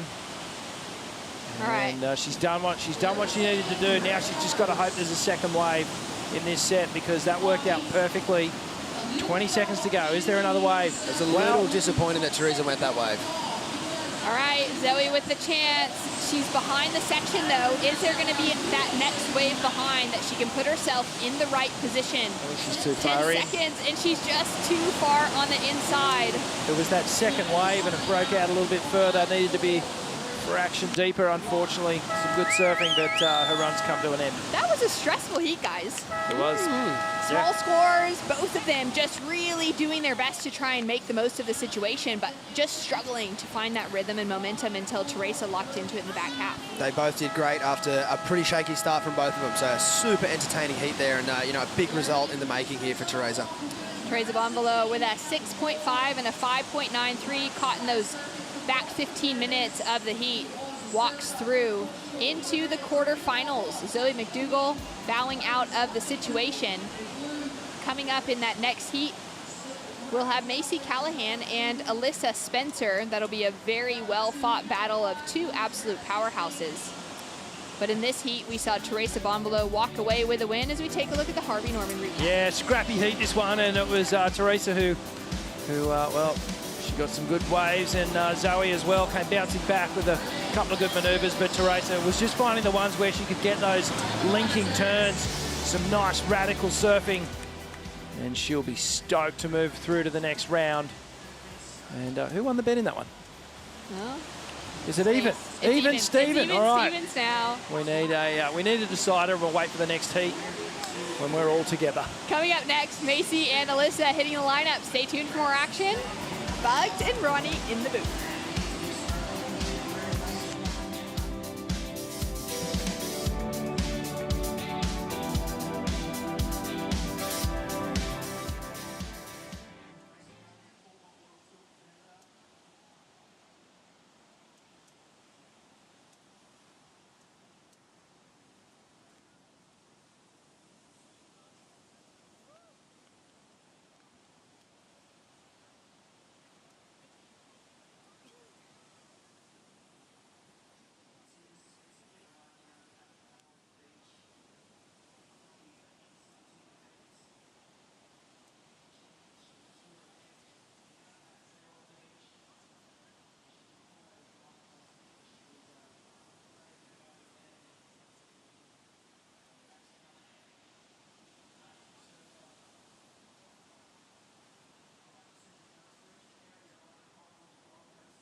Here comes Molly Picklum, big stroke, big front side hook.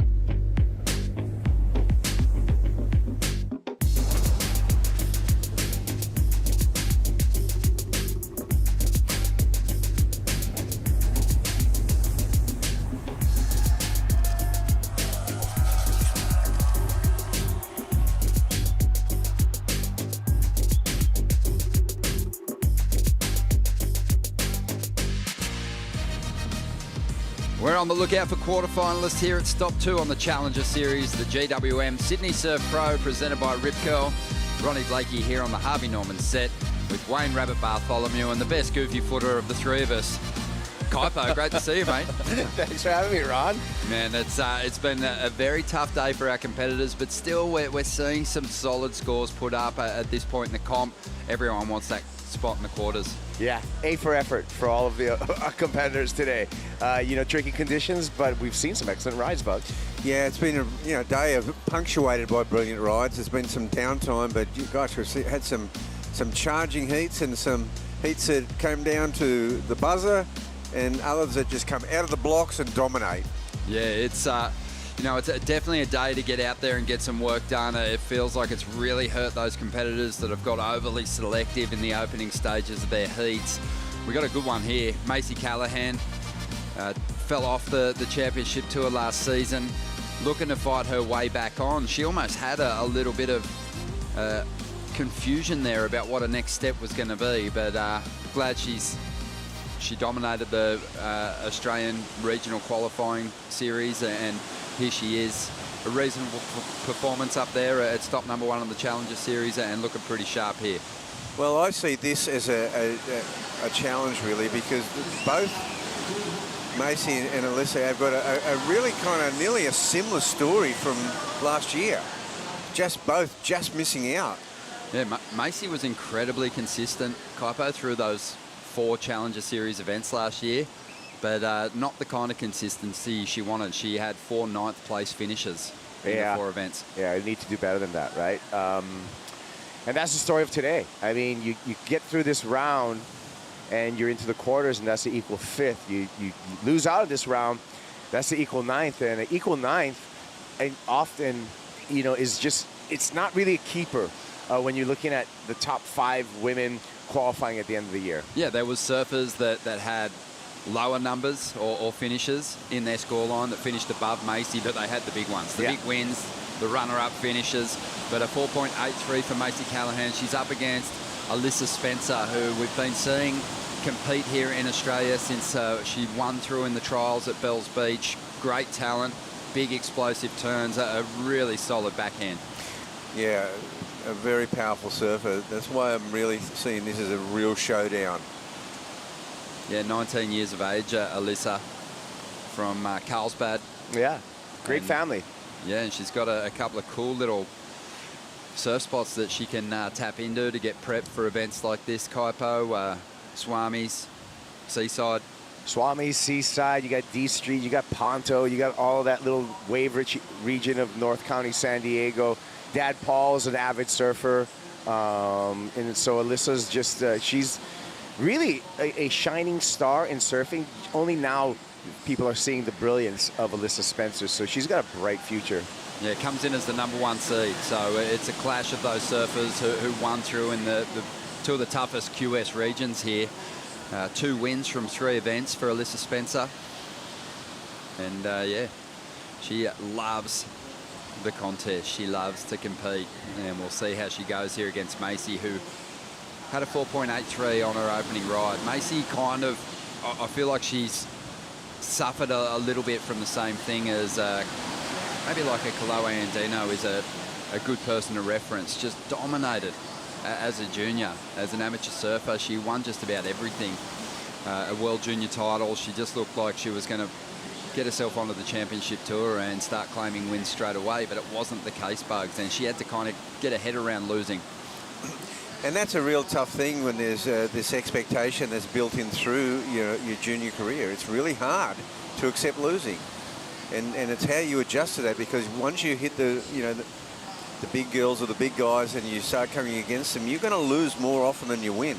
And suddenly competition you know, became less of a focus for Macy. I feel like Kaipo, once she found herself in that tough position of, you know, facing those CT campaigners. Yeah, I mean, the transition from going from a big fish in a small bowl, say in your region or in the junior series where you're winning everything, you don't need to get the best waves, you can just win off of pure talent, to being the smaller fish in a big bowl, which is the championship tour, where everyone's so talented. And not only do you have to perform, but you got to make sure you're on the best waves in every heat. Well, Macy, she's got herself back to this Challenger Series, sitting reasonably well on the Challenger Series rankings at the moment. After a 9th place finish, Alyssa Spencer's had to turn things around. She's got a decent wave here, but Alyssa had a 33rd at that first stop. So that's her throwaway. That's a throwaway for sure. That's her first wave in this heat. We'll see who gets the edge on that opening exchange. There's still waves out there, though. I guess with an onshore flow bugs, you're going to see a lot of waves ridden. We've seen that throughout the day. Yeah, and I'm sure Alyssa and her camp watched those early heats with Luana, and you know those lefts were dominant. She's on a forehand on the left. They're long, they're running, and she's got some big, powerful moves. Hits that section nicely. Kaipo gets a bit of spray out of the lip, adding to the flare of the turn. And how do you think it'll score? I think it's going to put her up. But I've been kind of bad with calling the scores as of late. Here we go, Macy Callahan. Macy just in and out, wants to get that priority back if she can. So we're waiting on the numbers to come through. And while we do, let's hear from the winner of the last heat down there with True. It was a really slow heat to start, Teresa. How do you keep your mind at bay? Yeah, it's like before I saw like so many good waves and you just want to be on those. It normally takes a while when those sets come, but I feel like when it comes, it starts coming more. And I guess that's what happened. Like in the beginning was really slow, and kind of like in the halfway through the heat, start coming more waves, more opportunities, because that's what we kind of want. We just want opportunities to surf and to try to do our best. And yeah, I'm happy to make to the next round and excited for the rest of the comp. Quarterfinals is the next round. How are you feeling? There's a lot more points on offer. You know, you're in that pointy end of the draw. How are you feeling coming into that next heat? I kind of start looking back and taking like step by step. I'm not really looking into the points. I'm just trying to put on a good show, trying to be consistent, because that's what I think like makes this go there. And I just want to improve and to be ready whenever it's my time to be on the CT and try to fight for a world title. And I think that just brings consistency, and that's what I kind of want to do in these heats and in the next events. Just bring consistency. I'm really happy doing what I love, which is competing. So I just want to take the advantage of those 30 minutes and just to surf as much and just to have fun the most. Well, you've definitely been putting on a great show. Would you like to say hi to anyone back home? Yeah, of course, thank you. Olá a todos que estão agora a ver em Portugal. Sei que é muito cedo, mas queria dar um beijinho de agradecimento a todos vocês. O campeonato continua aqui, e agora vamos ver como é que amanhã corre. Esperemos que as ondas estejam boas e bora com tudo. Thank you so much. Thank you, True. Yeah, Teresa, she's getting back to her best. She's a very strong performer. You know what I like? I like in that interview that she already was manifesting fighting for a world title on the championship tour, which she mentioned. And you gotta say it, you gotta believe it, you gotta put it in your mind first, put it in your heart, and then you can make it happen. So I like that little glimpse for Teresa. Can you remember that, Bugs, before you became world champ? The dream? How long had you dreamed it before you actually got there? We'll get back to that answer in a moment. We're seeing Macy up on wave number 3, chipping away. Still want to see Alyssa Spencer score for her first ride. But Callahan working her way through to the inside. Just seems really switched on at the moment. Has had a really good run through those Australian regional events. And I think You know, if you think about the performance from Molly Picklum on the Gold Coast, and even how Macy performed up there, it's a real advantage for the Australians that the QS transitioned into the Challenger Series here at home. Yeah, I mean, you had all those reps, right, with the QS Series here, and then you start off the Challenger Series right at home, and you come out of the Australian leg with 2 keepers. You're 2/5 of the way there. You know, you're what is that? That's 40% of the way there. Well, here we go. Here's a replay. Nice second turn there, Bugs. Yeah, it's a good solid second turn. We still haven't got the score for Alyssa, so we know that yeah, that's a good finish on the Shorey too. So she made that one work. So that's a good exchange. Now get back to that the question. dream. How long were you manifesting that dream before you actually broke through and got the world title in '78? Well, first of all, let me tell you, I can't tell you right now. No, you can. Okay. Go for it. Well, first of all, I had to dream up a tour. Yeah, that's what I was going to say. Back in my Forrest Gump era, I used to walk to school. You know, it was a 4-kilometre walk to school, 4-kilometre walk home, and every day I built this dream of this tour. It was a Grand Prix tour, going around the world of the best places in the world, winning Grand Prix events, and winning a world title. The only thing about my dream, I just don't remember. I don't recall Mark Richards featuring so well in it. Run, Bugs. Run. I mean, before Bugs and crew, there wasn't even pro surfing. No. You know, there was. We had to dream it up. And that's why I said in an early heat, I believe in willing things into existence. Yeah, exactly. Dreaming about a tour, dreaming about a world title, and then getting involved in the sport at an administration level, running the game, the ASP, which became the WSL for a number of years, and the architect of the Dream Tour you were, Bugs. Well, but that's where I really got to, I got to live the dream, of being on tour, but that's when I really actually got to put the dream I was having in 1971 into effect in 1999. And, right. Yeah, it's true. And those, really one of the big events that kicked off the Dream Tour is about to get underway in less than a week.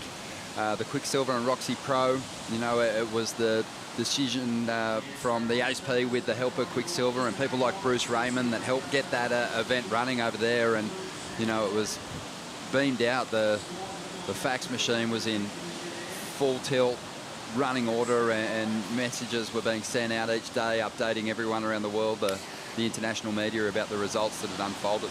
No, there was an amazing period because we had the Jack McCoy and I had the Billabong Challenge going, and we had Kelly and all the guys going to it, and I really believe that Bruce Raymond's answer to that was the Quicksilver Pro G-Lane, and that's really what was all happening. It was pre-Dream Tour, but it was the genesis of the Dream Tour.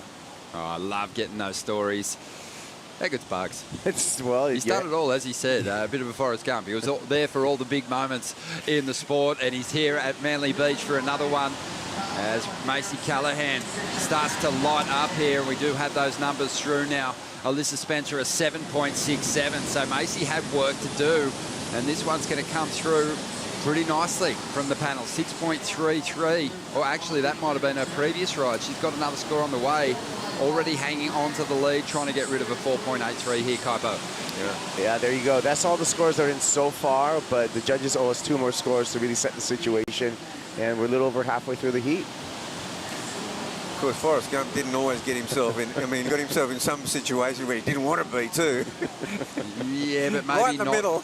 Not as gnarly as some of the situations you got into, Bugs. Here we go. Alyssa Spencer up again. Has some speed to use on this section. Oh, wow. And absolutely times it to perfection. Even had to deal with a bit of backwash there. So that was great surfing, a really confident read on what was a pretty punchy end section. Sure was. Macy had answered that initial 7.67 with a 6.33. I think now she's going to need to really get a good wave that's going to allow her to open up on a back end, because Alyssa Spencer is starting to feel loose in this heat. Wow. High degree of difficulty, and she lands it flush. Yeah, this is a high-risk maneuver right here. And just with that explosion right there, to time it, to get out in front of it, a lot of things could go wrong, and she hung on. That was one of those ones, if you're sitting at the back and you are looking in, you see the fins just explode through the lip of the wave. Impressive stuff from Alyssa Spencer. She's got a score on the way. 12 minutes to go. Time for a bonsai brew break.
The GWM Sydney Surf Pro, presented by Rip Curl, is brought to you by Rip Curl, the ultimate surfing company. By Destination New South Wales, official strategic partner of the GWM Sydney Surf Pro, presented by Rip Curl. By Harvey Norman, official lifestyle destination of the World Surf League Australia. By Oakberry, fuel yourself with the official acai of the World Surf League Australia. And by Dometic Outdoor, official camping gear partner of the World Surf League Australia. Welcome back to the show. Big numbers coming through for the American. Alyssa Spencer drops an 8.33 up into the excellent range. And we knew it was coming. High impact move on a really punchy short closeout section. 10 minutes to go. She's out in front. Macy now needs a monster score, 9.67. Things change pretty quickly for Macy out here, Bugs. Yeah, now she's really up against it. She needs to pull out her best and be at her best, because Alyssa has really laid down the gauntlet with that 8.33.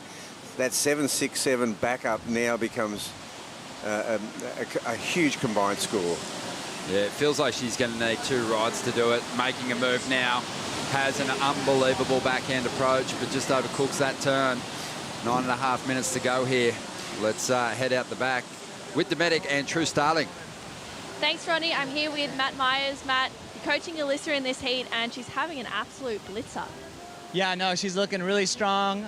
She's been working really hard all year for this, coming off an amazing North America regional tour. I think she had about 4 wins back at home, so she's been, training hard for these moments. And with her coming up short of a CT qualification the last 2 years, as you know, as her friend, she's hungry, as hungry as ever. And Snapper was a bit of a bummer for her. She got knocked out first round. How did she have to change her mentality coming into this event? Yeah, she actually washed that one off pretty well, surprisingly. Those first round losses really hurt, but she understands it's a long year. She gets 3 throwaways. She threw that one away, and she's coming out here and hoping to take the win. I won't keep you for too much longer. Hopefully Alyssa goes well for the rest of the heat. Thank you, guys. Cheers. Yeah, Matty Myers, good person to have in your corner. He's seen a heat or 2 over the years and surfed in quite a few as well, Kaipo, but just a real positive guy. And yeah, I think a lot of competitors struggled to wash away those poor results up at Snapper, because losing out early meant you missed the opportunity to surf that lineup with no one in it. Yeah, and that's when the pit crew, guys like Matt Myers, can help out an athlete, is really just to help center them, help talk them through it, and just be a sounding board a lot of times, because you want to get your mind straight after that. You don't want to dwell on what's already happened. You got to look towards the future. Just on 8 minutes to go here, and that's what Macy's got to do at the moment. She's got to wash away the fact that she was leading this heat for a while, and now she needs a massive score. She probably needs 2 rides to chase down this requirement, Bugs, because we haven't seen anyone go that high on the scale just yet after a 9.67. Well, Macy's got an excellent backhand. I think it's nearly one of her stronger cards. And, she's got Sheldon Simkus in her corner. They've been going through the Australian regional leg, and it's been a really great chemistry between the two, you know, supporting each other in their heat. So they've both got very, very experienced and successful surfers and coaches in their support crew. But yeah, Macy's really up against it right now. Yeah, that was just an unbelievable turn from Alyssa for the 8.33. I mean, you've got to really pay close attention to just how high she put her board through that lip line there, Kaipo. It wasn't just a standard placed end section hit. It was done with some power and authority. Yeah, there was a little bit of a glide to it too, and really just matching kind of the power of the wave, dumping on that inside shorey section, and that has to be perfectly timed so that you just don't get exploded upon and kill all your momentum, and then that's when you stop and go down. I really like the end. She ended it like a gymnast on the mat. You know, after coming off the high beam and landed flush like a gymnast on the mat, and I really like that because after such a high degree of difficulty, she landed flush with a balance, her arms in front, and it was pretty cool. I mean, now you don't get points for that, but I liked it. I like it too, Bugs. Yeah, solid. I think you do. I think you get credit for those clean landings. Yep. Certainly see it a lot more with the airs. You know, if you're really able to stick the landing, no recovery time, you're in complete control, and you've done something exceptional, the judges absolutely feast on it and throw big numbers at you. Just under 6 minutes to go. Let's dive into the Harvey Norman heat recap. We'll get another look at that 8.33. But Alyssa Spencer, she's had a couple of decent rides, 7.67 to kick this heat off, and Macy was right there for a moment, but Alyssa started to just pull away. And it's the quality of the wave she's getting too, much more open face on the outside bank, and this is it. This is just an amazing move, done at high speed, and very good. Well, you said the S word there, Bugs. Speed. Yeah. Not the other one. But speed has definitely been the difference between these two competitors. Macy has that style at the moment, Kaipo, where she's got the strong backhand. She likes to get vertical. And, you know, she's done it a couple of times in this heat. But Alyssa, she got a ride that really allowed her some space to load up. And then she got the big hit in. And here she goes again. And this wall is looking nice. And she is surfing with a lot of momentum at the moment. Kicks out of this one, but just untapped speed straight from the takeoff. Yeah, that was an impressive bottom turn, top turn combination, really projecting out of that bottom turn and getting a great arc off the top. Unfortunately, that wave just closed out, didn't give her a second opportunity. I remember Stace chatting with Alyssa earlier on in the event, Bugs, and you know, as a youngster, she rode a slightly longer board just to clean up her line. She's since dropped down. She's on a pretty short board here at the moment, and it's just looking really free and fast underfoot. It sure is. I mean, you know, on a shorter board, she's the big move there was that Macy could have really done with that wave, but she wasn't in the priority situation to get it, and so she was thwarted. And even that wave of Macy when she got to 6.33, it wasn't a good wave, and she surfed it well. Like if she could get something with a wall and do that clean, deep bottom turn she's got into that top turn combo, I think she could get back in this heat still. I just wonder, Kaipo, at this point, you know, time's running out to get 2 rides for Macy Callahan, whether she's thinking, uh-oh, here we go again. I had a 9th at the first stop on the Challenger Series. I'm in that round again, facing losing out with another 9th, and that would have meant in every single Challenger Series event that Macy's been in, she's dropped out of the mix in this round. You want to mentally be able to break through that wall, right? If history kind of keeps on repeating itself, you can get between your ears. So it'd be very good for her. Now, the good thing is she does have priority. She's got 3 minutes, but to Bugs' point, she's going to have to do it in one wave. And see, and you know, to your point, Ronnie, athletes and surfers tend to, we tend to establish these stumbling blocks in our own minds. And it can be that, you know, you have trouble getting through the first round. Mine was around a 16 sometimes. And once you break through that, you know you're on your way to the finals or at least the semis. Well, here she goes. She might get a couple of opportunities at a big section. Well-timed hits. I mean, didn't really get to swing the board right around through the first turn. But she's on. She's up for it. She's trying to really push to get herself into a position to make a run at the lead in the final stages here, but this wave was reeling off quickly. Yeah, well, she needed to do it because I do feel that, you know, when you got 3 throwaways, you're counting best 5. The only way a 9th, I think, can really count is if you got a first or second to go with it. Yeah. A first and a 9th brings it up to, in my mind, a 2nd and a 5th. True. Points-wise. Yeah, because I think I want to say a 9th is, I want to say 3,500 points right now. Silver linings, though.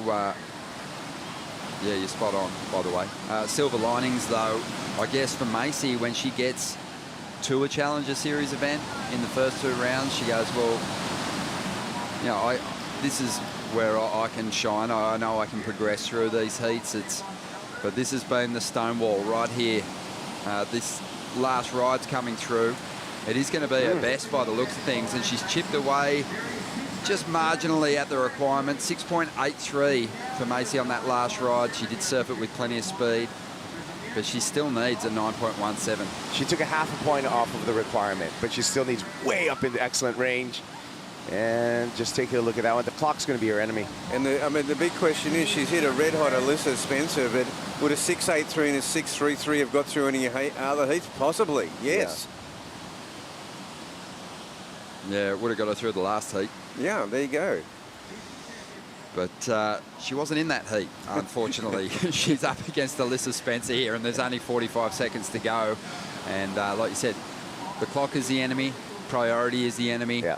Alyssa is the enemy, and Macy's just going to have a go at this smaller ride and surf out of her skin. Oh, pushed it up there. I mean, she did take a couple of falls in this heat, but you could tell that she's on. Her surfing is looking great, but Alyssa Spencer just too strong in this one. And, you know, kind of settled in once she dropped the 8.33, started to just really think about what way she was going to go, held that priority and controlled the later stages of this heat. But Macy Callahan finishes up with another 9th place finish. And I guess, like we said, silver lining. She's surfing well. She dropped some big numbers earlier in the event. Yeah. That's just the takeaway right there, is just to regroup, come back at it, swinging again. But Alyssa Spencer, quarterfinals. Alyssa Spencer charging along, and she will take on the winner of the next heat in this round of 16. Stay with us. You're watching the GWM Sydney Surf Pro, presented by Ripco.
Here comes Molly Pickle, big swing, front side hook.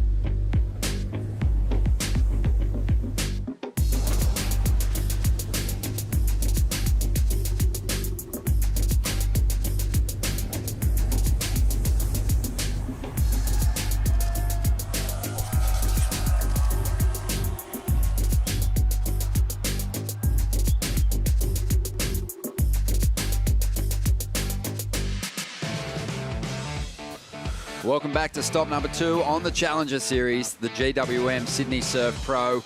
And this is a good heat when you think about the narratives of these two competitors. Zali Kelly hasn't been to the CT before.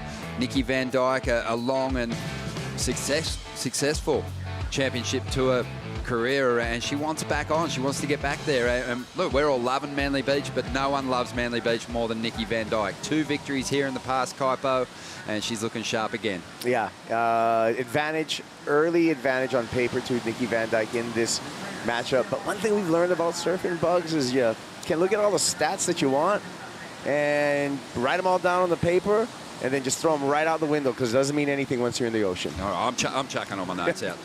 Well, there's also another factor, and that is, you know, when a seasoned pro is coming up against a rising star.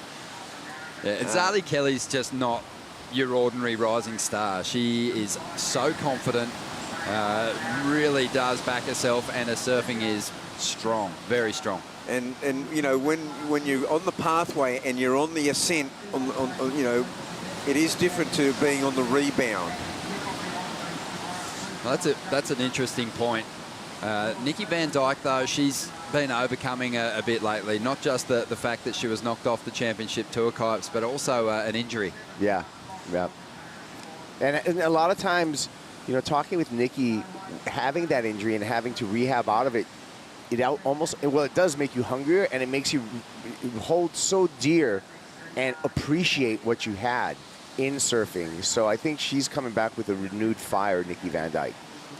Oh, during that pandemic period where Nikki Van Dyke, Dimity Stoyle, Macy Callahan, Tyler Wright, Steph Gilmore all hanging together on the Gold Coast surfing Snapper Rocks, the film, the women's surf film that they put together, it's one of my favorites ever. It was just a full hype vid.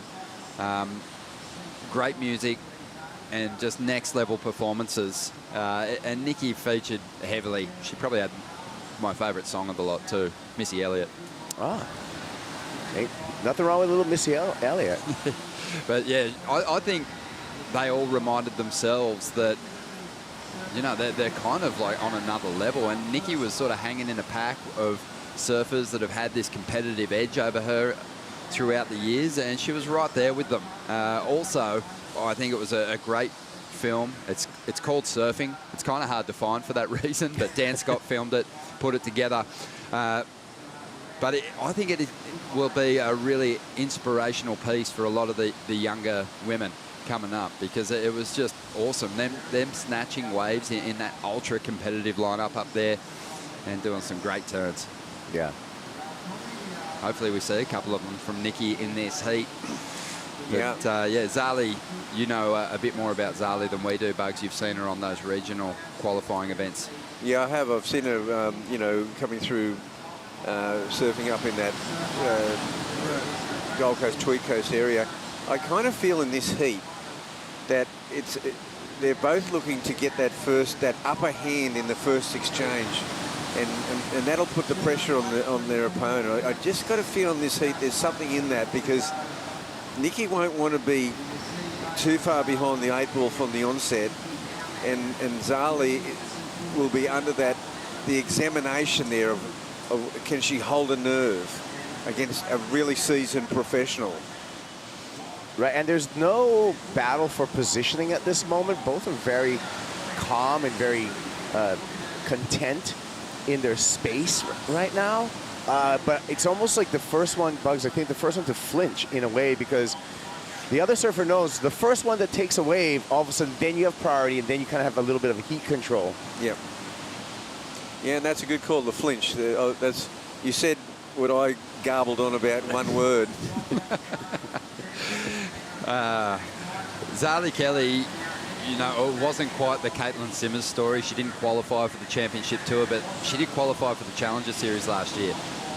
You know, had a really strong run on the regional qualifying series and opted to finish school instead of tackle the Challenger Series. So here she is having her first shot at it. Got a 9th place finish on the Gold Coast. Nikki Van Dyke taking the first ride here. And we'll see who wins the opening exchange. It's not going to take much from Zali. Gets a little bit of drift in the tail out of that first manoeuvre. This wave kind of lining up through the middle section, though, and gives her a couple more opportunities. So she'll win that opening exchange. Won't be a monster number, but you'll take any edge you can get. Yeah, and Nikki looked anxious, took that wave, saw that Zali was paddling for it, but that wave did not offer the opportunity. Just one turn for the opener for Nikki Van Dijk. That's what she'll lean on, but now she's back in the lineup. We'll take a look at it right here. She saw Zali paddling for it, got that one hit, but that's all she wrote. Meanwhile, in contrast, this wave offered a little bit more opportunity with the reform on the inside. Yeah, Zali was very measured in her approach once she got through that first section. And Nikki up again. This is a replay of a wave she's just taken. It fades into deep water. Won't be many points in that. You'd have to say it's a bit of a nervous start by Nikki. Yeah, I mean, she's the veteran. She's able to contain herself and reel herself back in, and all it's going to take is one really good connection of a wave to build that momentum. Both surfers paddling back out into the lineup. We'll see who ends up with priority. And so Nikki ends up with priority again, which is a good thing for her. Yeah, still waiting on those scores to roll on through, but Nikki Van Dijk got onto the championship tour 2014 and just knocked off last year in that shortened year. She finished just outside the top 10 in 13th position. A former world junior champion, won a CT in 2017 over in Portugal. 27 years of age now. Yeah, she won that event at Guincho over there in Portugal. It was that event at Cascais. They went mobile, moved it to Guincho. It was a pretty unruly beach break, similar to this. So combine that success with 2 wins over here. Again, you know, you would favor Nikki's chances in this heat. Yeah, the numbers rolling through from the opening exchange, and Nikki, she got a 4. She's backed it up with a 2.5, but the highest number so far is with Zali Kelly, just a 4.77. Just a slight edge there. Well, that is an interesting show of quality versus quantity, in that Zali got those 3 hits and only 0.77 more than Nikki's 1 maneuver. And that's kind of been the story throughout the day. We've seen some decent numbers thrown at individual turns when the section kind of closes out and it's nice and steep on that outside. Nikki might get a little more room to move here, working for more points. Does link into a nice little backhand carve, but the wave kind of gives up on her and she gives up on it. Let's quickly catch up with the winner of the last heat with Stace. If there was one heat in your campaign to the World Tour in the last season, it was probably the 2020 loss here in the 9th round that kept you awake at night the most. It must feel nice to get out of that round here and rectify that loss from a few years ago. Yeah, for sure. I mean, breaking into the quarterfinals, I've only done it one other time, so it definitely feels good to kind of make it past that 9th round or 9th place. Yeah, so I'm hoping that I can just keep the ball rolling, and it felt nice to just finally like open up on a couple waves. I felt like I hadn't really done that this event yet, and yeah, I was just stoked to be able to get a couple good turns off. In that situation, are you kind of pretty stoked to draw a surfer like Macy Callanan? Yeah, definitely. I think it like ups my level. It makes me want to surf better and pushes me, and I knew that I was going to have to drop big scores against her, so I just knew that I was going to have to wait for a good wave and not just find a couple small like 5s or something, because I knew that she was going to be dropping big scores too. So I think it's always fun to come up against girls who've been on tour before and just challenge myself with that. Yeah. Rabbit was talking about online surfers and how they believe where they should finish. You obviously have had a fair few 9ths, a couple of 5ths. Where's the belief for you this event? I mean, it'd be a dream come true to win. I think that I have the capability to, and I really do believe in myself, so I'm hoping that I can make a couple more heats and make that happen. Mabel, love it. What do you reckon? Very good surfer. Great. Thanks, Alyssa. Thank you, Stace. That's Richie's daughter, Mabel. Yep. Getting in on the action. She could be holding a microphone down there soon, or maybe doing a post-heat interview after a victory. Who knows? The challenge of the clear backdrop continues as well. Oh, yeah. It's on. Who can cram their face onto the broadcast? Surprised we haven't seen the old pufferfish up against the glass just yet. Zali Kelly had this one during the interview. There's a decent sequence of turns on the outside. And eager to get through to the shore break as well to try and add to this score. And she makes it all the way through. Wow, good work on the inside as well. And that one came through at a 6.5 for Zali Kelly. Yeah, that's a good number right there, and that's going to apply a ton of pressure to Nikki Van Dyke. Well, that's the first score where you go, wow, that's, you know, you talk about keeper results. That's a keeper number out there today. Yeah, like I'm kind of surprised that Nikki hasn't taken a leaf out of Alyssa's book. I'll tell you why, because Nikki she's got this super crisp off the top, powerful, but the wave choices so far haven't allowed anything like that. Yeah, her waves have all kind of faded into deep water, haven't they? Yep. And that's kind of held her back. I mean, the 4-point ride earlier on was just a straight closeout on the outside bank. She only needs a little bit more room to get those 2 turns done on the outside, and then she's right in this heat. Whereas the youngster, Zali Kelly, did exactly that on a set wave with a really crisp outside turn to start the wave off.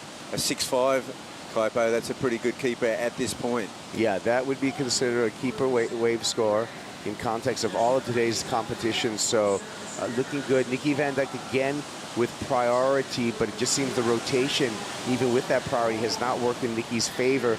And what you alluded to, Bugs, is also the wave selection. Maybe she has a little bit more of a chance right now. There's a couple of bumps coming through. Yeah, well, I mean, you look at her scores. She got that 4, but that 2.3 and the 3.43, she took herself out of the picture, and then Zali got the good wave. Yeah. Just under 16 minutes remaining here. Nikki Van Dyke in second spot with priority at the moment, chasing a 7.27. We're going to take a Bonsoi brew break.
14 minutes remaining in what will be the last heat of the day. Heat number 6, the round of 16 for the women. Zali Kelly out in front at the moment, holding priority and a pretty healthy lead at this stage. Nikki Van Dyke is after a 7.27 to get herself in front. Don't forget, we got the WSL post show to come this afternoon. Fair to say, Kaipo will head down to the Coopers VIP deck, get a front row seat, crack a tin and watch it all unfold. They've been an excellent partner throughout this Australian leg. I'm going to tell you something about that, Ron. I highly recommend their product. Nikki Van Dyke up at the moment, goes looking for the score. Again, not a whole lot of room to move. Struggling to connect with some real opportunities out here. Yeah, it's kind of what I was alluding to at the start of the heat, that whoever gets the upper hand in this heat, it's, you know, especially if it's the youngster, just this feeling that, like, when you're up against a rising star and, you know, things aren't going well, you've really got to regather, to get back in the heat. It's a big challenge right now, particularly when you've been out and you haven't been in the trenches and haven't had to fight through a lot of heats and from all the different scenarios that can happen. Well, with 12 and a half minutes to go, this is an interesting one for Stace Galbraith. He's done some coaching work with both of these competitors. He's out the back with Dometic. As we see Nikki Van Dijk up here at the moment. Nice hook. We'll get to Stace in a moment. Already it looks like she might be on her way to her best number yet in this heat. And Zali's taking off on the outside. Nikki's still rolling with this one, trying to get to the shore break. And this one just fades away there on the inside. Zali Kelly, she's heading back out. She'll look to get priority, but Nikki might have made her move here, Stace. Yeah, thanks, Ron. And you're right, Nikki did need to get some momentum on the board there. Zali knew coming into this heat, she surfed that earlier heat with Nikki where she was on fire, and Zali knew that this would take to win the best waves and the better surfing. Zali just had a fall then, which you guys will get a replay of shortly, where her attitude was amazing. It was a massive single turn. Unfortunately, she couldn't ride out of it, but she's showing the attitude that it will take if she wants to win the heat over Nikki. Yeah, Nikki Van Dijk with that experience. But as we said, Zali Kelly, a rising star, Stace. You've worked with her before. She's super confident, right? She's super humble and she's super confident. You know, walking around, she's very unassuming, but in the water, she's absolutely electric. As we check this turn here, it's an amazing attempt. That would have been a massive score, but she just couldn't ride out of it. And what Zali's been trying to work on a lot around home is bringing that CT level of surfing to these heats, because she has a stellar junior career where she could kind of win events without her very best. But on the Challenger Series against Nikki Van Dijk, you do need to bring your best. Yeah, it's a really great bit of insight. I've seen events where Zali's not actually surfing at her best, but still had an edge over the field. But Stacey's right, it's so much more competitive at this level, and especially at this stage of the competition. 5.97 for Nikki on that last ride. And she's chipped away at the requirements somewhat, but only slightly, Kaipo. She's still after a 6.3 here. Yeah, I thought Nikki got some work done on that wave, and I'm surprised on the score. I thought it would have gone higher than that. So to your point, Ron, she needs to change things up to get above that 6-point range and really into the 7-point range if she wants to take the lead off of Zali. Well, let's see if we can get a cue up of the 6.5 from Zali Kelly. Then we can make some comparisons and see where the judges saw the difference and the separation in those numbers. I did. You did what?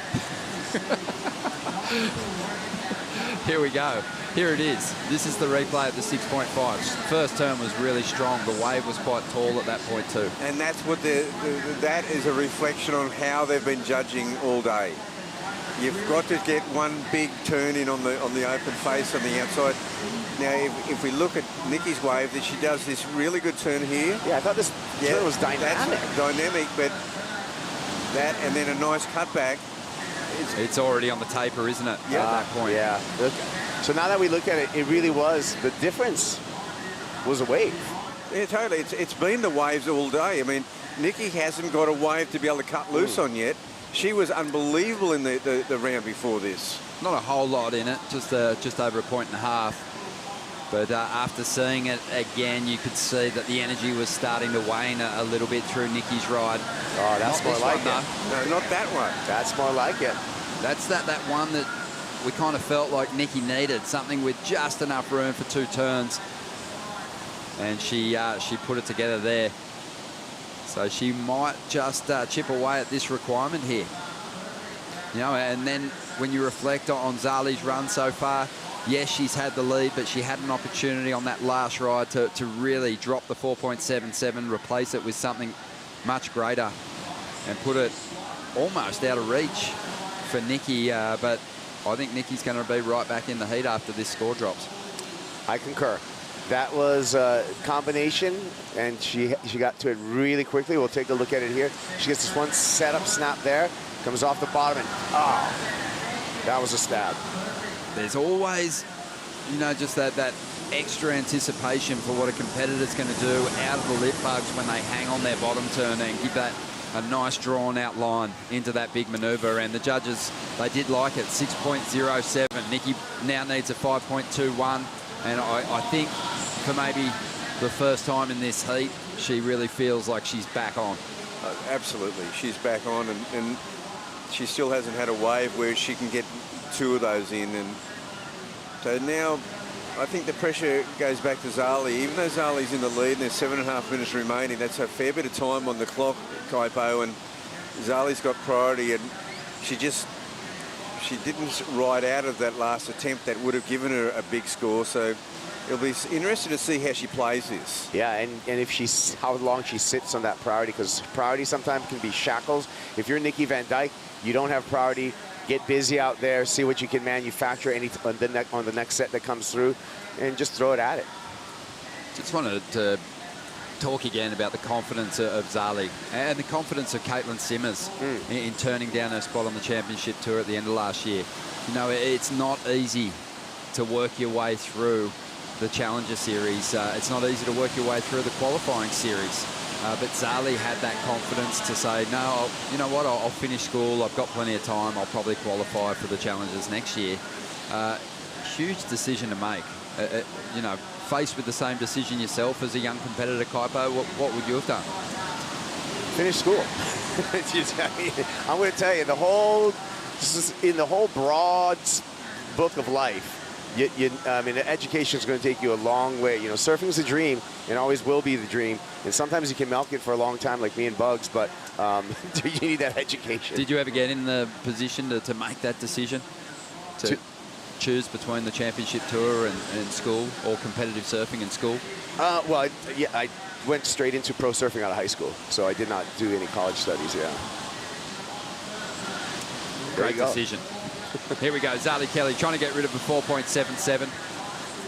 Yeah, I think it's cool. Also, just the experiences that you have with your friends that you go through your school life with, and you can't get those back. So Zali's put that behind her now.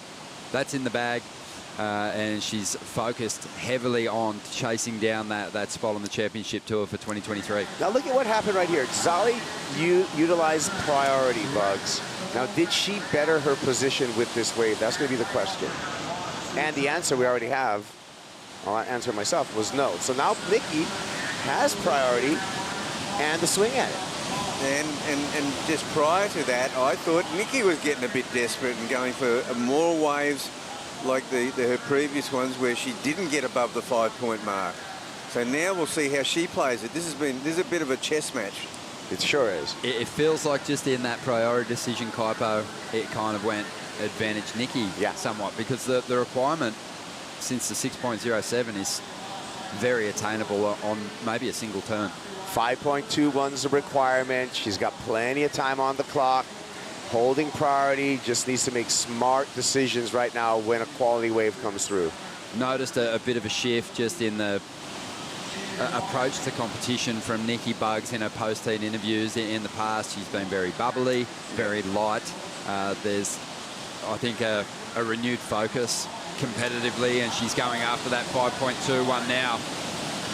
Well, digs into a big roundhouse, trying to get some speed going for a finish on the inside here.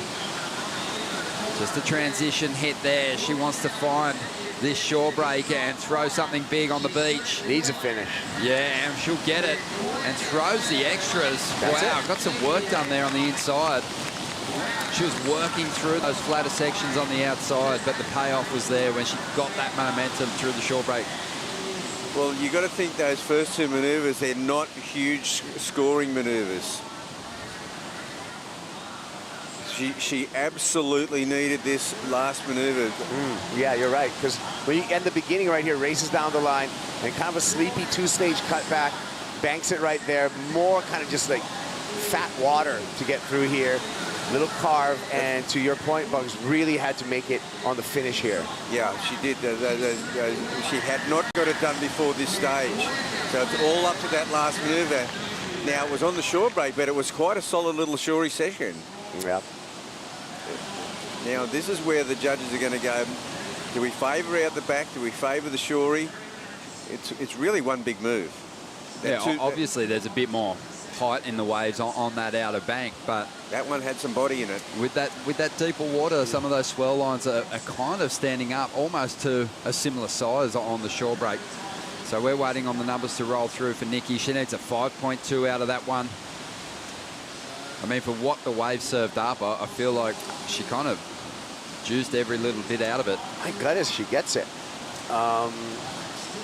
You know, that two-stage cutback's going to hold her back a bit, but that last manoeuvre is the killer. The numbers in 5.37. Nikki Van Dijk jumps up into the lead.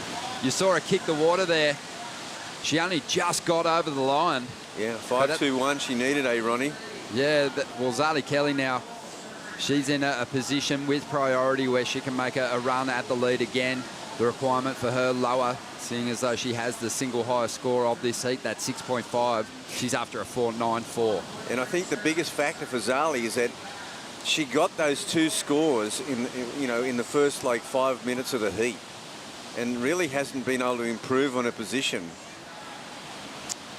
And see what's happening right here. Nikki's kind of forcing and paddling around Zali. Zali has priority, of course, but Nikki just trying to add a little confusion to her. You know, I want to check in with Kaipo's gut again, because it was right on the 5.37 getting Nikki into the lead. What's the gut telling you, Kaipo? Let's zone in on that for a second. On the result here, what's going to happen? Oh, shoot. Well, Nikki's is getting away from Zali right now, and gosh, I don't want to jinx a surfer, because as soon as I say something, just listen to your gut. Here comes the set. I don't know if this is the one. She's going the right. Well, Zali's going to have a go at it. We'll check in with Kaipo's cut in a second. She's tapping into this first section. She drifts the tail. Will this wave offer her more on the shore break? She's going to stay with it, gets the board moving, goes to the bounce. She needs a lot out of this. Oh, it's really weak. It has died on the inside, and that makes that much less convincing. Can I tell you what the gut feels now? Oh, yeah. Hit me. I think Nikki's going to come... Don't hit me with the guts. I think Nikki's going to come out of this heat. Well, that was, that was a surfer working overtime to really pump the legs and try and make the shore break. This one's coming to a close. Only 30 seconds. Bugs, take us through it. Yeah, well, there was a pretty good bit of little tail drift in that, but you could tell straight away this wave was diminishing as opposed to Nikki's wave, where there was a thick body of water there. When you see that there, you know it's just backing off. The numbers are coming through. And Kaipo's gut is going to be right again. A 4.1. Wasn't the 4.94 that she was after. And Nikki Van Dijk has turned it around.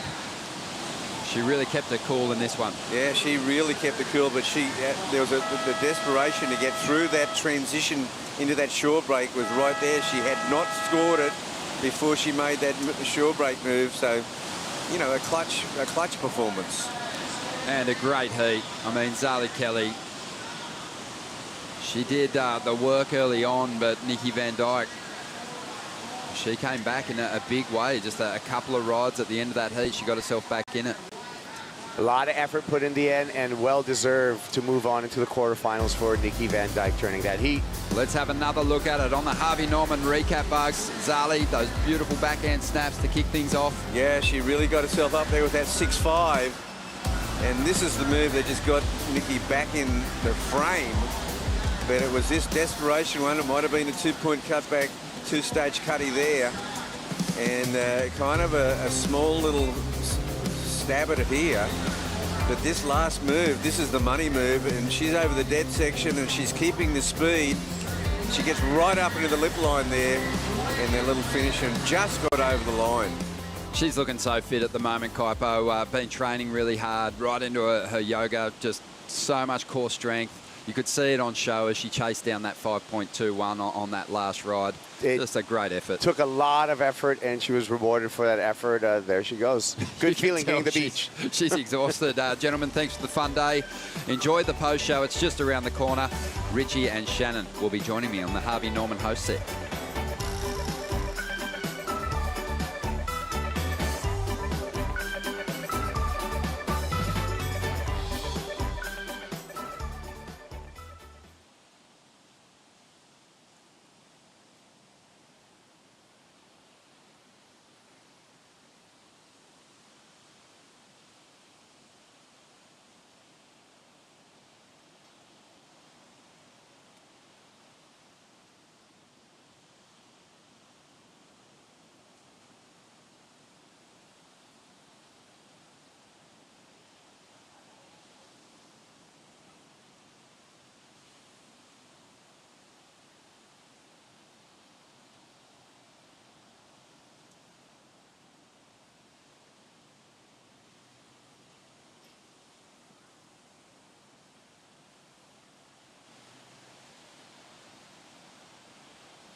nothing left to lose now. Everything to prove now. Long as I'm alive, I'ma fight back. My fire never cools down. I'm about to catch fire. Yeah, I'm about to catch fire. Get ready for the new me. Get ready for the new me.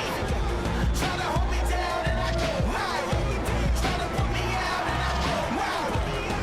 I'm a fighter, a survivor. Stand back when I catch fire.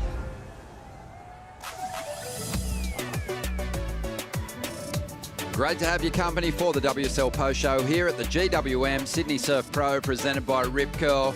Another big day of competition and a very close heat to finish things off for the women. And we're getting those quarterfinals set. They're looking unbelievable. Ronnie Blakey with Shannon Hughes. Richie Lovett. Shannon, your thoughts on another tricky day of competition for the competitors? Oh, it was pretty stressful, honestly, and I think it really tested a lot of their mental capacity today.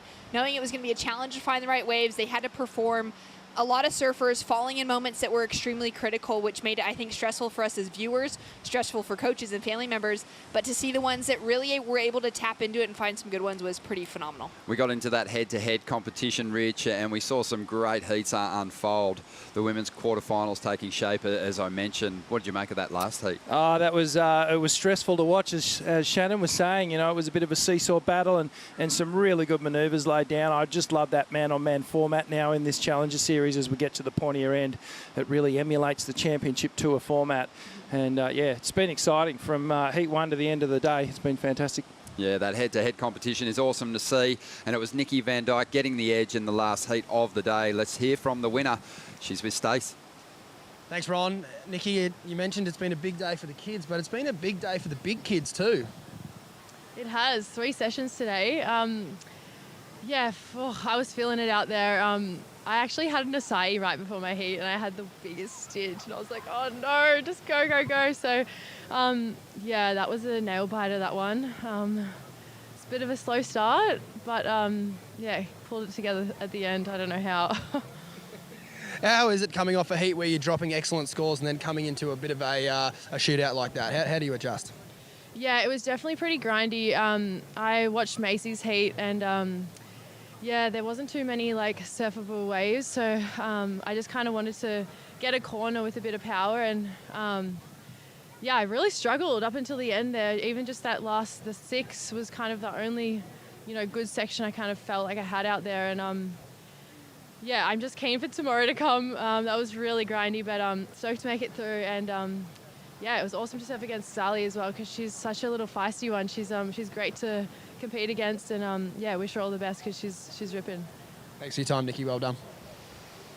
Thanks, Stace. Yeah, she was surfing really good, Zali Kelly, on her road through to that finish. But Nikki Van Dijk, she had a big day. She took some Grom surfing this morning. That was really cool to see their eyes light up when Nikki Van Dijk took them into the lineup. Yeah, it's such a special thing when those pros take that time with the next generation. We've heard a few of them speaking about it, even in their post-heat interviews, and I think those are those kids that we're going to see out here in the next couple of years. Yeah, and Bonsoy had Julian Wilson down there as well, and he was signing foreheads. He was busy, Jules, down there.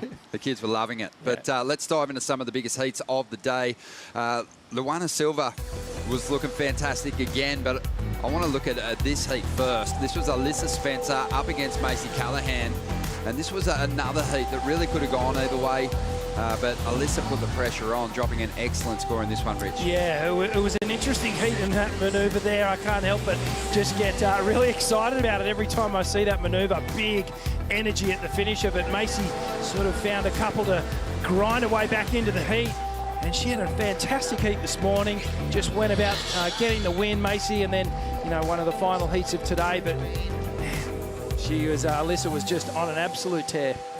Yeah, she had a really, I'd call it a shocking start to the Challenger Series for someone who surfed her way through the trials and got into the main event of a Championship Tour event just down at Bells Beach. She fell out of the draw so early on the Gold Coast, so that's a big turnaround for her. It's huge. It's a huge result. And remembering even back to the 2019 season, she was a couple spots away from qualifying. She finished out number 10 on the women's QS. She's been right there on the brink of it. now coming a little bit older into this competitive space, she's really going to be within that conversation, I think, come the end of the Challenger Series. Now, the next heat we're going to look at was a beauty. Kiala up against, who was it? Sawyer Lindblad.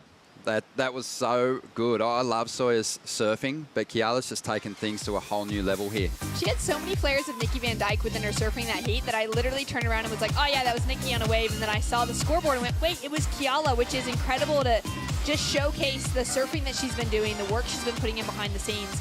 And for her to put down a couple of big scores like that against a really powerful Californian in Sawyer, who would surf any day like this at home at T Street, for her to go down to Kiala was a really a well-fought battle. I just love this brand of surfing that these youngsters are bringing to the table here. It's that traditional element, but they're putting this new school flair to it. They're getting that little bit of release out of the tail. They're kicking the fins out and just spicing things up a bit, and it's really, really interesting. Look out, the future's bright.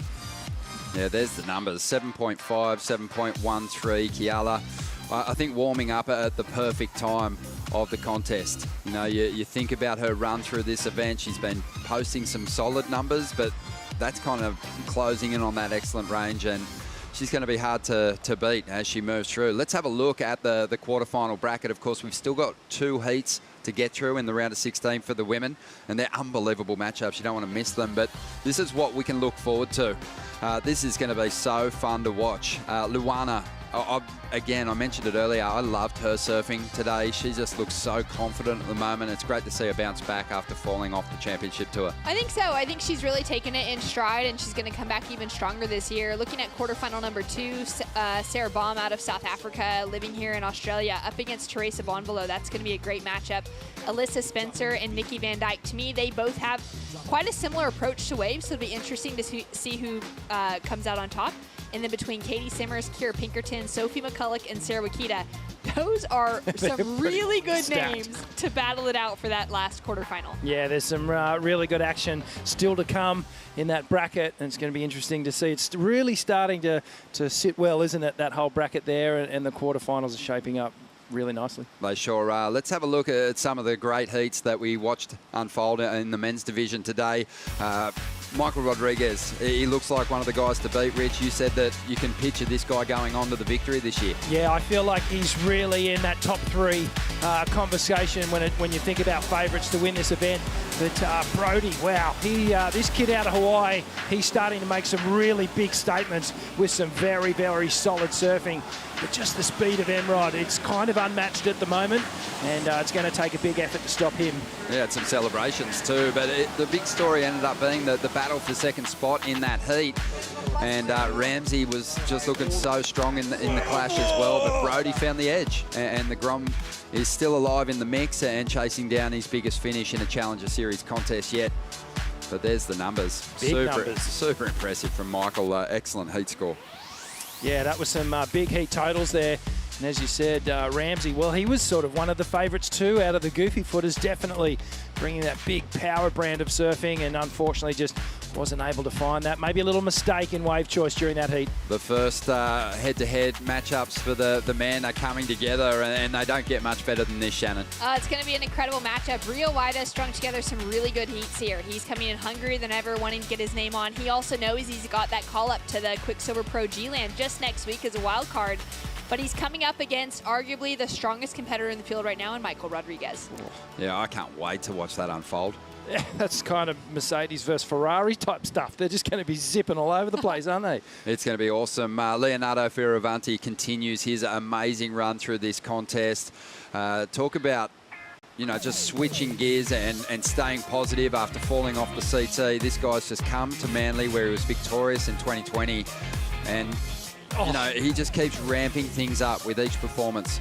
He just went from strength to strength on those airs. It was crazy to see. And then to watch the rest of the guys in the lineup try and make that battle back to meet up with him. Jorgen Cousineau just, you know, going hard here. But then to really see those powerful airs was incredible. Yeah, I look back to Leo, and I just feel like he's sort of just plugged in the final into Google Maps, and he's just making his way through there. He just seems to be doing it, not effortless, but he just seems to be on autopilot through these heats. He's just tapping into his own performance, and he's on. That was another interesting heat in the battle for second position, and that's generally how these things unfold when someone else catches fire. But Matthias Hurdy, he was so close. There was nothing between him and Jorgen in the end of that. Yeah, I mean, it could have gone either way, honestly. It was the battle for second place, no doubt. I seriously thought Matthias Hurdy was going to be one of the ones challenging all the way through to the final. That was a bit of an upset, I felt, losing him in the event.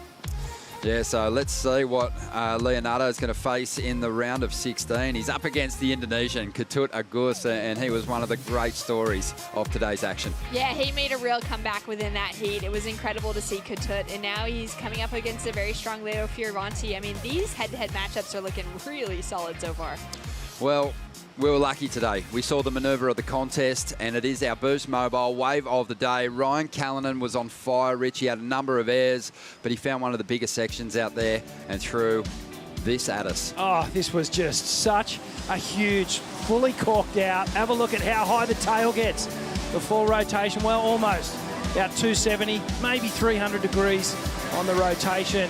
But Arkau built through that whole heat, started with a couple of rotations, and they just got bigger and bigger, and you can feel within the space of that heat, he just sucked in all this confidence, and I think that's just going to set him off maybe on the pathway to the final. We'll see. He's got a couple of roadblocks ahead of him. Yeah, it was funny because I made the point that, you know Ryan wants it within, but sometimes you watch him compete and he kind of seems to lose some of that fire, and at the start of that heat, it felt like, you know, he was flaming out a little bit, and then just something clicked, and he started to make those moves stick. An unbelievable air, and if he can keep that up, he's going to be difficult to beat here. But let's have a look at some more highlights now. We'll dive into our top 5 moments today, and kicking things off, let's have a look at some more big airs and some huge moves laid down here.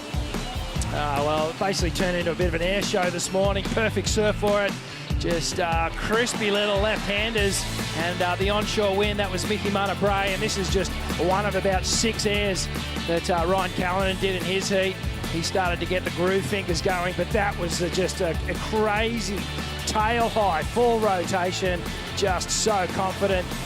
And then, well, the Italian got started. Right, that's what the crowd pays nothing to see here at the GWM Sydney Surf Pro. Big airs, and they'll get more of it as we roll through the contest. Number 4 was this buzzer beater moment for the Indonesian. It was so huge for him. He had such a big requirement in front of him. He absolutely surfed his heart out, and then to come into that sort of reaction with his crew to find out the score on the sand, that's one of those moments he'll now be able to take and hopefully run through in the next round against Leo Fioravanti. Sick. So sick. And Sarah Baum, her story is fantastic. A real veteran campaigning to get herself on the championship tour. Refuses to get knocked out here at the Sydney Surf Pro. Amazing victory over Molly Picklum yesterday. Dropped 8s on one of the toughest customers in the draw today. Yeah, she started strong and then almost let it go for a little bit, but then came home with a vengeance. And then Alyssa Spencer getting the job done this afternoon. Some high-impact moves, and this one fetched her an 8.33. It's just finding that right wave, too, for her to hold on and then to be able to perform, to find that finishing section, to negotiate the backwash with it, to execute perfectly. Matt Myers there working behind her, and a whole class of Groms coming through this event. He's doing well with the group that he's got on his hands. And our number 1 moment today, Jet Schilling just getting an absolute bomb here at Manly Beach, Rich, and taking it apart. Oh, crikey, man. Look at this surfing. Just Machado-esque, a modern-day version of it. And you reckon he's pumped up and wants this? He is all about it. And obviously inspired by his little San Clemente posse. They're all down here. We saw Croz. He was down there egging on his team. So, yeah, those guys are going to be hard to stop too. Mad little movement happening there. Yeah. But you've mentioned Michael Rodriguez. What about on the women's side? Has a winner established themselves for you yet? Well, Alyssa Spencer is looking really, really good. But, yeah, no, I'll go with her. Yep. I'm going to throw Sarah Baum in the question. Wow. She's really, I think if she can keep her head strong, make sure she gets the backup scores to the 8-point ride she's already dropping, she's looking real solid and unbeatable out here. Man, that would be a massive win. And she's also trying to shore up her position on the Challenger Series for obviously the remaining 6 events. So that would be glorious. What about on the men's side for you, Shannon? Emrod's looking unbeatable, but with that performance from Arcal, I don't know. Maybe battle of those two. I guess what we do have, though, is we've got the opportunity for new names to rise above and get themselves to the top order of the Challenger Series. Caitlin Simmons, for me, on the women's side, is looking so deadly. On the men's side, I think you can just throw a dart at the heat draw and you know, whoever it lands on has a good chance of winning. So we'll just have to wait and see and watch it all unfold. But the competition will resume tomorrow. We'll be down here first thing, first light once again. We'll leave you with highlights of today and we'll see you first thing. Stay tuned, watch. Stay tuned, watch. Garments.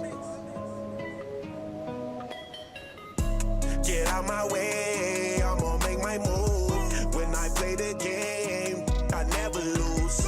What to wear today, it be hard to choose. You know how we play, I like to break the rules.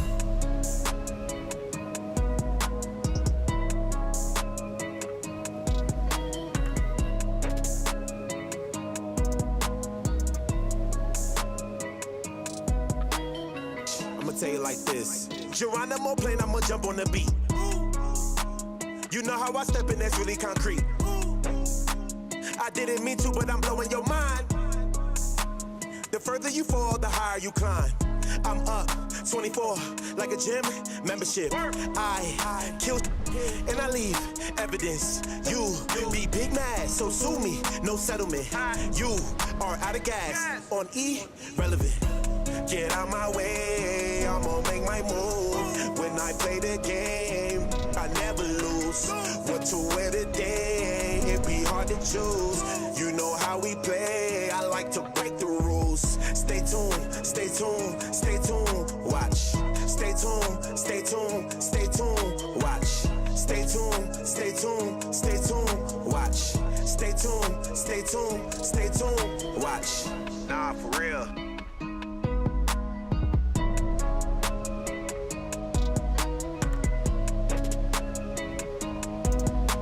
This copyrighted event broadcast is produced by the World Surf League for broadcast around the world and may not be retransmitted, reproduced, rebroadcast, or otherwise distributed or used in any form without the written consent of the World Surf League.